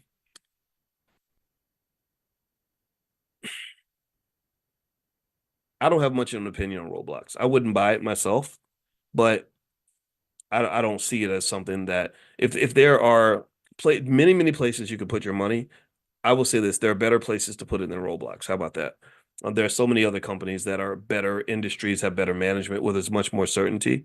But if you have a special interest in this particular industry or you have an affinity for this stock, then there's nothing wrong with owning it. I think it's really okay to just look at a company and say, I want to be in that business and just aligning with that business. It's like if you want to be a hairstylist, sure, maybe you might know that maybe the hair salons are going out of style or something like that, but you just like it. You like the industry. You want to be in it. I think that's okay to invest in something because you like it. I really do.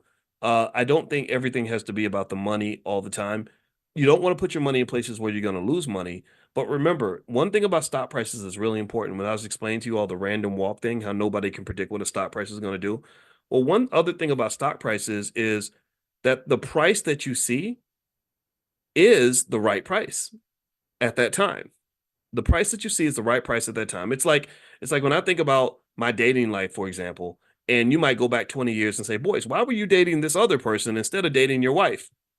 Well, because that was the right choice at the right time. I didn't know that I was going to be married to my wife. I didn't know who was going to be my wife.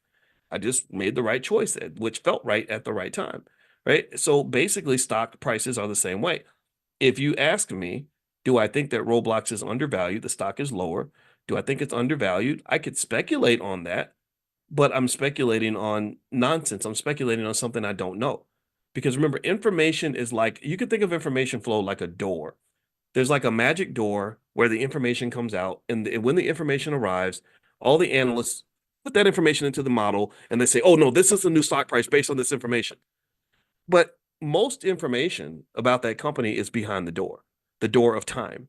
You don't know what black swan events are going to happen with Roblox in the next few years. You can make predictions, but all the predictions are part of the information that you have access to. Do you understand? The stock price that you see, this is I hope I don't get too deep with you guys on this, but the stock price that you see is really just this mathematical culmination of all available information out there about the stock, not just information about what has happened, but all information about what is expected to happen. They sat in the earnings call. They listened to the CEO. They listened to the projections. They made the speculations based on what the industry is going to do, what little kids are going to want 20 years from now. All these other things, right? They've looked at all these things, and based on all that available information, they come up with this stock price. They call that price discovery. But again, there are some things. There's some my one of my wife's favorite singers, and she's coming to Chicago, and I want to see anybody know Olita Adams. Olita's the best singer ever. I don't know why she's not famous.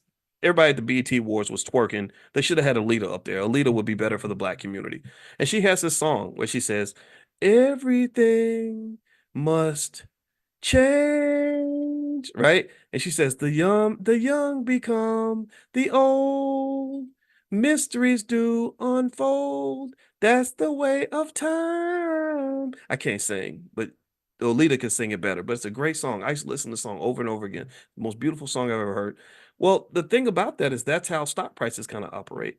That mysteries unfold because that's the way of time, right? As time goes by, more mysteries will unfold about what the true price will be, but you will only know the true price after all the events have happened. But based on where we are right now, if you look at the price of Roblox, the price that is there in the market is the best price estimate available based on all information that has been revealed. And as new information gets revealed, you see the price adjust. Like the price of Roblox probably changes every single day. That's because new information is being impounded every day. So when you ask me, do I think the price is going to go up? Do I think it's a good investment? I don't know. All I can say is that based on all available information, the price that you see is the right price.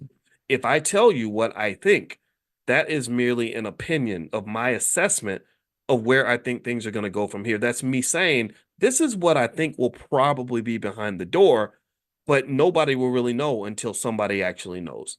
So that's I know that I don't want to be too philosophical on it, but that's kind of something I want you to understand because I can tell you 99% of the people I see talk about it online, they just get it wrong. But I understand why, because I studied this stuff 30 years. So it's a different kind of perception of how things work. But I want you to just understand that really when it comes to moving forward with your investing, the biggest mistake you can make when it comes to investing in the stock market is when you don't invest at all. If you allow what you don't know and the fear of the unknown to stop you from taking action, then you are making the mistake that has been proven over time to be the wrong decision. So I would say whatever you do, just do something. Wherever you invest, invest in something. Follow the basic rules. Diversify. Start with the S&P 500 companies, the VOOs and the SPYs if you want to be safe, and just be consistent with it. And I guarantee you'll be doing far better financially over time than 99% of your relatives who are too scared to make a move. So just don't be scared. Make a move. Invest. Plant your seeds. Something is going to grow. I can't tell you what it's going to be, but something will grow. One thing I can tell you is that if you don't plant anything, nothing will grow. Do you get what I'm saying? Let me know if you get what I'm saying. Okay. All right. So we're done for today. Thank you guys for hanging out with me. This is fun. We do the portfolio power play every Tuesday. And also, if you want to sign up for Money in a Minute, that's the first Money in a Minute sequence we put together with stock options. So feel free to text the word Miami. That stands for Money in a Minute. Text Miami to 87948. You can text Miami to 87948. The new podcast I mentioned on Spotify is Dr. Boyce Daily Stock Market. And also, last but not least, I want to make sure I mention to you guys, don't forget the All Black National Convention is happening October 25th through the 27th in Chicago, which is actually Lombard, Illinois, right outside Chicago. It's a really nice West End, and it's a very nice area. There's a movie theater across the street. There is a Target in the parking lot, actually, and it's just a really super cool, super nice neighborhood, and it's not far from the O'Hare Airport and the West End. We got the rooms down to $131, so the rooms are running out, so you may want to go ahead and book a room under our room rate, and it's going to be amazing. It's the largest gathering on the planet of intelligent Black people who want to specifically solve problems for the Black community in a way that breeds healthy love, healthy relationships, and healthy finances across the board for us and our children. That's what we want. That's the vision. It's very, very simple. So if that's who you are, if that's what you believe, then I encourage you to come to the convention, because the convention is just the place to be. And I'm really proud of the convention also, because we've had some people that have been there that are really doing some amazing things. D1 is transforming all of hip hop. He's been doing a great job. He's been at the convention 4 or 5 times as a performer. Killer Mike just won 2 or 3 Grammys or something, or 3 Grammys at the Grammy Awards. He was on the BET Awards last night.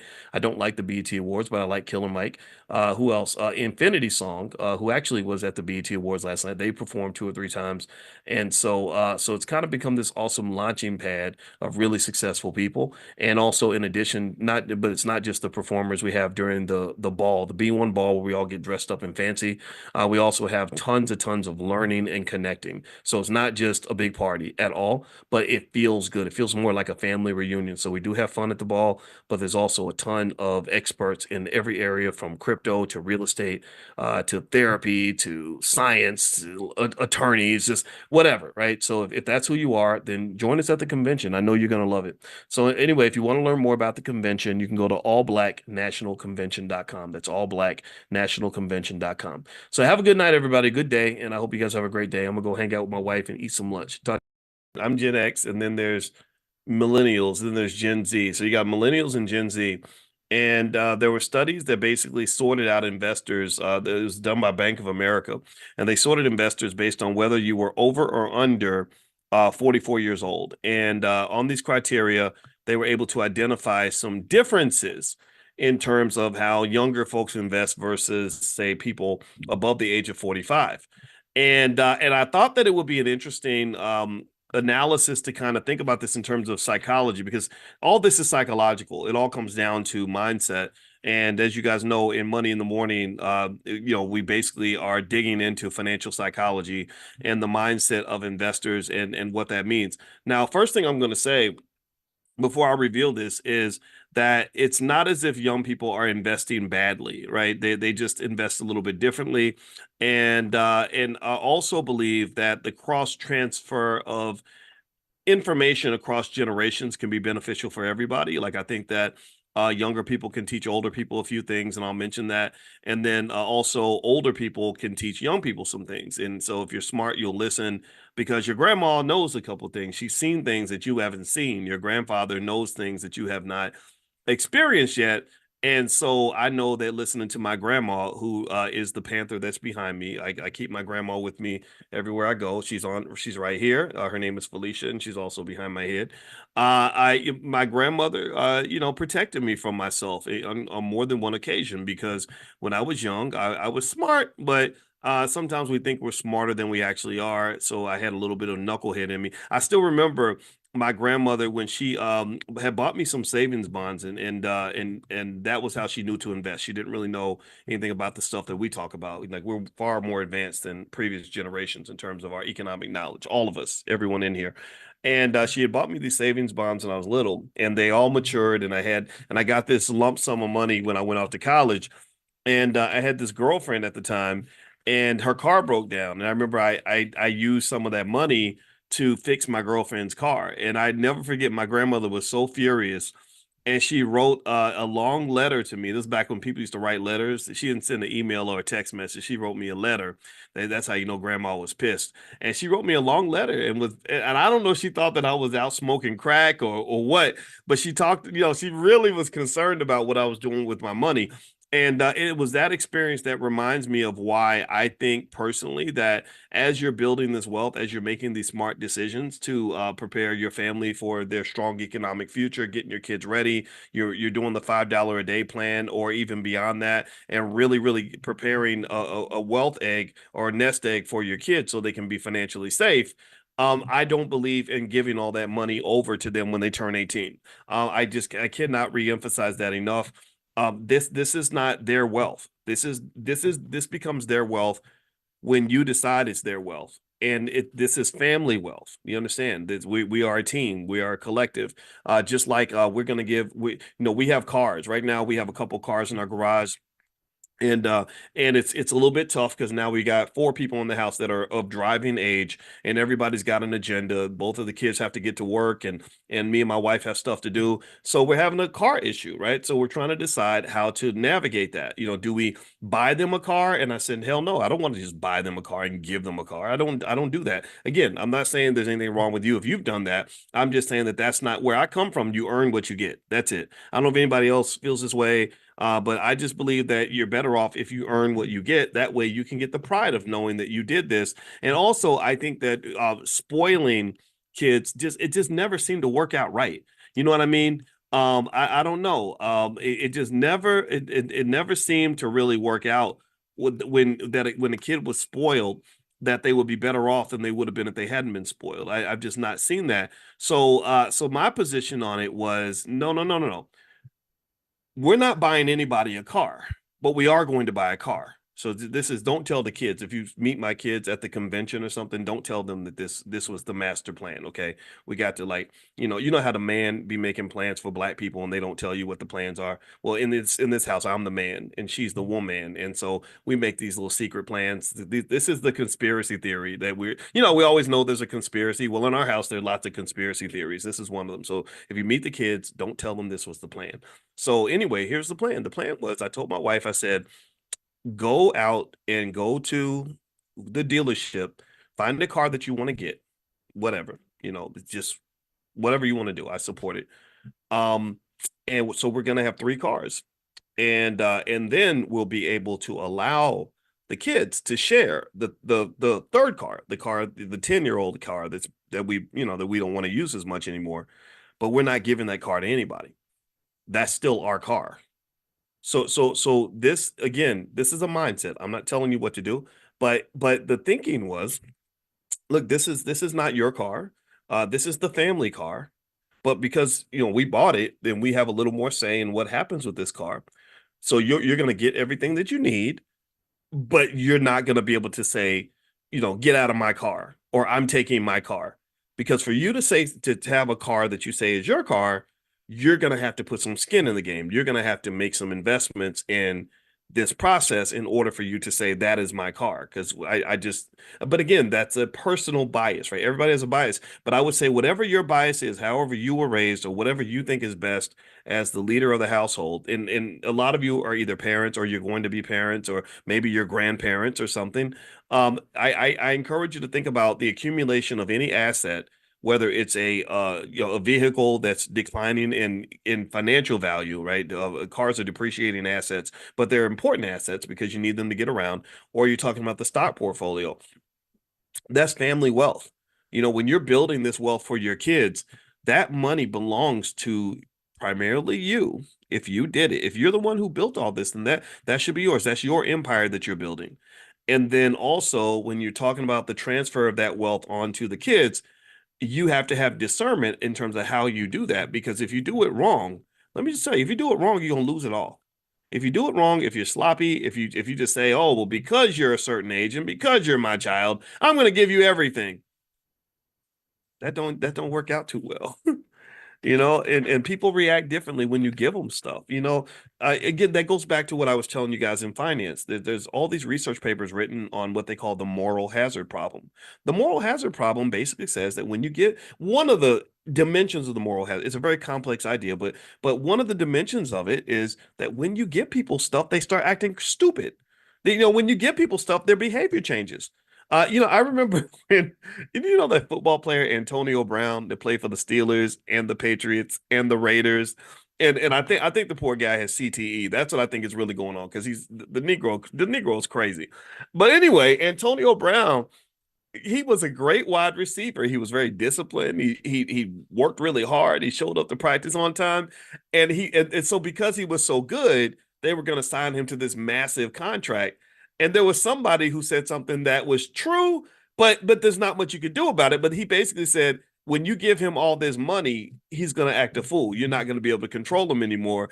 And he was actually right. When Antonio Brown got his money, his behavior no longer made any sense. Now, I personally think that brain damage thing is really big with the football players. So when I see them commit a crazy crime, like there was one guy, Kellen Winslow Jr., I think, who went to prison because he was literally sexually assaulting like old ladies, like 75, 80 years old. That just seems kind of weird. I'm not saying that any type of assault is okay. It's never okay, but it was just weird. It made me think something's got to be going on with his brain. And Aaron Hernandez, who played the same position as Kellen Winslow Jr., who definitely was confirmed to have tremendous amounts of brain damage, was just going to the club and killing people. Like, and it didn't make, and it was weird. They didn't even consider him a suspect because they were like, why would a guy who just won a Super Bowl murder somebody? That didn't make, but it turned out that he had significant mental illness that came from all those hits to the head. So anyway, with that being said, though, just circling back to moral hazard, people act differently when you give them resources and you give them money. Especially true. That's especially true when you talk about your kids. So when you're talking about how to kind of deal with your children and just sort of what way to sort of distribute the assets, I think it's important to really think it through carefully because if you don't, you're going to lose everything. There's a show I've been watching. Anybody watch the show on Netflix called The Gentleman? Anybody watch it? It's got one of my favorite actors, Giancarlo Esposito, one of the best actors out here. He played Big Brother Almighty back in School Days. I don't know if y'all remember him. Everybody, if you haven't seen School Days, like remember when Biden said, "If you don't vote for me, you ain't black." If you ain't watched School Days, I'm gonna have to check your black card because that movie's a classic. We know it is. But anyway, if you're young, then that's your excuse. So go watch School Days. You'll love it. So anyway, Giancarlo Esposito is in this show called The Gentleman. And it's about this. It starts with this guy who inherits this massive estate and all this wealth from his father, who was the Duke of something or whatever. And they call them Your Grace or My Lord and all this other British crap. And anyway, one of the things that happened was the way the story starts is that you had the older brother. The oldest was supposed to inherit the estate, and this had been the tradition in the family for 600 years. And so all this wealth that had been accumulated over half a millennia, 5 to 600 years, was all going to go to the oldest son. And the problem was that the oldest son is an idiot and a drug addict who makes terrible decisions. So the father skipped the oldest son and passed all the wealth down to his second son, who was the one that was the most responsible because he knew his second son wasn't going to mess up the family estate. And so this is what this whole show's about. It's all about money and choices and everything else.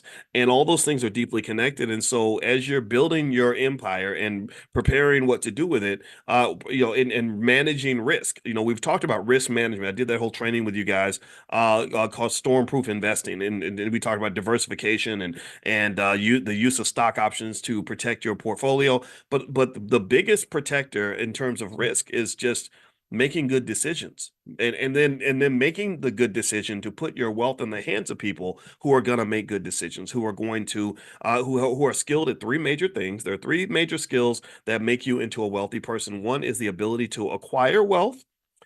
Two is the ability to preserve wealth. Three is the ability to grow the wealth. So really it's simple. I would almost call it the football player analogy. And let me explain. I like analogies because it helps us understand that I'm telling you nothing new. Everything that we talk about, you already know these things. Well, if you think about it, what makes a great football team? Well, if you have the ability to get the ball, to acquire the ball, which means you got a good defense. Your defense can get fumbles and sacks and interceptions. Two, you can protect the ball. The quarterback does not fumble. They don't make mistakes. And then you can grow your score. You can get the ball down the field because you have a great offense. If you have those three things, do you understand? Tell me if you get this analogy. If you can acquire the ball, protect the ball, and get the ball down the field, then you will win Super Bowls. So to win Super Bowls in your life, in the game of economics, the very competitive game of powernomics that exists all throughout this world, the game of capitalism, then pick up those three skills and you're going to win. And then you only give the ball to people who also have those skills, right? So if I've got a child who does not preserve wealth, then why would I give all my assets to that person who's just going to be a leaky bucket, who's going to lose everything?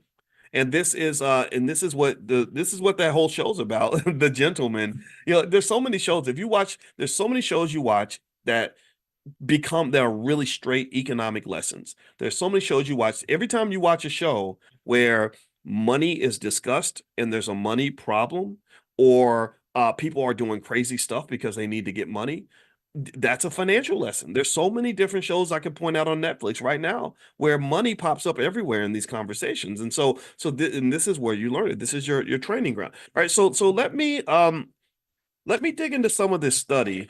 This is what I kind of wanted to hit on today.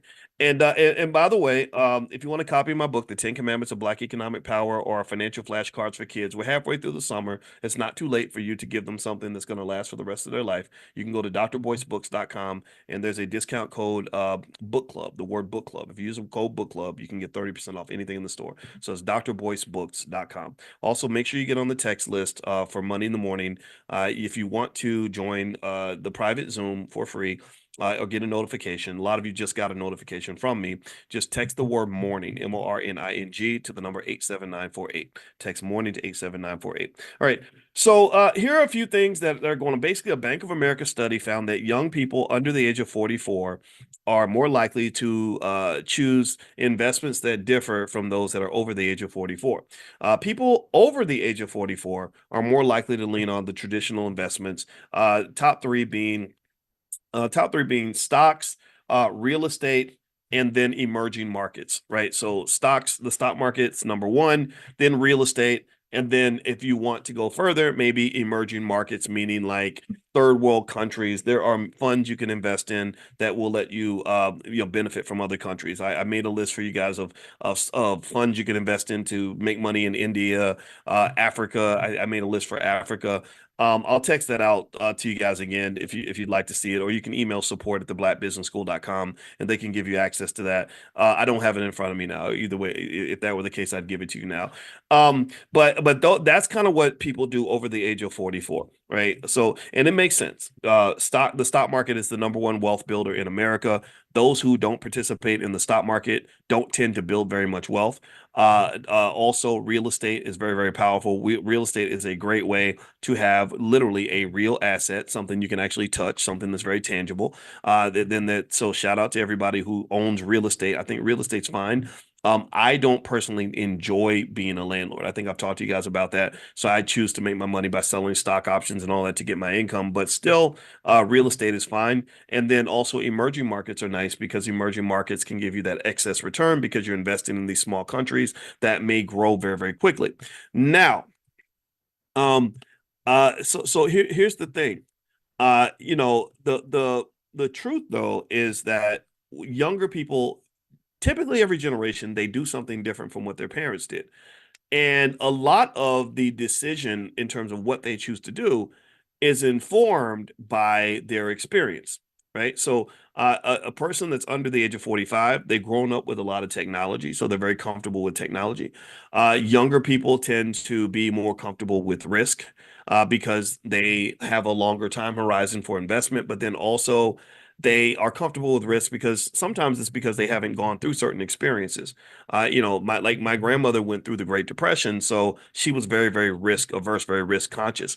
People like Warren Buffett, they saw the effects of the Great Depression, so they're always thinking about the downside. They're thinking about what could go wrong. Whereas if you're a young person and you've only seen the market boom, you've only seen low interest rate regimes, which is what we had going all the way back to 2010, where you could just go borrow money and amazing things will happen after that, then a person like that is more likely to take on leverage and debt and kind of just gunsling a little bit, right? Because they haven't really gone through.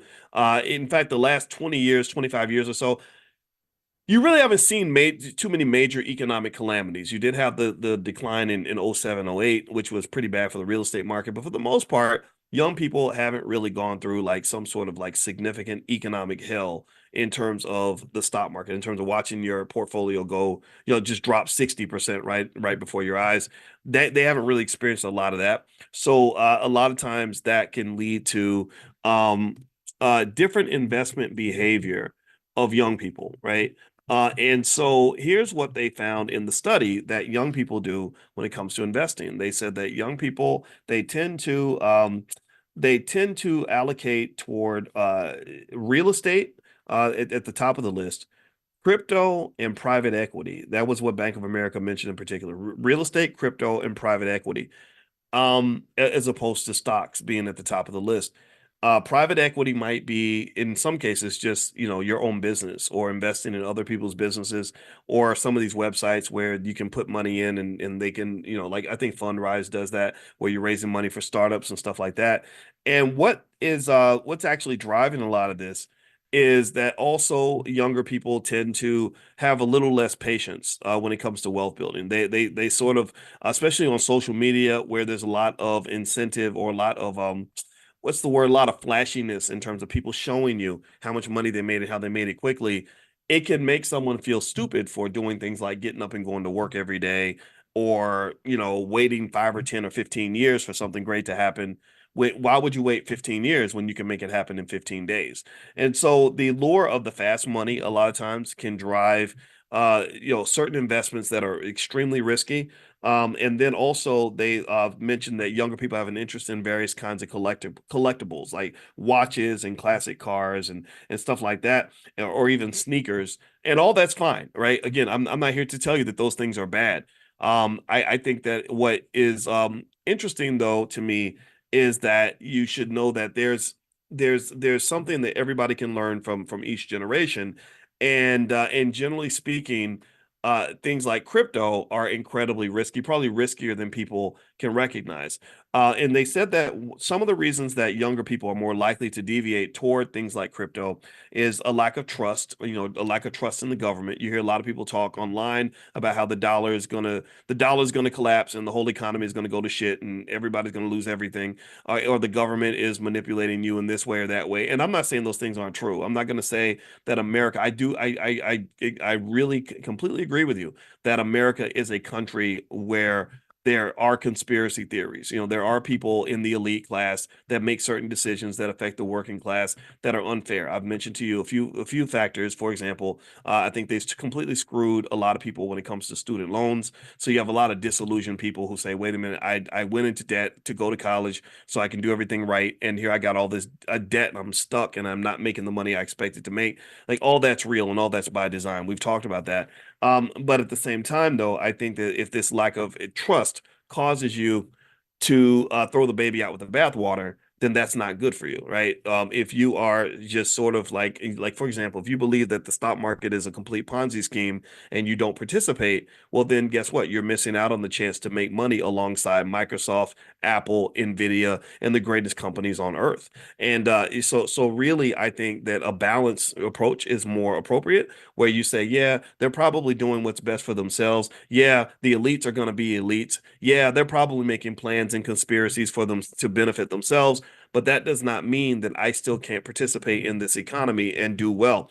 Also, younger people tend to be more tech savvy. They're more comfortable with technology, which is why things like crypto can be appealing, as opposed to older people who don't trust crypto. I've heard older people talk about crypto like it's just fake money and it's complete garbage.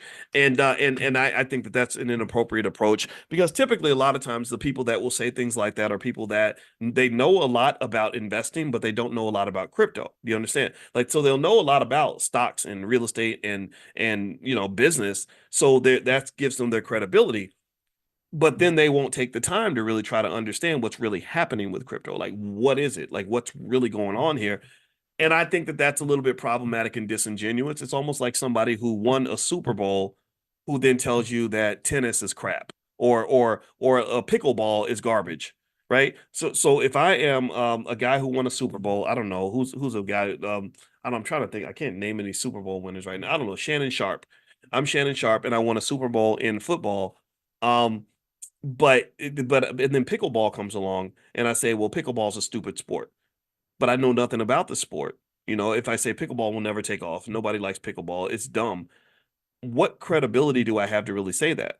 Right? If my credibility is that I won a Super Bowl, well, that's not appropriate credibility. That's not accurate in terms of that's not my area of expertise. Do you understand? So a lot of times people that criticize crypto the most, I've noticed, are people who haven't taken the time to really understand it, participate in it, invest in it. Why would you if you think it's stupid, if you think it's garbage, if you made that assessment from the very beginning?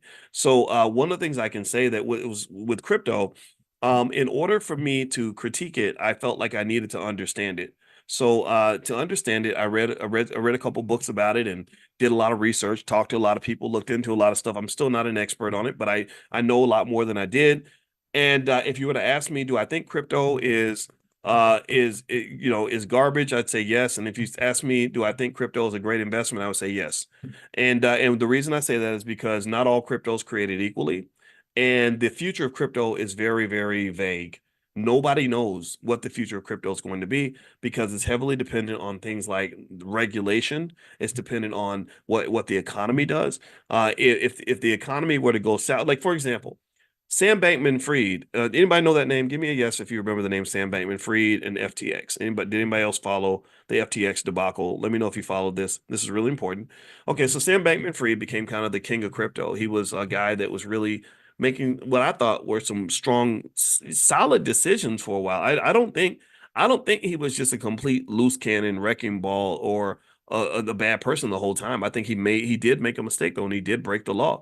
But what Sam Bankman-Fried did was he came along and he kind of positioned himself in the crypto world similar to where JP Morgan was in banking years ago, where he was literally the single guy who was bailing out the entire industry. He was making these big acquisitions of these companies and doing all these things that were really garnering a lot of respect around the world and everything.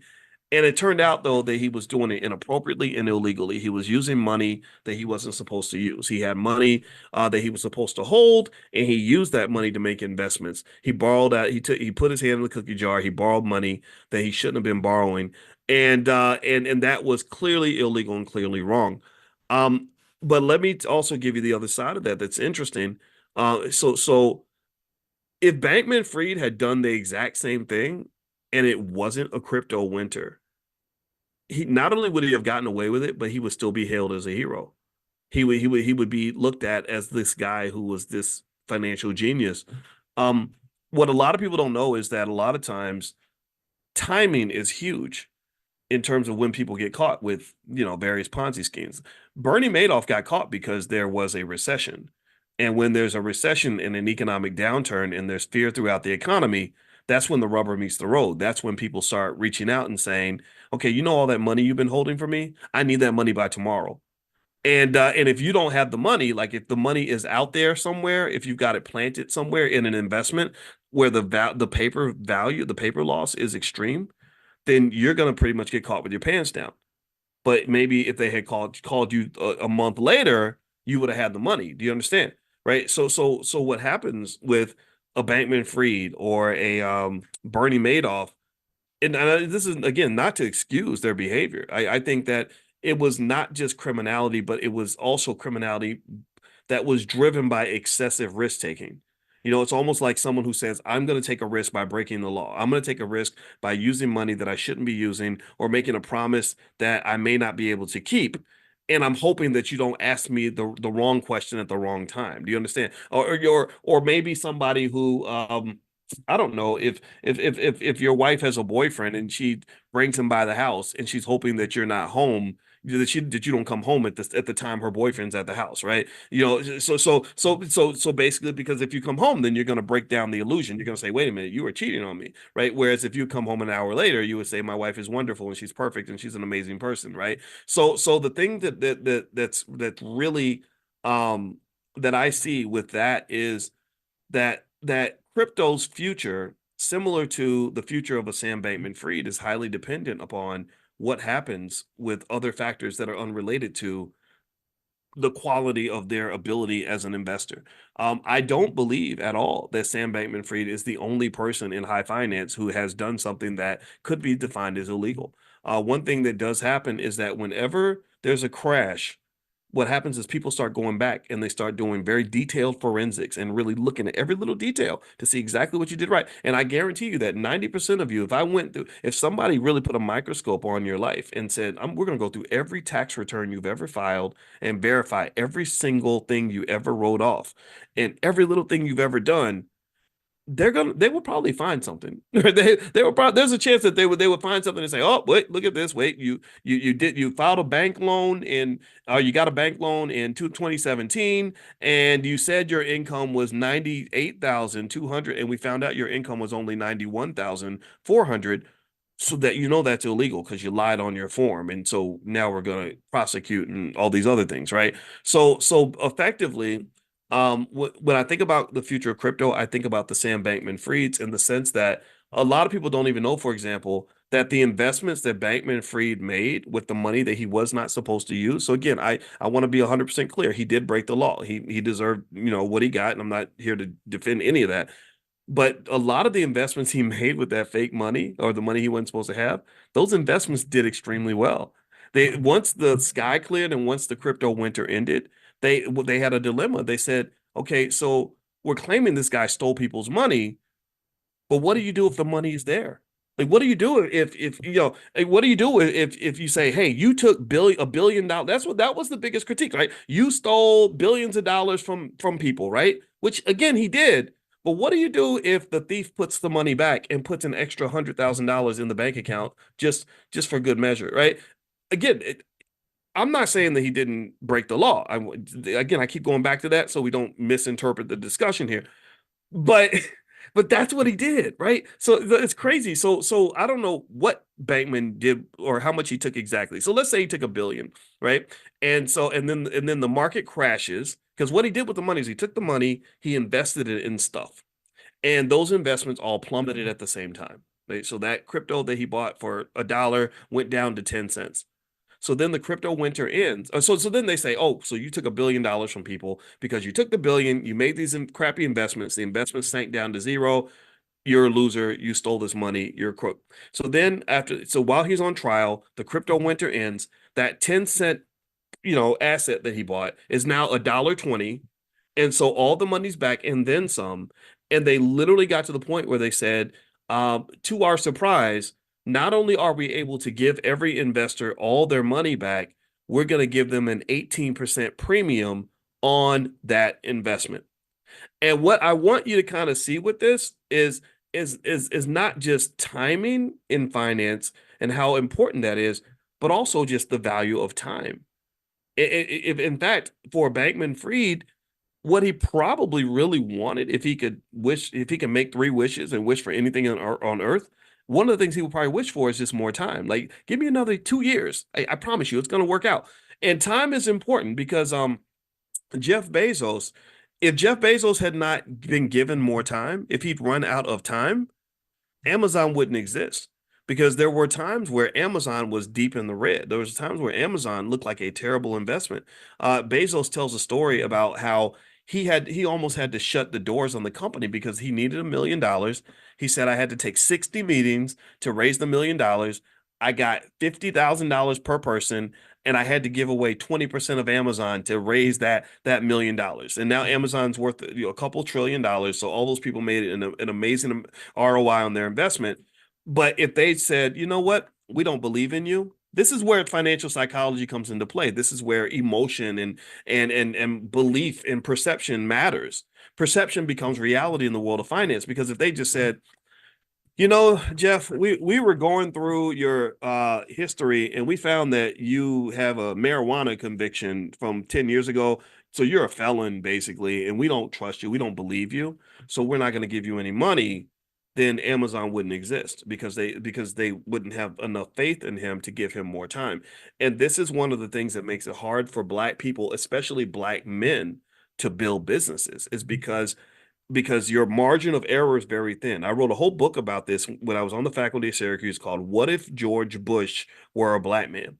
And in this book I wrote in about 2004, was basically to kind of say that we underestimate from an economic standpoint how much your prior belief or your confidence in a person or an entity affects the ability of that entity to survive and to thrive. Do you understand how much perception makes a big difference in terms of realities, in terms of outcomes? There's a whole statistical theory on this, a whole statistical area called Bayesian analytics, Bayesian statistics, which basically says that if I already have a preconceived belief about you, if I've already got a head full of stereotypes, this is why stereotypes are so dangerous. This is why whenever you hear me yelling and screaming about the way some of these poor female rappers are just dismantling the image of the Black woman around the world in a horrible way, or why it's not cool that Black men are typecast as athletes, comedians, and rappers. Well, the reason that these stereotypes are important is because if people come up to you and they already see you in a certain way, that's going to impact their belief in whether or not they should invest in you. I'm not going to invest in you if I think that you're an idiot, a thug, a criminal, or a loser. I'm not. And it's my decision to invest in you, society's decision to invest in you, that directly impacts your probability of success. So when I tell you all that 80% of Black owned businesses fail, the reason 80% of Black owned businesses fail is partly driven by the fact that nobody has faith in Black people. Nobody believes that Black man's going to be smart enough to do what Jeff Bezos did. If he ain't got the million, ain't nobody going to give him the million. They're going to say, oh, well, yeah, he's a Black guy. And those Black guys, all they do is make babies and rap and play basketball and whatever, right? They go to the strip club. They don't sit in the office and grind 14 hours a day to do what's necessary to make a company successful. They're loud and flashy. And if we were investing in him to go and become the next P. Diddy, we'd invest in that. But we're not going to invest in him trying to become the next Jeff Bezos, because Black guys just don't do that.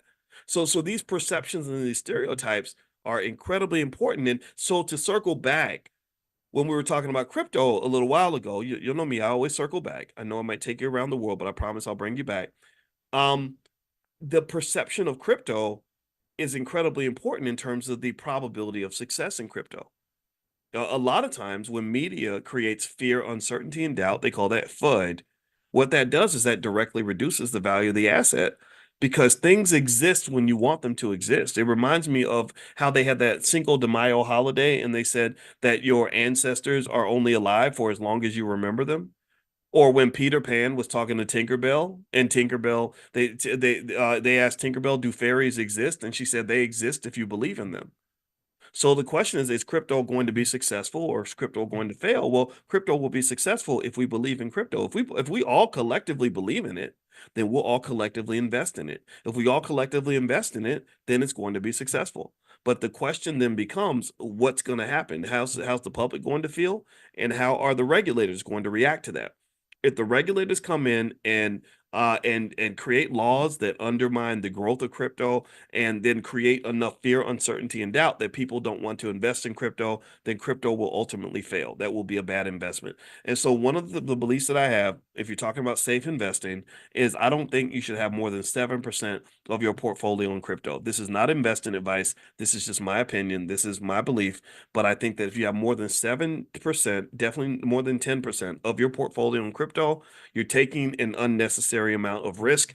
And I encourage anybody, do all the alternative stuff. I mean, all these other things are a lot of fun. The private, I think investing should be fun. I think investing in things that you love, it adds an extra layer of joy that comes with investing. It does not have to be boring like watching grass grow. It's not just about the money, it's about quality of life. But at the same time, don't walk past the stock market. Don't walk past the wisdom that your grandfather has just because you want to be new and cool. Just because something's new does not mean it's better. People talk about progressive and futuristic and moving forward as if it's always good. No, sometimes you move forward into a place that is worse than where you were before. Just look at integration. That was so advanced and so forward thinking and so futuristic for black people, and it only made our situation worse. It made us worse in terms of education. It made us worse in terms of economics. It made us worse in terms of family structure. So stop thinking that everything that's new is better.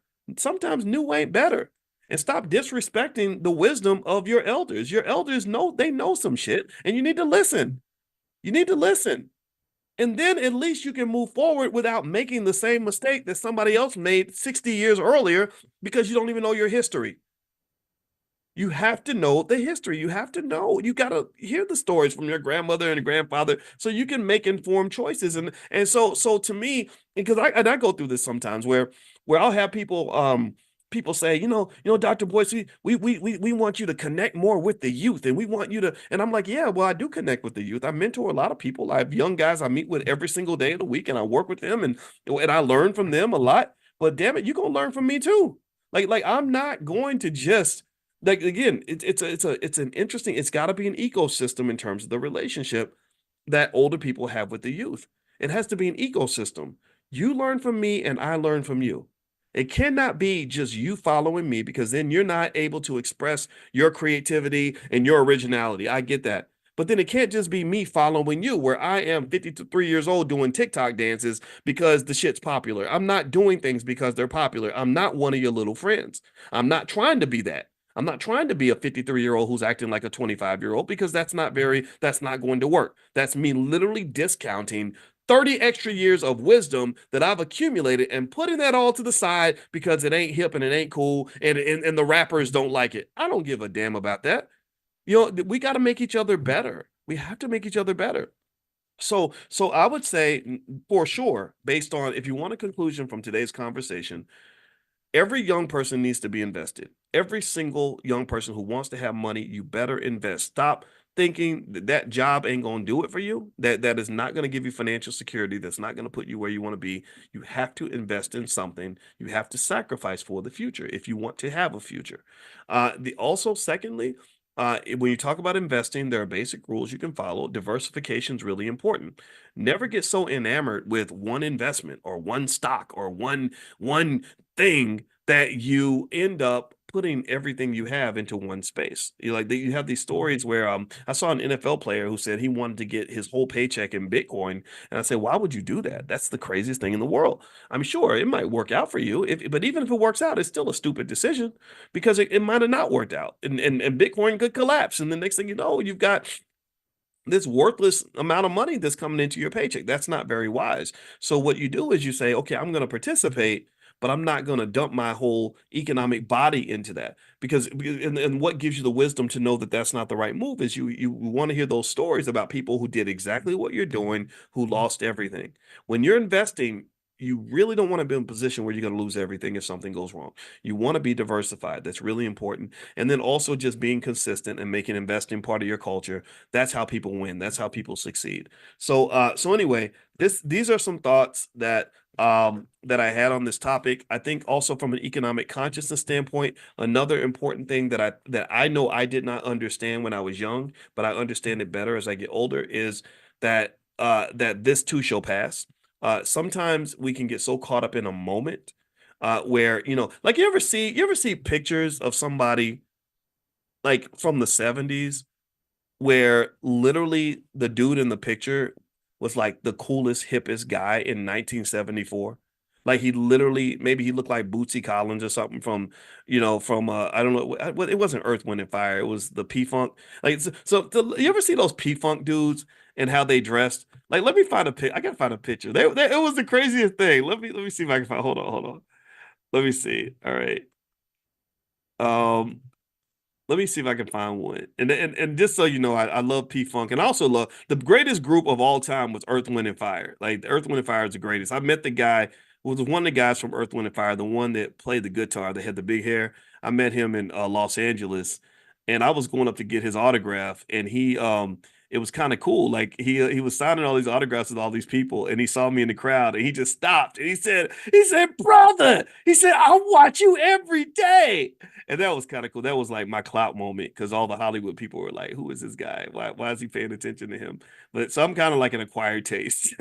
Some people love what I do. Some people don't know who the hell I am and don't care, and I don't blame them. All right, so here's so if you look at like a picture like this, right? To me, when I see like a P-funkish kind of picture, or I see, like the Funkadelic or whatever, or I see my dad's old pictures where he's got the big hat and the fur coat and what like stuff that looked really cool in the 70s. I really wonder, like, I wonder if they would, how they felt taking that picture, right? Like in the moment, everything that you're doing is completely lit. Everything you're doing in the moment is hip and cool, and you're the coolest guy on the block. But you look at that same picture 20 years later, it looks crazy. You look ridiculous, right? And at that point, you can only laugh at yourself. You don't take yourself nearly as seriously as you did when you took that picture. And I kind of think about that when it comes to what's trendy with investing. A lot of times I think when we're young, we get caught in a trend, and you think that that trend is going to last forever. Like you really think that what you're doing right now is going to be the best move for you forever. Like literally I'm overcommitting to the moment. That's what I'm getting at. That's what I want to kind of, and I think that overcommitment to the moment is a type of immaturity that we grow out of. And that's it's important to do that because sometimes overcommitting to the moment, for example, can cause somebody to, when someone takes their life, like a 17-year-old takes his life because his girlfriend broke up with him.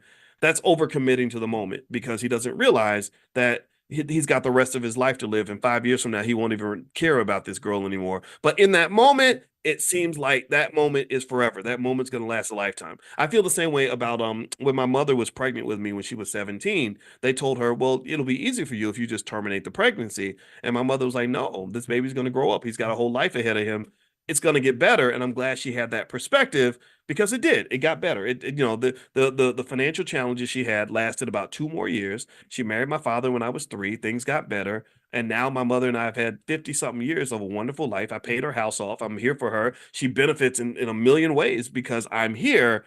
But if she had only been trapped in the moment, she would have never had any of that. The whole 50 something years of our existence together would disappear. Do you understand? So a lot of times I think that with financial consciousness, one aspect of consciousness is knowing that there's more to your life than what's in front of you. That's my point, right? There's more to life than what you're seeing right now in this particular place. There's a big gigantic world and there's a long time series such that everything that's happening, most things that are happening are eventually going to pass and it's going to become the past. So in fact, maybe a good consciousness exercise as an investor is to try to imagine the year 2030. Like try to meditate and imagine it right now. And then think about how you kind of look at the year 2030, right? It seems like it's futuristic, it's way off out there. Nobody's really talking about 2030 in the year 2024. Nobody's talking about 2035, right? But if you go out to 2030, what's interesting to me is that 2030 is to 2024 what 2024 was to 2018. Do you see? And 2018 was just yesterday. Most of you probably remember 2018 like it just happened. And so think about this. Imagine if in 2018 you'd invested to prepare for 2024. Like imagine in 2018 if you just made a series of investments in Bitcoin and different stocks, Apple, Nvidia, whatever, and you just consistently invested that money and you said I'm preparing for the year 2024. I'm struggling now, but I'm going to be in good shape by the year 2024. And let's say you committed to that and you were consistent and you did what you were supposed to do. Think about where you would be. You'd be in an amazing place. But here's the thing. Here's the problem. Here's the trick. This is the mind trick. It's crazy how this happens to all of us. In 2018, we weren't thinking about 2024 like that. 2024 was the future, right? And the future is always like this ambiguous place that we're never going to arrive to, but we always get there every time. Every time. I assume a lot of you are old enough to remember. Any of y'all remember when even the year 2000 seemed like it was way off in the future? like it was never going to arrive. Like Prince was singing about how he's partying like it's 1999. And and it's crazy to me. It's like, holy shit, like 2000 is a long time ago now. Like that's ancient history. Some of you in here were born maybe after the year 2000. And so time is a sneaky little bastard. It's so sneaky. And but the thing is, if you can really gain a connection to it and become very conscious of it and really feel it and flow with it and really respect it and accept it and don't waste it, that's one of your keys to wealth. I've told you all again, as a finance professor, we got to do equations and math. Everything we do is mathematical. The whole language is mathematics. When we've put together these equations that help us figure out wealth and how wealth grows, time is the number one variable in those equations. If you pour enough time into damn near anything that you're doing, you can get to whatever destination you want to get to. If I want to walk from New York to LA and I'm walking 1 inch per hour, walking incredibly slow, but I'm consistently walking from New York toward LA, if I give myself enough time, I can go from New York to LA, back to New York, back to LA, back to New York, back to LA, back to New York, back to LA. Do you understand? Time is the key. Time is the key. And where people lose wealth, in my opinion, is they waste time. You waste time.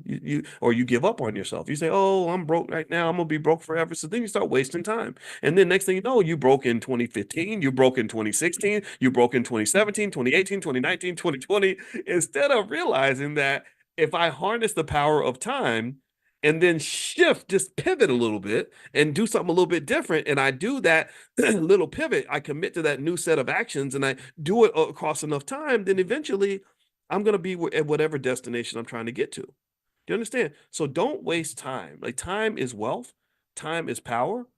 Time gives you the keys to the universe, in my opinion. So sit back one day and just meditate and imagine the year 2030 and just say, what am I going to do with this time? And then also, time is a blessing and a gift. We're going to run out of time. We're running out of time right now. We have less time now than we had at the beginning of this conversation. What are you going to do with the rest of the time that you have? And when I say this, I really mean this. I'm serious about this to the point that it's almost like religious for me. Every year on New Year's, when I get a little bit sad about the fact that another year has gone by, it's a sadness sometimes, but a happiness too, an opportunity, but a sadness, right? You know what I do? I sit down and I budget my time for the year. I have there's 8,760 hours in a year. We're awake for about maybe 5,000 of those hours, and I will budget that time the same way you budget money. I budget time more than I budget money. My time is more valuable than my money. It's easy, and in fact, even when you get more money, it becomes more deliberate, more intentional. It becomes more apparent because there are people that I can give money to because I've got a little bit of money, but when I give you my time, oh, that means that whatever we're doing better be damn important. Do you understand? So process your time. Your time is that is your gift. That is your wealth. Use it appropriately and invest it properly, and that is what you will get you where you want to be. All right. So anyway, that's it. I hope it wasn't too preachy. I hope that you gained something from this conversation, and also I hope that your investing journey is going well. We're going to be back tomorrow morning, 10 a.m. Eastern, every single morning. We do this Money in the Morning economic elevation, financial consciousness training. If you want to get notified when we meet, get on the text list. Just pull out your phone, text the word morning, MORNING, to the number 87948. Text morning to 87948. Also, if you live out of the country, I know some of you are out of the country, you can't get on the text list if you're out of the country. So just go to drboyceelevate.com. That's drboyceelevate.com. All right, guys. So thank you so much for your time. It was great to see you. I hope you have a wonderful day. And let's not waste no see it. It's really, really interesting stuff. And before I begin, I want to say hello to everybody that's here. Who is in here? Who is in the building? I see Calvin McWilliams. Good to see you, Calvin. Devira, Jermaine Trusty. I see AC Salam, Adrian Hilton, Albert Robinson, Amani from our BBS team is here. Amani is a part of our customer support team. So if you have any questions about anything going on in the Black Business School, you can talk to Amani right there in the chat. And or you can actually email support at theblackbusinessschool.com. We have the best support team ever. We take pride in loving the heck out of you and doing everything we can to make you happy. And so I know a lot of you were there with us when we were studying stock options this week in the Prime program. Those who are interested in generating income from stock options, feel free to go to drboyceprime.com. I know some of y'all own that stock called HUT. And HUT has been just on fire. And I know one of the students hit me up and said, he said, my stock is way past the strike price. What do I do? And so we talked about that. That was like the FOMO insurance. Remember, we talked about that. And this is a good time. This is what the FOMO insurance is for, in case you were ever wondering why we put that in place. So, but the stock is doing great, and you can't complain when your stocks are going up. When you're making money, I'm really happy for you. So, congratulations to everybody that's doing well this week. This is a great stock market, by the way, just as a side note. But anyway, let's dig more into some of what Dr. Anderson is talking about this week. So, as you guys know, we've been going through Dr. Anderson's book. His book is called The Black History Reader. And in this book, he is telling us all about the history that we never learned in school, all the stuff that we need to know to move forward with intelligence and integrity in terms of just sort of knowing what the next steps need to be. You know, how we can really be our best selves, how we can fight the reparations battle in the right way. You need full information because I will tell you that most of the evidence says to me that we have been lied to like crazy, that the lies are very, very deep. The lies are intergenerational. The lies are based on good old-fashioned propaganda, and I think it's extremely important for us to educate our own. And that's actually going to be one of the themes and discussions we're going to have with our many, many educational experts that we're going to have at the All Black National Convention. I hope you guys will go ahead and get your tickets and your passes and get ready for the convention. If you want to know more about the convention, it's going to be in Chicago, October 25th to the 27th. And you can learn more at allblacknationalconvention.com. That's allblacknationalconvention.com. Brother Nuri Muhammad is going to be this year's keynote. That's the guy that I chose because I just think that he is amazing. And also Lamar Tyler, the Black Millionaire Maker, he's agreed to come out. We've got some other great people that are coming in terms of Constance Carter, real estate expert. Just so many great people that are going to be there that can really help you enhance your life. Educational experts, relationship experts. My wife, Dr. Alicia Watkins, is going to do a healing having event for those of you that want to heal. If you want to go into a space with her, she's got a partner named Lachelle. I don't have Lachelle's last name, but Lachelle is very good at the whole Reiki. She's a Reiki healer. So as I mentioned to you all, undiagnosed, untreated trauma is one of our biggest problems in the community. So we've got trauma experts that can help you heal. We've got a Fitbrit who's a fitness expert that can help you. You know, we're going to have workout sessions in the morning. Those of you that are in the mastermind, we're going to have a private VIP session for you guys.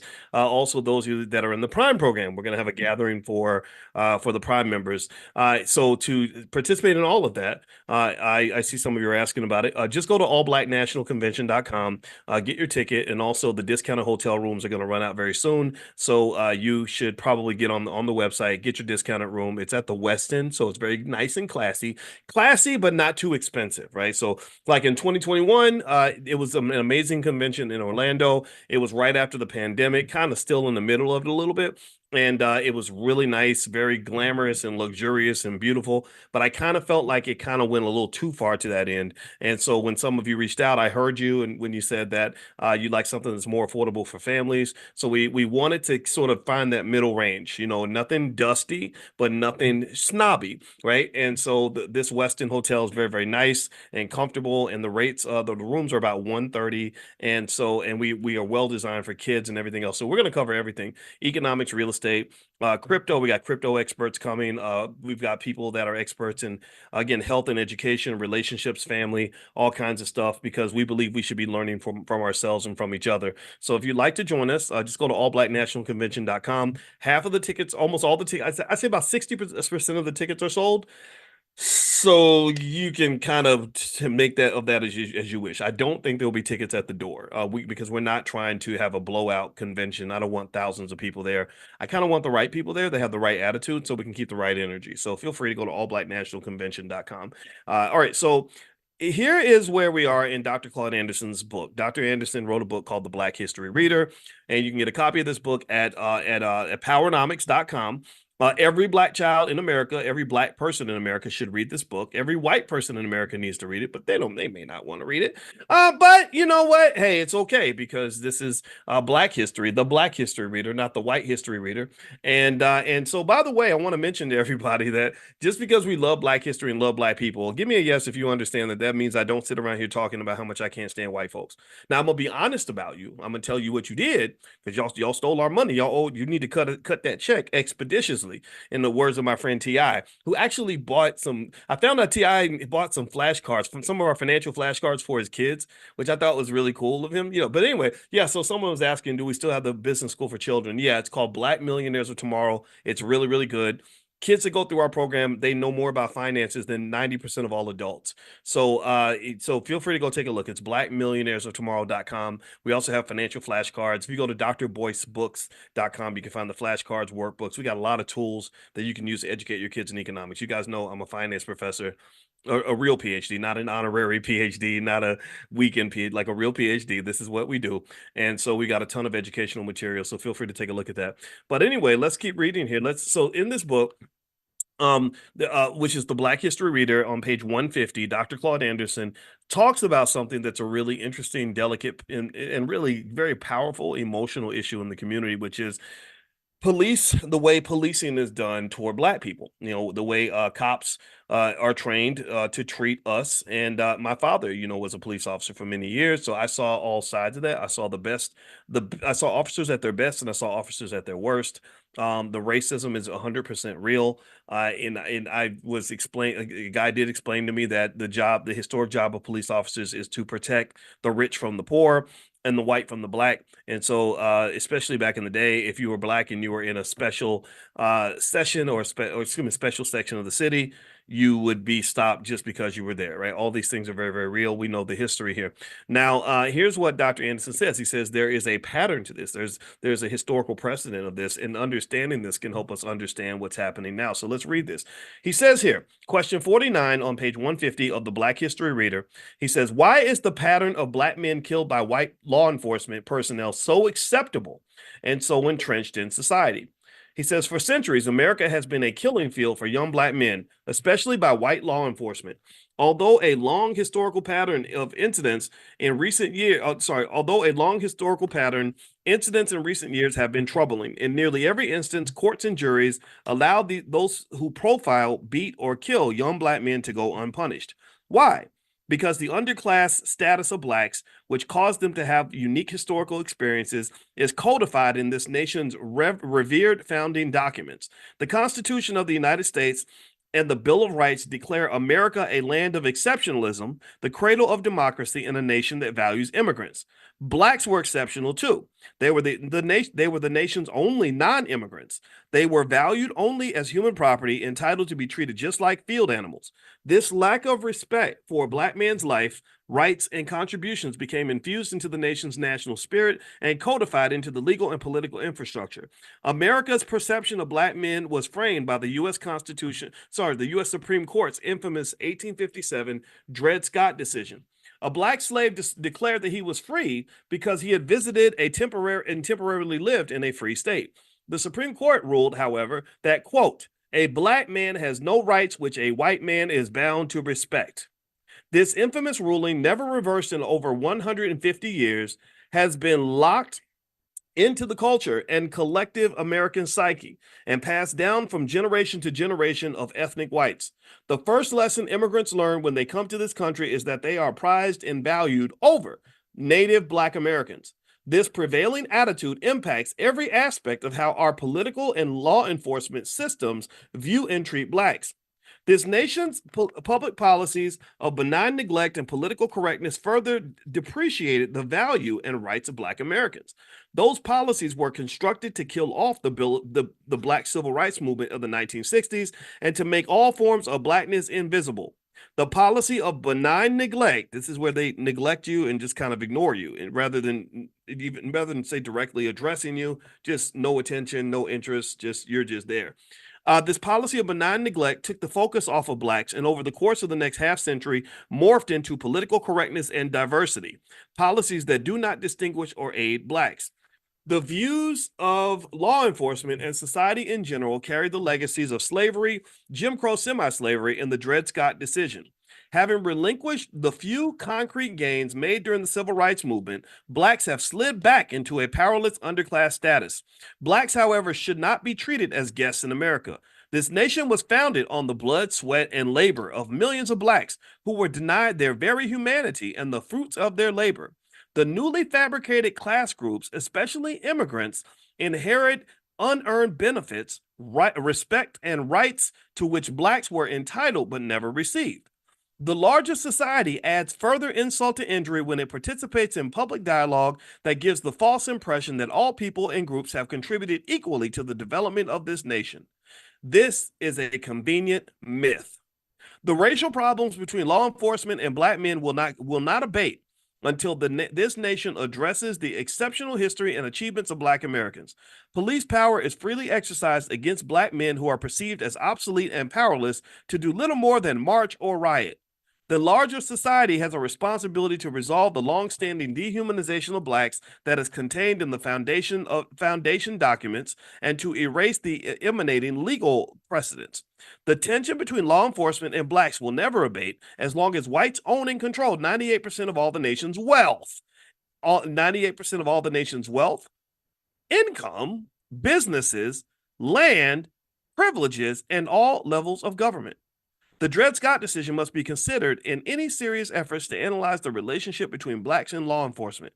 Calls for healing, no matter how sincere, will not correct the problem. Understanding the historical context, however, will be a better beginning point. At least both groups would understand the importance of reversing the holding of Dred Scott and the contribution of the U.S. Constitution to the problem. So, according to Dr. Anderson, it seems that he's saying that the Dred Scott decision, in which they clearly stated that a black man has no rights that a white man is bound to respect, that basically a white man is not expected to respect any of the rights of a black man, and that decision was never reversed. So this is the America. Welcome to America. This is the country that you live in, where we are seen as not quite animals, but not quite human, kind of in that middle space, that 3/5 of a person kind of thing. And this does come out when you talk about policing. And I do know that it is interesting that I can find a ton of black neighborhoods with nothing but white police officers, but I can't find many white neighborhoods with nothing but black police officers. Also, I can find a ton of schools that are full of black children that are run by mostly white teachers, but I can't find many schools with lots of white children that are run by mostly black teachers. So to some extent, some of this disrespect is connected to this idea of a certain segment of society being seen as an overseer class, that their job is to basically be the parent and we're the child. They're the bus driver, we're riding the bus. They own the bus, they drive the bus, they decide where the bus is going to go, and we're just sort of sitting there because the more passengers they have on the bus, the more money that they make. So when they put your children in that school, they make money because your child's coming to school. That's why they want your child at school, not because they care about them. They want them there because they get paid based on these children. So to some extent, you kind of become like a commodity. I always make that comparison with a KFC chicken. The more chickens I have, the more chickens I can sell. So you are to some extent a commodity. Until you take control of that commodity and see the value of that commodity, then it's always going to continue to happen. So effectively, Dr. Anderson seems to believe that the abuse by police is directly connected to ownership and control of this country. And so this is one of the reasons why ownership has to be an incredibly important value that we have in the community, because if you look at police killings and everything else, and if you were to sort it out by, say, I don't know, economic status and educational status and stuff like that, you'd probably notice some variation. You'd notice that they know who they can pick on and they know who they can't mess with. And so ultimately, I think that these things are definitely connected. But it's hard to have the conversation because people think that you're being elitist by saying that we should own things and control things, and then that will make us less vulnerable. But the reality is that is 100% true. So don't let them talk you into being vulnerable. Like who do you trust? Why do you trust someone who has proven that they do not have your best interest at heart? Why would you trust those individuals to protect you and to keep you safe? I don't get that. I don't understand that. So that's what Dr. Anderson's saying. So he says basically there's a history of this kind of treatment, and this is something that It's probably not going to go away anytime soon. We're going to have to change that. All right. So here is question number 50. Let's move forward to question 50. This is page 153 of the Black History Reader by Dr. Claude Anderson. The book is at powernomics.com if you want to get a copy. And also, those of you who are not on the text list where I notify you guys every Wednesday night at 8:30 when we meet and we read Dr. Anderson's books, I can send you, just text the word greatness to 87948, all one word. Text the word greatness to 87948, and you'll get a notification when we meet for class next time. All right. So he talks about immigration. This is interesting. Immigration, naturalization. He says, why are the doors open? The doors of immigration open to Hispanics, but closed for Haitians? I don't know. Let's see, Dr. Anderson, what's going on here? He says the primary reasons immigrants from Haiti are treated differently than Hispanics are skin color and the country's historical role in the development of the Western world. The welcome mats for immigrants have always been based on a ranking order of skin color, ethnicity, and country of origin. Hispanics, whether in Europe or America, have always been classified as whites speaking Spanish, therefore entitled to preferential immigration into the U.S. from any country of origin. For Haitians and other persons of African descent, the welcome mat did not exist, except as slaves. So if you come over as a slave, then they're happy to have you. The bias against Haitian immigrants and refugees has a deep-seated historical element that caused great fear in whites in the U.S. For Haiti was the world's first free black nation in the entire Western Hemisphere. It's the first nation where the slaves fought back and won. When black slaves in Haiti successfully revolted against their French slaveholders, they became a free, independent nation, the first and only instance where slaves were ever able to break free and establish their own independent nation. No other black nation on earth had ever rebelled and overthrown their white colonial powers. The slave revolt in Haiti hit America hard. President George Washington and Secretary of State Thomas Jefferson, who were both slave owners, supported France in its efforts to suppress the Haitian slave revolt, but to no avail. So they supported the slaveholders. These are your heroes. These are the people that you're told to look up to. I don't know why you would look up to someone who enslaved your great grandparents, but that's what we're taught to do. It is remarkable that black Haitians defeated Napoleon Bonaparte's army, which was France's most effective military force. They also defeated the military forces of England and Spain. White slaveholders in the U.S. feared slave revolts would ignite physical hostilities between white society and the millions of blacks they held as slaves, so they started getting nervous. The military success of the slaves in Haiti did have a profound effect on slavery and a lasting impact on the way the United States treats Haitians today. Slavery was legalized as an official institution in 1789 with ratification of the U.S. Constitution. 2 years later, in August 1791, Haitian slaves revolted and took control of the island. 4 months later, December 8th, 1791, frightened American slave owners persuaded the U.S. Congress to enact the Second Constitutional Amendment that granted white citizens the right to have militias and required all white males between 18 and 45 to bear arms in the case of slave revolts. How many of y'all knew that? Give me a guess if you ever heard this before anywhere. Has anybody heard that before? Did you learn that? Did they teach you that in your public school?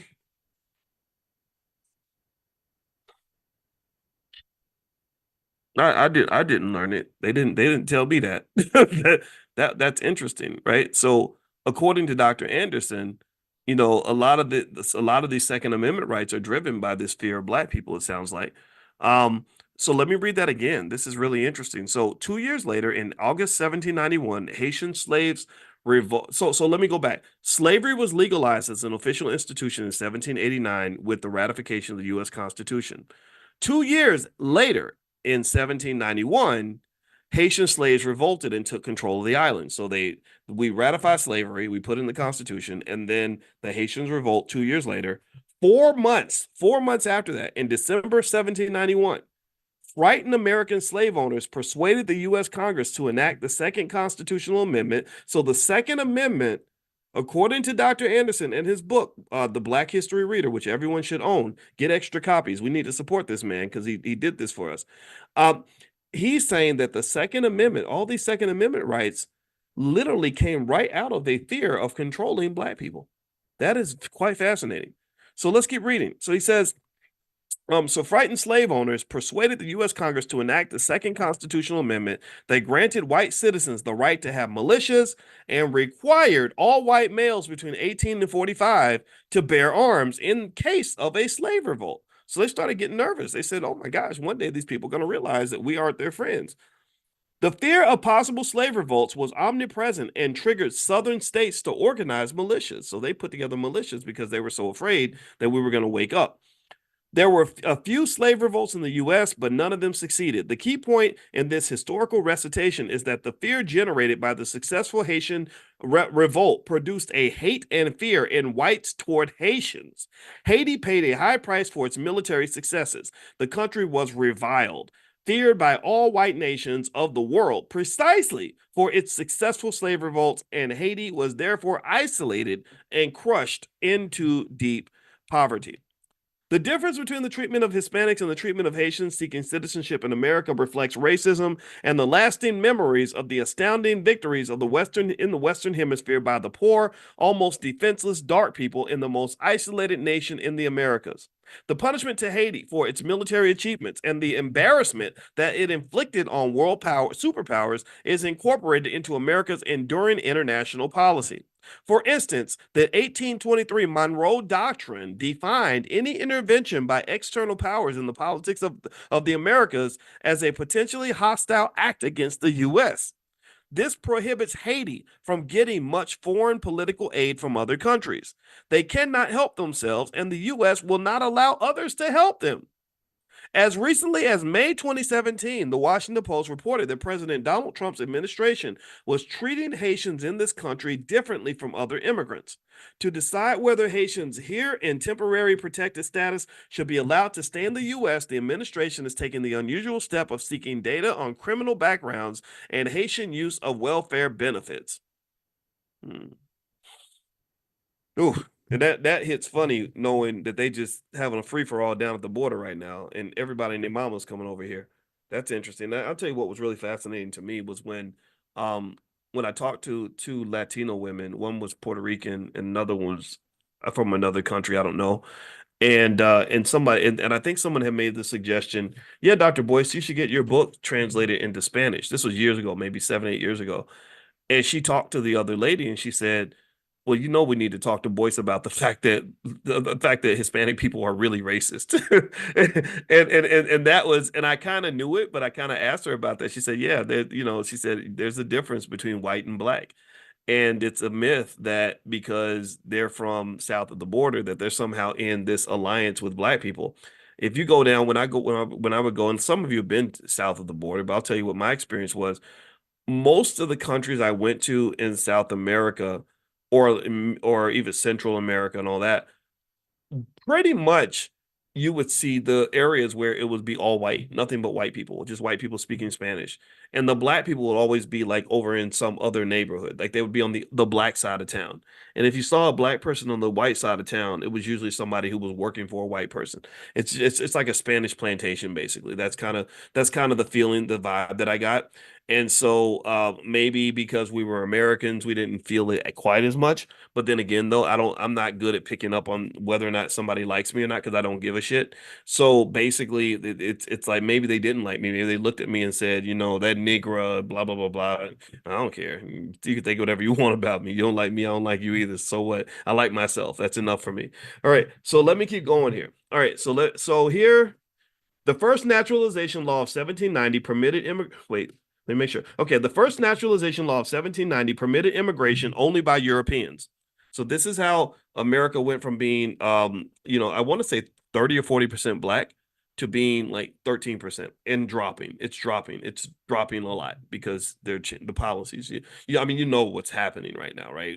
We're importing all the voters so they can replace black people because black people are starting to wake up.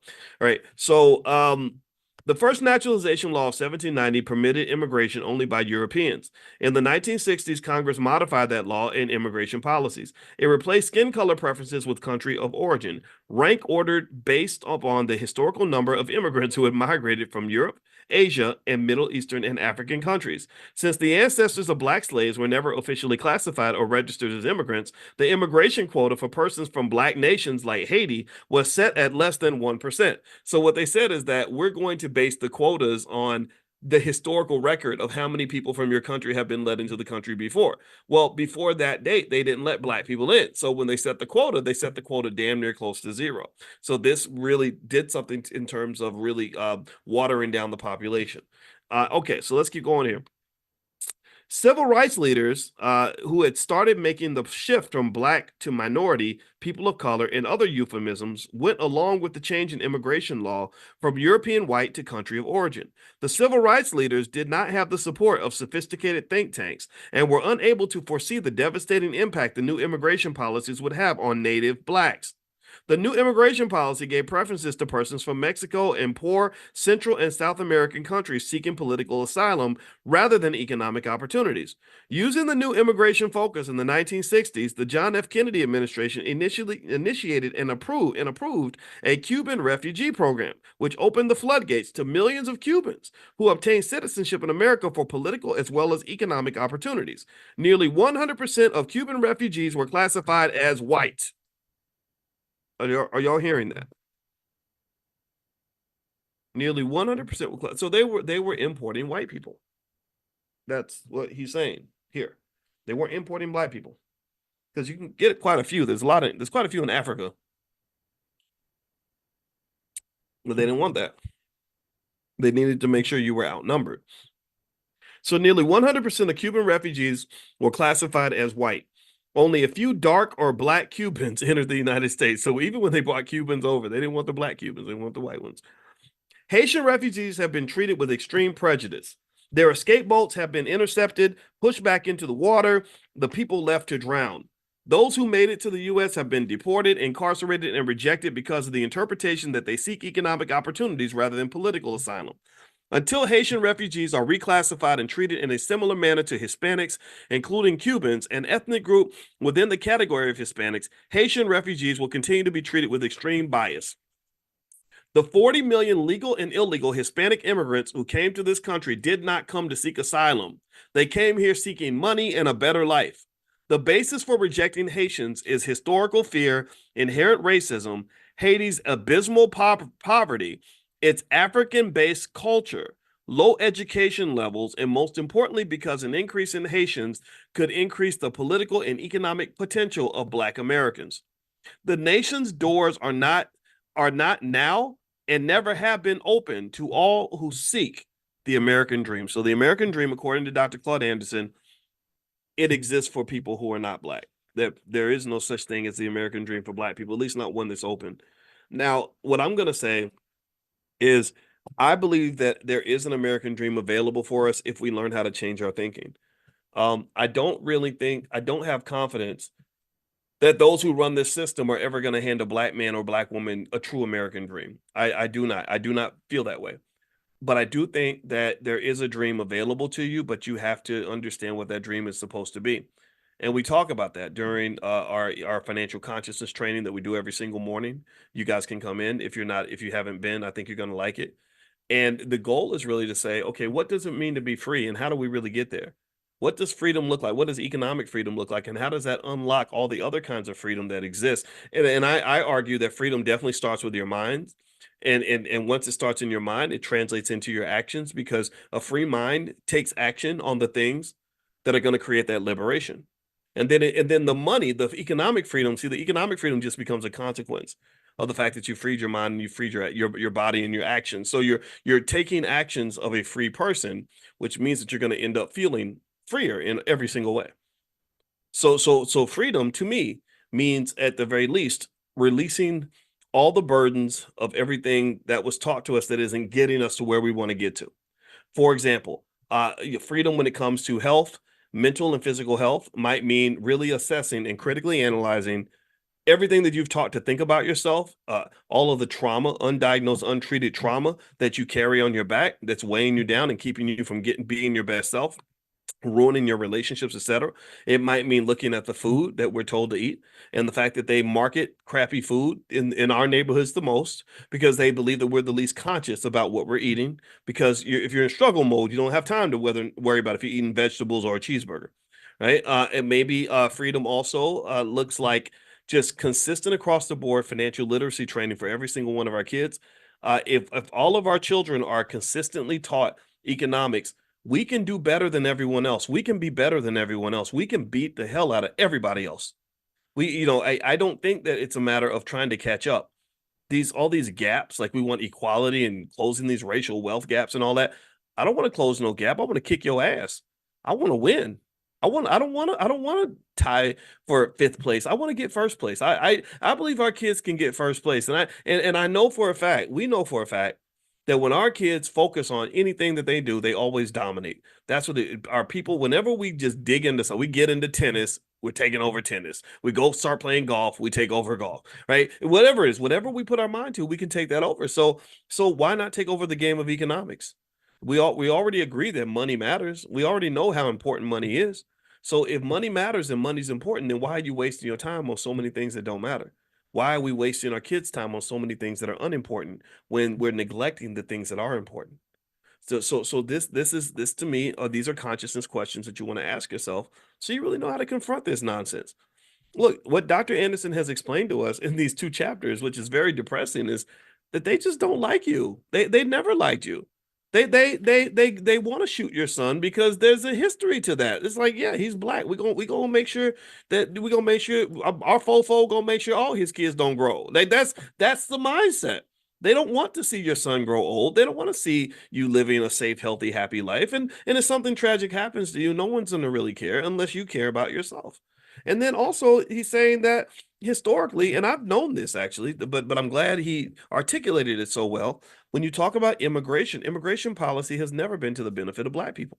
So the idea that we are taught to support just anything that they want to do in terms of immigration is incredibly flawed thinking. It is incredibly flawed thinking. We can't sit here and just say, "Oh yeah, well that if so and so, if our favorite politician says it's okay, or if so-called black leaders, which really are Negro managers, if the Negro managers say it's okay, then we're going to go along with it." No, I'm not going along with anything Al Sharpton says because I know he getting paid. I know that man. I know that man's making money from this. I'm not saying you can't be a Democrat or Republican. You can do whatever you want, but I'm saying most of the so-called black leaders are not they're not really thinking about you first. They're thinking about themselves first, and then they're thinking about their bosses first. They're thinking about who's paying the bills first. Okay, so ultimately this is the dilemma we face. The good news is that we have smart people in our community. We have lots and lots of scholars, thinkers, teachers, activists, parents, bricklayers, carpenters, business people, experts in all categories that can help us solve these issues. And I don't think you have to solve all the world's problems at once. Sure, it would be nice if we had $100 billion to work with, but you start with what you've got and you make the most of what you have. You preserve those resources and target them in the right way. One of the biggest resources you have is your mind and your time, right? And then if you're focused and you spend your time and your mind is focused on the problems that matter, and everybody's sort of chipping in and fixing something, whatever that looks like, then guess what? You get positive outcomes from that. Good things can occur. So let me you know what I'm going to do? I'm going to read one more section from Dr. Anderson's book. And by the way, I know some of you were asking about, we did that session this week on how to invest in the stock market. I know some of you could not make it, but Amani is in the chat. If you want to get the recording or you want to join the Black Stock Market Program, I think Amani, if can you get the code if somebody wants to join at that 82% discount for everybody that's in the book club? If you want to still get that discount, you can. It's 82% off now and forever, right? So the monthly fee for my stock market program is $89. I think it drops is like $16. And the code, I think it expired yesterday, but we can extend it for another day. So just talk to Amani in the chat and she can take care of you. Or you can also email support@theblackbusinessschool.com them, and they can help you out. And then another thing too is that if you want to get a copy of my book, The 10 Commandments of Black Economic Power, or our financial flashcards or workbooks for children or anything, feel free to go to drboycebooks.com and use the code word book club, and that'll take 30% off anything in the store. So use the code word book club, all one word, drboycebooks.com. All right. So what Dr. Anderson asks here on page 156 of the Black History Reader is question 51. Is America now, or has it ever been, a colorblind society? That's a trick question.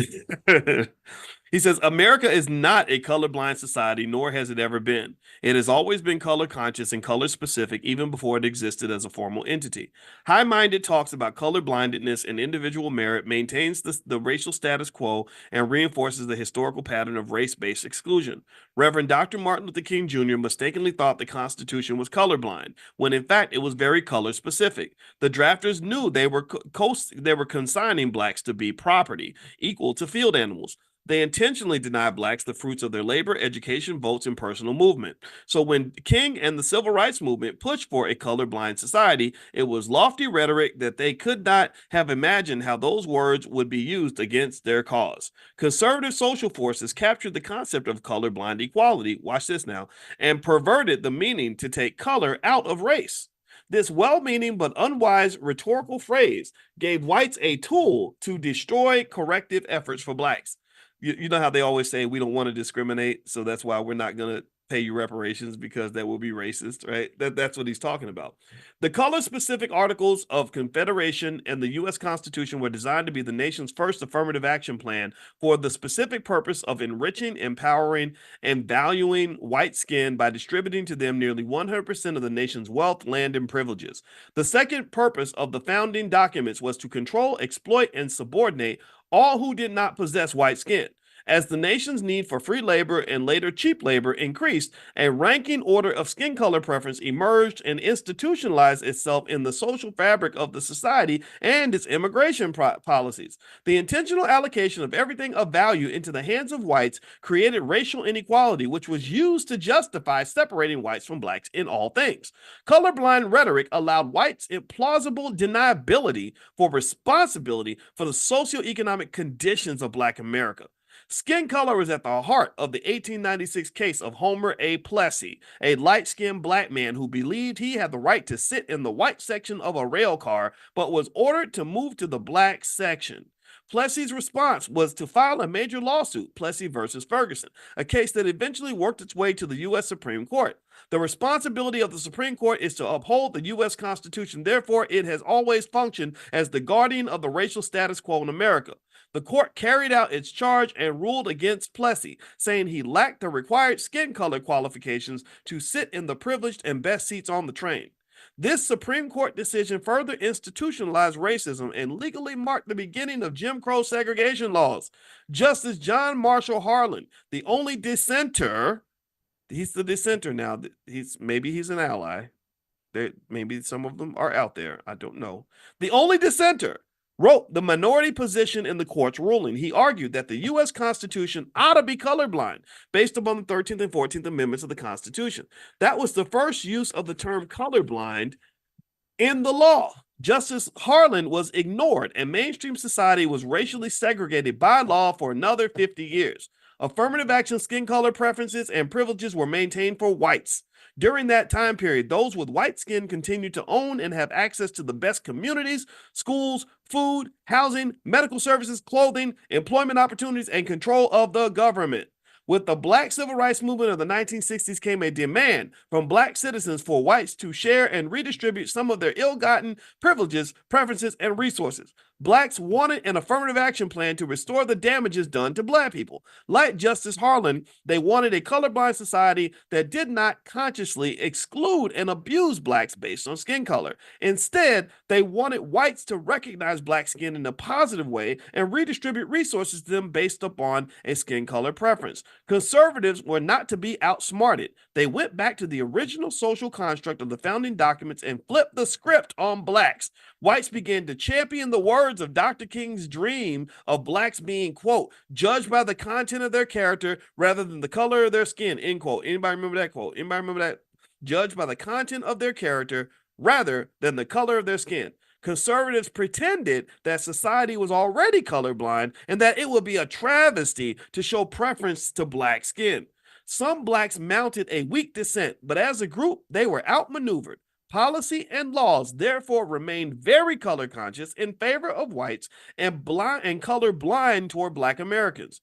The concept of colorblind makes blacks invisible and unnecessary.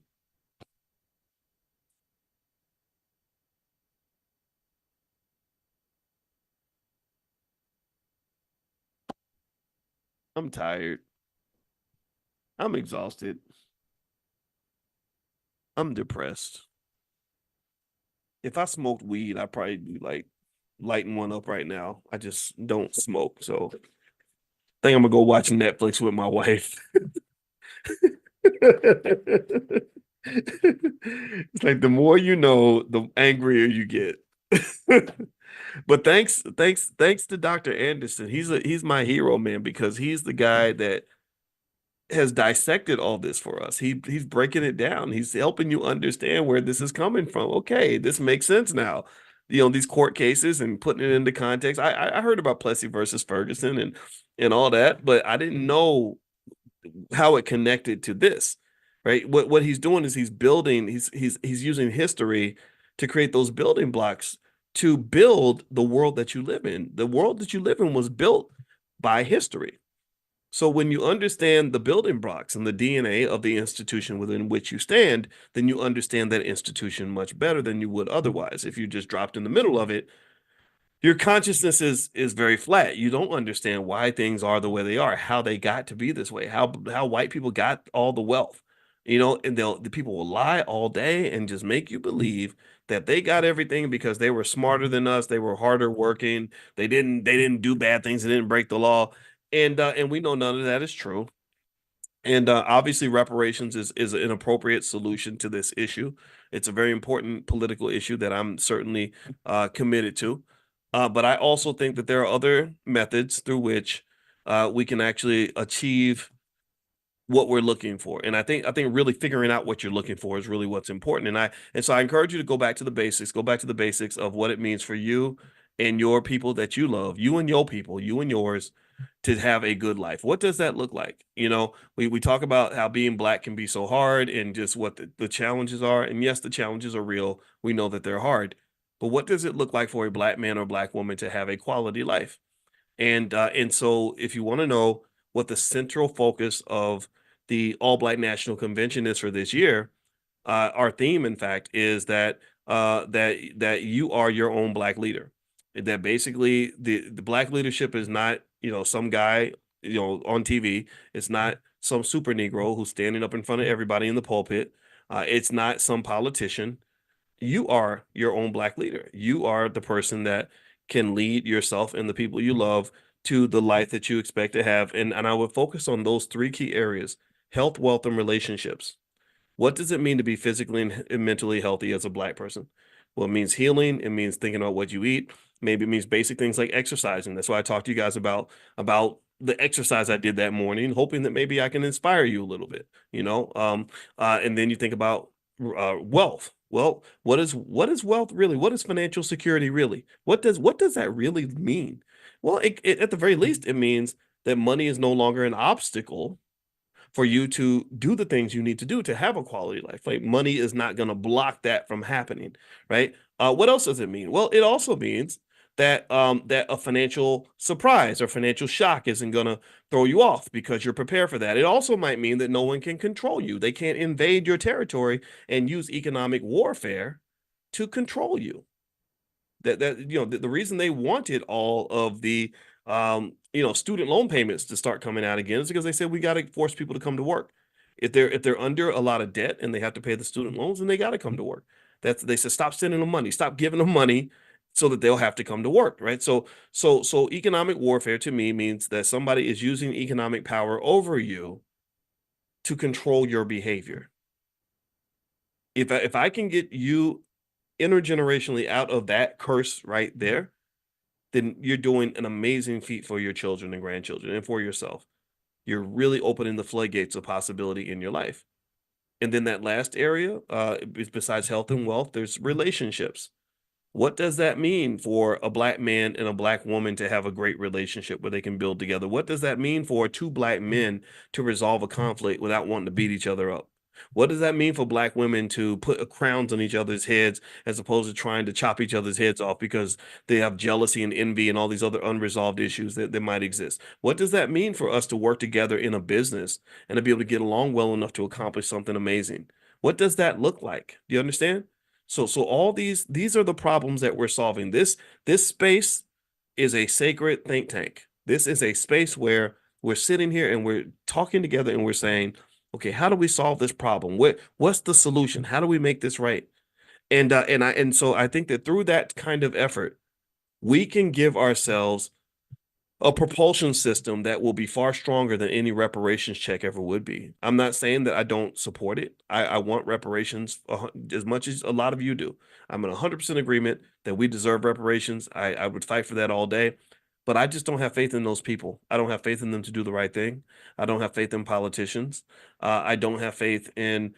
I don't have faith. I don't have faith in half of our community. So to be honest with you, I mean, I just don't. I don't. Some of the stuff that's happening is so crazy. It's ridiculous, but I do have a lot of faith in you. I do. I have a lot of faith in us.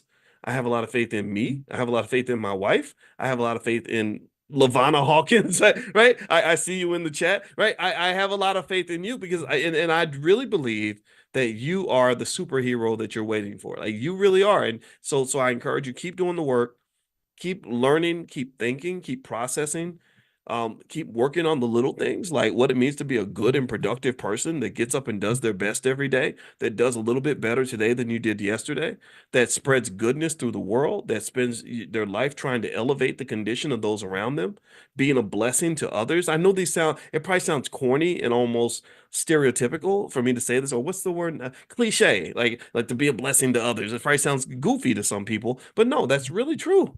If I go into every situation and I say, my goal is to be a blessing to the people that I care about, then that makes me a better man than I would be if I say my goal is to take something from people that I care about. Do you understand? So be a blessing to yourself, be a blessing to others. Let's keep on doing the work. And I truly believe that that is the solution. That's the blessing. That's the gift that God put on the table, and we just got to open the damn thing. So that's it, guys. I hope that this was helpful for you, this discussion. If you want to get on the text list and get notified when we meet next week for our Powernomics training, we do this every Wednesday night at 8:30. You can text the word greatness to 87948. Text greatness to 87948. Also, if you want to know about the All Black National Convention, it's going to be Chicago, Illinois, October 25th through the 27th. So feel free to go to allblacknationalconvention.com. We're going to have all kinds of experts and panels on everything from education to family to stock market investing, real estate investing, how to buy land in Africa. Someone's gonna do a session on that. We got experts in everything. It's an amazing space. It's the largest gathering of intelligent Black people in history anywhere ever. And also it is completely independent. So this is no corporate sponsorship. This is not Black leadership brought to you by McDonald's. This is not brought to you by the Democrat or the Republican parties. This is something that we're funding ourselves and we've created ourselves, and it's damn good. And the solutions are proper and powerful, and they get things done. So have a good day, everybody. I'll see you soon. And welcome. So good to see you. I hope you all are doing well. I hope you're having a great day. Welcome to Money in the Morning, aka Financial Consciousness Training, aka Economic Elevation. This is where I teach you the art of economic elevation every day by encouraging you to become financially conscious, because a lot of people want money, but they don't understand how to get it. They don't understand how money works. They don't understand what it means to be aware of money. And like I always say, if you can't see the money, you'll never be the money. So I want you to have the money.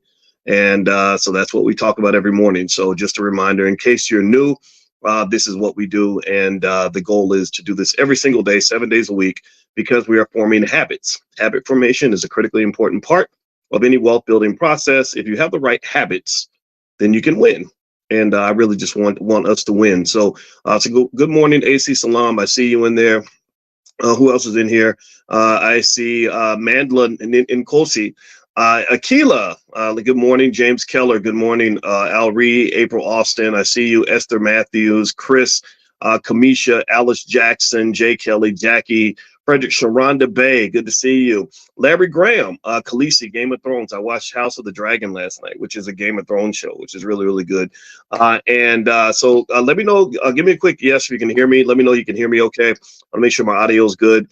I wanted to jump us right into the conversation today because I saw, in case you guys don't know, again, some people are new. So if it seems like I'm repetitive, it's because I'm deliberately repetitive, number one, because that's how you form new habits. But then also, I can be repetitive because sometimes people come in for the first time and they haven't seen all the amazing stuff that we've all been doing together for the last 10 years. Some of y'all have been hanging out with me for 15 years or so. I have to kind of re-up sometimes. So I hope that's okay. But then also what I found is that repetition is one of the keys to success. Well, repetition is kind of the way you really change culture. A lot of the things that we are trained to do, the things that we're trained to believe, whether it's about money or life or anything else, comes from just repetition. That's it. And so ultimately, when you're talking about who you are and how your brain is made up, I really want you to become aware of the subconscious mind. My wife is a therapist. She's an expert on the subconscious mind. So talking to her really helped me understand that the biggest challenge that we have as Black people when it comes to wealth is related to the programming of our subconscious mind. Our mind has been programmed to see the world in a certain way and to see money in a certain way. And so you have to change the way you see money. If you don't if you don't change the way you see money, then you are going to pretty much get whatever they want you to have. You're going to get whatever the people before you had, your parents, your grandparents, stuff like that. You're going to take the generational curses and embrace them, as opposed to deciding conscious discernment of which of these generational traditions that you're going to hold on to and which ones you're just going to throw out with the garbage, because some of the stuff is garbage and I don't want you inheriting garbage, nor do I want you passing financial STDs down to your children. If you don't know what a financial STD is, it's all in my book, Financial Lovemaking, actually.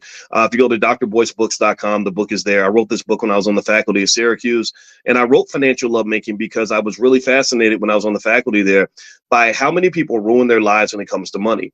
Just how many bad decisions are made when it comes to money, how many bad outcomes in relationships happen because of money. How many times I remember one time, I was about 31 years old, and I saw this guy he was a white dude, and he went to college with me, but I didn't know him in college. We went to the same school, we were in the same business school at the same time, but we did not know each other. And so I saw him, though. It was kind of cool. Like, you see somebody that's an alum of the same school that you went to, and you're like, hey, how you been? How's your life? How you doing? And I'll never forget. This guy was, oh gosh, I had something in my teeth. Sorry. This guy was so depressed. I never forget how sad he was.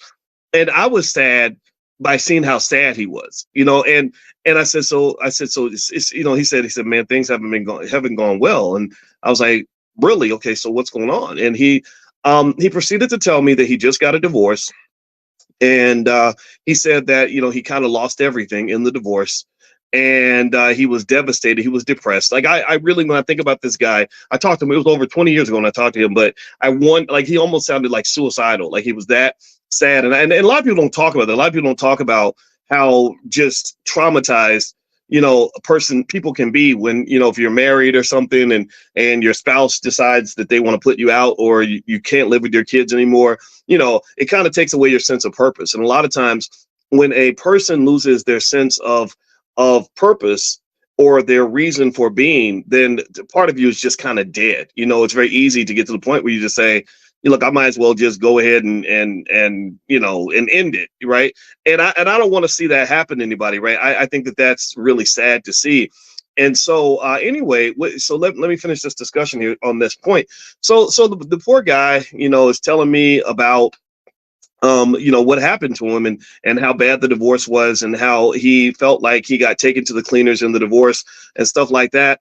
And as I was listening to him, I remember kind of thinking about the fact that that he seemed to have sort of made a really interesting, I'm not going to say an error in his relationship. I'm going to say he made a common decision that a lot of people make, where they come in and they have this belief that relationships are solely based on this thing called love. Decision That all you have, that if you got love, all the love is all you need. And I'm not going to say that love is not important, but I kind of feel like love is nice, but love is a little bit better when love is accompanied by this thing called common sense. And typically those two do not go hand in hand. Typically when love is in the building, common sense goes out the window. And because there's something weird that happens. And I was so fascinated with relationships and love and how people act so crazy when they fall in love. Give me a yes. Who's ever been crazy in love or ever looked back and didn't understand what you did or why, or look back and said, what was I thinking? Like, why did I trust that person? Or why did I let that person have the keys to my car? And, why, what was going on? And so I was going through that myself. I was 20, about maybe late 20s. I started to think back on that and say, gosh, why does love turn me into a crackhead? Like, what is going on here? Like, why do my personality changes? This is nuts. And so long story short, here's what, I concluded is that basically love is it's God's little trick, honestly, where your brain gets filled up with all these really powerful hormones and chemicals that cause you to the dopamine rush is so strong that you just aren't rational. You're not logical. You're just literally, it's literally like somebody injecting a drug in your veins every single day for at least the first 6 to 9 months, and sometimes longer. The first 6 months is really powerful. I remember a specific chemical called phenylethylamine. Phenylethylamine. I haven't seen it in too many other contexts, but I think it's related to dopamine. I got to go really do some research on it. And literally, they just said that you're just not rational. You're not logical. They even said, if you end a relationship and then you start another one and then you say, oh, we should get married because, we love you. They said, don't do that because you're just reacting because the first kiss was so great or the sex is good or you're just excited about this new person and you're going to make a bad decision. So long story short, when you talk about this mix between love and money, it becomes a very dangerous mix, almost like mixing prescription drugs and alcohol. When you're mixing the two, you got to do it really carefully. And because if you do it wrong, it can be really bad. So in light of maybe in honor of that poor guy who was financially devastated after his divorce, I thought that I would share something else that I saw this morning that got me thinking. So I put this, and I put the post up on my Instagram. My Instagram is Dr. Boyce Finance, and I need y'all to follow me at Dr. Boyce Finance because I had a big Instagram page with 600,000 people, and Mark Zuckerberg's people just decided to take it down. I have no idea. It made me sad, but that's life. You just rebuild and you keep on moving. But in case you're wondering where I'm at on Instagram, it's Dr. Boyce Finance. And to prepare for next time they take me down, which it's going to happen. It always does. I have another backup page called Dr. Boyce Money. So if you go to Dr. Boyce Money and Dr. Boyce Finance, you can follow me there. And on this post, there's basically a guy kind of warning other men. He says, newsflash, you'll never be the man in a house that is owned by a woman. You're just there for the bills.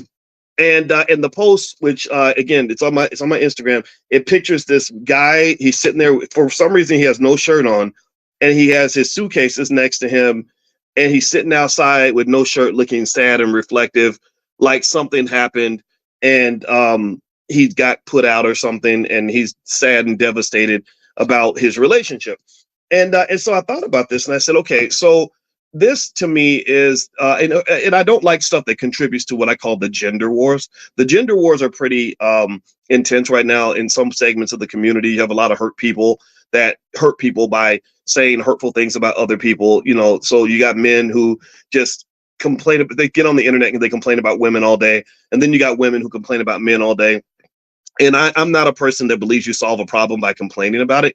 Again, remember, I'm a mathematician, and I've never run into a mathematics problem that you ever solve by complaining or whining about it or getting angry at the chalkboard because the problem was too hard.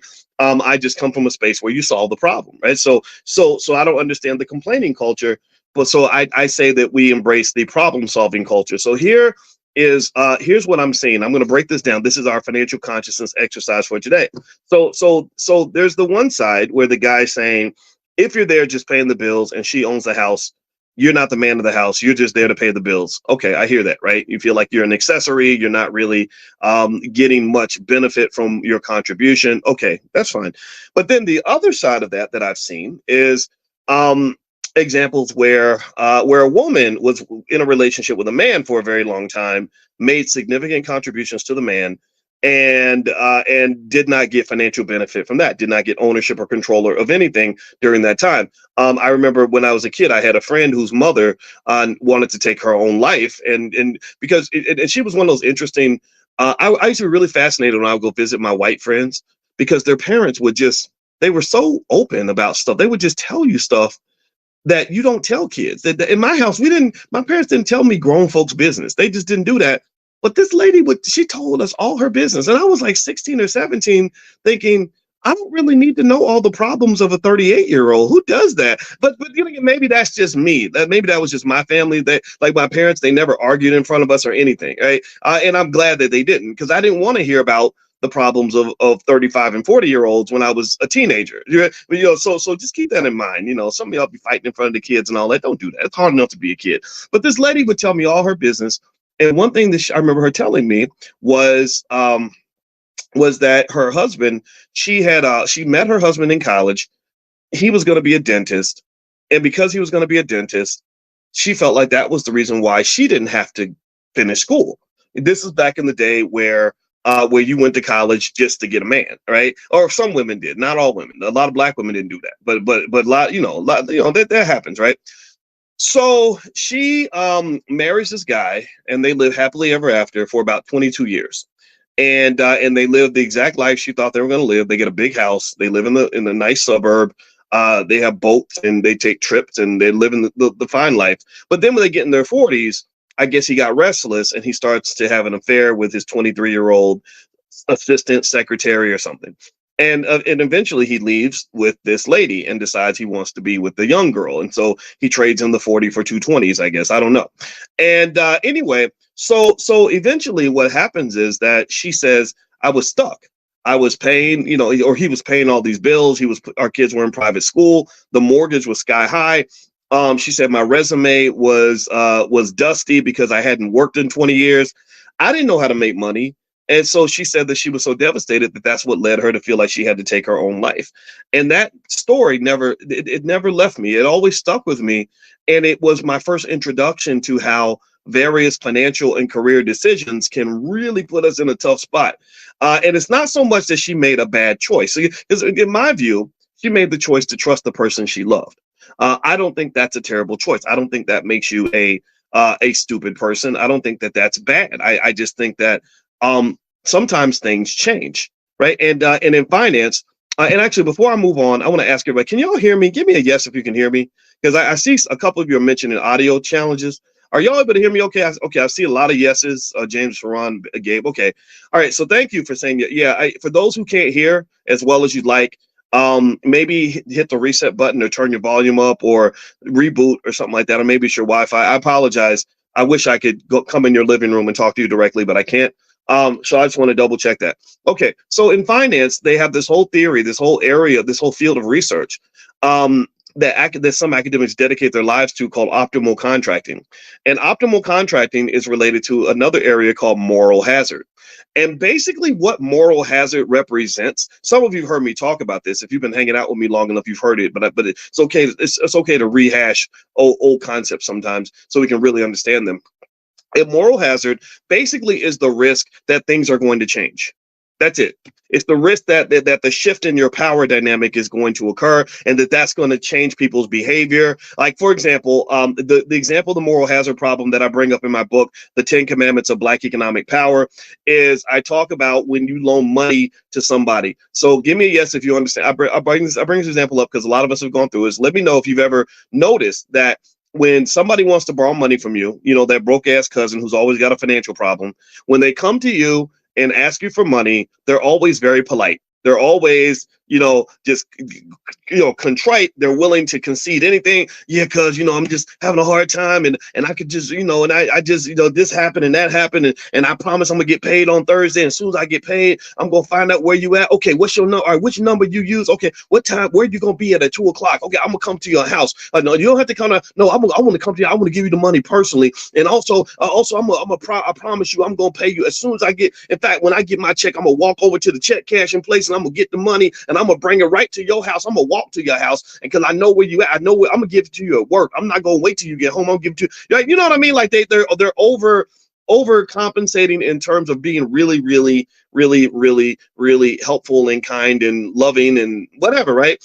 And then when they're waiting for you to decide if you're going to give them the money, they pick up the phone on the first ring, right? I've gone through this. I go through this all the time. Take it from me as a guy who always has people asking me for money.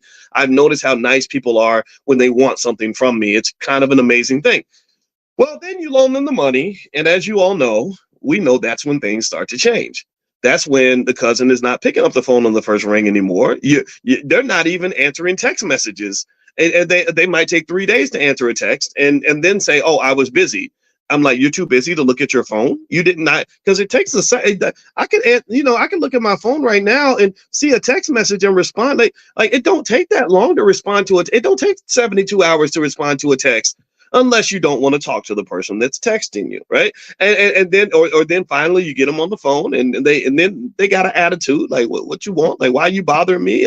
And then they give you excuses, and when you don't accept the excuses, when you say, "Hey, look, we made an agreement. You told me you were going to pay me Tuesday. You were going to come to my job. You were going to deliver the money in cash to my desk, and that didn't happen. Like, what's going on?" And what you don't really realize is that typically when people are always having financial problems, when you loan money to somebody who's always got a financial problem, you're pretty much making a bad loan. That's what you're doing. When you loan money to people who've always got an issue, and if you're somehow deluded into believing that they have all this string of issues because they just have all this bad luck that no one else seems to have, that's you're kind of lying to yourself. Like, a lot of times we want to believe that we don't believe, oh, if we just give Pookie a chance, things will turn around for him, and somebody just gave him an opportunity, or if this hadn't happened to him. And the reality is that there's a pattern established. There's a culture around this person, like a little dark cloud they carry around them deliberately, that shapes how they view the world, how they make decisions. So when you make that loan to that person who's always got those financial problems,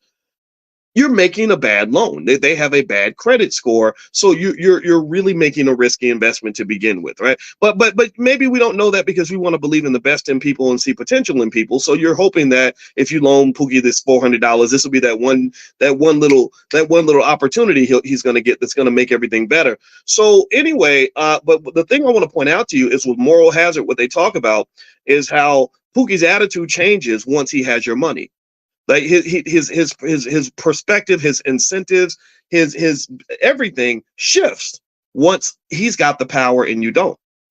Possession is 9/10 of the law. He got your money. He doesn't really need to answer the phone on the first ring. He doesn't have to be nice to you. He doesn't need to do anything for you because now he's got your money. And again, because he's a bad decision maker to begin with, he doesn't even process the fact that now that he's messed up his relationship with you, you're never going to loan him money again, because people who make those consistent mistakes are not very financially conscious. Conscious people see the long view. They see the long-term implications of their behavior, whereas Pookie may not see that. Pookie might be thinking about his next hit. He might be thinking about the moment, right? He's into instant gratification. Do you understand? So moral hazard is connected to that. So with that said, moral hazard is a big problem in finance. This does not just happen with you and your cousin Pookie. This happens with banks. There's whole research papers written about how banks loan money to, for example, third world countries. They loaned a lot of money to Latin American countries before they had what they called the peso problem. And I won't go into that, but they loaned all this money to these Latin American banks. And basically, when the banks had the money and then they had some financial problems, the moral hazard issue came up. The banks are like, well, we got your money, so you either have to take 5 cents on the dollar on your bonds, or you'll get nothing. If you don't take what we give you, then you'll have nothing. And so suddenly the person that was powerless before is in a position of power. And this happens also in marriage. Marriage, I don't care what anybody says, marriage and even relationships in general are so much deeper than just romantic love. They're so much deeper than just, I think she's pretty, I want to lay down with you, or I want to live in the same house with you, I want to have kids with you. And there's so many other dynamics that apply. I mean, marriage itself is a legal contract. That's what that is. It's a business deal for the most part. And there's rational reasons why that contract exists. That contract exists largely because of the moral hazard issue. It exists because if I'm married to you and we're tied together financially, then you have to think twice before you just pop up and walk out in the middle of a fight. Right? It's much, much harder to do. And for some people, it's a religious covenant. I believe in that, actually. I think I'm not even religious, but I personally think when two people get married and they really believe they're making a promise to God, I found that couples like that stay together longer because they're not marrying a human being. They're marrying an idea. They're marrying a commitment. They're married to a higher power, a higher ideal. And the reality is that human beings will let you down. Human beings will come up short. Human beings are going to make mistakes. So I told my wife, I said, I didn't marry you. I married the commitment to being married to you. Like, I'm married to this idea, or meaning that I made a commitment. I made a promise to something bigger than just you. So when you come up short or you get on my nerves, I'm not really looking at your behavior to determine how committed I am to the promise that I made. I'm looking at the promise I made, and whether you say it's God, the universe, or something else. I told you I don't even go to church, so don't I ain't nobody's pastor, nothing. I'm completely unqualified for that. But I do believe in commitment. Where I come from, when you make a promise, you stick with it. That's it. That's all. I just told her. So there's nothing you can really do that would make me divorce you. If we ever get a divorce, it's going to have to be your choice. It's not going to be mine, because I don't come from that space. And I come from a daddy who's been married to my mama for 50 years. And that meant that he had to really endure ups and downs with a very flawed person. And she had to endure ups and downs with a very flawed person, because they were just married to a philosophy, a principle. It was a principle-based marriage. Do you understand? That does not exist very often. A lot of people stay married as long as the person doesn't upset them, disappoint them, let them down, or whatever. I'm not making fun of people that are divorced. So a lot of you are divorced. I know, I'm not. I promise you, I'm not making fun of that at all, or criticizing. I'm just saying that that's just it's a mindset, right? So anyway, so studies tend to show that people that are more married to some sort of bigger idea, an idea that's bigger than a person, that's not contingent on another person's behavior, those marriages tend to last longer, because then when the person messes up or they come up short, they say, well, you know what? I'm married to I made a commitment to God. I'm married to the church and to God. I'm not really married to you, right? So anyway, that's just a little thing I've observed. Again, take it with a grain of salt. If it sounds like BS, then throw it out, please. All right. So here's the other thing too. The other thing about marriage is that it is a legal contract, and it does provide various financial incentives, carrots and sticks, to basically make it much harder for you to just walk out the door and dump each other. It's similar to the relationship between the United States and China. I would argue that the reason that the United States and China have not decided to just go to war with each other and start launching missiles at each other is because they are so deeply connected financially. They are financially married. We are so locked in together economically that a war between China and the United States would devastate both economies. It would hurt them more than it hurts us, but it would still hurt us too, because we're greedy as hell. America is a capitalist society, and we kind of worship money in this country. It's unfortunate. I don't agree with it. That's not my style at all. But that's kind of what you're dealing with. So that marriage, it has some uses. It kind of has some logic behind it, and it's not crazy. Now, here's the thing, though. Not everybody wants to get married. Or why? Well, because, number one, like the poor guy I saw who was so depressed, I thought he was going to take his own life. Maybe the other person doesn't do what they're supposed to do, and there's lots of pain that comes with people disappointing you in a relationship. Maybe it's because you just don't, the whole commitment thing isn't your thing. Maybe you just feel like, look, I can be committed to you, but that doesn't mean that we have to be committed in every single way, right? For whatever reason, there are people who just decide not to get married, and I think that's a perfectly logical decision. I'm not here to judge that or evaluate that. I'm not a Bible thumper or a person that's going to tell everybody what to do. But one thing I will say is that if you go into a situation where you have a long-term relationship, and you don't secure your financial and legal rights, you are in an incredibly vulnerable situation. You're vulnerable. I've told you all that story about the guy who was in his 50s. He was an old player. I'm in my 50s. I guess I'd be an old player if I was out there playing. I ain't playing. I got my wife. But he was an old player. He had a young girlfriend, about 32 years old, and he forgot that he wasn't 32. Also, he thought that he believed this lie that people keep telling, that age ain't nothing but a number. Well, if age ain't nothing but a number, it's a very important number, because every time I try to get up, I watched the Olympic trials this weekend and I saw Noah Lyles run 9.8 seconds in the 100-meter dash. And in my head, for a moment, I imagined myself as a 19-year-old or a 20-year-old running. I didn't run 9.8 seconds, but I can imagine myself sprinting. But then you try to do it and then you pull a hamstring just thinking about it. Like, I literally would just think about running and I would pull a hamstring. I didn't even have to get off the couch. I pulled a ham. How the hell are you going to pull your hamstring while you're sitting on the couch? But anyway, so life has a way of reminding you that you're not a kid anymore. And but then sometimes we don't want to accept that. So he's 50 some years old. He's got the 32-year-old girlfriend, maybe 30, something like that. The girlfriend is the same age as his daughter. So as you might expect, the daughter ain't too happy with none of that. The daughter hates the girl, but she can't say nothing because she doesn't have any rights to tell her dad what to do. So her dad and this lady have this relationship, and it's a good relationship. Whatever reason, two grown people deciding to be together, ain't nothing wrong with that, in my opinion. So he treats her well, she treats him well. She lives with him, he pays all the bills, and then he just has a stroke. Suddenly, the universe reminds him that no, you're as much as you think that age is just a number. We're going to show you how important that number is. So he has a stroke, like a lot of black men in their 50s. The 50s are kind of that heart attack stroke age.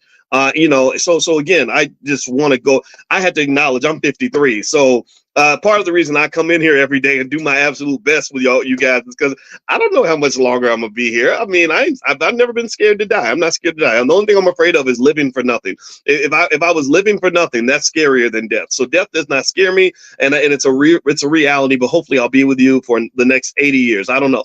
But anyway, so he has a stroke. And then he goes into a coma. And while he's in a coma, the girlfriend and his mother, who's living with the girlfriend, are scrambling to figure out how to pay the bills because the problem was they secured no legal rights. They had no rights to go into the bank and get the money out. He had control of all the money. So they take the phone, they put the phone up to his face, they scan into the phone, and they're able to get into his bank account, and they pull the money out and just money to pay the bills. They weren't trying to rob him or do anything devious. They just did pretty much what they knew he would be doing if he were alive. Well, obviously that's illegal. And so, but nobody notices because he's in this coma. Well, then when he dies, though, that's when the state steps in. And when the state steps in, the state does not care what handshake agreements you made with other people while you were alive. They don't care how close your friendship was. They don't care how committed you were in your relationship. They're looking for paperwork. They're like, okay, but you're not married. Like, what legal rights do you have? She had no legal rights, none whatsoever, because everything was based on this false idea that all you need is love. They have plenty of love, but she cannot take a big bowl of love to the courtroom and say, Your Honor, here's my love bowl that shows how much this man cared about me, and this gave me the right to go in his bank account and take $30,000 out. That does not work. So all the legal rights, everything, all the assets, naturally, by virtue of the state, went to the daughter. The daughter is the one who hated the girlfriend, so the daughter finally gets all the power. Moral hazard, more things change, moral hazard. So moral hazard pops in. The daughter gets all the money and the daughter has all the power because now her daddy's in heaven. So her daddy doesn't need his assets anymore. So she's the sole beneficiary. So she goes in and just starts wreaking holy hell on everything. She goes in, she gets the girl evicted. She finds out that he took the money out of the account, and she goes to try to get her arrested, right? So literally, the problem is that when you have these relationships where you say, well, we don't really need a piece of paper. Oh, marriage is, baby, marriage ain't nothing but a piece of paper, baby. Ain't nothing but a piece of paper. I don't need no piece of paper to tell me that I love you. Well, you need some kind of a piece of paper, maybe not a marriage certificate. Right? I'm not saying everybody needs to get married, but if you love each other, you should probably care about each other enough to give each other security. Like you should, like, if I really care about you, like I told my daughter, I said, it's easy for me to care about you while I'm here, while I'm alive, because I can do things. I said, but what I want to do is I want to show you that I care about you from the grave. I want to protect you from the grave. So because my life is short, life is fleeting. I'm going to be dead one day. We're all going to die. So making plans for just possibilities, I think, should be a critical part of our thinking. That's an incredibly important part of economic consciousness, is to realize that the only constant in life is change. The only thing that's constant in your life is that things are going to change. Shout out to Olita Adams. Remember that song? Everything must change. Y'all know that song? If you haven't heard it, it's one of the most beautiful songs ever. And I heard that song when I was 19, and I remember listening to it, and it made me cry because I thought about the fact that everything around me was going to change. I called my parents and I said, I just want you to know right now how much I love you. And then my dad's like, what's wrong with him? I said, I'm having a moment because I just heard this song. I'm like, oh my God, everything's going to change. The young become the old and mysteries do unfold.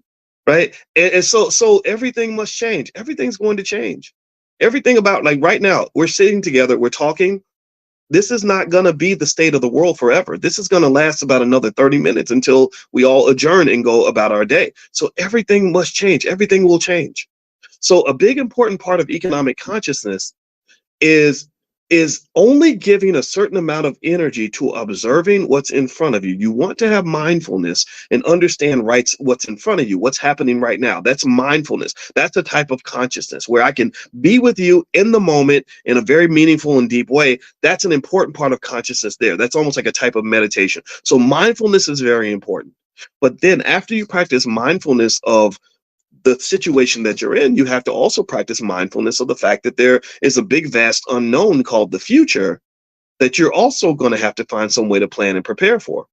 So let me give you, in terms of practical, actionable information, let me give you some things you can do that will secure and protect your rights in the event that things change, which they will. And this goes beyond just being married. And again, it goes back to that post. That post triggered me. The thing that triggered these thoughts was that post, and I put it on my Instagram, which is Dr. Boyce Finance, of the guy who says, if you're just there paying the bills and she owns the house, you're not the man of the house.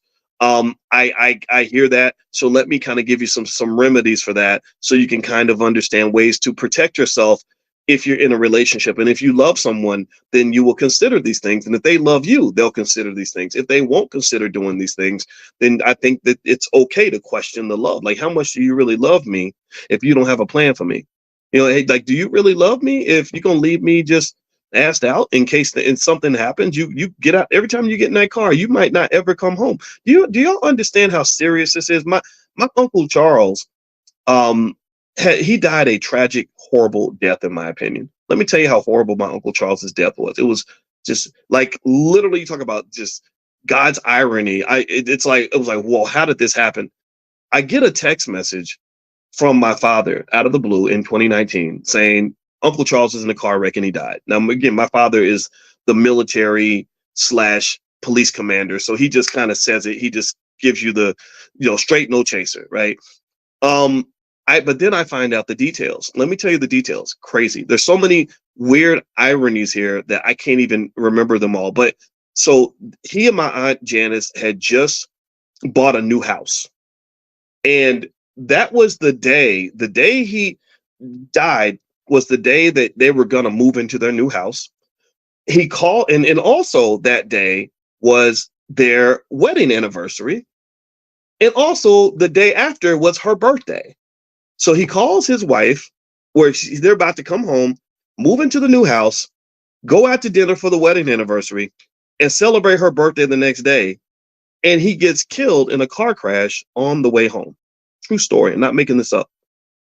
In addition to that, the day that he gets killed was the birthday of his mother.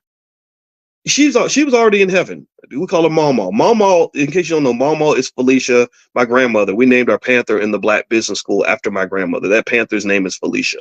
That I keep this panther with me. She's right here. She's right behind me. Every time you see me with that panther, just know that's me carrying my grandmother with me, because she's the first person that taught me about financial literacy and investing, about money and wealth. She wasn't very educated when it came to money, but she had those grandma principles, those sturdy principles of financial responsibility that really is all that you need. But anyway, I'll tell you more about my grandmother at some point. Some of y'all heard the story. The rest of you, I'll bring it up again. But literally, that I said, this is so crazy that this is the day that he dies. Like, just, I mean, this is one of the dirtiest tricks that God could play on anybody. It's his mother's birthday. His wife's birthday is the next day. their wedding anniversary, and they were literally packing that night to move to the new house. And I just so these things happen. You got to prepare. But let me tell you about my Uncle Charles. I don't want to depress anybody, so let me tell you the good side of the story. Let me tell you this. A few years earlier, I had gone to Applebee's with my Uncle Charles, and we were sitting there in Applebee's, and this was 10 years earlier. I was probably in my mid-30s. I was on the faculty at Syracuse, and he was late 40s, almost 50. And he was asking me about financial stuff, right? And the reason he was asking me was because he was financially devastated. His credit score was like in the toilet. He had just lost a bunch of money. I think something happened with a lawsuit or something, and he was really sad because he was starting all over again financially. And I remember us sitting in Applebee's, and it was maybe about 2006. And I was kind of trying to cheer him up. I was like, you can do this. You can come back. It's okay. You just keep trying. Blah, blah, blah. And I remember him saying, he said, yeah, but it's kind of hard to start over when you're almost 50 years old. And I just remember just kind of encouraging him and trying to, support him. So check this out. This is the part that made me so proud of him. So you fast forward, and neither one of us at that time knew that in 2019, 13 years later, that I was going to get a text message saying that he was dead. So, so this is what replayed in my head. So years later, my aunt tells me that my Uncle Charles, not only did he fix his world up financially, got the credit score up, they just bought their dream house, had plenty of money saved. He had, I think, 2 or 3 massive insurance policies. Like literally, like he got his own life insurance. He had insurance from his job, and when he was killed in the car wreck, he was, again, given that death is horribly unfortunate, but some deaths are worse than others. The one good side of it was that the truck that hit him was being driven by a guy who was working for another company that also had to write a big old check. Again, nobody's happy when someone dies, but hey, if I just happen to die in that situation, I want to get killed by a rich person or a rich company. And so lo and behold, he was able to leave a beautiful and really extraordinary economic legacy with his family because he was a Black man who did not give up. He's a Black man that loved his family enough to make a plan for them. He prepared. He thought about these things. And I said, I am so proud. When I went to his funeral and I spoke at the funeral, I was so proud of him. And it just, so to me, it's like, look, here's the thing about death. And I hope I don't sound weird talking about it in this way, but death is coming for everybody. We're all in this thing together. We're all floating on this big ship called Earth that's hurtling us through space at 100,000 miles an hour. And where we happen to have bumped into each other in this place and time. But we know what's going to happen. We know how this story ends. That none of us is going to get out of this alive. This movie will not end with any of us surviving the film. So to me, given that we know that death is going to occur, why don't we make a plan for that? Why don't we make a pact of immortality? That's what I would call it an immortality pact. Except I'm not going to be like Jim Jones and tell everybody to go drink some poison Kool-Aid.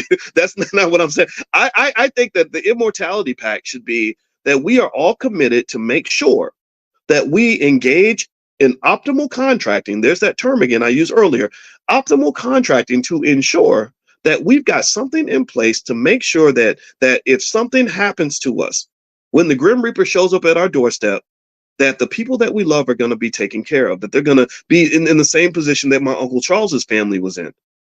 So in the middle of all the sadness and devastation that they felt to lose him, I mean, it was a terrible way to die.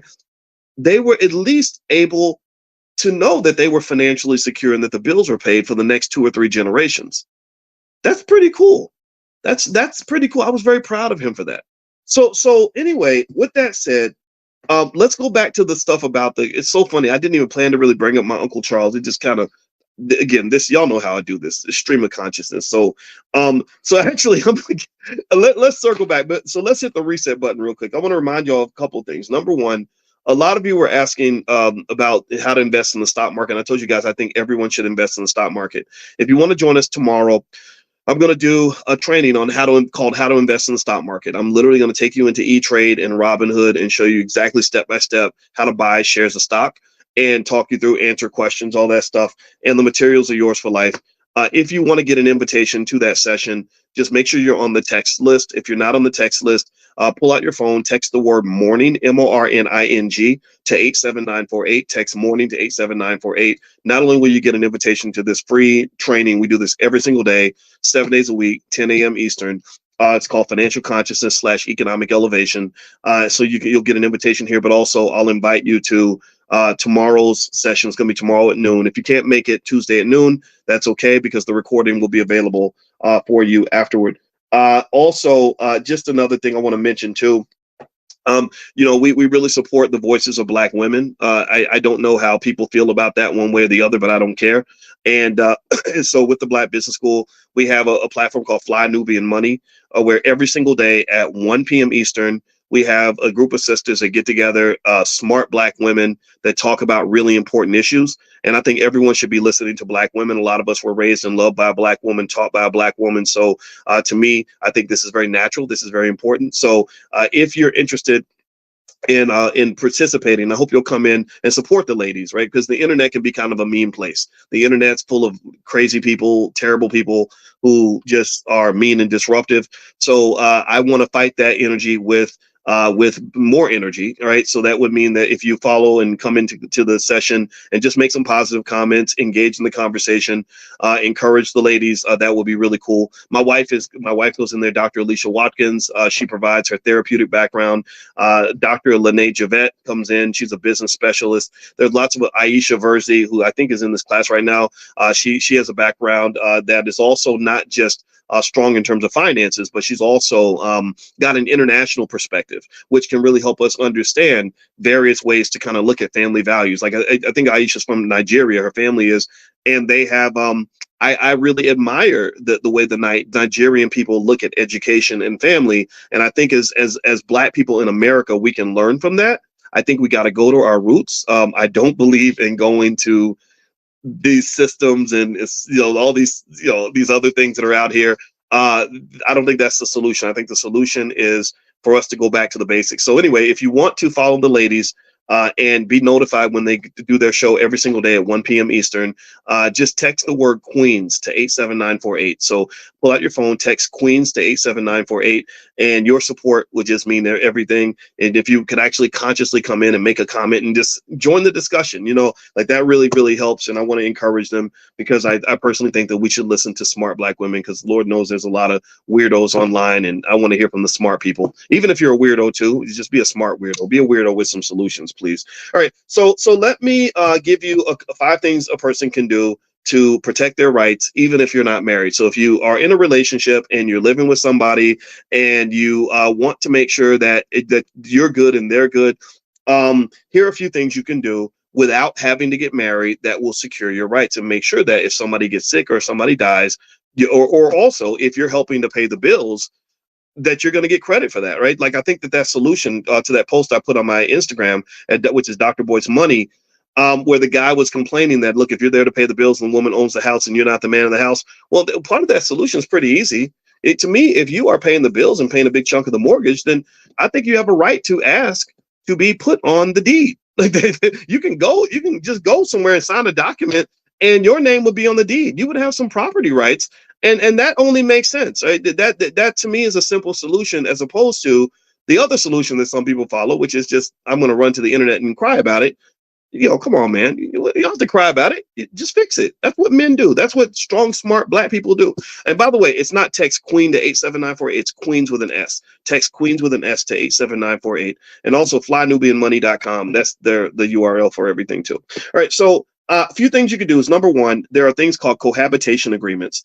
And that's basically an agreement that you can get with an attorney. You can go on Rocket Lawyer or something like that to set it up, where it pretty much defines your financial responsibilities and property rights. That can be important when you're living with somebody. I don't know if anybody else has ever done. How many of you have ever had a situation where you had a roommate that didn't pay their share of the rent and everything was in your name, and then they moved out? And maybe I'm telling on myself, maybe I'm telling my story, but I've seen, how many of you have ever seen somebody go through this, where You have everything in your name. You have a roommate. Your roommate's supposed to take care of half the rent. They don't. Then it messes up your credit because the landlord's looking for you. They're not looking for them. Well, sometimes it's especially when you talk about the world of grown-ups where people live together, whatever, and cohabitate and do whatever they're going to do. It's important to consider having an agreement in place to ensure that everything is clear, that everyone knows what they're supposed to do financially, and everybody knows what they actually own, so that if the relationship dissolves, you can say, that's mine according to the agreement. This is mine according to the agreement. I deserve half of this or a piece of that or whatever. I think and those are simple contracts you can do, again, either with a lawyer or even on a Rocket Lawyer or something. Also, there's something called joint tenancy, where you hold property jointly so that the ownership transfers to the surviving partner. So if you and I have joint tenancy on a property, that means that I can secure something that says that if you die, I'm not going to get evicted. I'm not going to end up homeless. And I think that that's important to consider. I've just seen cases where people even forget to take stuff out of their ex's name, or their ex-wife or ex-husband, and then they die because no one thinks they're going to die. Everyone thinks we're going to live forever. And then next thing you know, this ex that you hate is coming in and claiming ownership of all your stuff. Like, that's terrible. Like, why would you put your partner through that? There's also something called power of attorney. Now, with a power of attorney, you basically are signing a document that gives this other person the rights to make certain financial and medical decisions in the event that you cannot do that. I think that if you love each other, a good way to test the love is to say, look, hey, do you trust me enough to have power of attorney in the event that something happens to you or something goes wrong? If they don't, then maybe that warrants a further conversation. You can also list each other's beneficiaries on your insurance policies, retirement accounts, and bank accounts. If you go to your bank and you say, I need to put this person's name down as the person who can access my account in the event that I die, you can do that. And the thing about it is, the same thing is true for your brokerage accounts, all that stuff. And the reason that would be important to me is because think about it like this. Go back to the example of the guy I told you about who's in his 50s, who had the young girlfriend, and he's paying all the bills and all the rent. Her biggest problem was, oh crap, he died on Thursday. The rent is due next Tuesday. How am I going to get money next Tuesday if he's not here? Or he went into the coma. I'm sure when the coma happened, that was probably when they first panicked. So in my view, I would argue that if you put someone down if they've got power of attorney and they're a beneficiary on your bank account and on your investment account, they can hop in and make adjustments in the event that something goes wrong, because things go wrong. That's life. Also, you got this thing, you've probably heard about this, called a will. And in your will, you can just make it real clear. You have to state. See, here's the thing. I'm gonna just say it like this. How can I say this in a way that isn't me telling on myself or revealing too much or whatever? Because I am talking publicly, and I would never want something to be misconstrued. But there's a way that I show, and I think a lot of people do this, especially men, but I think women too. One way that I've shown love, like real heavy love for a woman, I've only really been like heavy in love a couple times, is I publicly declare that person in that relationship. Like I'll give you an example. Most of you, how many of you know about my wife? Give me a yes if you've heard me talk about my wife. How many of you have heard me talk about Dr. Alicia on numerous occasions? Anybody? Okay. One thing that you probably haven't heard is me talk about the person that I dated before my wife. Very nice lady. I don't even want to talk about her, but that was not. She was not Alicia. She was not going to be my wife. She's a nice lady though. But just because somebody's nice don't mean you got to marry them. You can only marry one. And that's intentional, right? To me, my way of showing that love is like, hey, I go out to the world and I announce to the whole world, I'm taken. So that means don't be sliding in my DMs. Don't be trying to get me caught up in nothing. I got a wife, and that protects me as a man. Right? And me announcing that I have a wife is something that draws a boundary, and women respect that. First thing they'll do is that if I meet again, because I see y'all, sometimes you see me and sometimes people think you're kind of cute. You got money makes you cuter, and I can see it. And then the woman will say, "Oh, how's Dr. Alicia doing?" And that to me is just kind of like acknowledging, like, look, I heard you, I know you all about your wife, so I'm not here to, and I appreciate that, and that really makes things easy, right? So, and here's the thing. A lot of you don't. The only people who know this are people who've been following me for like more than a decade. Back in 2007, I don't know if y'all know this, but this was not the first time I was going to get married. I actually got engaged in 2007. And again, an amazing lady, wonderful lady, and would never say anything negative about her. We just didn't get married for personal reasons. And when I was going to marry her, I deliberately proposed to her on the Wendy Williams show. Did y'all know that? It was back when Wendy did the show in New York, and it was the biggest show in New York City. And I said, I love this woman so much that I need the whole world to know, not only that I love her, but that she is that I am taken. That this is, and Wendy's show with all these women, and at that time my stock was rising. I knew I was getting out there and whatever, and I was like, I'm going to go out here and I'm going to tell everybody how awesome this woman is and how much I'm happy to be married to her. And so here's my point. I think that to me, these preparations, kind of designating people, putting things in writing on some level, is a form of love that shows, like, look, I'm declaring my love for you. I may not have to declare it through a marriage certificate. I'm not saying that that's for everybody. And look at the divorce rate. The divorce rate's incredibly high. Obviously, marriage ain't for everybody, but some sort of public declaration that is real, that is concrete, that will last and persist after you're gone. To me, that's really a great sign of love. And if I'm not ready to declare anything, that's very, very risky. And I think that should be consciously considered when evaluating, like, okay, how much are you really in this with me? So that, a cohabitation agreement, a joint tenancy agreement, power of attorney, beneficiary designations, putting somebody in your will, to me, is a way to celebrate the love that doesn't require you to necessarily have to go and do something that, like marriage, that you may not want to do. So I would just say to you, consider this, because I think that sometimes I've just seen so many tragedies where someone gets financially screwed because there were no preparations that were made in the relationship. And I just really think that love is not just a word. Love is not just a feeling. Love is a verb. Love is an action. It's a series of actions. If I love you, I'm going to love you. I want to love my wife every day by taking out the garbage and being there for her and the kids and doing what I'm supposed to do as a husband. It's not just me sitting back and doing nothing and saying, baby, I love you, right? I love you. Love is not a feeling. When you get in a serious relationship, love is an action. So maybe an action would be to put something in writing. So maybe instead of putting a ring on it, maybe you put a piece of paper on it or something. But you got to do something, because if you don't, then ultimately you're very, very vulnerable, and you end up like that poor guy who feels used because he paid all these bills and he doesn't own any piece of the house that he was paying bills into for the last 5 or 6 years. So it's not just for the women; it's also for men as well. So either you're going to have a grown-up relationship or you're not.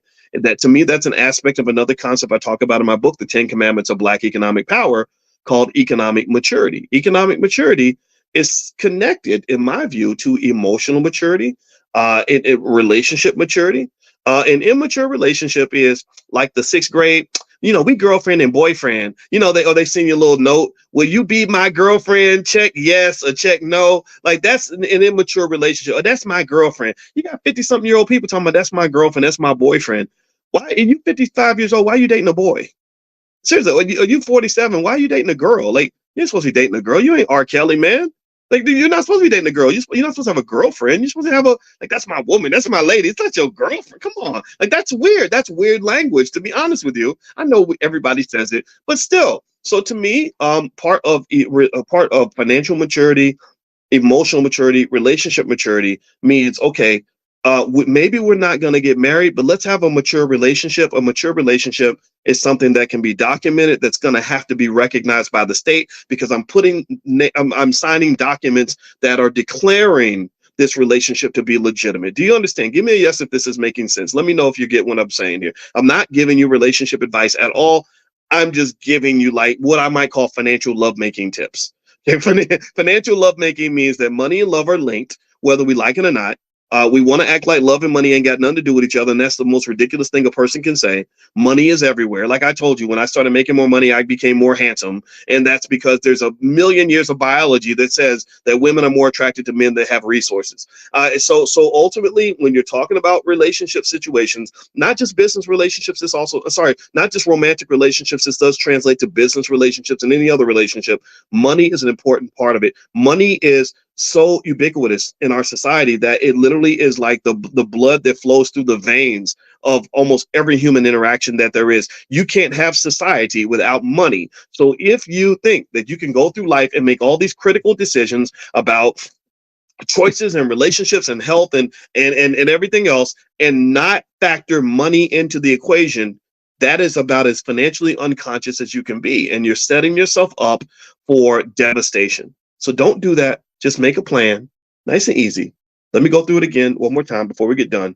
Cohabitation agreement to outline financial responsibilities and property rights. Joint tenancy, which basically says that property can be bought jointly. It doesn't have to just be one person or the others. Power of attorney. That means that if we have to make critical medical or financial decisions and you can't make them yourself, then I'm going to be able to make them for you. Beneficiary designations. That means that on your accounts, just put me down as a beneficiary so I can get into the account and get the rent money or the mortgage money or the bill money in case something happens to you, in case it happens tomorrow. And then the will. Hey, if I love you, I can put you in my will. That doesn't mean I exclude everyone else. Just means, I'm going to have something for you. If I'm gone, I'm going to be here in the afterlife, not just today. Okay. All right. So anyway, all right. So before we go, really quickly, I know a lot of you, when we were talking about doing the companion to Money in the Morning, I called it Money in a Minute, where I was going to basically just set something up where you can learn topics by having them just sort of sent to you via text message. I'm almost done with one of the first installments. I'll let you guys know the two popular topics that you guys mentioned that you wanted to learn about in detail were stock options and estate planning. So those are going to be the two things that we're going to put out. We'll put out stock options first, then we're going to do estate planning, where you can learn estate planning concepts, literally getting like a 90-second lesson sent to you via text every day, or you can just log in and watch them all at once if that's what you want to do. I'll keep you guys posted on that. Number two, tomorrow I'm doing that special event at noon Eastern, called How to Invest in the Stock Market. I really, really want, again, I don't require you to, there's no cost to be in this class. You only have to pay attention. But I really, really want you, everyone in here, this is the one favor I'm asking you, is I really want everyone in here to be a consistent investor in the stock market on some level. I don't care if it's 2 nickels a week. I want you to participate in the stock market. So tomorrow I'm doing the training session, How to Invest in the Stock Market. I'll walk you through the process, everything else. So you can get in. There is a fee to join, and everything's yours for life. You can bring your whole family, or you can do a $1 trial in the Black Stock Market program. I'll send you a link to do the trial later on today. Make sure you're on the text list. The text list, to be on the text list, text the word morning to 87948. If you text morning to the number 87948, I will send that to you. Also, if you can't get on the text list, just send an email to support@theblackbusinessschool.com. I know some of you are international, and so if you email support@theblackbusinessschool.com, they can help you. And then last but not least, the ladies of Fly Nubian Money are going to, Dr. Alicia, Dr. Lene, etc., are going to be live at 1 p.m. today, and they're live every single day. And they tend to cover topics that relate to the financial side of Black life. Sometimes it's love and money, sometimes it's politics and money, whatever. But the topics are really interesting, and so if you'd like to join in and participate in that discussion, you can get on that text list. Just text the word Queens, QUEENS, to 87948. Text Queens to 87948, and that's because the platform's called Fly Nubian Queen, and Fly Nubian Money is a segment of Fly Nubian Queen. All right, guys. So have a great day. God bless you. Thank you so much for hanging out. I will see you all tomorrow morning at 10 a.m. Eastern, and I hope you have a great day, and I love you. I'll see you soon. Take care. Bye-bye.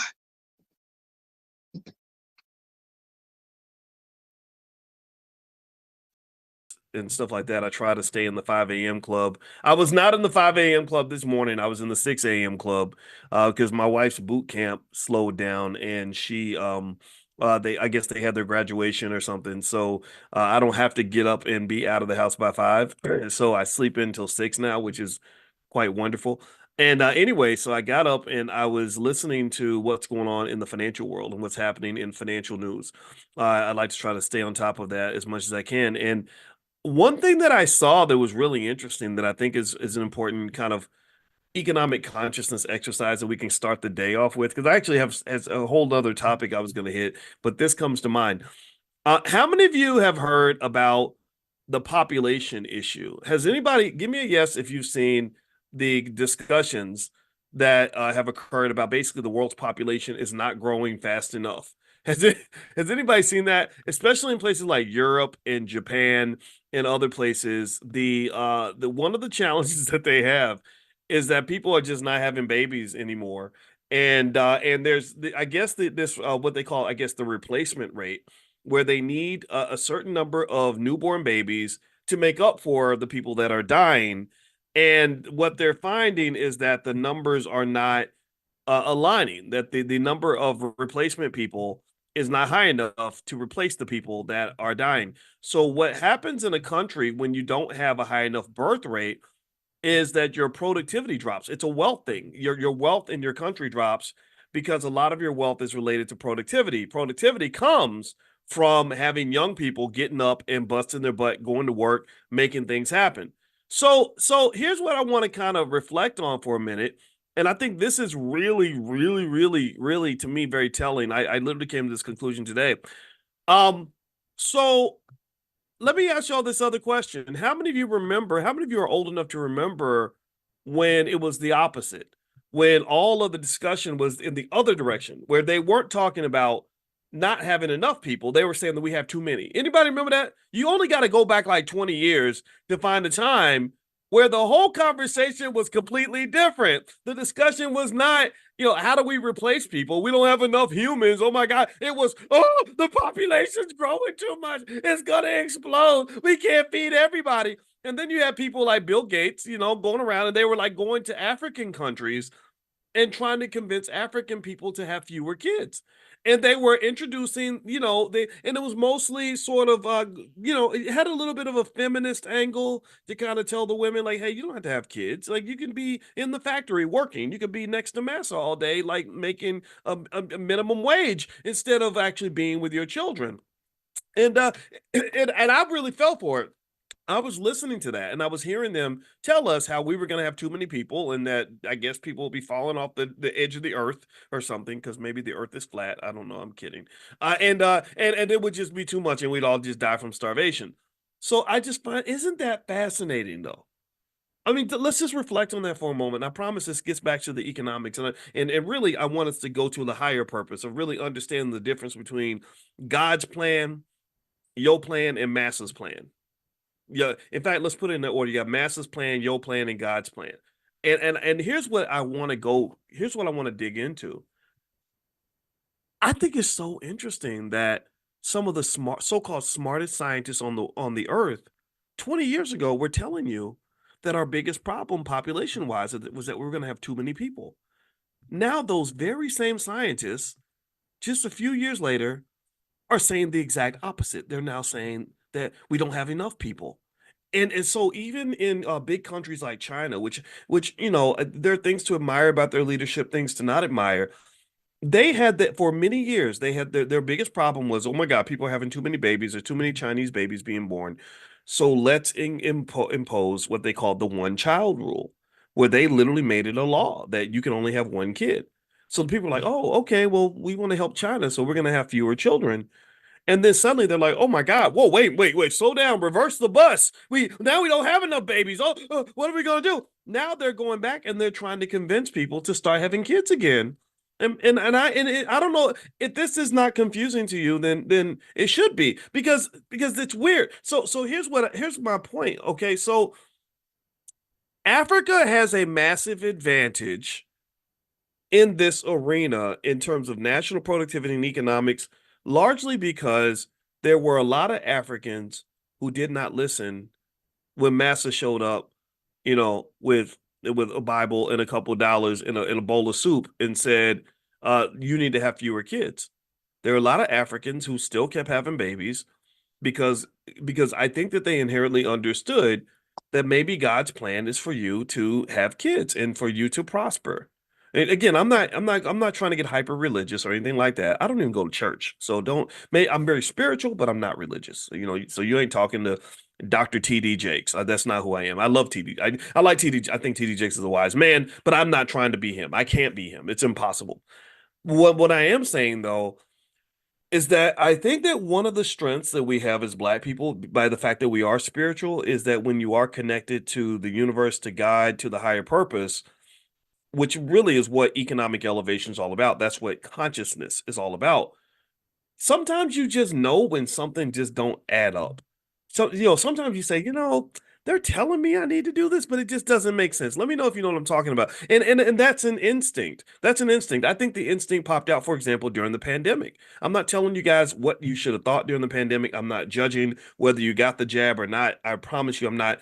But isn't it fascinating that now that that pandemic is over, you're starting to see a whole bunch of people do a whole 360, like Chris Cuomo. Well, I used to say ivermectin was a horse tranquilizer, and I cussed people out because they used it and thought they were crazy. Now I apologize. I was just wrong. Oh my God, I was dead wrong. He's literally doing that. Dr. Fauci's in these hearings now. Again, I'm not telling you what you should think, but I am telling you that what my wife and I did, because my wife and I are both spiritual. My wife lives deep in the spiritual realm. She's into metaphysics, and I go with her to that place because I respect that. We just said, okay, when the pandemic started, we said, okay, let's just sit back and watch. Let's just really try because we don't trust the government on that level. We don't hate. We're not conspiracy theorists, but I know that there are conspiracies. I mean, it's been proven. If you look throughout history, there have been many, many conspiracies where the goal is to control people. Right? Again, Massa's plan. Massa always got a plan for you. Rockefeller had a plan for the public education system. He clearly stated, he said, I don't want a whole nation full of people thinking for themselves. I need a whole nation full of people that are going to get up and go to work every day.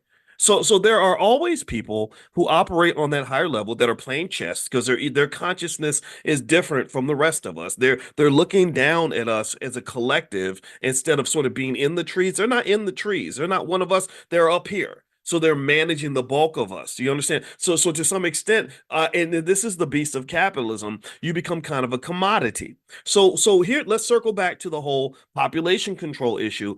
I would argue that part of what was going on in terms of them telling people to stop having babies was probably driven in part, at least in the United States for sure, driven by this idea that said if we can get more mothers to come out of the house and come to work every day, then guess what? Our national productivity goes up, which means we make more money. Again, not to say there's anything wrong with women working. I mean, I support all of that. That's fine. But what I really support is you doing what works for you, what makes sense for you. Because I don't think that we should just forget about our kids. Because I think that our children are a form of wealth that we often neglect because we're so busy going off and making that little tiny ass paycheck that you're getting paid at that factory. Um,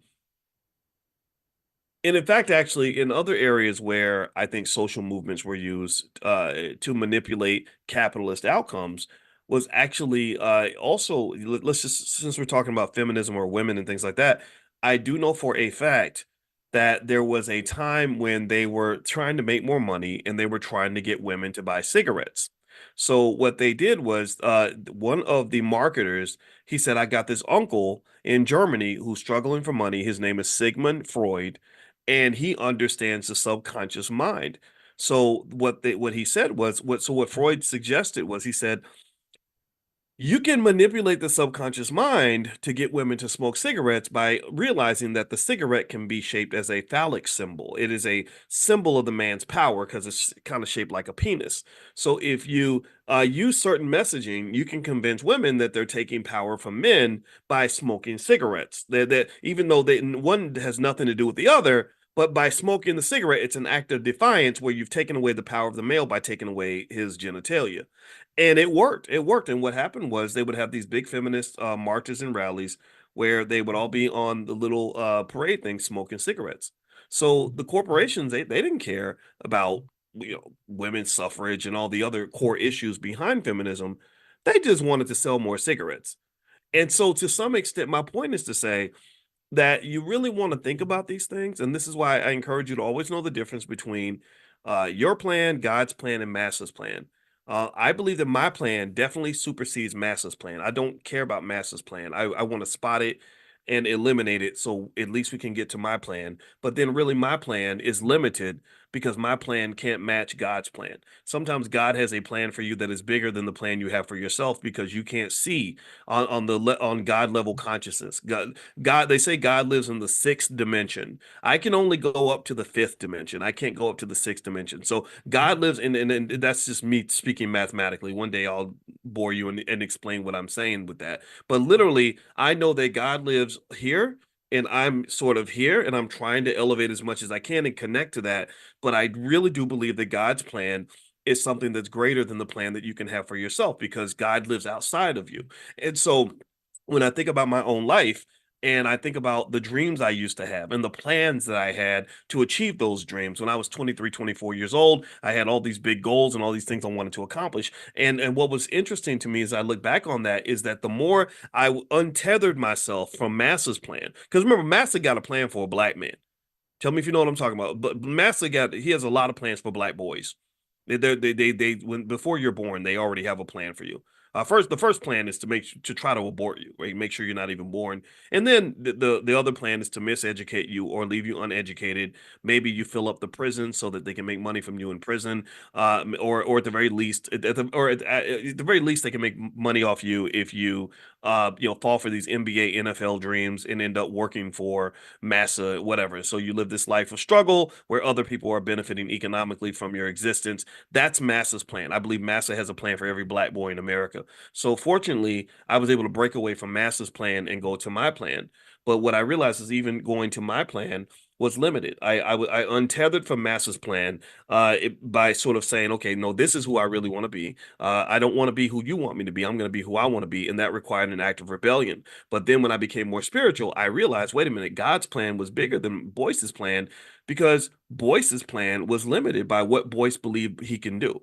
It was limited by my habits and preconceived beliefs of what success even meant. I didn't even know what success was when I was planning my plan for success, right? So as I learned what success was and what was really out here, and I began to get more exposed to the possibilities that existed in this world, and then sometimes by being rejected from the things I actually thought that I wanted, I started to see, whoa, wait a minute, there's so much more out here that I didn't even know about. I couldn't plan for this because I didn't know this was even there. So if I were to go back in time and talk to myself 30 years ago, I would say, you know what, just keep working hard and doing your best. Be free, be thoughtful, and be a good person.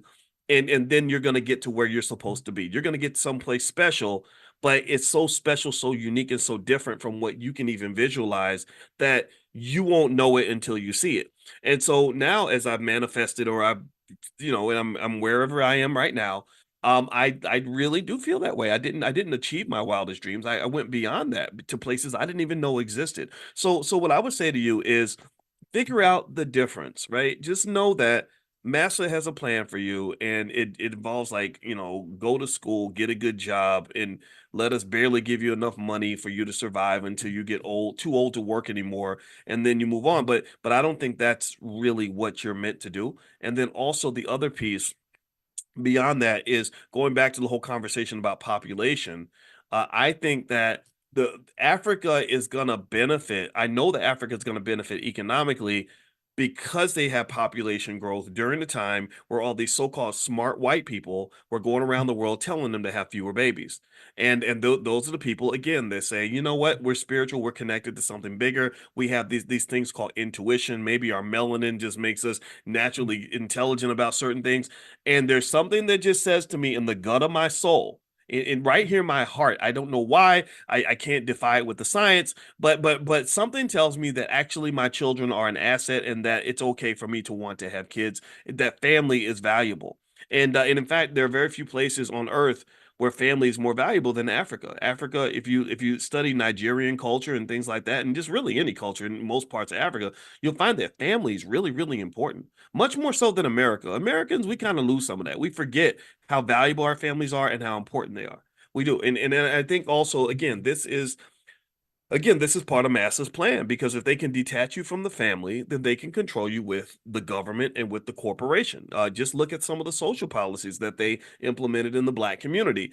We don't, if you have a man in the house, then you don't get your welfare check. So the welfare check becomes the replacement for the man. And then you see what's happened with our families. And now, what happens is that when you don't have that unity of family to support you and protect you, then everybody's out here struggling on their own. Everybody's out here drowning as an individual because you would have been strong as a collective, and the collective was chopped into pieces, because it's much easier to exploit a detached, disconnected group of people than it is to exploit a unified group of people. Another example where they do this in the economy is labor unions. When workers are connected and defending their rights as a group, and negotiating as a group, and operating as a group, the capitalists have a much harder time extracting resources from that group, or manipulating that group.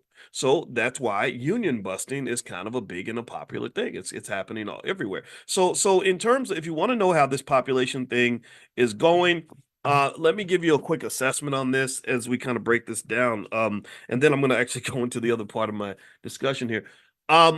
So right now, basically, again, the scientists are worried that we're not going to have enough babies. I think that worry is ill-conceived. I think that it's premature. I think that a few things are going to make up for that, because human beings are pretty adaptive, assuming that we don't blow each other up with nuclear war or something. That's something that could happen. And I hate to think about that, but it's true.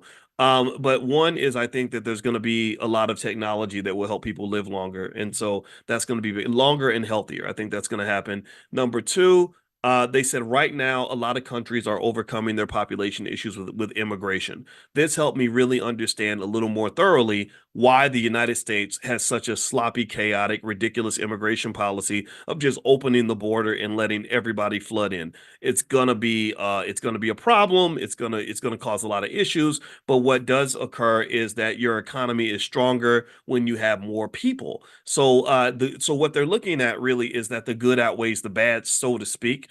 It does not, in my opinion, benefit the average American worker if you got millions of people coming from south of the border taking your jobs. But what happens is that the capitalists, the people that own shares of stock and run corporations, are saying, great, we have a greater labor supply, which means that we can have more productivity with a lower cost of hiring these people. Right. So they're getting more for less. That's why they keep saying, oh, the immigrants are great for the economy. This is so great for the economy. It's great for the overall economy. It may not be great for you. And that's what's creating the disconnect that exists right now, where they're kind of baffled. They're like, wait, the economic numbers are really strong, yet if you ask an average person, they keep saying that the economic numbers are bad. They keep saying that the economy's bad and that we're in a recession, but that's just not consistent with reality. And they debate this, right? And I find it hilarious they have this debate. I'm like, well, the reason that you're having this debate is not because people are just wrong or they don't know what's going on, because that's what they'll say. They'll say that maybe it's the headlines. Maybe the headlines are so negative that people think the economy's bad when it's actually good. No, it's because everybody's economy ain't the same. Everybody's economy is not the same. A rich man's economy ain't the same as a poor man's economy. The economy for people who own stock, which I'm begging you all to do, is not the same as the economy for people who work for a living. That's not, y'all. We're not living the same reality. It's like we're in the same house and the heat is on the east side of the house and it's freezing on the west side of the house. We're in the same house, but it ain't the same temperature.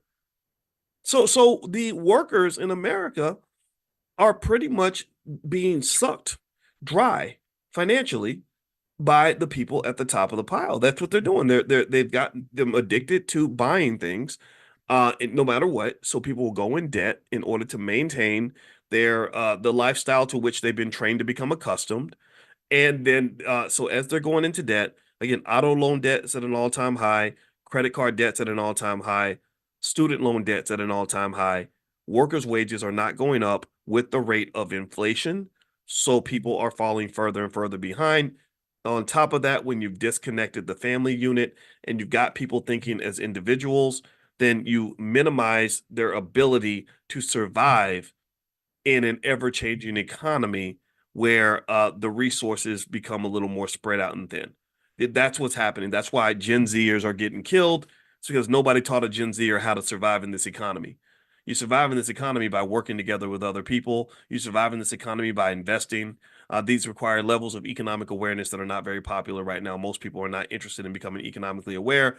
They're only aware of the pain that they experience from the lack of economic awareness that has plagued them since the day they were born. That is what's happening. People are aware of how sad they are. They're aware of how broke they are. They're aware of how mad they are, but they're not aware of how to fix the problem because nobody really talks about solutions. That's not what people do.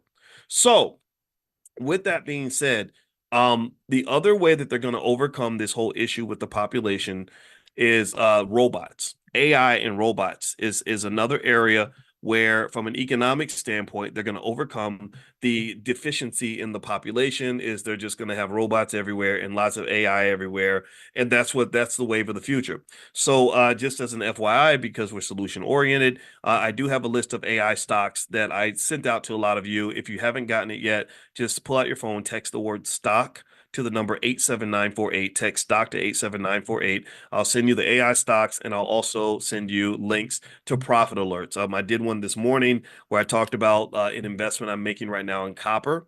And the ticker symbol for the ETF, the copper ETF that I like is COPX, COPX. So COPX. So feel free to go take a look at Copper CopX. And if you want to really learn more about stock market investing and want to share a membership to my stock market class with your entire family, just go to drboycestockmarket.com. The first 30 days are 100% free. So you go to drboycestockmarket.com. There's hundreds of lectures, thousands of hours of material.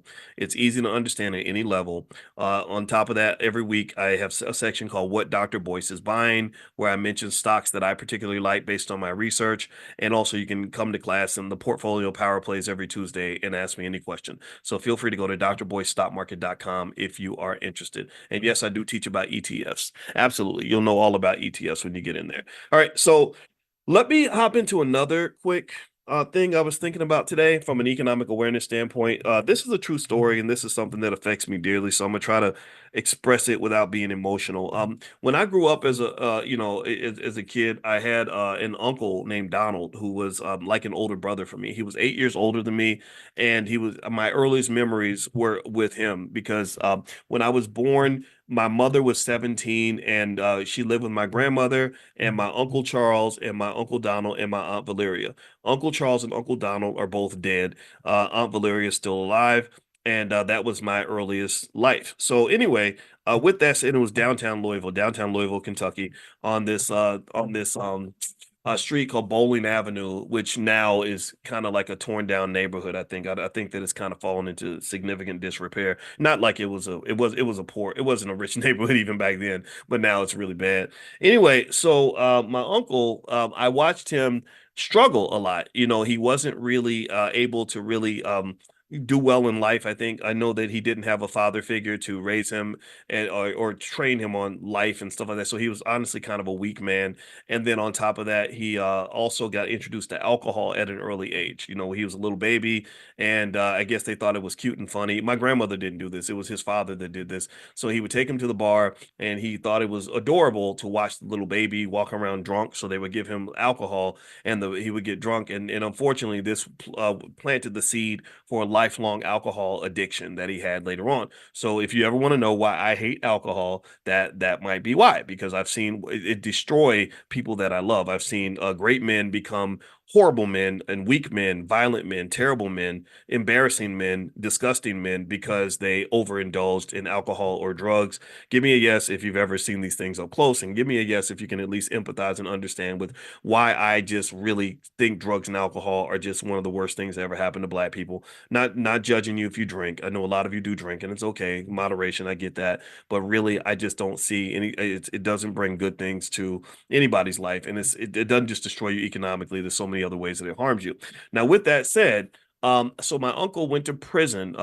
So he was again, he was my role, like he was my favorite human being on the entire planet. So imagine somebody that like when I would see him, I would get excited. I followed him around, all this stuff. And so I remember when I was 11, and I remember he went back to jail. And when I was 11, I think he was about 19, and I remember just sitting in the back seat of the car, and I remember crying like when they said yeah, Donald went to jail again, and I remember just kind of crying. And as I was crying, like nobody, I remember just kind of feeling like nobody cared. You know what I mean? Like this is another reason, another thing I'm very passionate about is mass incarceration. Because I remember how hurt I was, because this person, like I loved him, and I was sitting in the back seat just kind of crying, and nobody, I felt like nobody cared, like nobody could feel what I was going through. And so anyway, I struggled in school. In like eighth grade, I remember I would sit there in the eighth grade and I would just write him letters, in jail. And anyway, so oh God, I'm so sorry, guys. I didn't damn. Uh I didn't know I was gonna have this reaction. I apologize. But I'm gonna keep going. I'm gonna keep going. So anyway, so the year my time with him was like really mixed. And eventually there was a point where maybe about 13 or 14, it switched. I went from being the little brother to being the older brother. Like I was the one who, like, because I remember just kind of saying, okay, this guy is struggling. I can't really follow behind him. You know how you want to look up to somebody, but you can't. You can't look up to somebody who's shorter than you, so to speak. And because he was not built a certain way, and I don't know if it was his fault of his own. Like I had to kind of talk to my therapist to kind of figure out how to give him grace. But I remember in a way there was like an anger, like man, I was so disappointed in you. I needed you to be my hero, and you weren't. You couldn't be, And so anyway, I kind of became the older brother. And so in my 20s, I remember him calling me. He'd call me to borrow money and stuff like that. And it was hard. It was weird, and it was more like I got to the point where I was sort of becoming more of myself, more of the person I am now. And I have a really strong father. My father who raised me is a very like disciplined, determined. He's a veteran. He doesn't take any shit. He believes you if you want something, you go for it, you fight for it, you don't back down, you do your best. You take responsibility, and these are values that my father was giving me. He wasn't my biological father, but I love him. And anyway, so I was kind of becoming that guy, right? Whatever that guy looks like, I was becoming him. Whereas my uncle was still kind of lagging behind. And the thing about prison that really bothers me is we don't talk enough about the mental health crisis, the mental health issues of just what happens to people when they get incarcerated. We don't talk about how their children feel, when their father's being taken away. We have so much empathy and so much sympathy for everybody else's pain, but we don't have any empathy for our own. We don't talk about just how painful and traumatic. Think about this. I'm 52 years old. I'm a grown ass man. I'm sitting here crying as I'm reliving how I felt when I was 11. It's hard and it's embarrassing, by the way, to do this in front of so many people. But I'm gonna keep going because God is telling me to talk. So, as we got older, and I promise we got to circle this back to economics because I know this is about economic awareness, and this is why I brought this up. So, as he got older, there was this constant drain of him always borrowing money. I watched him not just disappoint me, I saw him disappoint his children. I saw him disappoint my grandmother, who got older and could not keep bailing him out every time he went to jail or helping him every time he struggled. And so I learned from watching this. Like I watched this behavior, I watched this dynamic as this man who never learned how to become a man, right? He was always a little boy. And it's not so much his fault, right? Because there was no man to really show him how to be a man, right? And so he stayed a little boy even in his 20s, his 30s, and his 40s, and he would go to my grandmother, when she's in her 60s and 70s, and he would borrow money. Like, he wouldn't show up to help her. He wouldn't show up to help pay bills. He wouldn't show up to cut the grass. He would show up to borrow money. And he was also plagued by these mental health issues from incarceration and other things he went through, as well as drugs and alcohol. And so it got to the point where he became that relative that a lot of us have. A lot of us have a relative like that. Give me a guess if you have somebody in your family that reminds you of this, where they just can't get it together, where you just kind of feel like you can't depend on them. You can't, you're going to have to bail them out. They're never going to be there to bail you out. That's the dynamic. That's what happens. And these people are built like the world society builds that. Malcolm X, his bodyguard was talking about how it felt to be around Malcolm, and he started to cry.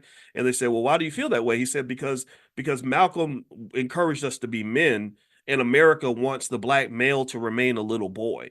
That's what he said. He said they want us to be little boys, and that's why. So if you ever see me get real pissed off when I see rappers or anybody encouraging black men to be immature and ignorant and ridiculous and backward, that's what it comes from. It's like we don't need little boys in the community. We need men. We need men that are going to lead. We need men that are going to build. That are going to want to think strategically, not these little cartoon characters that they give us in the media. And I think that's all by design, right? Because men build things, men create things, men break down barriers, men open doors, men provide all these other things. Little boys just sit there and let things happen to them. They don't pay attention, or they don't try hard enough, or they give up easily, right? So long story short, I became kind of the older brother to my uncle, who became my like a little brother, who would call me and ask me for money and all that. And then one day, things just kept getting worse and worse. And then he became homeless eventually. And one night when he was homeless, and he'd go to the liquor store and stuff. And one day he got hit by a car, and I don't know if the driver says he was laying down the middle of the street. I don't know if he was doing that or not. But that's what the driver said. And he got hit and he got dragged like 100 feet down the street. And he didn't die. It was interesting. He had significant brain damage, and he also became paralyzed from the waist down. So he ended up in the hospital getting brain surgery and spinal cord surgery at the same time. He died on the operating table twice. And so, but again, because I loved him, I came to see him and did my best to help out however I could. It was really, really hard.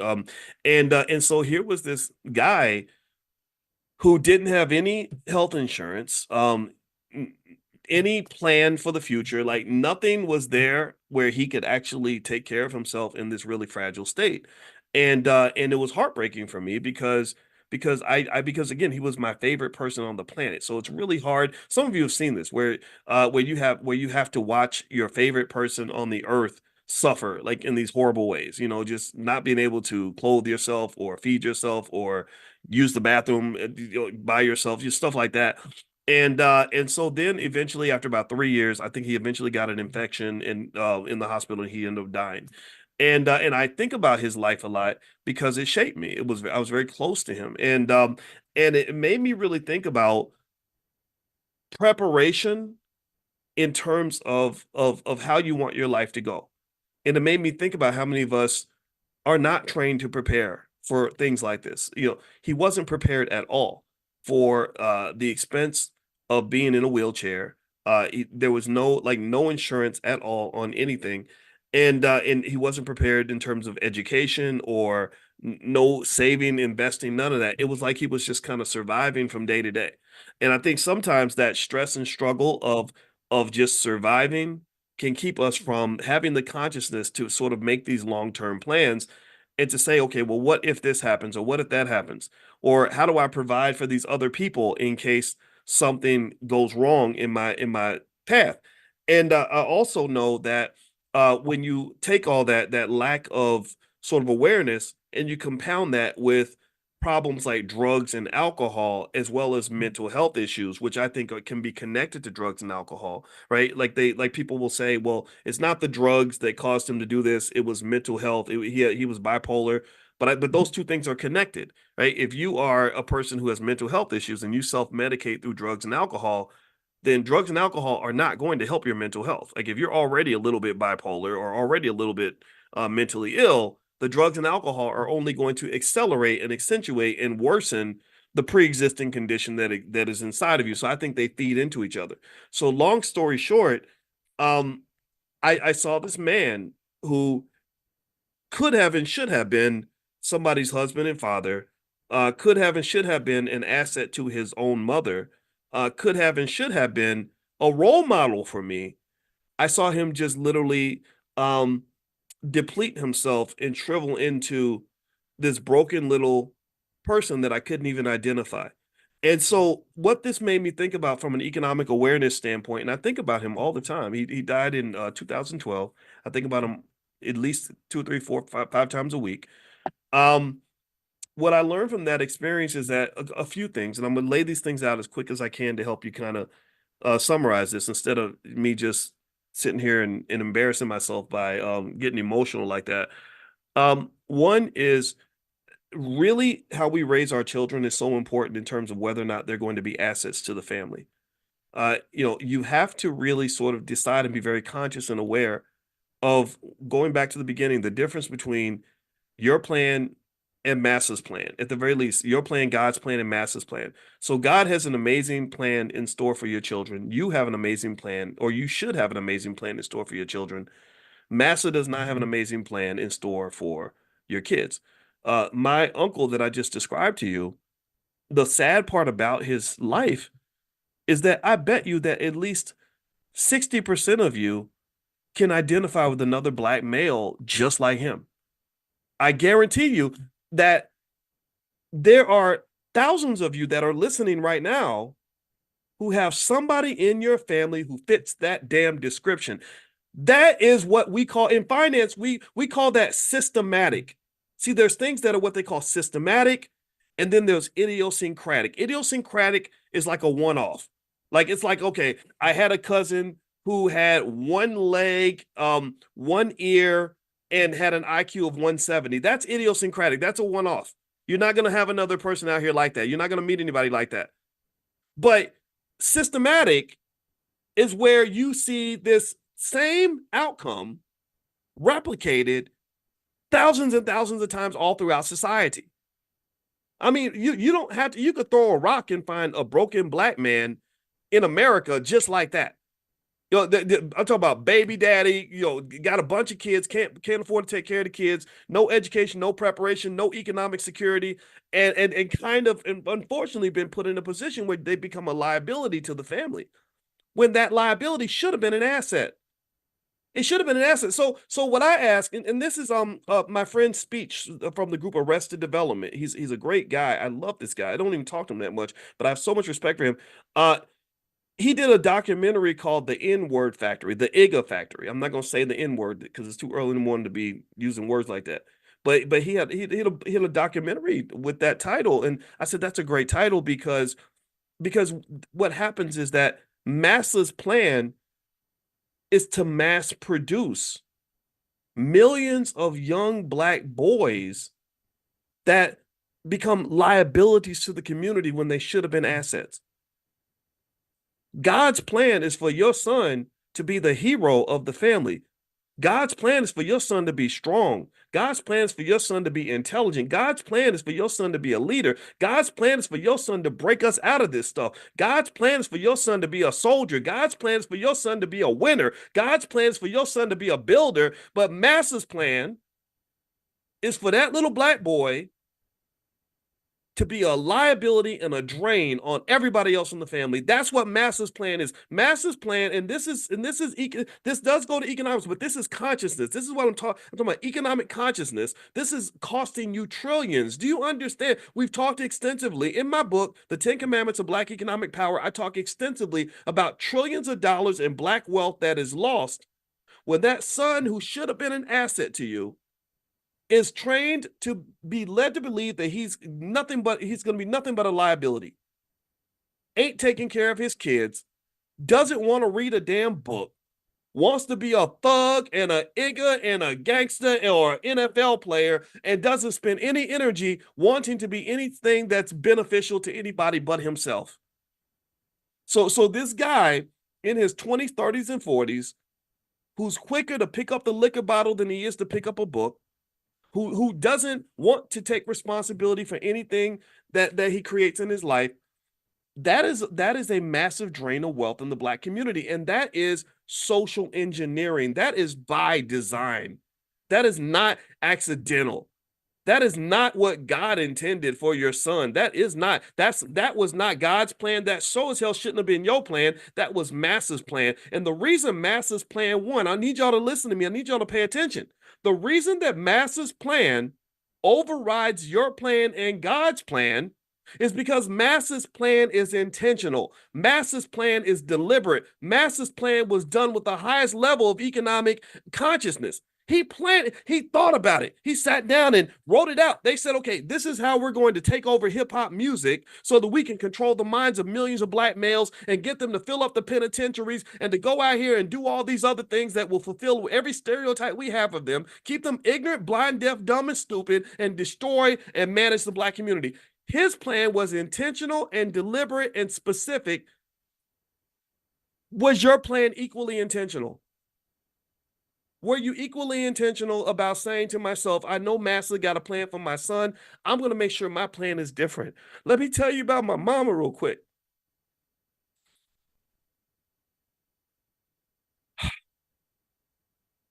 When I was 5, I've told y'all, some of y'all this story before. When I was 5, there was a white lady that was my elementary school teacher or my preschool teacher.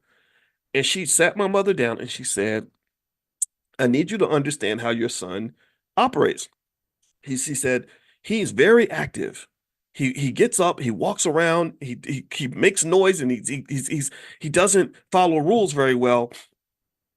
But she said one day I saw him doing that and I wanted to embarrass him. So I went and I kept on teaching. I kept ignoring him as he was getting up, walking around, singing songs and talking to the other kids. And the way I was going to embarrass him was I was going to ask him to repeat back to me every single thing that I had put on the board. And she said, do you know that when I did that and he got up and walked around and did everything he normally does? And I said, okay, Boyce, I want you to tell me everything that I was just teaching everybody. She said, do you know that he told me every single thing that I've been teaching? He was listening while he was walking around appearing to be distracted. So what she said to my mother, she said that when your son gets to the public school system, they're going to try to medicate him. They're going to diagnose him. They're going to do all these things. They're going to tell you that something's wrong with him. And this lady, I'm not a person who walks around thinking that every white person tries to be evil. I don't believe, I don't think that way. This little white lady told my mother, do not let them put him on any medication. Do not let them diagnose him. Your son is fine. He just has a lot of energy. A lot of boys have energy, and that's it.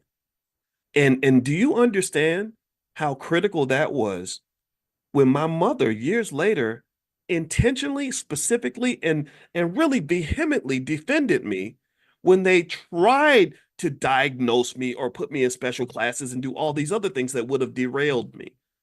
If my mother had not been specific and clear and intentional about pursuing her plan for me over Massa's plan for me, I would not be standing here talking to you right now. I would not be the man that I am right now. So what I'm really saying here is this. The world tends to move out of the way for people who know who the hell they are and people who know what the hell they want. So part of the reason that it's so important for you to be conscious on every level, and we talk about economic consciousness, and the economics certainly folds into this, but you got to be intentional about everything. You got to be intentional about everything. And if you don't know enough to have that clarity and intentionality, then this is where little things like meditation come into play. This is where you got to sit down and figure out who the hell you are, what the hell you want, what you want for your family, where this ship is going to go. You got to be clear. And when you are clear, the world will move out of your way. Part of the reason people don't mess with me is because they know that I'm clear. I ain't scared of nothing. I know exactly who I am. I know what I'm talking about, and you ain't gonna pump me out of nothing. And so I encourage you to understand the same thing. Because when you're not clear, what you do is you say, well, I don't really know what to do with my kids educationally. So you just hand them over to these other people, and you trust these other people who don't have your child's best interests at heart. They don't have your best interests at heart. They're thinking about other stuff. Oh, I don't know what I want to do financially, so I think I'll just take this job so I can pay a couple of bills. And okay, you go ahead and do that, but just know that they're not thinking about your long-term economic security. You have to understand these things. So again, I end on this final simple note. You got God's plan, your plan, and Massa's plan. So because God's plan it has more clarity and more relevance and it's more accurate than your plan because he knows more than you do, then consciousness means elevation. Elevation means you're getting closer to God. God lives inside of you. That's a fundamental belief a lot of people have. So the God is inside of you. You got to listen to that. You have to, that's where you sit in silence, you meditate, you disconnect, you think about things, process things. And then once you've done that and you gain that clarity, then you make sure that your plan got to override Master's plan. Because Master ain't got nothing good planned for you or your black son. Nothing. your black your black grandbabies. Master ain't got no good plan for none of them. But what is your plan? What is our plan? And don't tell me all day about what white folks are doing. I don't care about that, honestly, because I truly believe that when we really know who the hell we are and what we want, nothing can stop us. Nobody can get in our way. Nobody can. And that's what I want to share with y'all today. And I hope that this fit. I did not know I would end up sniveling and crying and stuff. I didn't plan on that. I was really mixed about whether or not I should talk about my uncle because I'm real sensitive about that. And honestly, that experience was so significant for me that it drives a lot of my um beliefs today. I'm really, really deeply offended by what they've done to our greatest men. They've locked them up. They've ruined them. They've either locked them up physically or locked a lot of them up psychologically. And this is something I'm determined to fight against because I think that we can do better than that. I think that God meant for something better to be for us, and I think that we can go get that. So I'm gonna finish up for today. Quick reminder, if you want to get reminded when we do economic consciousness every morning, just text the word morning to the number 87948. Text morning to 87948. Later on today, we're going to do the portfolio power play. We're going to I'll answer a million questions about the stock market. The stock I mentioned earlier that I'm going to buy the ETF, I'm actually going to buy some more shares right now because the market's about to open. It's COPX, COPX, because the price of copper is expected to go up because the demand is going up, which is going to outstrip supply. And I think that's an opportunity. If you want to see other parts of the stock market or learn more and send me questions or see all the other stocks that I pick for the students, just go to drboycestockmarket.com. That's drboycestockmarket.com. The first month is free. And then I saw some of you were asking about my book, The 10 Commandments of Black Economic Power. You can get a copy at drboycebooks.com. All right. So have a good day, everybody. God bless you. And I enjoyed speaking with you this morning. And I look forward to working out. You just don't feel right when you don't do what you're supposed to do, and so I have to have that confession that I'm feeling a little bit like, and by the way, just a reminder, for today, we're going to do tonight at I want to say 8 o'clock. We're meeting for the Prime program. So if you have an interest in stock options and learning how to make money selling stock options, it's a great way to make extra cash. Make sure you're on the text list. I'll send you guys a link where you can test out Prime for $1. And it's kind of a limited thing we're doing in the Black Business School. So you can try it out the first month for just $1 and see if you like it. And feel free to give that a try. Make sure you're on the text list, though, and I can send you the link. To get on the text list, text the word morning to 87948. If you text morning to 87948, you'll not only get access to this free training every morning, this private Zoom, but also you'll get special offers from the Black Business School if you want to elevate your economics in a meaningful way in terms of digging into some of these skills and essential skills that I believe that actually will surprise you in terms of you'd be amazed at how money is much more abundant when you kind of have a Swiss Army knife of skill sets that you can lean on. Like when you have a lot of different ways to make money, money tends to be more apparent, more abundant, it tends to appear in your life a lot more. Whereas when you have limited skill set, when you haven't studied it and you haven't learned some of these things, which are really techniques that I could show to a child, you end up, thinking that it's hard to get money. And it is hard to get money if you don't know where money is and you don't know what people are doing to obtain it. And so anyway, if you come into class, I think you're going to be super impressed. We got some students in there that literally are making $3,000 to $5,000 a week or more. I'm not kidding. I'm not making this up. I'm not here to talk about MLMs and And what's the other one that people do? Blessing looms and all that. This is not like that. This is not one of those stupid things. This I have a PhD in this stuff, so I can't run around presenting these goofy ideas that I see on the internet. This is something that actually works. It involves trading and selling stock options, and it's not. And I use the word trading very lightly because I'm not really into trading like that. Because unfortunately, trading is a type of. It can devolve into a type of gambling, and so a lot of people go into trading and then they're surprised because the amount of money that they put in is more than the amount of money they pull out. And that's because trading isn't designed for you to really make a profit. But selling stock options is very easy for you to actually generate income because what you're doing is you're selling the rights to your securities. And there's a massive market for this because there's so many people out there that want to speculate, they want to gamble. So it's no different from the way casinos will sell risk to people that want to go to Vegas and lose money. So anyway, feel free to take a look. If you get on the text list, I will send you all a link. Just text the word morning to 87948 and I'll invite you. You can come in and see it for yourself. And I know it's gonna blow your mind. So many people in Prime are super happy and excited and I know I get excited because that's how I actually make my money, believe it or not. I used to do the other stuff, but not anymore. All right. So anyway, let me hop in and let me talk to you guys about the topic for today that I wanted to drill into. And before I do that, though, I want to say hello to everyone that's here. I know hundreds of you pop in every single morning, so I'd be remiss not to greet you. Errol Semengal, good to see you. Errol from Pompano Beach. Antoinette, good to see you. Good morning, Antoinette. Althea Garvey, Maryland. Good morning. Good morning, Jonathan McLennan. Good morning, Edward Samuels and Sharon and Shaniqua. I see Shaniqua Hutchinson, Winston Butler. Who else? Darren Cyprian. Let's see. Landers Jones, Deanna Hodges. Good morning to everybody. Good morning, Donnie Redmond.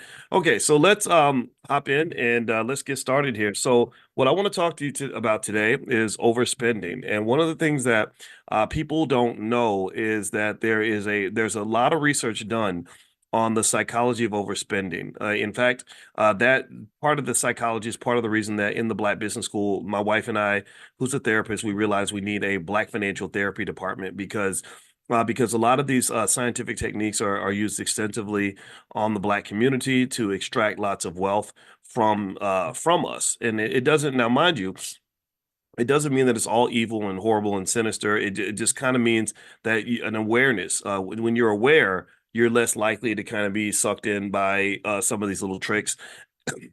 And if you study how products are sold to the Black community, and if you study the Black community, period, you'll notice that Black people, we tend to consume more media than anyone else. There are very, very few groups. There's no ethnic group, I don't think, in America that watches more television or does more internet, like social media, than we do. And what media kind of does, unfortunately, is it lowers your consciousness level. It lowers your awareness level. It reduces your critical thinking skill. So effectively, when they get you in that zombie state, it's very easy for them to offer you things and sell you things, especially things that are addictive. Like sex can become very addictive. So sex always sells. Gambling. We talked about gambling yesterday. Gambling is sold extensively throughout sports now. So you're in the middle of the Cowboys game or whatever, and you get all excited and pumped up watching your favorite team, and then this commercial comes on, and they will present a Black person typically. Give me a yes if you notice this. So give me a yes. Has anybody noticed that most of the sports gambling ads feature a Black man? How many of y'all notice that? Give me a yes if you notice. Give me some names. Was it Kevin Hart? I saw one with Kevin Hart. I saw another one with Jamie Foxx. I saw JB Smooth. I think it's Smooth with a V. Did I miss any names? Are there any names that out there that I forgot about? And isn't that interesting? Queen Latifah. Queen Latifah was in one. I didn't know that. Yeah, isn't that interesting though? Kevin Garnett. Wow, I didn't know that. Yeah, I just wonder because I don't see that as many ads with white guys. I just don't. Maybe they're only targeting me with the Black people ads, but literally most of the ads for sports books and sports betting feature a Black guy, and a lot of that. And if you also notice, if you watch ESPN, sort of this overwhelming number of Black males that are even doing commentary on the sports networks, TNT and all that. It's like a bunch of Black dudes. And what someone said to me, and again, I don't know how true this is or not, but he works for ESPN. I have a friend that works for ESPN who told me, and he's a commentator, a very prominent commentator, or maybe it's Fox Sports. I get them mixed. I don't watch any of them, to be honest with you. And he said that what they actually were thinking years ago, like I'm talking about like 10, 12 years ago, was they said, wait, black male unemployment is higher than any other group. So there's millions of black men sitting at home with nowhere to go. They don't have jobs. So we're going to so we can have men, if we have black men on TV, then these black men are going to become part of our primary audience. And if you watch a lot of the sports shows, they cater a lot of it to black male culture. And I get it. I understand the culture. Like because I'm part of I love sports. I can sit and talk about the teams and all that with you all day long. But at the same time, though, there's a point where I turn the TV off because I got to go handle my business. I'm not trying to go and be overly obsessed with whether or not Jerry Jones wins the Super Bowl, because Jerry Jones is not going to send me or my family any money if he wins the Super Bowl. I'm not going to get a check if the Cowboys win again. So I'll watch and I'll enjoy it, but then I realize I've got a bigger game to play, and the bigger, more important game is called the game of life. And so that's where I'm trying to win the Super Bowl. I don't really care that much if the Cowboys win or whatever. And so one thing that's interesting though is that with sports being one of those distractions that minimizes our consciousness level and keeps us investing in others more than we invest in ourselves. I never forget this story. This is a true story. I got invited one time to speak at this university, and it was one of those small schools that you never heard of. If I said the name of the school, you wouldn't know, you wouldn't even know this school. And I spoke to they had me, because I was their black speaker, they had me speak to their black students. Most of their black students were athletes. They pretty much primarily only recruited black students to play sports. So the three guys I was sitting and talking to, they were all on the football team, and we were just sitting at a table. It's like me and I think three guys. And there was a young black woman who was my tour guide, who was showing me around the campus, who was sitting to the side as I was talking to these guys, and we're having guy talk, and I'm just getting to know them and trying to find out what they're interested in and all that. Well, all they did was they kept talking about sports, right? And that's cool. Like I was chopping it up with them too, and I was really fascinated by how these young men, I think, oh, maybe one was a junior, one was a sophomore, one was a senior, something like that. I was really fascinated by the way the conversation flowed. It was literally like a tennis match. Like one guy would hit the ball to the other one, the other one hit the ball back. So it's like, no, the Giants gonna kill the Cowboys. Well, no, the Cowboys, they don't have the offensive line. Well, the Giants just signed so and so to 2.5 million. They didn't give him 2.5 million. They gave him 7 million. No, but they're gonna trade so and so. Like they were really not just talking about which team is better, my team will beat your team. They were talking about the specifics of the business of sports. Do you understand what I'm saying? Like they were talking about contract extensions and the options to extend contracts, and what different teams need and who they're going to draft next year, and the trades they made to up their stock in the next draft. Just all these really specific nuanced things that you really get from watching hundreds, maybe thousands of hours of Sports Center, right? Are you following me? Do you know what I'm saying? Do you understand why I was really intrigued by this? Like I was really, like they sounded like scientists, and they were with this analysis, and so I was like, okay. Now, mind you, first off, I find it interesting that when a person puts that much energy and effort understanding something that is not going to put a nickel in their pocket. I mean, I get it though. I get it. We love what we love.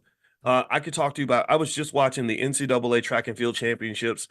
I can tell you all about the great sprinters at Florida and LSU and everywhere. Like I follow that, and I'm interested. I'm interested in the Olympics. I'm wondering if Fred Curley can beat Christian Coleman, and like and Noah Lyles is if he's gonna get 2 gold medals.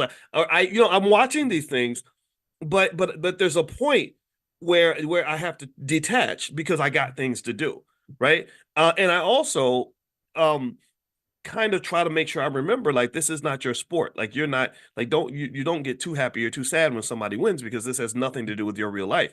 And I remember listening to these guys just really going back and forth about the NFL and really talking, like, you would have thought these guys were sports agents. You would have thought that these guys were team owners. You would have thought that they had an investment stake in these teams. You would have thought they were on the roster. And so So what I did was I said, okay, well, I said, well, you guys know, I said, you know what you ought to do? You ought to like start a YouTube channel and just talk about sports. I said, that there's guys out here that make a lot of money doing that kind of stuff if you can do it, and like there's a guy named Pat McAfee or something who basically got together with the guys and would talk sports on YouTube, and he got $200 million contract or something with ESPN. So I was like, yeah, this is something you guys should do. And I said, do you know how people make money on YouTube? And they said, no, how do they make money on YouTube? I said, okay, well, you get paid like for every 1,000 viewers that you have. That's how the ad network works. So I think I said something like, so let's say that you have 10,000 viewers and you're gonna make $5 per for every 1,000 viewers on your episode. So then you get 10,000 viewers. So the amount of money you would make would be 10 times five. Now, so how much money would that be? I think I just asked it. And I was like, so how much money would you make? And there was like complete silence. Like no one said a word. And I said, oh, well, maybe I said it wrong. Like I was sitting there thinking, okay, maybe I didn't say it loud enough. Maybe they're just shy. They're football players. I don't think football players are typically not shy. They're very assertive. So I said, okay, so let's look at another example. Let's say that you do an episode on your show and in the course of a month, you have 100,000 viewers. So you make $5 per viewer. So how much money would you get if it's 5 times 100, right? You get $5 per thousand, you have it 100,000. So 5 times 100 is the amount of income you would make that month. How much money is that? And it was really fascinating to me that nobody answered the question. There was just complete silence. And I just was like stunned. My brain stopped working because I just thought I was in the Twilight Zone. I said, "This is a practical joke, right? This is this what where are we? This is a college campus, right?" And I didn't. It's not to insult the guys or anything like that, but I sat and I was like, "Wait a minute!" But they were just breaking down in scientific fashion like the offensive line of the New York Giants, who was going to get traded, what the salary cap was, and what their contract extensions look like, and who's going to get picked in the next. Like they were telling me things. All this, I mean, like literally, they were football scientists who could not tell me what 5 times 100 was, and they were in college. And I'm sitting there thinking, I'm shifting my butt, shifting in my seat. I'm like thinking, how you gonna make money when you can't count? Like I'm not being mean. I hope I don't sound like I'm. If I sound like I'm being mean, please forgive me.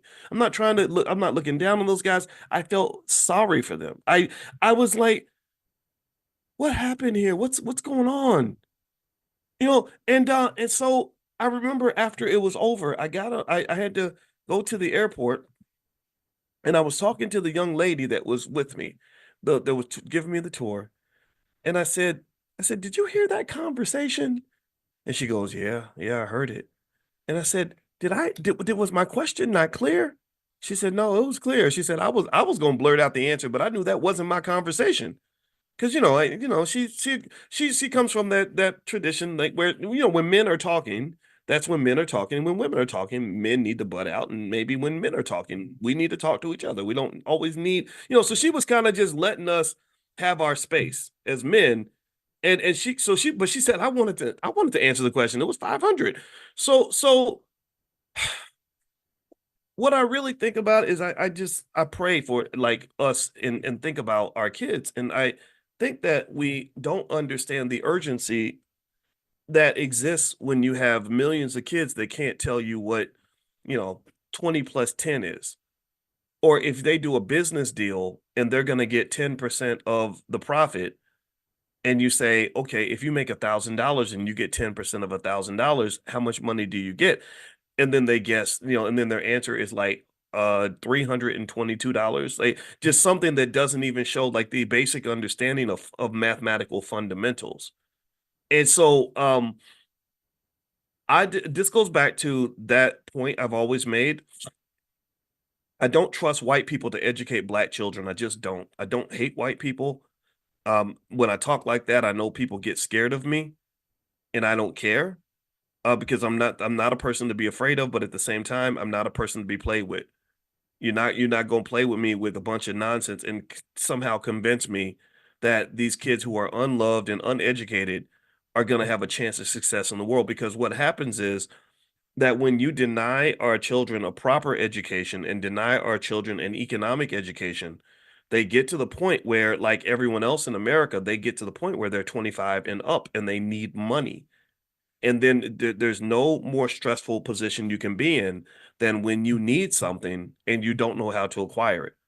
It's like being in the woods and you need food and you don't know how to hunt, you don't know how to fish, you don't know how to grow nothing. And so the blame, if you want to blame someone, the blame is who put you out in the woods and gave you no survival skills.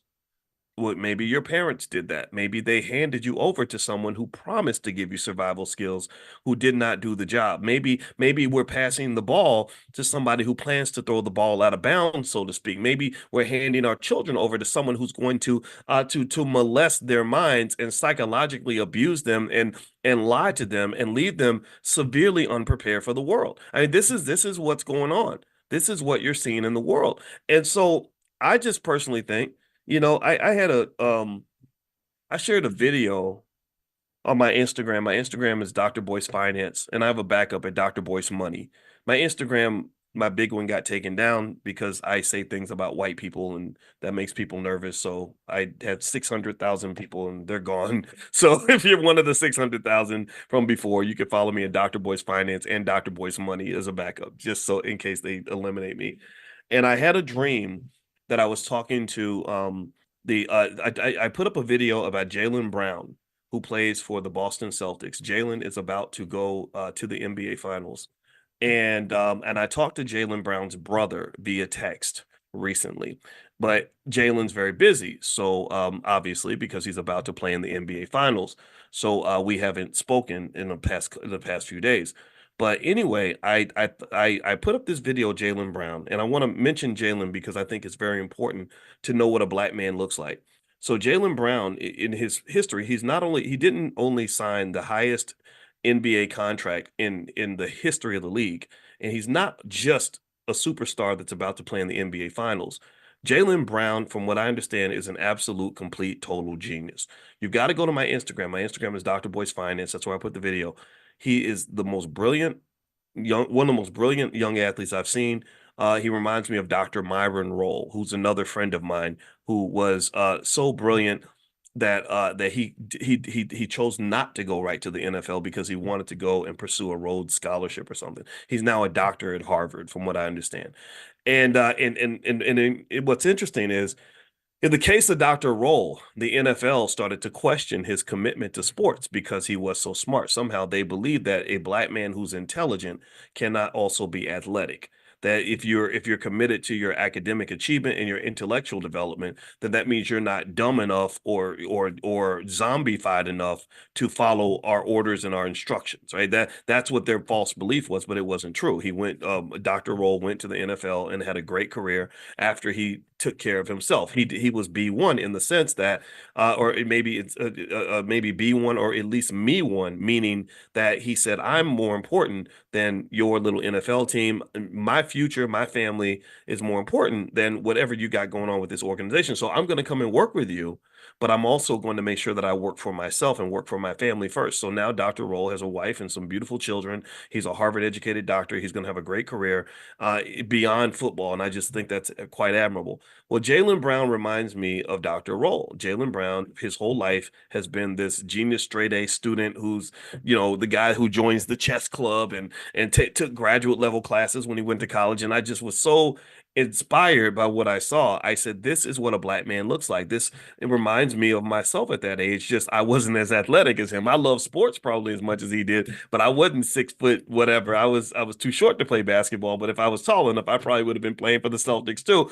But the point of the matter is to say that this was the kind of thing that I think really exemplifies the excellence that our children are capable of. Most of the men and women I know who play sports at a high level are very disciplined, hardworking people. They're strategic, they're intelligent. They have more discipline than most regular people because it's very hard to play sports at a high level, at a college or professional level. If you've ever seen the day-to-day workout routine of a college athlete, you would know these are not amateurs, these are professionals. And that's why for many, many years I've always advocated that the athletes be paid like professionals. Now universities are being forced to pay them, and they should have been paying them 50 years ago. So to me, when I see Jaylen Brown, I don't see an exception. I see a guy who represents what that which should be the rule. Because if our young men spent as much energy and as much time on their intellectual development as we spend on our athletic development, we will be the intellectual leaders of the entire freaking earth. Give me a yes if you agree with this. Let me know if you understand the correlation here. I need you to understand the connection. You're getting up every day at 6 a.m., busting your butt, working your ass off, getting pushed to your absolute limits. And for some reason, somebody told you that you're not supposed to also do that in everything that you do. You're supposed to be if you're a superstar on the court, you should be a superstar in the classroom. You should be a superstar on the street. You should be a superstar in everything you do. If you're a hardworking man in your sport, how can you claim to be super hardworking over here, but you become a lazy, backward ass Negro over there? That doesn't make any sense. That's brainwashing.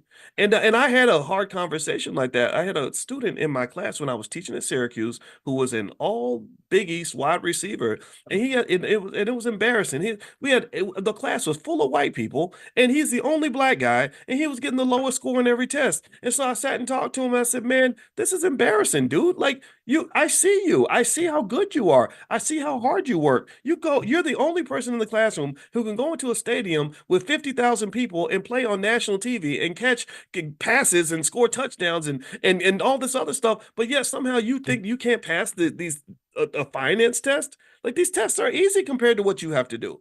You should be great at everything you do. Greatness should be in your blood. Greatness should be part of your culture. I was talking to him about culture. I was talking to him about mindset. I was saying, look, if you're going to be great, if you're going to be a great man, be a great man.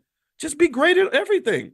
Just all you got to, I'm not asking you to change a single thing about who you are. I'm not asking you to go from being the cool guy to being the nerd. No, I'm just asking you, if you're going to be great, be great.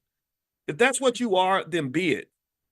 Stop turning your greatness off when it comes time for you to invest in your future, but then somehow you become great when it's time for white people to cheer you on the football field. These people don't give a damn about you. They don't care if you go out there and get brain damage or you get paralyzed. They just want to cheer because they like to see a Negro run and jump and catch balls. That's what they like to see. So what I'm saying is the reason I put this video of Jaylen Brown up. And I was so inspired. I said, man, I'm so proud of this dude. This is impressive. And then he's also the guy. He also actually, when he got his contract, they said, well, what are you going to do with the money? He said, I want to build a Black Wall Street. I said, Lord, this is awesome. This is so great.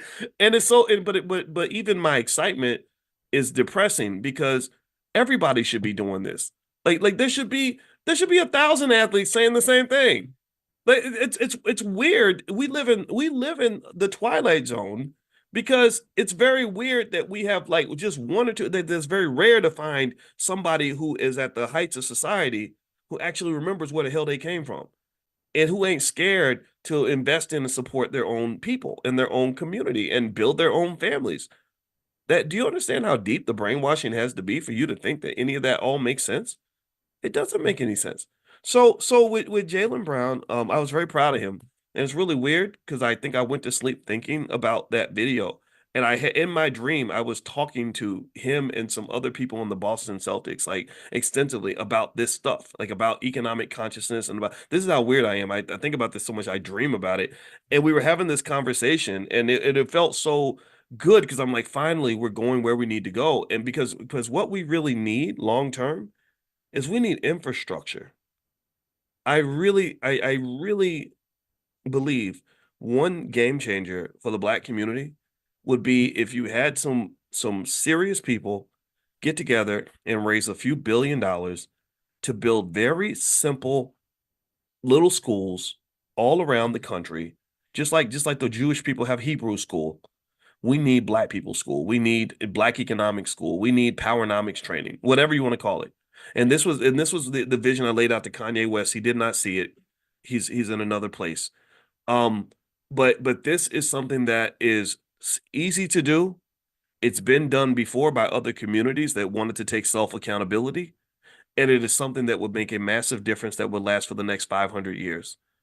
If you went to every city and just said, okay, we're going to put up, you know, we're going to have $1 million budget per city, and we're going to create some little school, and we're going to focus specifically on powernomics principles or basic economic principles, and we're going to incentivize the people in the community to send their kids here to be educated. We're going to hire Black educators who really love the kids, and then we can supplement it with other aspects of what it means to live a wealthy life, health, wealth, and relationships. We've talked about that, and we're just going to make sure that they're educated with love. See, y'all don't understand that love is $1 trillion commodity right there. Love is $1 trillion commodity. Black love is $1 trillion commodity. And what do I mean by that? Well, when your children go to school in an environment where nobody loves them, that white lady from the suburbs, she's only there for a paycheck. Except for a few exceptions. There's some good people out here. I'm not saying that all white people are bad. I don't get into all that. But literally, the kids are being devoid of love. They're not loved in these systems. The school systems are built just like little penitentiaries. They're penitentiaries on training wheels. And so, because there's no love, the children don't connect to the teachers. The educational process does not work. And so, as because the educational process does not work, you have this young person who could have been anything who goes out into the world unprepared, uneducated, or miseducated, and literally all their potential is kind of thrown down the toilet. So if you take that same process of miseducating kids, leaving them uneducated, and putting them out into a world where that's very competitive from an economic standpoint, then what's going to happen is that you're literally losing trillions of dollars every generation from a loss of human capital. You can, according to financial models, value human capital or value a human being's economic potential based on various factors like education, work ethic, where they're focusing their energy, things like that. You can do that. So I can literally write down an equation for you right now. I'm not going to do it because there's no need to, but I could give you an equation that will tell you what a human being is worth from a purely economic standpoint. So when you educate, so this is what the reason I say black love is $1 trillion commodity is because if you imagine another scenario, imagine if our children were educated with love.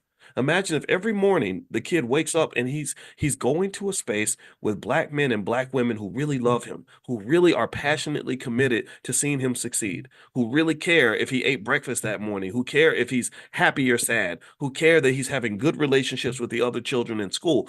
That kid is going to grow up and he's going to reach his potential. He or she is going to be far more successful. That little black boy is going to grow up and become a great husband and father for some black woman instead of being one of these men that disappoints everybody, right? Again, not that you put that all on men. I don't want to get into that. But seriously, think about what happens when guys are not raised properly as children and not loved properly. Well, they grow up and they become a freaking nightmare for somebody. Like no accountability, no responsibility, making a bunch of babies, don't take care of them, not showing up for their family, not showing the children look up to them, but eventually they can't anymore because daddy's a drug addict or an alcoholic like my daddy was. And so ultimately at the end of the day, what I'm saying is that when you have love in the room, you're elevating the value, the economic value and economic potential of these children that are being raised in a pool of love instead of having them raised in a nasty, toxic bathtub full of hate and disrespect and microaggressions and dysfunction.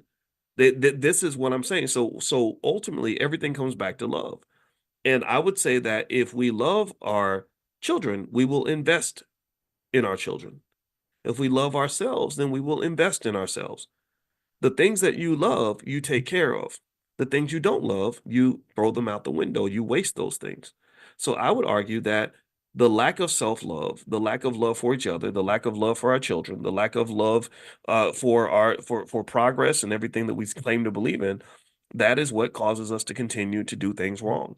So when I just to summarize on that point, when I saw that video on Jalen, I was super excited and I said, man, this would be so great. Imagine if we had schools where all they did, like literally, do you know, simple ideas, I promise you, simple ideas will change everything with Black economics. If Jalen simply, let's say Jalen was an egomaniac who said, I just want to create 1,000 schools where we're going to produce 100,000 kids a year that are just replicas of me. that are going to do exactly what they're going to play basketball, but they're also going to be great at chess and mathematics and and the hardworking students and whatever else I believe in. Like literally, imagine if you had, you know, 100 or several 100,000 black men who think just like Jalen Brown, who sought educational excellence, who were disciplined, who were hardworking, who still love sports. Remember, sports is cool. I like sports. I played every sport. It was fun. I wish I'd learned more about baseball. My father was a good baseball player, but he was never around, so he never taught me. But I would have been, I think I would have been good at baseball. I would have been good at golf, because golf, you know,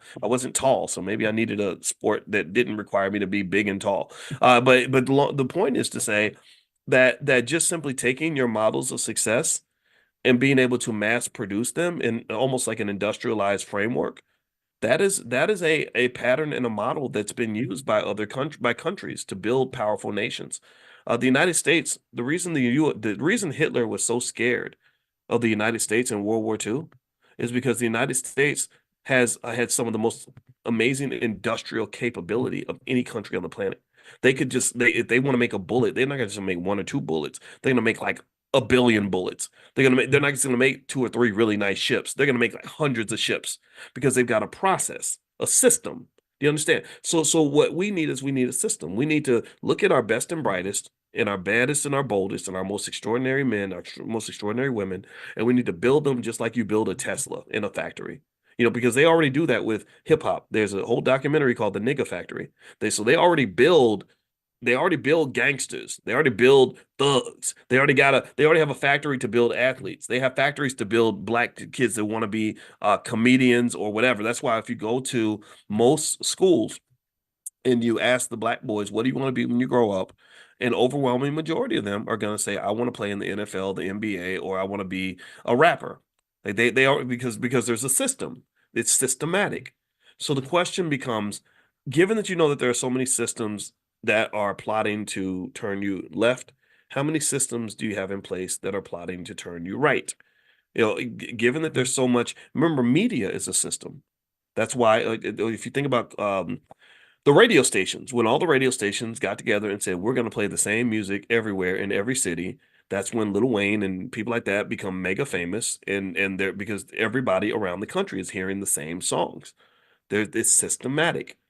So what I'm saying to you is that those who have that position of power, who have those resources, I wouldn't put it all on Jalen. Jalen's in his 20s, I think. So that's a lot to put on you as a young guy.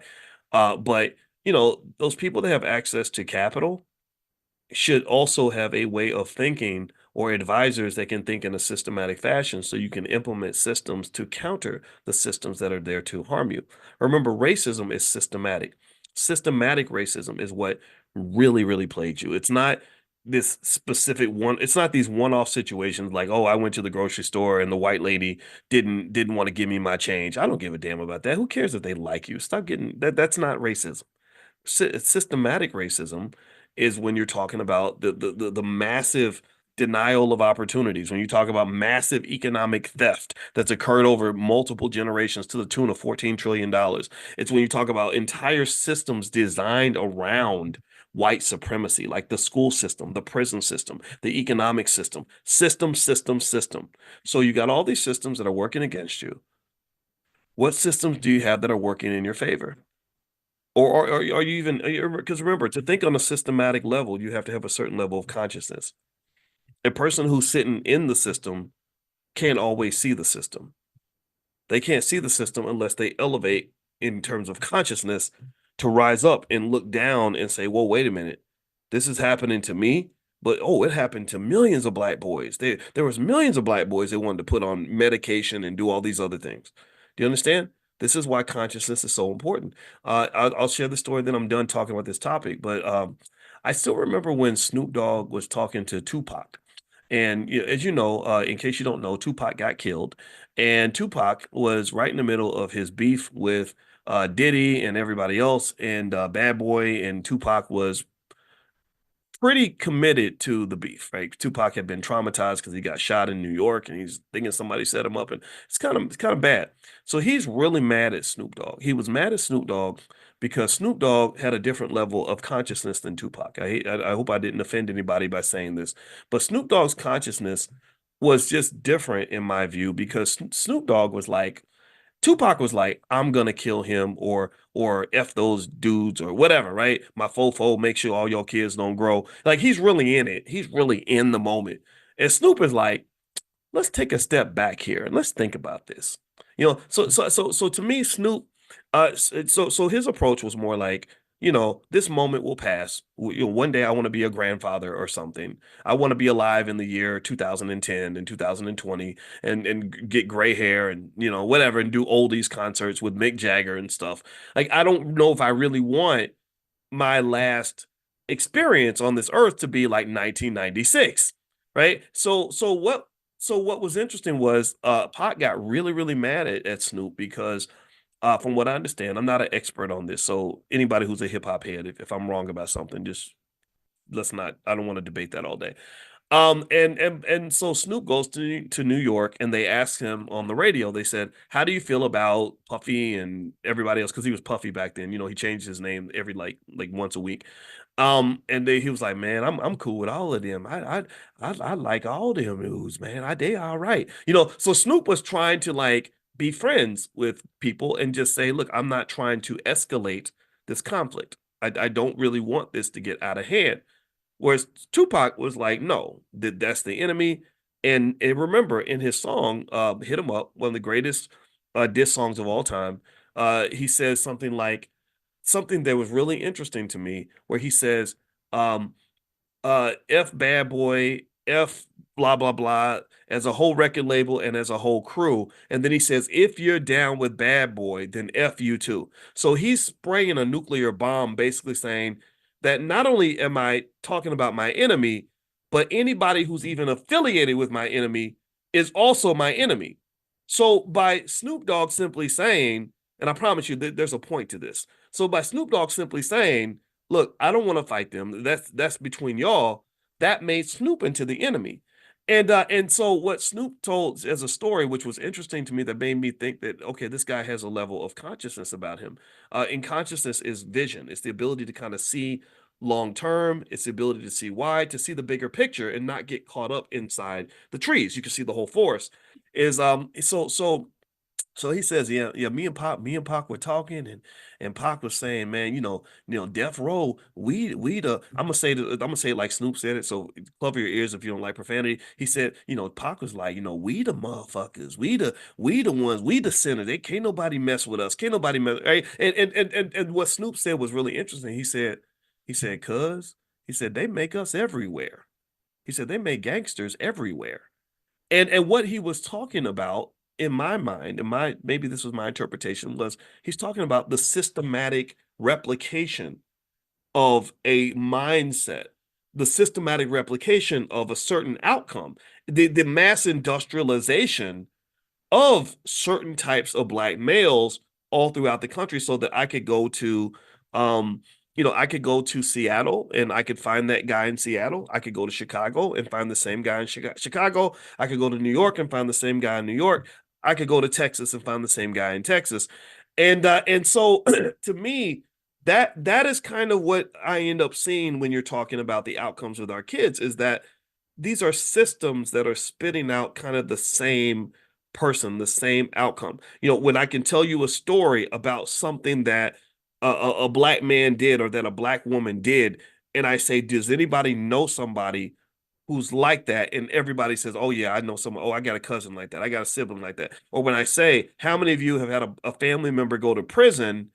Everybody raises their hand, because the prison, the mass incarceration, the systematic racism was very broadly done. It was systematically done like a machine. And so that industrialization, that systematic thinking, the consciousness required to even think as a system is something that has been used to harm you. It's been used to harm you in a very, very terrible way. Even Joseph Stalin, who ran the Soviet Union, he said, one death is a tragedy. He said, but a million deaths, that's just a statistic. Like that, nobody cares about a million deaths, but everybody cares about one. If you hear one story about one person and that the suffering they went through, it makes you sad and it makes you cry. But if somebody says, "Oh yeah, a million people died," it's like, "Oh, well, okay." Right. So that was basically him having like a different type of consciousness. And this is the thing, right? So I don't want you to think the word consciousness is always good. Sometimes a heightened level of consciousness can actually be a terrible thing.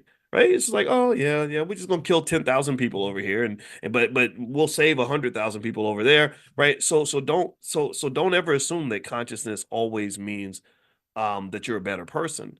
Consciousness is just awareness. It's living in a certain dimension where you see things in a certain way. Just like going back to that original analogy, if I am driving on the road and I can only see the car in front of me and I can only see the freeway route to get to my destination, that's a level of consciousness. But if I get in an airplane or a helicopter, I rise to the third dimension. I can use height now, so I have an awareness that exceeds the people on the road. I now have an advantage over them. Do you understand? Let me know. Please let me know you're following this. I know I am going in 1,000 directions I did not plan to go into, but I hope this makes sense. So because I have extra consciousness, I have awareness, which means I have an advantage because I have more information. I have more variables in my equation that I can use to make specific decisions. So what I would like for us to focus on and think about is how this consciousness can be used to your advantage. I think by being more conscious of of the way our children are being educated, it's gonna give us an advantage. I think being more conscious of the way our economics is being manipulated, that gives us an advantage. When I bring variables into the equation that maybe you didn't think about, that gives you an advantage. You can say, oh, well, the reason this is happening is because of this and this and this. It's not some mysterious thing that's coming from some parallel universe that you're not aware of. Oh, you've been there. Because you're conscious and you've traveled to those other dimensions to say, oh, this is what's really happening. And here's the other thing, though, when you learn the value of consciousness and you commit to being conscious, then you can then translate that consciousness to the development of systems and processes that can be implemented that allow you to use that consciousness to your advantage.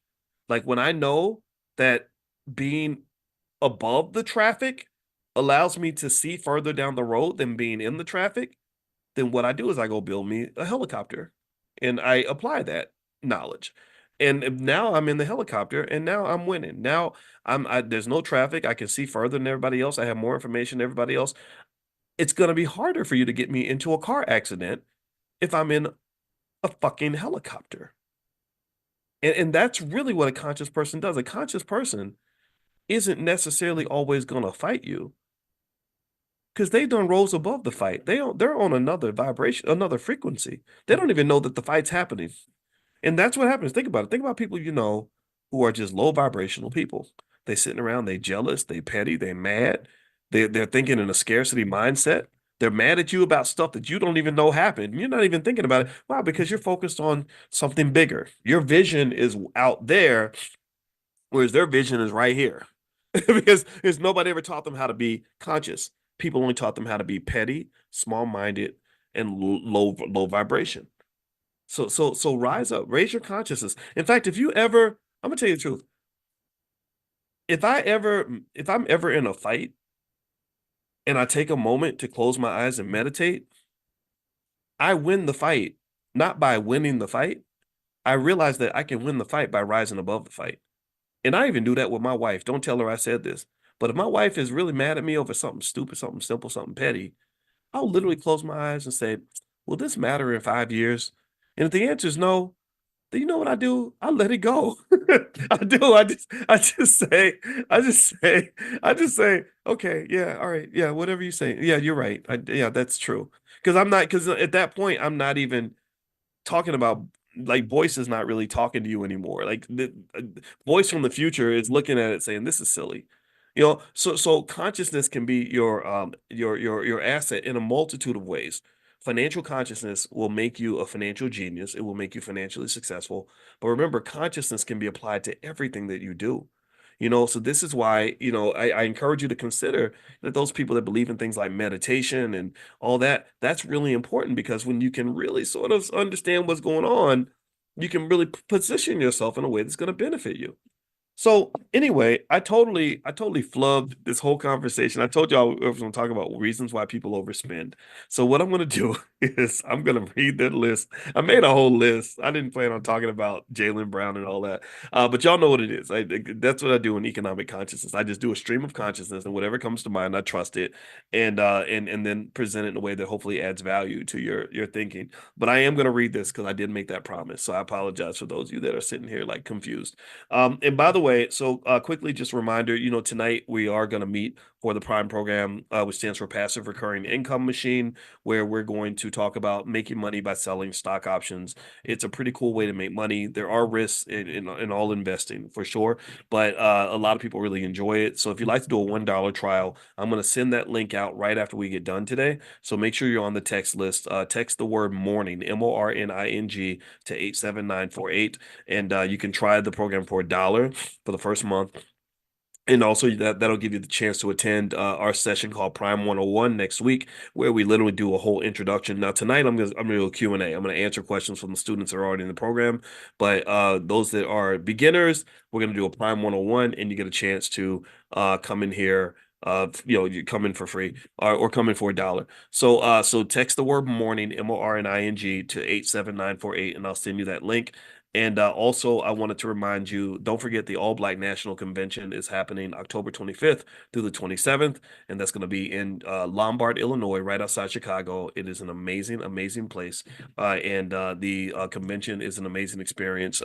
This is our ninth one, and so we're really excited about this. It was a convention I created because I don't like other conventions typically. I mean, some of them I can enjoy, but the Black ones, unfortunately, are a little bit too politically driven, and they have too much corporate sponsorship. So I never really enjoy going to conventions that were either controlled by a political party or controlled by corporations, because I don't feel like that allows us to really solve our problems in a meaningful and authentic way. So we paid the bills for this thing, and it's really it's successful and exciting. I know you guys are going to love it. So feel free to go to allblacknationalconvention.com if you're interested. That's allblacknationalconvention.com. All right, so let me give you the list, and I'm going to come back to this tomorrow because I feel like I won't get a chance to really cover it as much as I want to. But let me give you 5 quick reasons why people tend to overspend.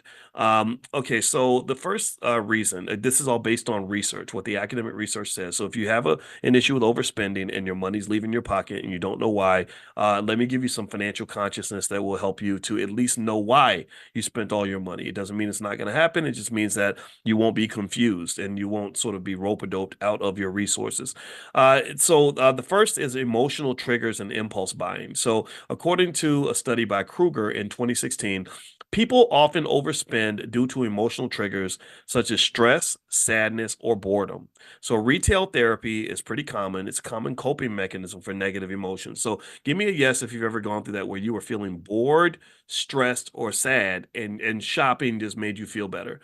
Let me know if you've gone through that. And the study was called The Influence of Emotions on Compulsive Buying, and it explored how emotional states can drive compulsive buying behaviors and the temporary relief it produces. So it's no different from being stressed out and wanting to have sex, or being stressed out and wanting to go hit the crack pipe, or hit the liquor bottle, or just something that's going to release those endorphins and that dopamine is going to, and the thing about it though is that there are healthy ways to do that too. Like some people get stressed out and they go exercise, because you release endorphins when you exercise. Some people get stressed out and they take a nap, or they meditate, or they go do something that's not going to, cause them to lose their money or gain a bunch of weight or become a drug addict or catch an STD, right? So to me, everybody has coping mechanisms. I think it's a matter of finding coping mechanisms that are going to benefit you as opposed to those that harm you. Like for example, I would say being addicted to exercise is far more beneficial than being addicted to drugs, or even being addicted to work, even though, being a workaholic comes with its ups and downs and its pluses and minuses. At least if you're addicted to work, at least you're going to be very productive, as opposed to being addicted to alcohol or gambling or something like that. The second reason that people overspend is social pressure and social influence. Now, there's a study that was done by Bearden and Etzel in 1982. The study was called Social Influences on Consumer Behavior, the Impact of Reference Groups and Peer Pressure. And in this study, they basically found that social pressure and the desire to conform to group norms can lead individuals to make purchases they wouldn't have made otherwise, often resulting in overspending. this is one that I believe Black people have to be really careful about, because for Black people, it's all, we talk a lot about being part of the culture, and there's a lot of there seems to be just a lot of pressure to fit in. Like I have people that will criticize me and say, you don't fit in, you're not part of the culture, you don't relate, so and so doesn't relate to you, or these people don't relate to you, they don't know I don't give a damn. I'm not trying to relate to anybody except for God and myself and the purpose, right? That's what I want to relate to. I want to relate to my wife. I want to relate to my kids. I don't want to relate to what's trendy on the internet. So no, I'm not interested in doing TikTok dances. I'm not trying to just do things because they're cool. And we are sort of the leaders of cool. Right, we are the leaders in terms of setting trends when it comes to fashion and style and slang, and so there's all this pressure, I think, to kind of fit in. Like you're not really Black. You're not gonna get invited to the barbecue. You're not really, that kind of thing. And I personally think that that's silly, because unfortunately that can cause you, let's talk, if you talk specifically about the financial side, it can cause you to overspend on things that you don't really want. So social pressure is a big deal. I think social pressure really hits hard for people that don't know who they are or don't have high self-esteem. And I think that there's something about being Black that impacts your self-esteem from birth. Like a lot of us are raised to believe that you're really nothing until white people acknowledge you. Let me know if you get what I'm saying. There are a lot of us who are trained to believe that if if the world and white folks don't validate you in some way, you're not as important as the people who have been validated by white folks. Look at how many of our so-called heroes are simply Black people that white people put on TV. They're seriously, there are people that are seen as heroes in the Black community, and I think about it, and I would say to my wife, I'd say, what would we think about this guy if some white guy had not chosen to put him on television? People love this lady or this person because they know who they are, and they've heard their album or seen their TV show or saw them get a Grammy or an Oscar or a Pulitzer or something. But if you strip all that away, there's nothing left. There's nothing there. So it is that consciousness that exists within those who seek to kind of manage the Black community and develop systems around managing the Black community that causes them to really get to decide who our heroes are going to be, who we're going to look up to.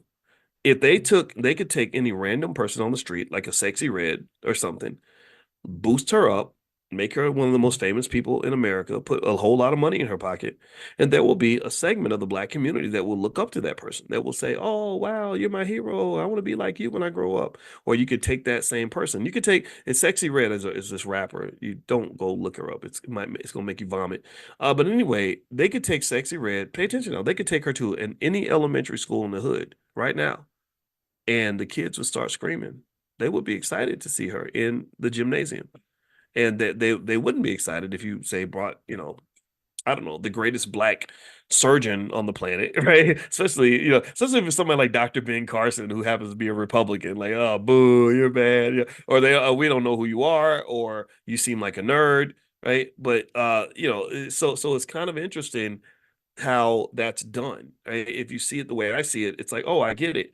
Because you've invested billions of dollars, that's money. See, money controls all this, by the way. This is every time we talk, we're always having a financial conversation. I want you to know this, because money is like the little demon kind of lurking in the background, this rubbing his hands like Birdman, just controlling everything that's happening in your mind, your body, your community, right? So they put billions of dollars into developing this infrastructure in this thing called media. And so they get their television signals in everybody's home, and then they say, okay, we're going to take this person, we're going to put them in everybody's house, and we're going to put them in everyone's consciousness. And this person's going to be the new it guy for the Black community. And that's what they do. So anyway, so social pressure, I think, is one of those things that really harms us economically. And in fact, studies show that Black people worship celebrities. So Nielsen, when they wrote their report on how to sell things to Black people, they said it's easy. Just put a celebrity in the ad, and Black people will buy it. When I went to a party, I went to the NBA All-Star Weekend, and there was a party. I got invited by the guy who ran the Air Jordan brand, and me and my wife went in there, and it was really nice, really fancy, and they had all these really cool places you could grab food and stuff.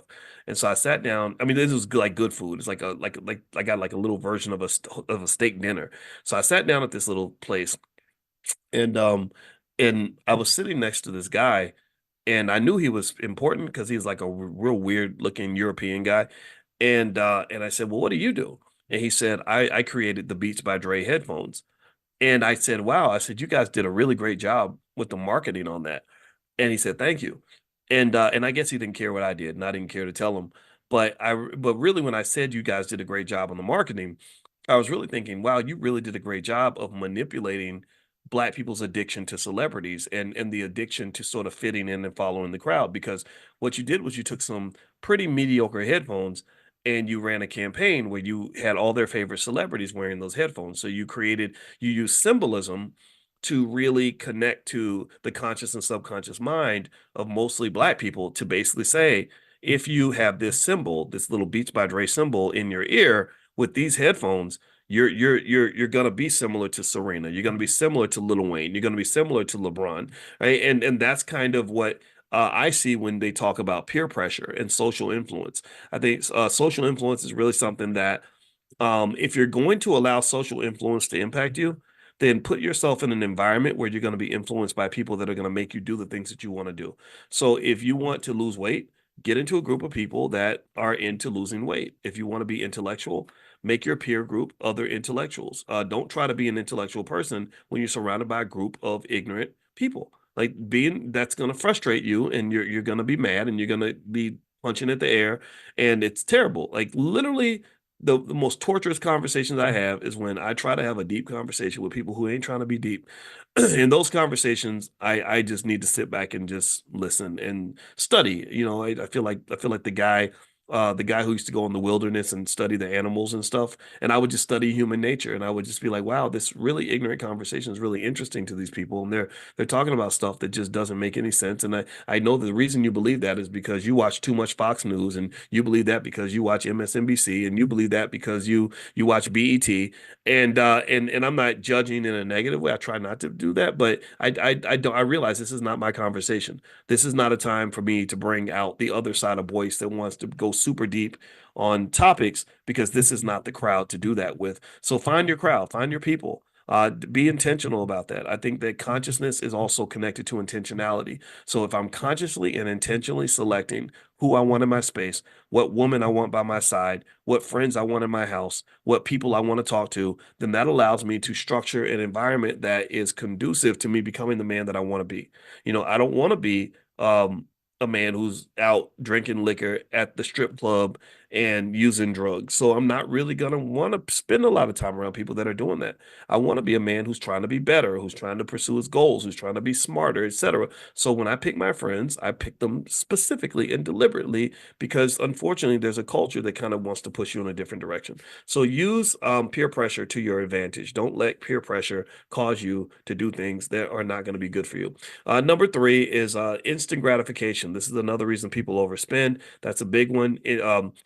So the study was done by Frederick Lowenstein and Donahue in 2002. The research paper was called Delayed Discounting in Economic Decision Making, a meta-analysis. So they said that the tendency to prioritize immediate rewards over long-term benefits, known as delayed discounting, meaning that if something's delayed in your mind, you discount it. You just kind of like, it's not as meaningful because I got to wait 6 months or whatever. This can lead to overspending. People often choose to buy now rather than save for future needs. So instant gratification is a big, big problem. And unfortunately, instant gratification is encouraged everywhere. Everywhere, all people talk about is the present, and all they're worried about is right now. The politicians do it. The politicians have screwed up our government financially, because every politician is thinking about getting reelected in 2 or 3 years. They're not thinking about what the country is going to look like 50 years from now. Therefore, in 50 years, the country is going to be a mess. Number four, marketing and advertising tactics. Marketing strategies such as limited time offers and flashy advertisements create a sense of urgency and excitement that can trigger impulsive buying and overspending. This research study was done by Kotler, and it said it's called The Effectiveness of Marketing Strategies in Influencing Consumer Behavior. So marketing and just kind of pushing different buttons like buy now. If you don't get it by such and such, then whatever. Like these tactics are used regularly when it comes to offering various products and items. And in fact, actually, when they talk about selling luxury goods, one thing that they do is they train them to pretend like they don't really want your business because they know that people tend to want things that they can't have. You see this sometimes maybe in dating. Like, has anybody ever seen somebody who stops liking a person because that person likes them so much? Right? Like at first you're interested in that woman, and then she shows a lot of interest in you, and then you're like, okay, you're not, I don't want you anymore because you're not a challenge. Like there are people that do that, or I've seen women do that too, right? You only like the guys who don't want you, and the guy who wants you, you see that as a weakness or there's something wrong with him. And I think this is something that's just ingrained in a lot of us. And I had to tell people, I said, I didn't chase my wife. I did. She didn't play hard to get. I told her, I said, I like you. She said, I like you too. And then we said, great, there's a match. That's it. It wasn't like, I like you. Well, no, I'm not interested. If she had played hard to get, then she wouldn't have got it. I said, my wife had played hard to get. I didn't play those games. No, it's like either you like me or you don't. And if you tell me you don't like me, then that means you don't like me. And I'm not gonna. Why would I like somebody who doesn't like me? That don't even make no damn sense. That's weird. That's very weird. And because there was another woman years ago. I'm not gonna say her name because in case she watches or something. But I kid you not, and she was. I was attracted to her. She was smart. I like the smart women. I don't ladies, don't ever let men make you feel bad about being educated and stuff. Smart women are awesome. And men, don't be intimidated by smart women. If she's a good woman, then she'll make you smarter. Like don't be intimidated by that. There's nothing to be intimidated by. Just treat each other with respect. And remember, everybody can learn from everybody. PhDs, some of us PhDs, we know a lot about one thing, but there's a lot of stuff that we're missing. So never assume you can't learn from someone with less education than you. That's flawed thinking. Education is not the same as knowledge, and knowledge is not the same as wisdom. Wisdom says that your little PhD, your little MD, your little JD, whatever, that means you have a lot of knowledge in one special area. That does not mean you know everything. So don't be that person who thinks they know everything. Okay. So anyway, so yeah, there was another lady, and this is a true story. I never told the story before, but it's funny because it's relevant. So why not share it? And I was probably about 30, and I got into that stage in life where I was ready to, settle down. I didn't want to settle down when I was broke. I'm sorry. It doesn't feel good to like, I was having trouble feeding myself. I didn't want the responsibility to have to feed a bunch of other people. I know that some people say, oh, that stuff shouldn't matter. It mattered to me. I wanted to have a decent income because there's a lot of pressure when you can't provide. So I got my first job. So I was feeling myself. I'm making good money. She was another professor, just like my wife is a professor. I was very attracted to her, and she had a good job. So one my good job with her good job, we had a good income. And I went to this lady, and I just kind of let her know I was interested. I said, "Hey, why don't we have a relationship?" And she starts going, I don't know. I got to think about it. I don't know. I don't think it would work. And she starts telling me all the reasons why it wouldn't work. And I'm kind of disappointed, like, dang, well, I thought we were good. And so 3 weeks later, her friend calls me and goes, well, why, and I'm telling her friend, because here's the thing. When you a young black man with money, you 30 years old and you making six figures, there was women lined up around the block. It wasn't hard to meet a new woman. So I met another lady that I liked, and I was telling my friend, I was like, yeah, I met this girl. We're going out and da da da, right? And she goes, well, what about so and so, the girl that rejected me? And I was like, but I said, but I did ask her. I told her. I told her the whole story. I said, yeah. I said, hey, why don't we date? And she was hemming and hawing and saying, no, thank you, I'm not interested, and blah blah blah.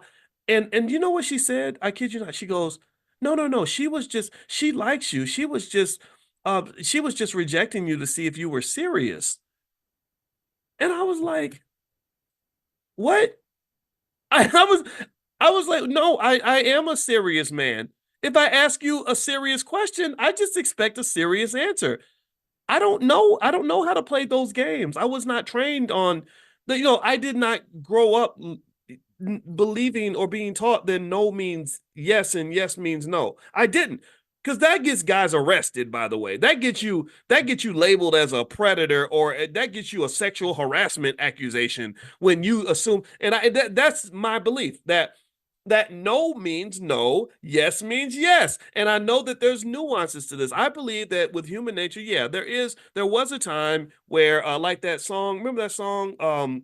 It's cold outside. I really gotta be going. Come on, baby, it's freezing out there. No, I shouldn't. I really shouldn't stay. No, come on, baby, you gotta right, that. Do y'all know? Y'all remember when that song got labeled as like a Predator song or something in the Me Too movement where they were saying that they can't play that song anymore because it's predatory sexual harassment or it's rape culture or something, right? So there was a time where you could have those sort of nuanced experiences with each other, but the world I grew up in was like, no, if you want to be safe, you take people for their word. So when you say no, that means okay, no problem. I don't want to be that guy. I don't want to be the harasser. I'm not the guy. I don't. And also, here's the other thing too. There was a self-esteem dimension to this that says, why in the hell would I want to be somewhere where I'm not wanted?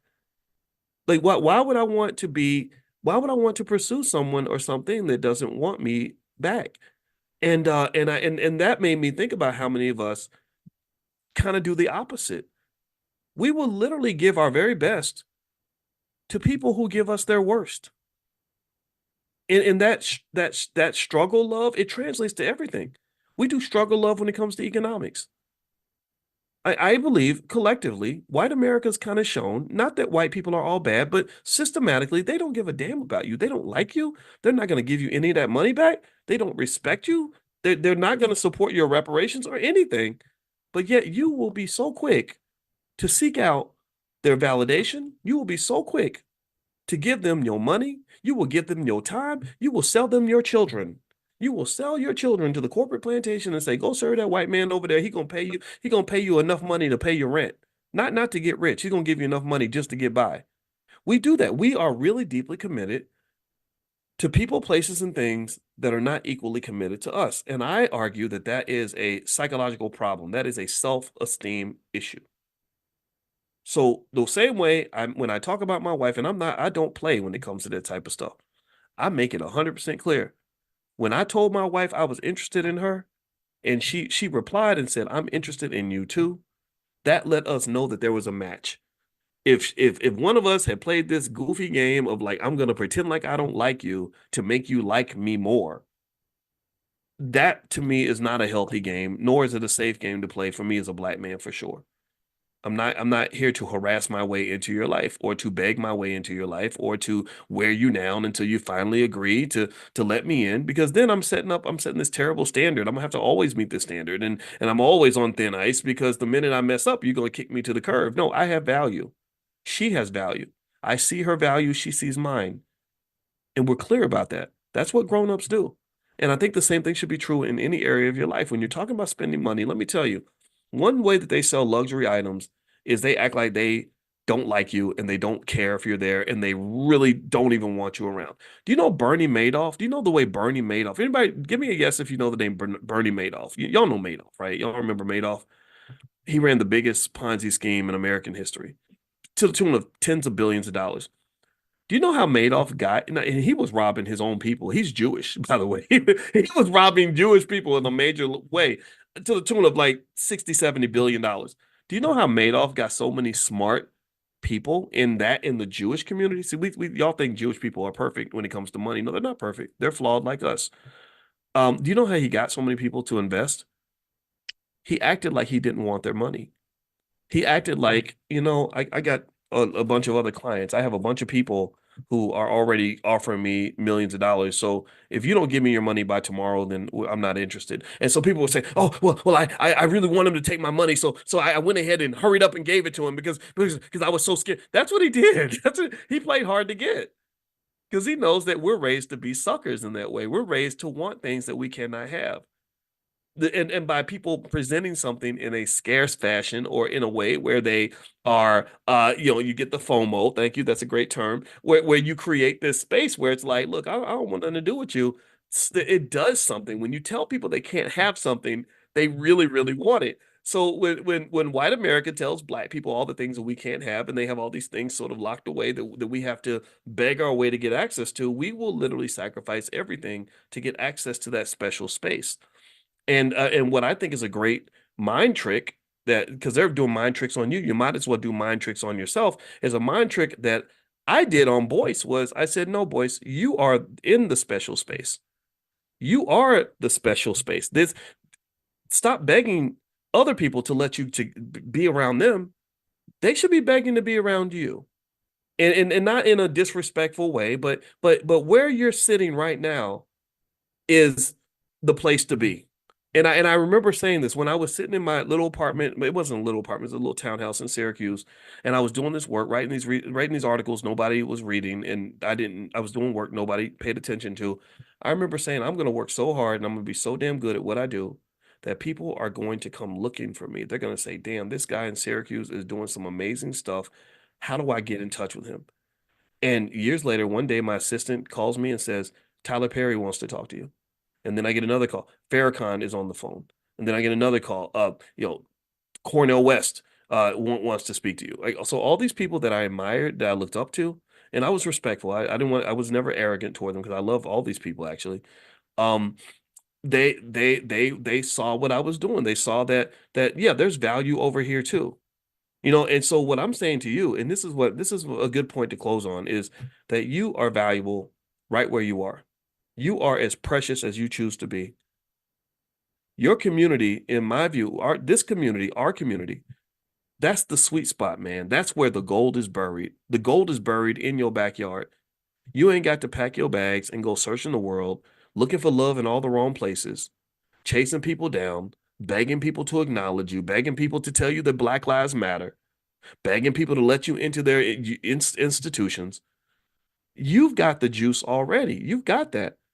You just have to see it. You have to see it and you have to refine it. Just the things you don't invest in are the things that will never grow. So we get so busy when you talk about Black economics, we get so busy watering everybody else's garden that we forget that we've got a garden in our own backyard that isn't getting any water at all. You leave your community every day to go work for other people in other people's businesses and do stuff for other folks and buy stuff from other people. And then when you finally get home, your community's in shambles, your family done fell apart, and everything that could have been amazing in your life has died because you've been trained to invest in everything except for yourself.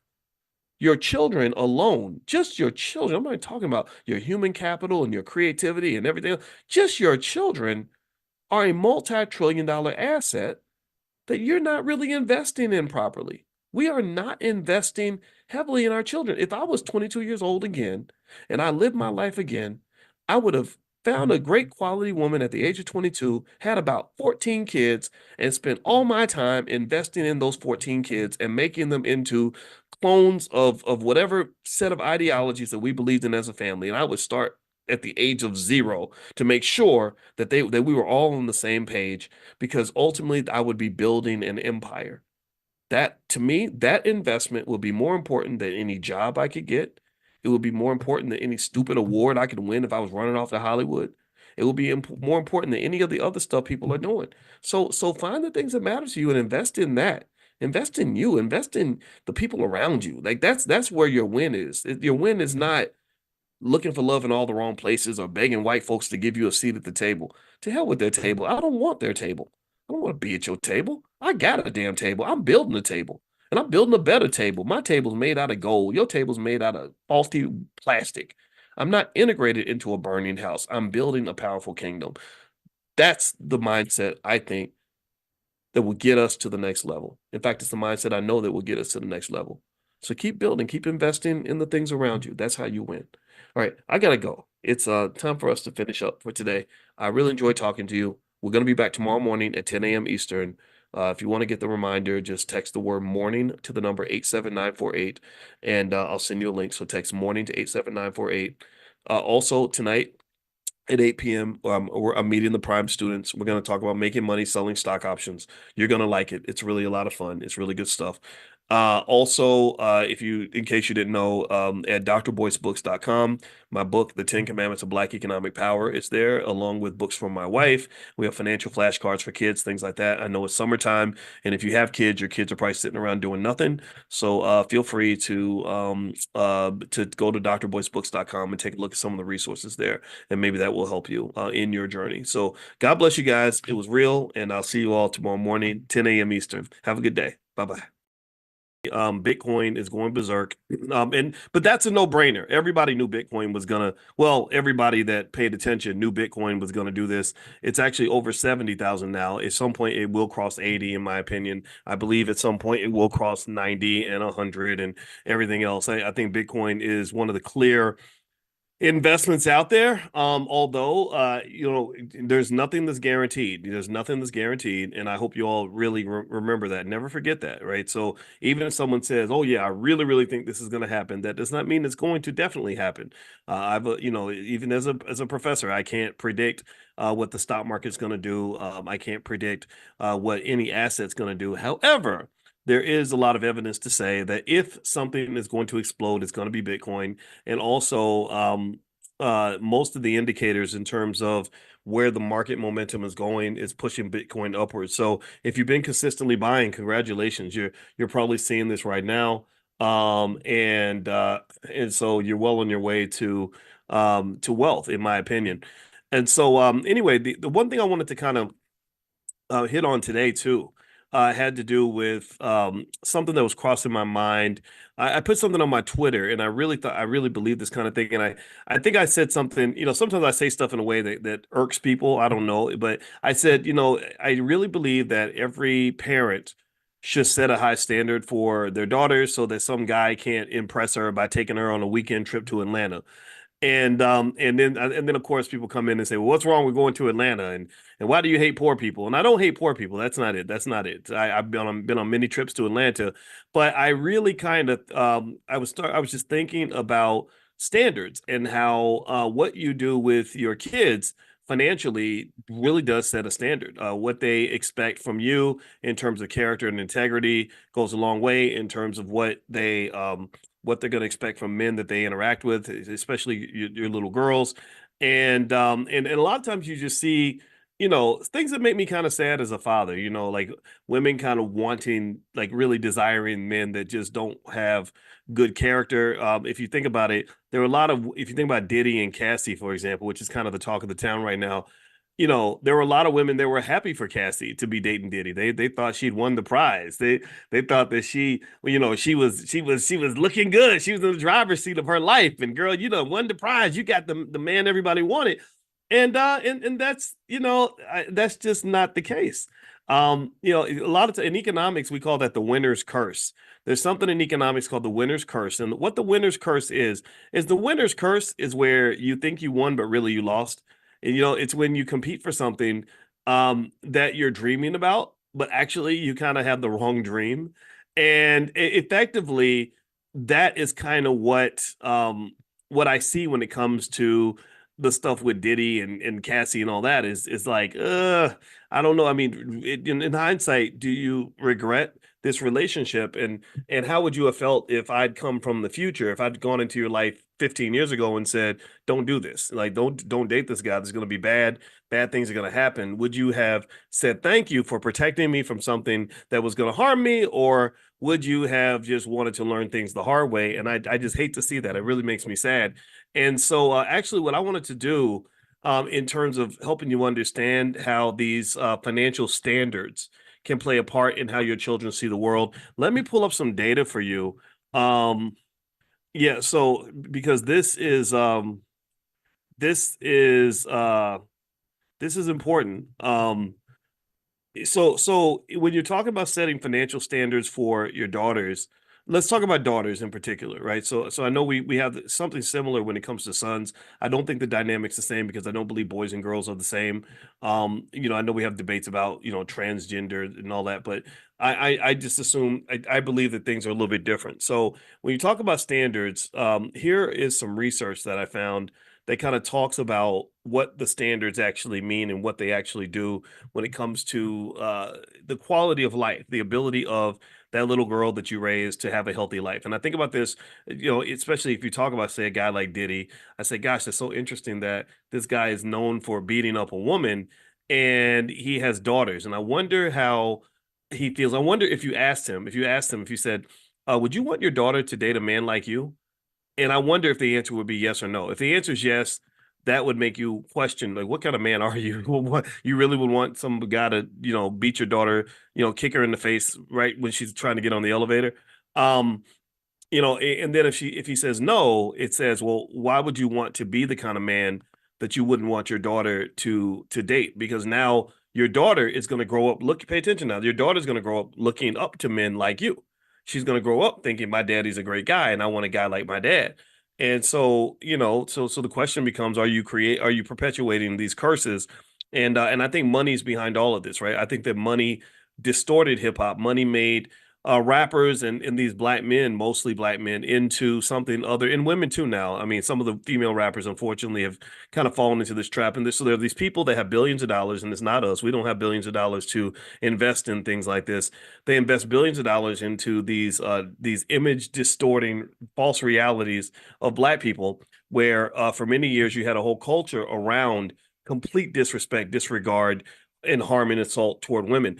If you go back and you look at things I was writing 20 years ago, you'll know that back in 2002, 2003, I was saying that, if all these, liberation movements and Me Too movements and all that, when they eventually start to reckon and really study what's happening in the world of hip hop, it's going to be really bad for these guys. These guys are going to be hiding in a closet because they're going to dig up stuff that they did back in the 90s and the 2000s that was just clearly inappropriate. And I remember, because I remember one time when I was a professor at Syracuse, and I remember listening to the rapper Exhibit, and he had a song with Snoop Dogg, and in the song they deliberately talked about assaulting a woman sexually and getting away with it because they were so rich and powerful, right? And so this became the fantasy, the myth, the false reality that they were led to believe would be true, but they didn't know history. They didn't understand when Malcolm X used to say that the white man will sell you the liquor bottle and then he'll lock you up for being drunk. Shout out to Malcolm X. Yeah, his birthday was 2 days ago, and I should have said that during class, and I apologize for not bringing that up. And so really, I feel like in a way, what's interesting about some of the hip hop culture is from a financial standpoint is that they kind of have this way of lulling you to sleep, kind of have this way of making you think you're the boss, making you think you're in the driver's seat when really you're not the boss. Clive Davis is the boss, or Universal Records or Sony Music is the boss, and but they want you to think you're the boss, and then you go out and you operate like you think you're the boss, and then next thing you know, consequences come, and then you're held fully accountable for every single thing that happened under your watch. And that's what I sort of see when I see these things. So let me grab this research for you guys. So one thing that they say that happens when you don't set a good standard for your daughter. Let's talk about us in terms of us being the kinds of parents that we want our children to admire in terms of, and let's start financially, right? In terms of setting those standards and why that's important. So they said that number one, when you talk specifically about the father-daughter relationship, there's a study that says that daughters who have a strong relationship with their father have an easier time with emotional health and stress management. Daughters with strong supportive relationships with their fathers tend to have better emotional health and stress management skills. These daughters typically have higher cortisol levels, which buffer against stress, leading to healthier responses to stressors in adulthood. This emotional resilience translates into more stable and satisfying romantic relationships. And I just think about just maybe about 3 or 4 days ago, and I hope she doesn't mind me mentioning this, but one of my girls called me, or she texted me. She said, "I'm really having a bad day today. Do you have time to talk?" And we got together and we talked for a while, and we talked out what she was feeling, what she was going through, and then she sent me a text saying, "Thank you so much. This really made a difference for me." And it made me happy because I was able to be there for her.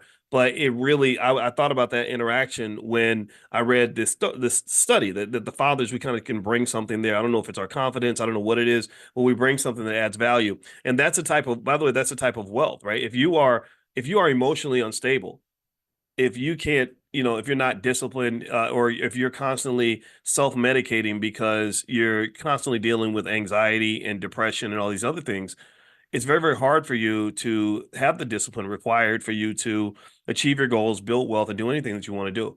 And in fact, when we study in our Black Financial Therapy department in the Black Business School, what we realize is that emotionally unstable people just have a hard time building wealth because there are too many leaky buckets of pockets that can drain their wealth. Because if you're self-medicating, well, medicine costs money. If you're self-medicating through wine bottles and liquor costs money. If you're self-medicating through drugs, drugs cost money. If you're self-medicating through sex, well, bad relationships and dirty, short-term, temporary, nasty, worthless relationships with people that you're just trying to have sex with, that can cost you money. I know a woman that makes $300,000 a year who got robbed by one of her guys. She called him a hobosexual, one of the hobosexuals, which is these guys that look for rich black women to sleep with, so they can get their bills paid. So this hobosexual took her credit card and was buying clothes for some other girl that he was messing around with, and she found out because she went through her credit card statement, right? So you can go on and on, right? There's so many different ways that emotional instability can be costly. For example, when you buy luxury items, there's studies to say that what you're really buying is your self-esteem, because a person who has a good, really strong self-worth doesn't really need the luxury item in order to feel better about themselves. Now, I'm not saying that everybody who buys a luxury item is bad or not smart or making a mistake or emotionally unbalanced. What I'm saying is that if you're emotionally unbalanced, it's easier to sell you the luxury item, because basically what I'm doing is I'm saying, you're nobody, you're nobody now. You're a regular old nobody right now. But if I give you this Gucci purse or I sell you this Mercedes, well, now you're somebody. Now you're important. Now you're looking fly. Now you're looking good. And people who don't care about impressing people that that don't matter, they keep their money in their pocket. They say, "Why would I spend money with you just to get whatever um, public perception you think I can earn by buying this item from you?" Do you understand? It goes back to, I kid you not, I remember when I was in college and I was invited to pledge every single fraternity. Every fraternity, every single one of them reached out to me and asked me to join. And it wasn't because I was the coolest guy in the world. It wasn't because I was, I'm the, some the life of the party or anything like that. I'm not that guy. They all wanted me to be in their fraternity because I was known as the guy who had the highest grade point average of all the black students on campus. I was known as the smart guy, even though I don't think I was the smart guy. I would say I was, maybe I was the hardworking guy. Maybe I was the disciplined guy. I don't know, but I wouldn't say I was the smart guy, but I was known for that. And so when they all invited me to join and to pledge, I thought about being an alpha for a minute, and it was an interesting experience because the guy that was an alpha, I think he was honestly hitting on me, and at that time, it didn't even hit my consciousness that another man would be trying to get with me like that. It didn't even cross my brain, And then I think about 5 years later, I look back and I said, "Oh my God, I think this guy was, I think he liked me." Whoa, what do I do with that information? That's weird. Like, no disrespect. I mean, don't get me wrong. Everybody, LGBT, everybody's welcome here, but it was weird for me because I'd never been in that situation, that space, and then it made sense. I was like, oh, that's why he was calling me all the time, and just for no reason, right? So anyway, but not to say that was why I didn't want to be an alpha. My brother's an alpha, so shout out to all the alphas. And then my friend, I remember my friend that was a Kappa who tried to get me to pledge Kappa, and I was like, they kind of pretty. They got the little canes and twirling canes. I can't twirl no cane. And then there was another one.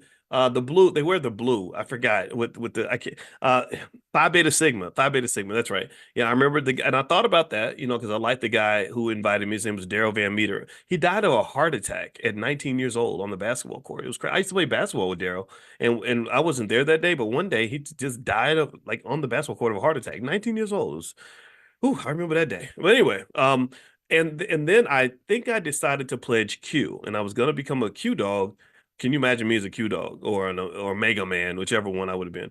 And so I was gonna pledge because my roommate was a Q, and I remember that when I kind of looked at the guys that were already in the fraternity, I felt kind of bad. I did not feel like I did not respect the guys, the men that I saw. I did not see them. I remember I think in terms of thinking like an investor, one thing about thinking like an investor is that you apply this to everything in your life. An investor mindset, which is really why we're here. This is what economic awareness or financial consciousness looks like. An investor mindset means you don't look at where things are, you look at where they're going. And the thing that a lot of young people don't understand is that who you are doesn't matter. What matters is what you're becoming.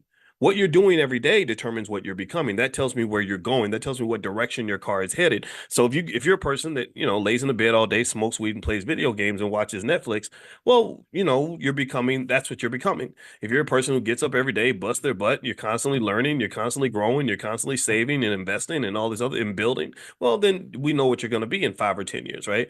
Because all your life really is this accumulation of thousands of little choices that you've made along the way.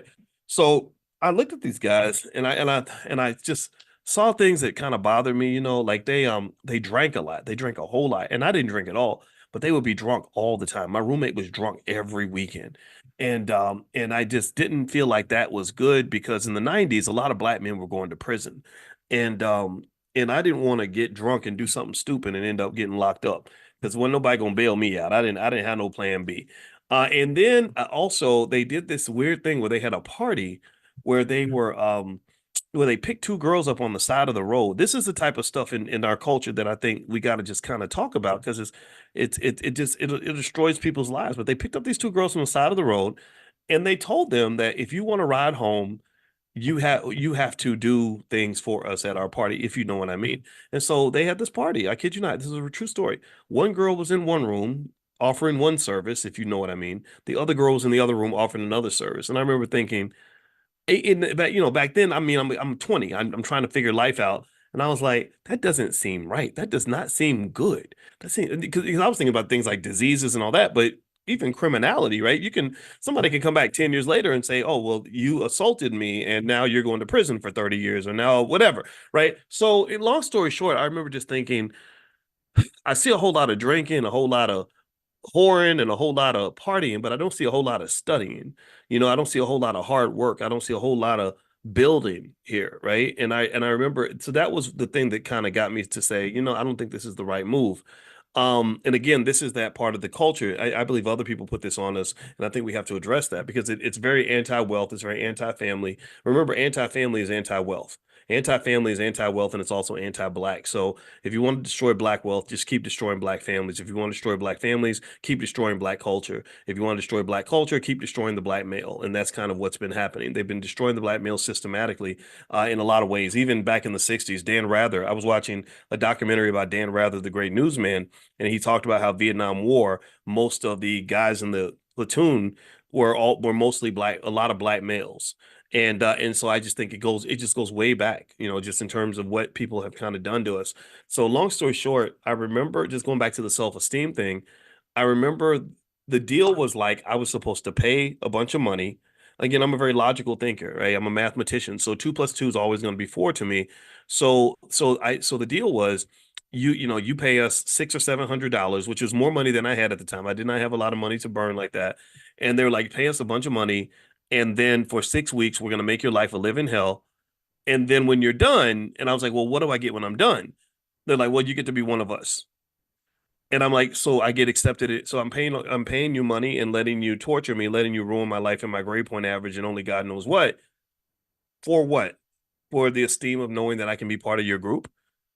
Well, yeah, yeah, yeah, yeah. You get to be one, you get to be a Q dog or an alpha or whatever, right? No disrespect to the fraternities, but it did not compute to me. And I was like, wait, so I get to be your friend, but I'm already your friend. I already know you. I see you. I say hi to you. I don't need to wear the same colors as you for us to be cool. Like we don't have to wear the same colors. I don't, and I really don't even really want to see you much more than I already do. So where's the benefit? Where's the win? Where's the ROI? I saw no ROI. The only ROI I saw was you get to wear the jacket and be part of the group. And I saw that more as a self-esteem thing. And what I really found was interesting was I was able to save a lot of money because my self-esteem was already pretty much intact. Sure, I didn't have everything figured out. There were some things I had fears like everyone else. I had, challenges and hurdles and hills I had to climb, but I was very comfortable being by myself and very comfortable being who I was. Yeah, I know I'm not the coolest guy in the party, but I don't want to be the coolest guy in the party because the coolest guy in the party looks stupid to me sometimes. You're acting stupid so that you can be the coolest guy in the party, and that's still true. It doesn't matter. Even now, 30 years later, the internet is just a big high school where people want to be the coolest instead of being the instead of actually being the person that has the most substance. People want to impress you by likes and shares and clicks and views, and they do really embarrassing things, really humiliating things, degrading things, goofball, idiotic things to get likes and shares and views. And that, it to me, is not a win for you. In my opinion, a win is when, if I want to impress you, maybe I impress you with my substance. I want to impress you with what's in my brain, to say, look at how well I know finance. Let me help you. Or I want to impress you by helping change your life, or say something that's really profound for you that's going to benefit you. That's meaningful to me. Me getting you to pay attention to me because I did the best TikTok dance, or if I'm a woman, I'm showing lots of booty and I get lots of likes and shares for that. That to me is indicative of a deeper self-esteem problem that's very, very costly to you. So what I'm saying to you is that, going back, and I'll finish up on those studies in terms of how it can affect our girls, but it affects our boys as well, is that people that have their self-esteem intact don't have to engage in these horrific exchanges with the world to get these false senses of validation from other people, right? Like a little girl who's raised with full confidence, full self-esteem, is not going to keep investing her body into ratchet, disgusting, disease-ridden men just so that she can feel a little bit of love. She's already got love. She's got a big stock of, she's wealthy. She's wealthy. She's emotionally wealthy already. Let me know if you follow what I'm saying. I'm talking about wealth. Do y'all understand that I'm talking about wealth here? I hope you get what I'm saying. Because I know I sound like I'm not talking about wealth, but I really am. If you're wealthy with love, then you're not love starved. If you're love starved, then you go and you are giving things away that are valuable so that you can get the thing that you need. Do you understand? So the children, here's the thing. I think that the best job we can do for our parents, or sorry, as parents, not for our parents, as parents, is to make sure our children are not starved of the things that they need. So they don't have to go buy these things by giving away things that are very valuable, starting with money. People will give money away. Oh, I'll spend, I just made 300,000. And instead of using the 300,000 to build generational wealth, I want to spend 300,000 getting this dumbass European car from a bunch of white people who don't even like me, just so I can feel better about myself. Now I'm somebody because I'm driving this overpriced car that's declining, depreciating in value every single mile that I drive it. Right. Or I'm going to go and spend my money at the club and throw it around and put it in stripper thongs so I can be the coolest guy in the room, even though I look like Bozo the Clown right now. I look stupid because I'm throwing away my kids' generational wealth. Or you can just keep going on. Going back to the civil rights movement. No disrespect, but I'd never understood this idea that I'm going to go and get beat upside the head sitting at a white man's lunch counter, begging him to take my money. I saw this picture of the great James Baldwin, and he was standing in front of an ice cream shop that was owned by a white guy, and the white guy was peeking out the window, like, who is this Negro in front of my ice cream shop, and why is he taking a picture here? And at the top of the ice cream shop door, it said, "This is the colored entrance," right? So they had an entrance for colored people, an entrance for white people. And there's some white liberal guy who's doing commentary on the picture, and he talks about the contrast in the picture. I got to put it on my Instagram, the video up, because I got to go find it. But he's basically saying, like, look at the contrast in this picture. He says, here we have James Baldwin, one of the great literary minds of his generation, who is being dehumanized because he's standing in front of this sign where they won't let him in because of the color of his skin. Right? It was something like that. Like here's this great man, this giant of a man, James Baldwin, and he's being dehumanized by the fact that this ice cream shop has a colored only door and a whites only door. And I was like, no, he's not being dehumanized. Why does he have to go eat the white man's ice cream anyway when he's probably going to spit in it? What would make you think, how in the hell did I get, if he's so powerful, what in the world makes us think that he would hand over his humanity, the right to dehumanize him to a person who clearly is not his friend? There is nothing beneficial about him being allowed to walk through the front door of another man's ice cream shop and give him all his money.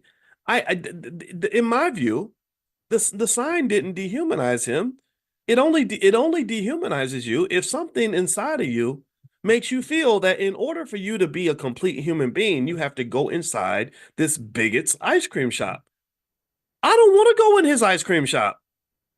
I don't. I don't. He can't take nothing away from me because I don't even want what he got. In order for somebody to take something from you, you have to give it to them in the first place. In order for them to take something from you, they have to at least have something that you desire. And when you desire things, you have to understand, why do I desire these things? And let me tell you, there's a trap. It's a trap. It's a trap. When you desire things, that makes you beholden to the people or the entities that control the thing that you desire. So that's why the Buddhists are among the smartest people on the planet, because if you know anything about Buddhism, which I don't know very much, but one thing I do know is that they do have one principle that pretty much says you should desire nothing. That desiring nothing is one of the keys to freedom. So I'm not saying you shouldn't desire anything. That's your choice, but you got to be real careful about falling in this trap of hungering for something, lusting for something, wanting something, especially when the thing that you want is coming from people who are gonna extract a high rent in order for you to have that thing. So you either A, have to train yourself not to want it, or B, if you do want it, you better get your own supply. So that little girl, she either, if she feels like she needs to be loved by a thug in order to feel complete, in order for her self-esteem to be intact, I need to be one of Future's 18, the rapper Future. I need to be one of his 18 babies mamas in order for me to feel loved and complete. And the Future says, sure, just let me inject my dirty penis in your body and give you every disease I have, and then abandon you and your child and traumatize the both of you. Sure, I'll give you that in exchange for your self-esteem. If she feels that way, that's a problem. That's a deficit. That's a deficiency. And that is so to me, that deficiency will be resolved by either A, having plenty of love, of stockpile of love and support from somebody that really cares about her, like her dad. Your dad is, the dads are so important. I mean, we're supposed to be that one man that loves you and will die for you and isn't asking for something from you. So you either have a stockpile of that love and support, or she's got to be in a position where she's convinced herself, no, I don't want what you got. I don't need that. I don't need that thing from you. If I need it, I don't need it from you. So if James Baldwin needs ice cream that bad, that he's got to go into a racist man's ice cream shop just to feel like a human being or just to have ice cream, that would be a psychological deficiency on his part. That's a self-esteem issue. If I'm talking to James Baldwin, I say, let's go get some ice cream somewhere else. There's a black-owned ice cream shop down the block. Or maybe, ice cream is really gonna make us fat. So maybe we should go eat a salad instead. Right? That's what I'm thinking. Right. And I really encourage you to sort of process these things, because those emotional deficiencies, those psychological shortcomings that we're raised with, that self-esteem issue, that drives a lot of people being able to take things from Black people. Like I can point to 1,000 examples. I'm gonna try not to point to too many because my brain will explode. I'll start talking all day. But even when I look at guys, I see guys that go on. Anybody seen Vlad TV? You know Vlad TV, right? How many of y'all know about Vlad TV? I've been on Vlad TV several times. I've talked to Vlad on the phone. I did all that, right? And I really am fascinated by how many of these poor little desperate men, who maybe were rappers from the 90s, or people that that the world's kind of forgotten about, and they're so desperate for attention that they'll go on Vlad TV's show, and they will admit to crimes they committed 25 years ago. Like they'll literally be like, yeah, me and Diddy was in the club, and we decided to grab a couple of hoes and go and rape them both that night. No, no, I'm playing, but no, really, like, or I shot him. I died. Well, how many people did you kill? I don't know, probably about 15, 20. I shot, I don't know, I shot so many. I probably shot Pac. I just forgot that I did it. Just literally, and they incriminate themselves. And I'm like, wow. So prison, that's a pretty high price to pay for you to get your internet clout. Like that's what that is. That's an emotional deficiency that's being fed at a very high price to you. So remember, when you're paying a price, you're not just paying with money. That's what I want you to understand. Sometimes you pay a price with something that money can't buy. And really, one of the things I think I might have done right is I don't let people waste my most valuable commodities. I'm not talking about my money. My money's not the most valuable thing I have. I have 1,000 things that are more valuable than money, but just things like time. I don't, if someone important wants to talk to me, and someone thinks I'm supposed to talk to this person because they're so important, or they're on, they're mainstream famous or something. My question is like, well, why would I want to talk to that person? Well, because he was on the hit TV show, blah blah. I'm like, yeah, so he's this person's important because white people put him on TV. No, that because what I'm doing over here is the most important work I could be doing anywhere. Like talking to my people about wealth and building our families and our communities for the future. That's really what's important. His reality show on Bravo, that just paid him a bunch of money, but that doesn't make it important. See, you got to stop believing that somebody getting paid lots of money to do a job means that they're doing an important job. Getting paid lots of money to do a job does not make the job important. It just means you got a lot of money to do it. And I'm happy for you. But your importance, your significance in the world has to come down to whether or not you're doing meaningful work for meaningful people, meaningful work for a meaningful purpose. You got a big gun and you're aiming it at the right target. If you got a big gun, you aim at the wrong target, then it's a wasted bullet. If you have a little gun and you aim it at the right target, it's wasted. You want a big gun aimed at the right target. That means you're doing meaningful work for meaningful people. You're applying your energy in a meaningful way. So that's why I tell you to go back to the basics, right? I just really don't understand who told us that that the job of a mother wasn't the most important job on the planet. That's the most important job anywhere because if mothers weren't doing their jobs, society would crumble. We'd be raising a whole nation full of serial killers. So motherhood is actually a more important job than almost any job I can think of. And the second most important job would be fatherhood. But for some reason, somebody got us all twisted up and had us thinking that somehow going to that white man's factory every day was the most important use of your time. And I vehemently disagree with you. I vehemently disagree. It might be important for him. Sure, he's building family wealth. He's building generational legacy and everything off your labor. Sure, that's fine. But I don't think that's more important than the time you spend with your own kids. I really don't. And I'm not judging how you spend your time. I understand we have limitations and restrictions and things like that. But I just encourage you, to figure out what your standard needs to be and meet the damn standard. And then don't just meet the standard for yourself, meet it for your children. Because I don't think we're meeting the standard for our little girls. That's why they're chasing after some of these raggedy guys. I really do. I'm really fascinated in terms of learning how critical my role is as a father to the self-esteem of my girls. There's something that we give girls, and I think that we understate how important that is because we're so accustomed to the girls not having a father.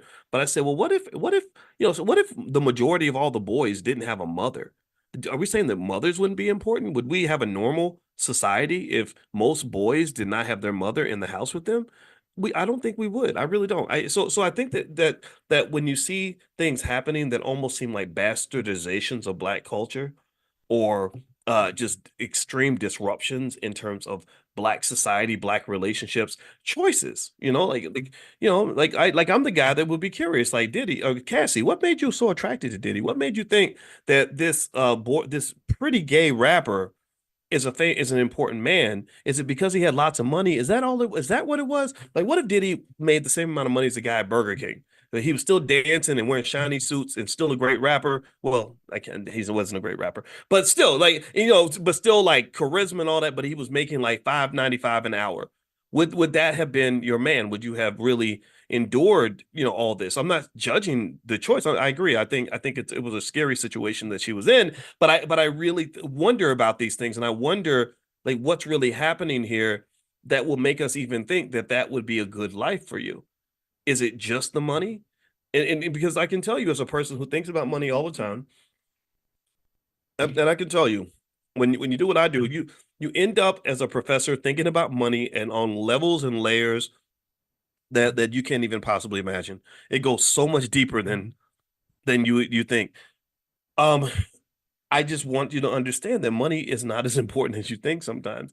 And money can be a massive distraction. Money really is a drug. The drug of money makes you high. And when you're high, you can end up doing things that don't make any sense. And in fact, I'm going to talk about that a little bit later in the portfolio power play, because right now you're in the middle of a booming stock market, which is going to create a lot of what they call irrational exuberance, which is a lot of greed. And so that is when the scammers come out So people will be releasing the fake Bitcoins again and all that stuff, or the crappy cryptos.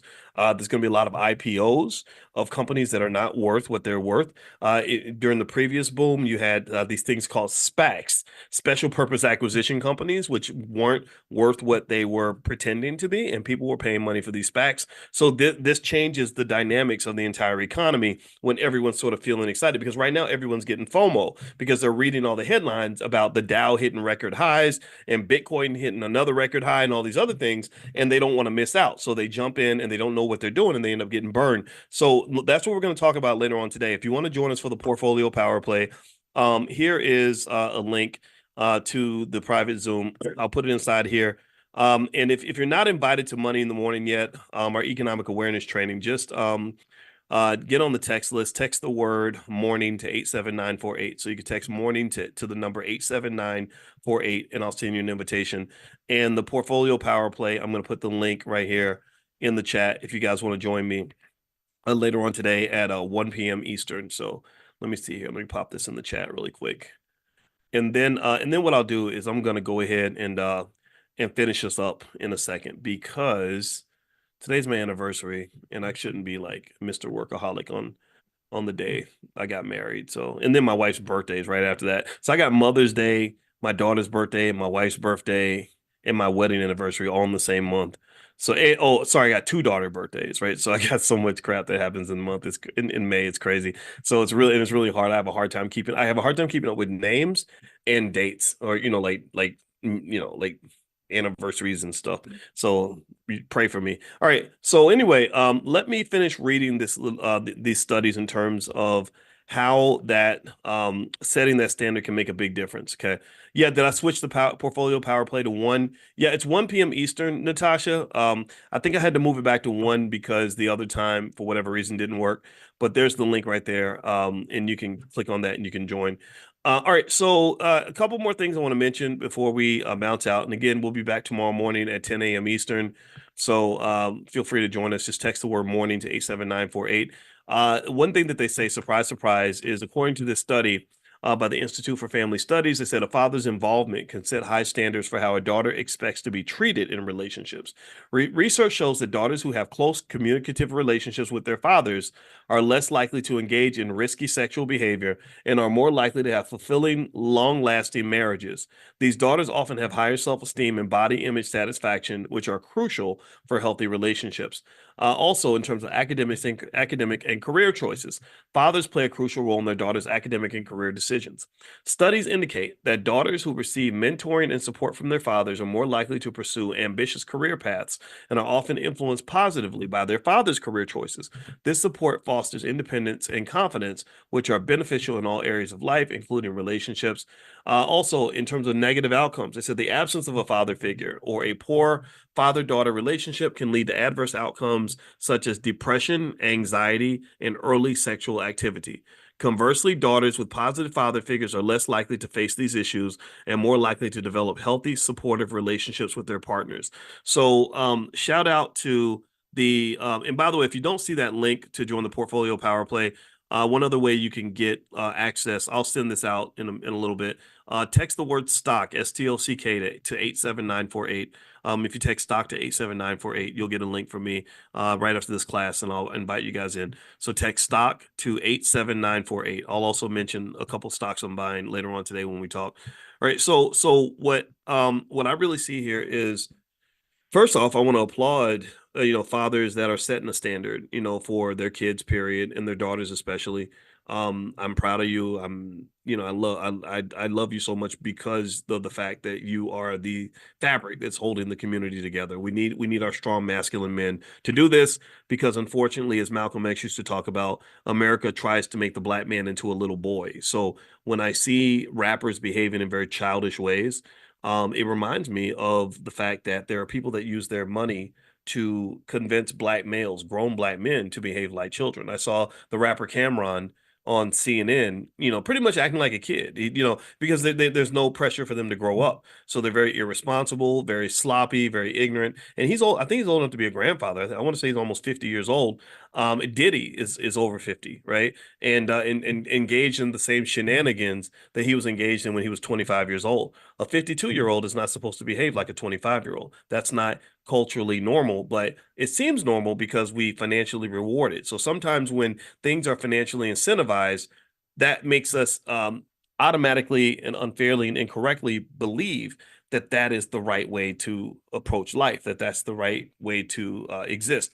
And it's not. So thank you to the men that understand that. And then also, I want to say thanks to all the mothers that really help facilitate that child-father relationship.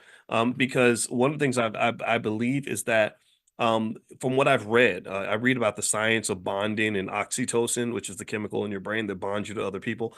Mothers have a very natural bond with the children because oxytocin production in your brain during pregnancy connects you to the child. That's why when the baby comes out, the mother's already instantly bonded. With the father and the child, the bond has to be constructed, right? Through having them spend time together, facilitating that, right? The mother kind of saying like, "Hey, spend time with your father," especially if the partnership doesn't last, you have to kind of push that and have them spend time together and do things together, and then they'll naturally become more connected. If the mother is resistant, or if the mother is has issues with the father or is disrespectful of the father, it's very hard for the father to step in and form a relationship with the child. Because I don't know about y'all. Tell me if you agree. Give me a yes or no. If anybody my mother didn't respect ain't gonna get wasn't gonna get my respect. Tell me if you get that. Tell me if you agree with that. Anybody, if my mama, if I was gonna meet some man and my mother's like, he ain't nothing. He ain't nothing but a dirty liar. He a damn fool. He's an idiot.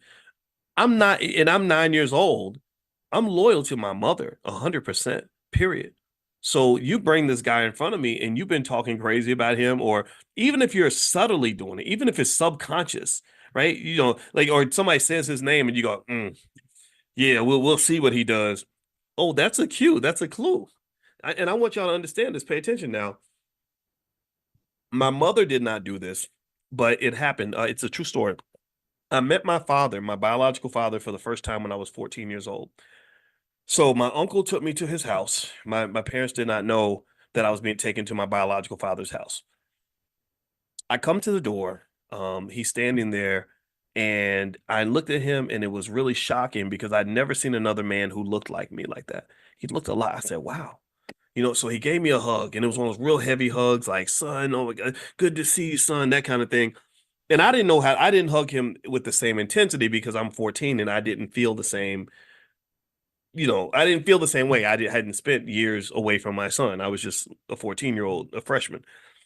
So I'm sitting there in the living room and I'm talking to my grandmother, which was his mother, was sitting in there. I had an uncle sitting in there who was the brother of my father, and then my father sitting there. And this was actually, and now that I think about it, I think it was like, I think he got there like a little bit later. That's what, because when I first got there, I think he wasn't there. And I remember they were talking about him and they said something real subtle. They said, yeah, well, one day his name was Boyce, like mine. They said, yeah, but Boyce will get it together one day. And when they said that, that said to me, okay, so that means my father does not have it together. It was that one little slick little sentence, right? And then we were sitting there, and then my father's sitting there, and he says, "Yeah, one day I'm gonna get me a Maserati."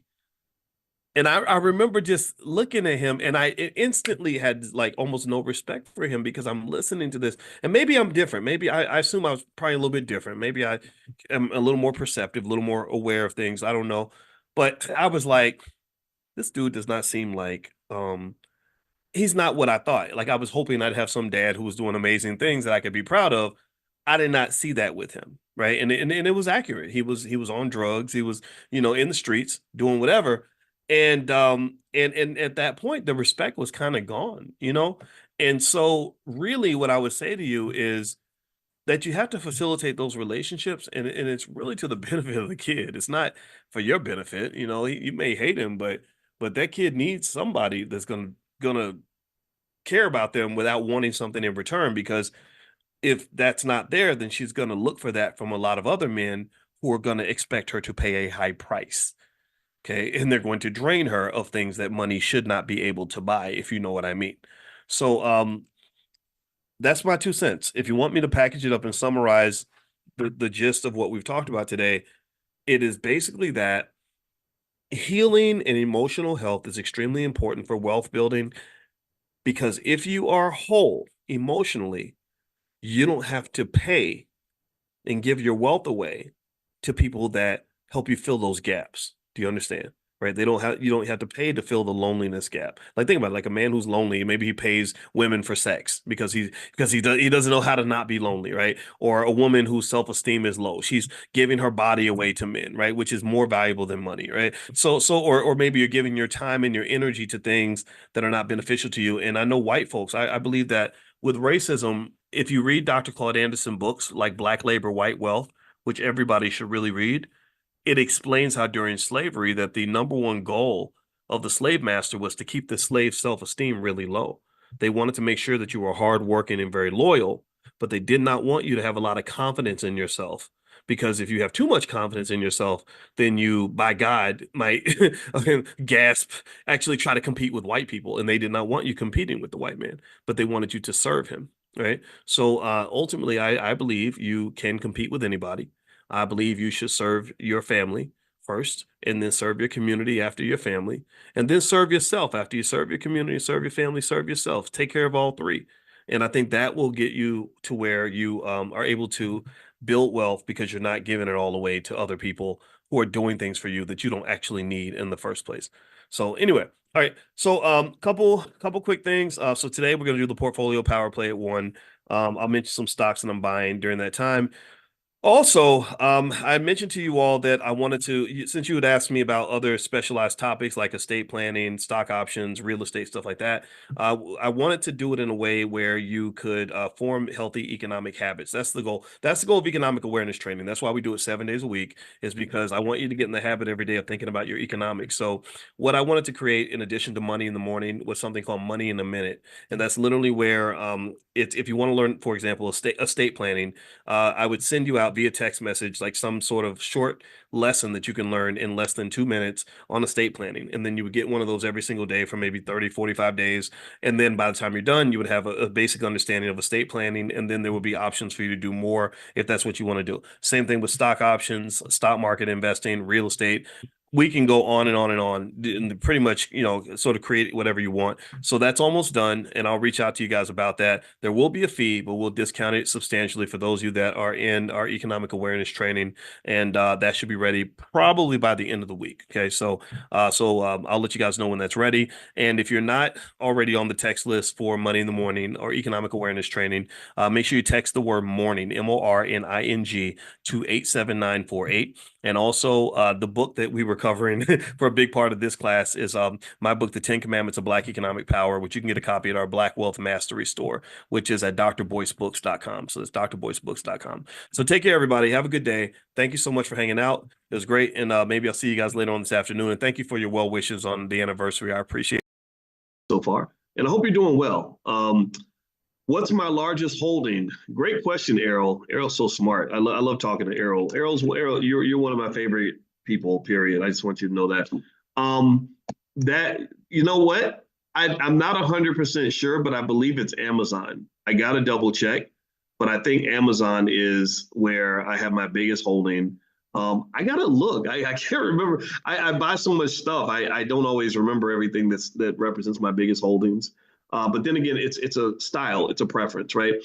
Some people invest in a way where they know exactly what they hold in every area all the time. What I do is I look for evidence that tells me that there's a possible catalyst that could push a stock price up, and I add good stocks to my portfolio. And in fact, in a little bit, I'll give you guys a couple of stocks that I identified that I like, that I just bought shares of these companies, and that can kind of help you guys. Also, if you are interested in weed, in what's going on with the weed industry, not smoking weed, I'm not going to smoke with you, but I will invest with you. I want you smoking. I want you to be smoking the kind of weed where you make your weed out of the dollar bills. You crush your dollar bills up and you smoke them. I'm joking. I'm being stupid. But anyway, that's what I'll smoke with you. And so I have a list of cannabis stocks that I pulled together. That if you did not get that list yet, let me know if you all got the list. I sent it out via text, And what I'll do is I'm going to grab the link again today and put that back in the chat so you guys can have that list of cannabis stocks. And y'all got to forgive me. I'm looking all over my computer screen. I got stuff everywhere. But yeah, I call them canna stocks. That's because I just make names up and stuff. But yeah, so the list of canna stocks, it's in here somewhere. I'm going to find it. And when I find it, I'm going to share it. Don't let me forget to share it because in the mornings when I have all my stuff out everywhere, sometimes I get a little bit lost with stuff. All right, so with that being said, and the reason that I'm really interested in cannabis is because I just really believe it's going to be legalized. I don't think that the world we live in now can persist. I think that when you talk about cannabis and crypto, those are just two areas where there's too much legal ambiguity. And so I think that there will be more clarity, regulatory clarity when it comes to crypto, which will benefit a lot of cryptos. In fact, right now, there's an Ethereum ETF that is pretty much approved or close to it. And I think that that's a good reason to be invested with Ethereum. Also with Bitcoin, we've been talking about Bitcoin for a while, and I mentioned to you all that I'm a big fan of Bitcoin. And so there's a lot of opportunities out here. And so let me share this list of the cannabis stocks. I will put it in the chat, and you guys can grab that if that's of interest to you. Give me 1 second here. Hold on. All right, let's see. Here we go. Okay. Sheesh, I tell you, it's like there's so much information to keep up with. It's kind of hard to. Okay.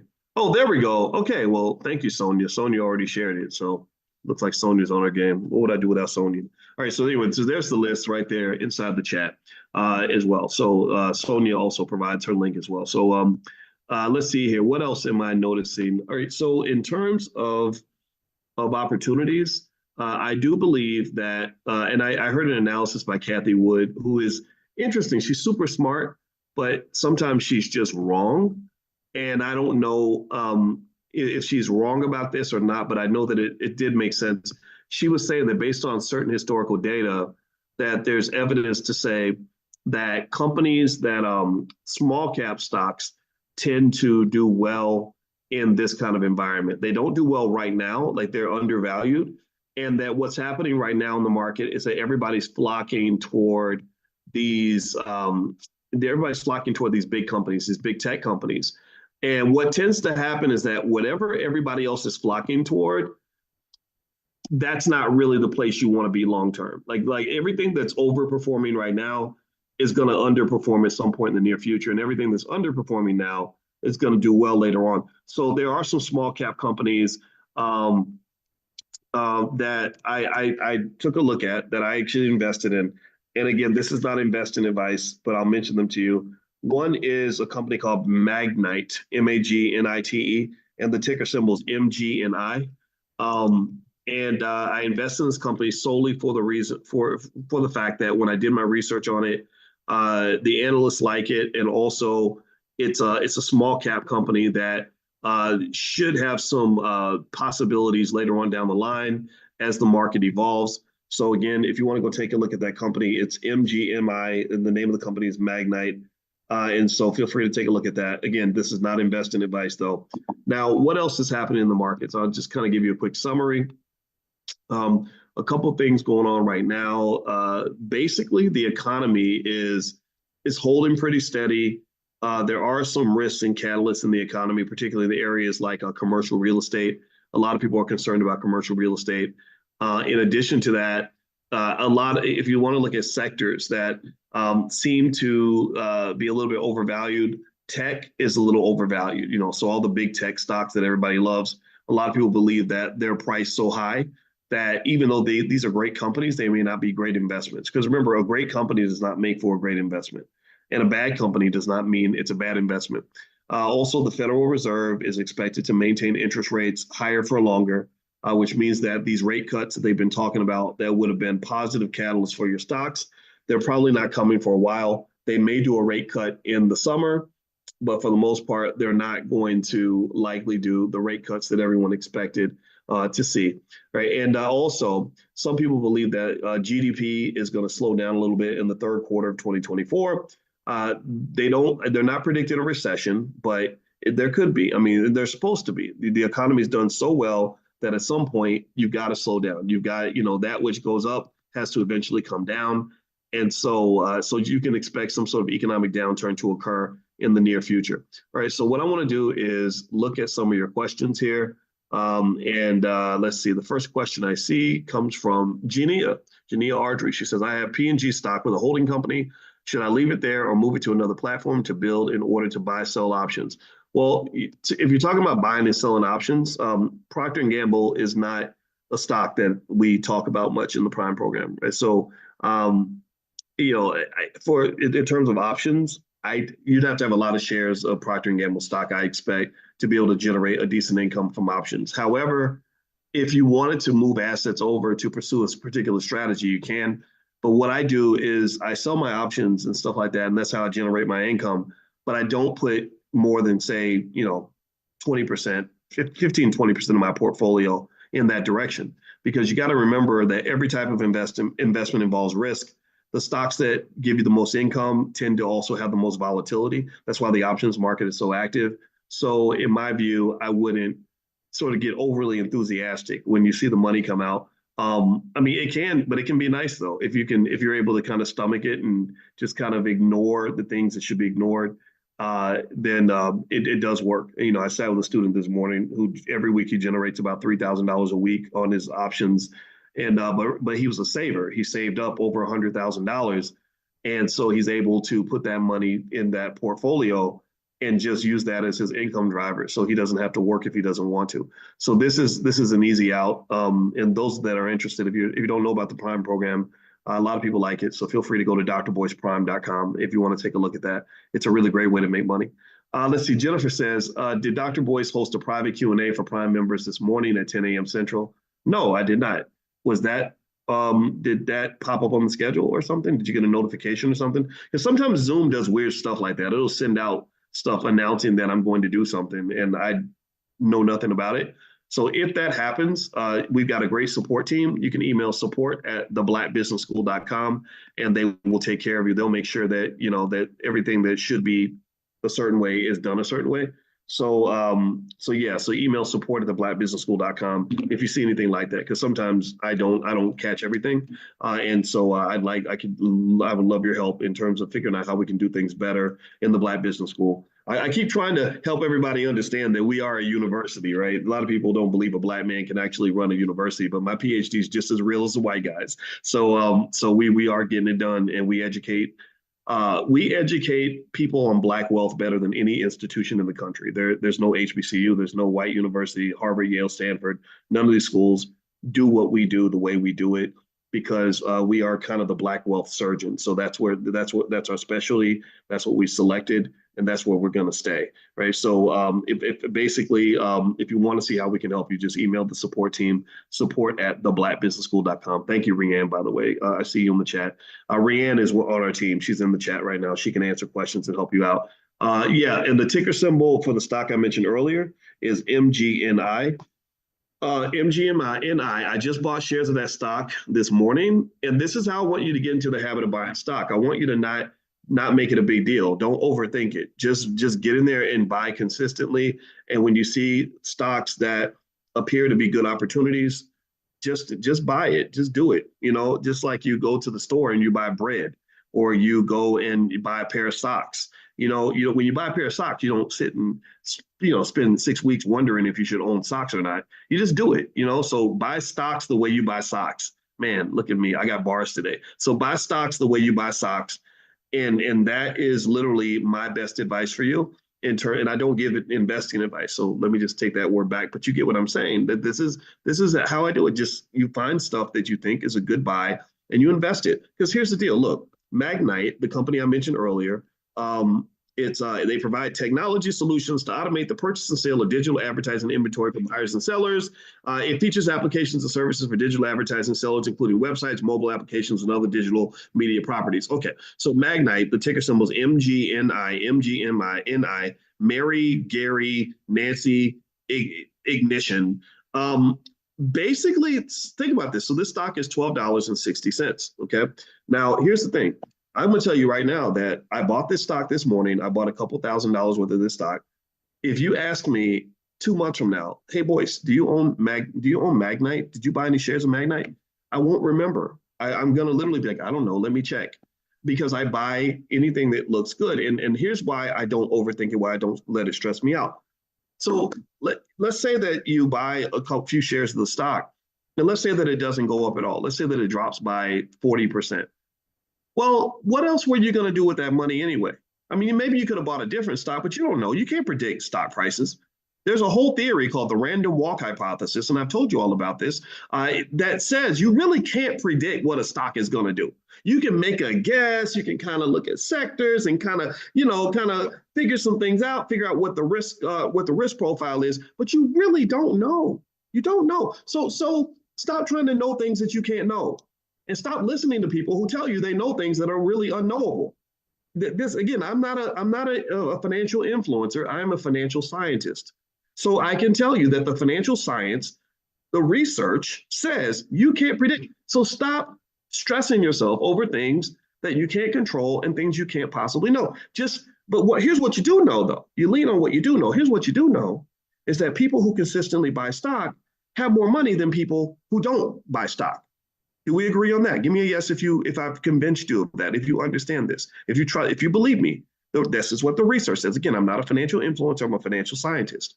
This is what the science says. That's what you do know. So, and what else do you know? Well, you do know that if you save all your money or put it into some sort of asset, you're going to have more to show for it than if you take it to the mall and buy a bunch of clothes. Do we agree on that?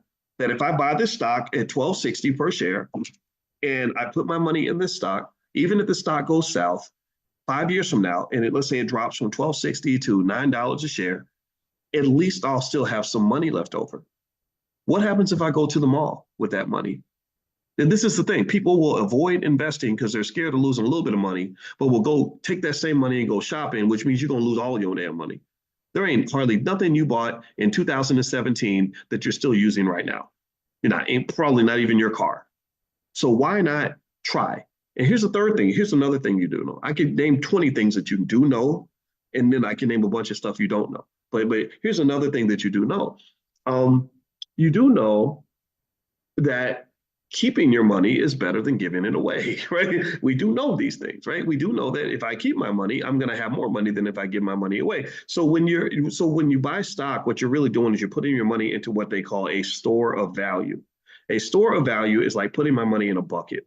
And if I put my money in a bucket, another thing I know, this is another thing you add to the list, is I know that if I buy this stock, sure, it might go down.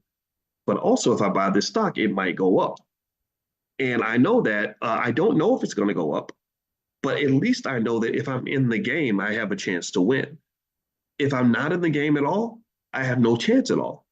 So I buy this stock not because I know it's going to go up, but because I have a reason to believe that there's a good chance it could go up. I also know that if I save my money, I'm going to have more than if I give my money away. And then also I know that this stock might double or triple or something. And then because I'm in the game, that's how you win the game. Do you understand? Like when I show you all this stuff, let me show you. This is exciting. I saw INSM, and it's fun. Investing, the fun side of investing, it's okay to have fun, is when you get these like Christmases in July kind of thing, or these like really exciting surprises. So let me show you the big surprise for today that really just is going to make my wife want to give me extra kisses today on her birthday. Today's her birthday. And I love my wife a lot, and she's just sexy as hell. She's 50 years old. She wears the same size she wore in college. How about that for a miracle? And she ain't on Ozempic, and she don't smoke crack or nothing. So she actually did it the right way. She actually went to the gym and busted her butt. So shout out to all the hardworking Black women in the world. You deserve the best of us. So here's what happened today that is going to make my wife give me extra kisses when she wakes up. Look at this stock. This is INSMED. The ticker symbol is INSM. It's a pharmaceutical company. I bought these shares because I felt that there was some possibility this stock would go up. It was what I call a pregnant stock. And by pregnant, I mean that the number one driver of stock prices is information. Information is everything. That's why Martha Stewart is doing TV shows with Snoop Dogg, because she traded on inside information. And y'all remember what happened to Martha Stewart? Does everybody know that? Let me know if you remember what happened to Martha Stewart. Martha Stewart went to prison because she traded on inside information. And basically, the idea is that to maintain fair and orderly markets, you have to make sure everybody has the same information so that when that information gets released, it moves prices. And it's not fair if somebody knows what's going to happen before it actually happens. So here, with this stock, based on the volatility characteristics of this stock, I said, okay, I don't know if this stock is going to give birth to a boy or a girl. I don't know if it's going to give birth to a pretty baby or an ugly baby, but you can look at the options activity of a stock and figure out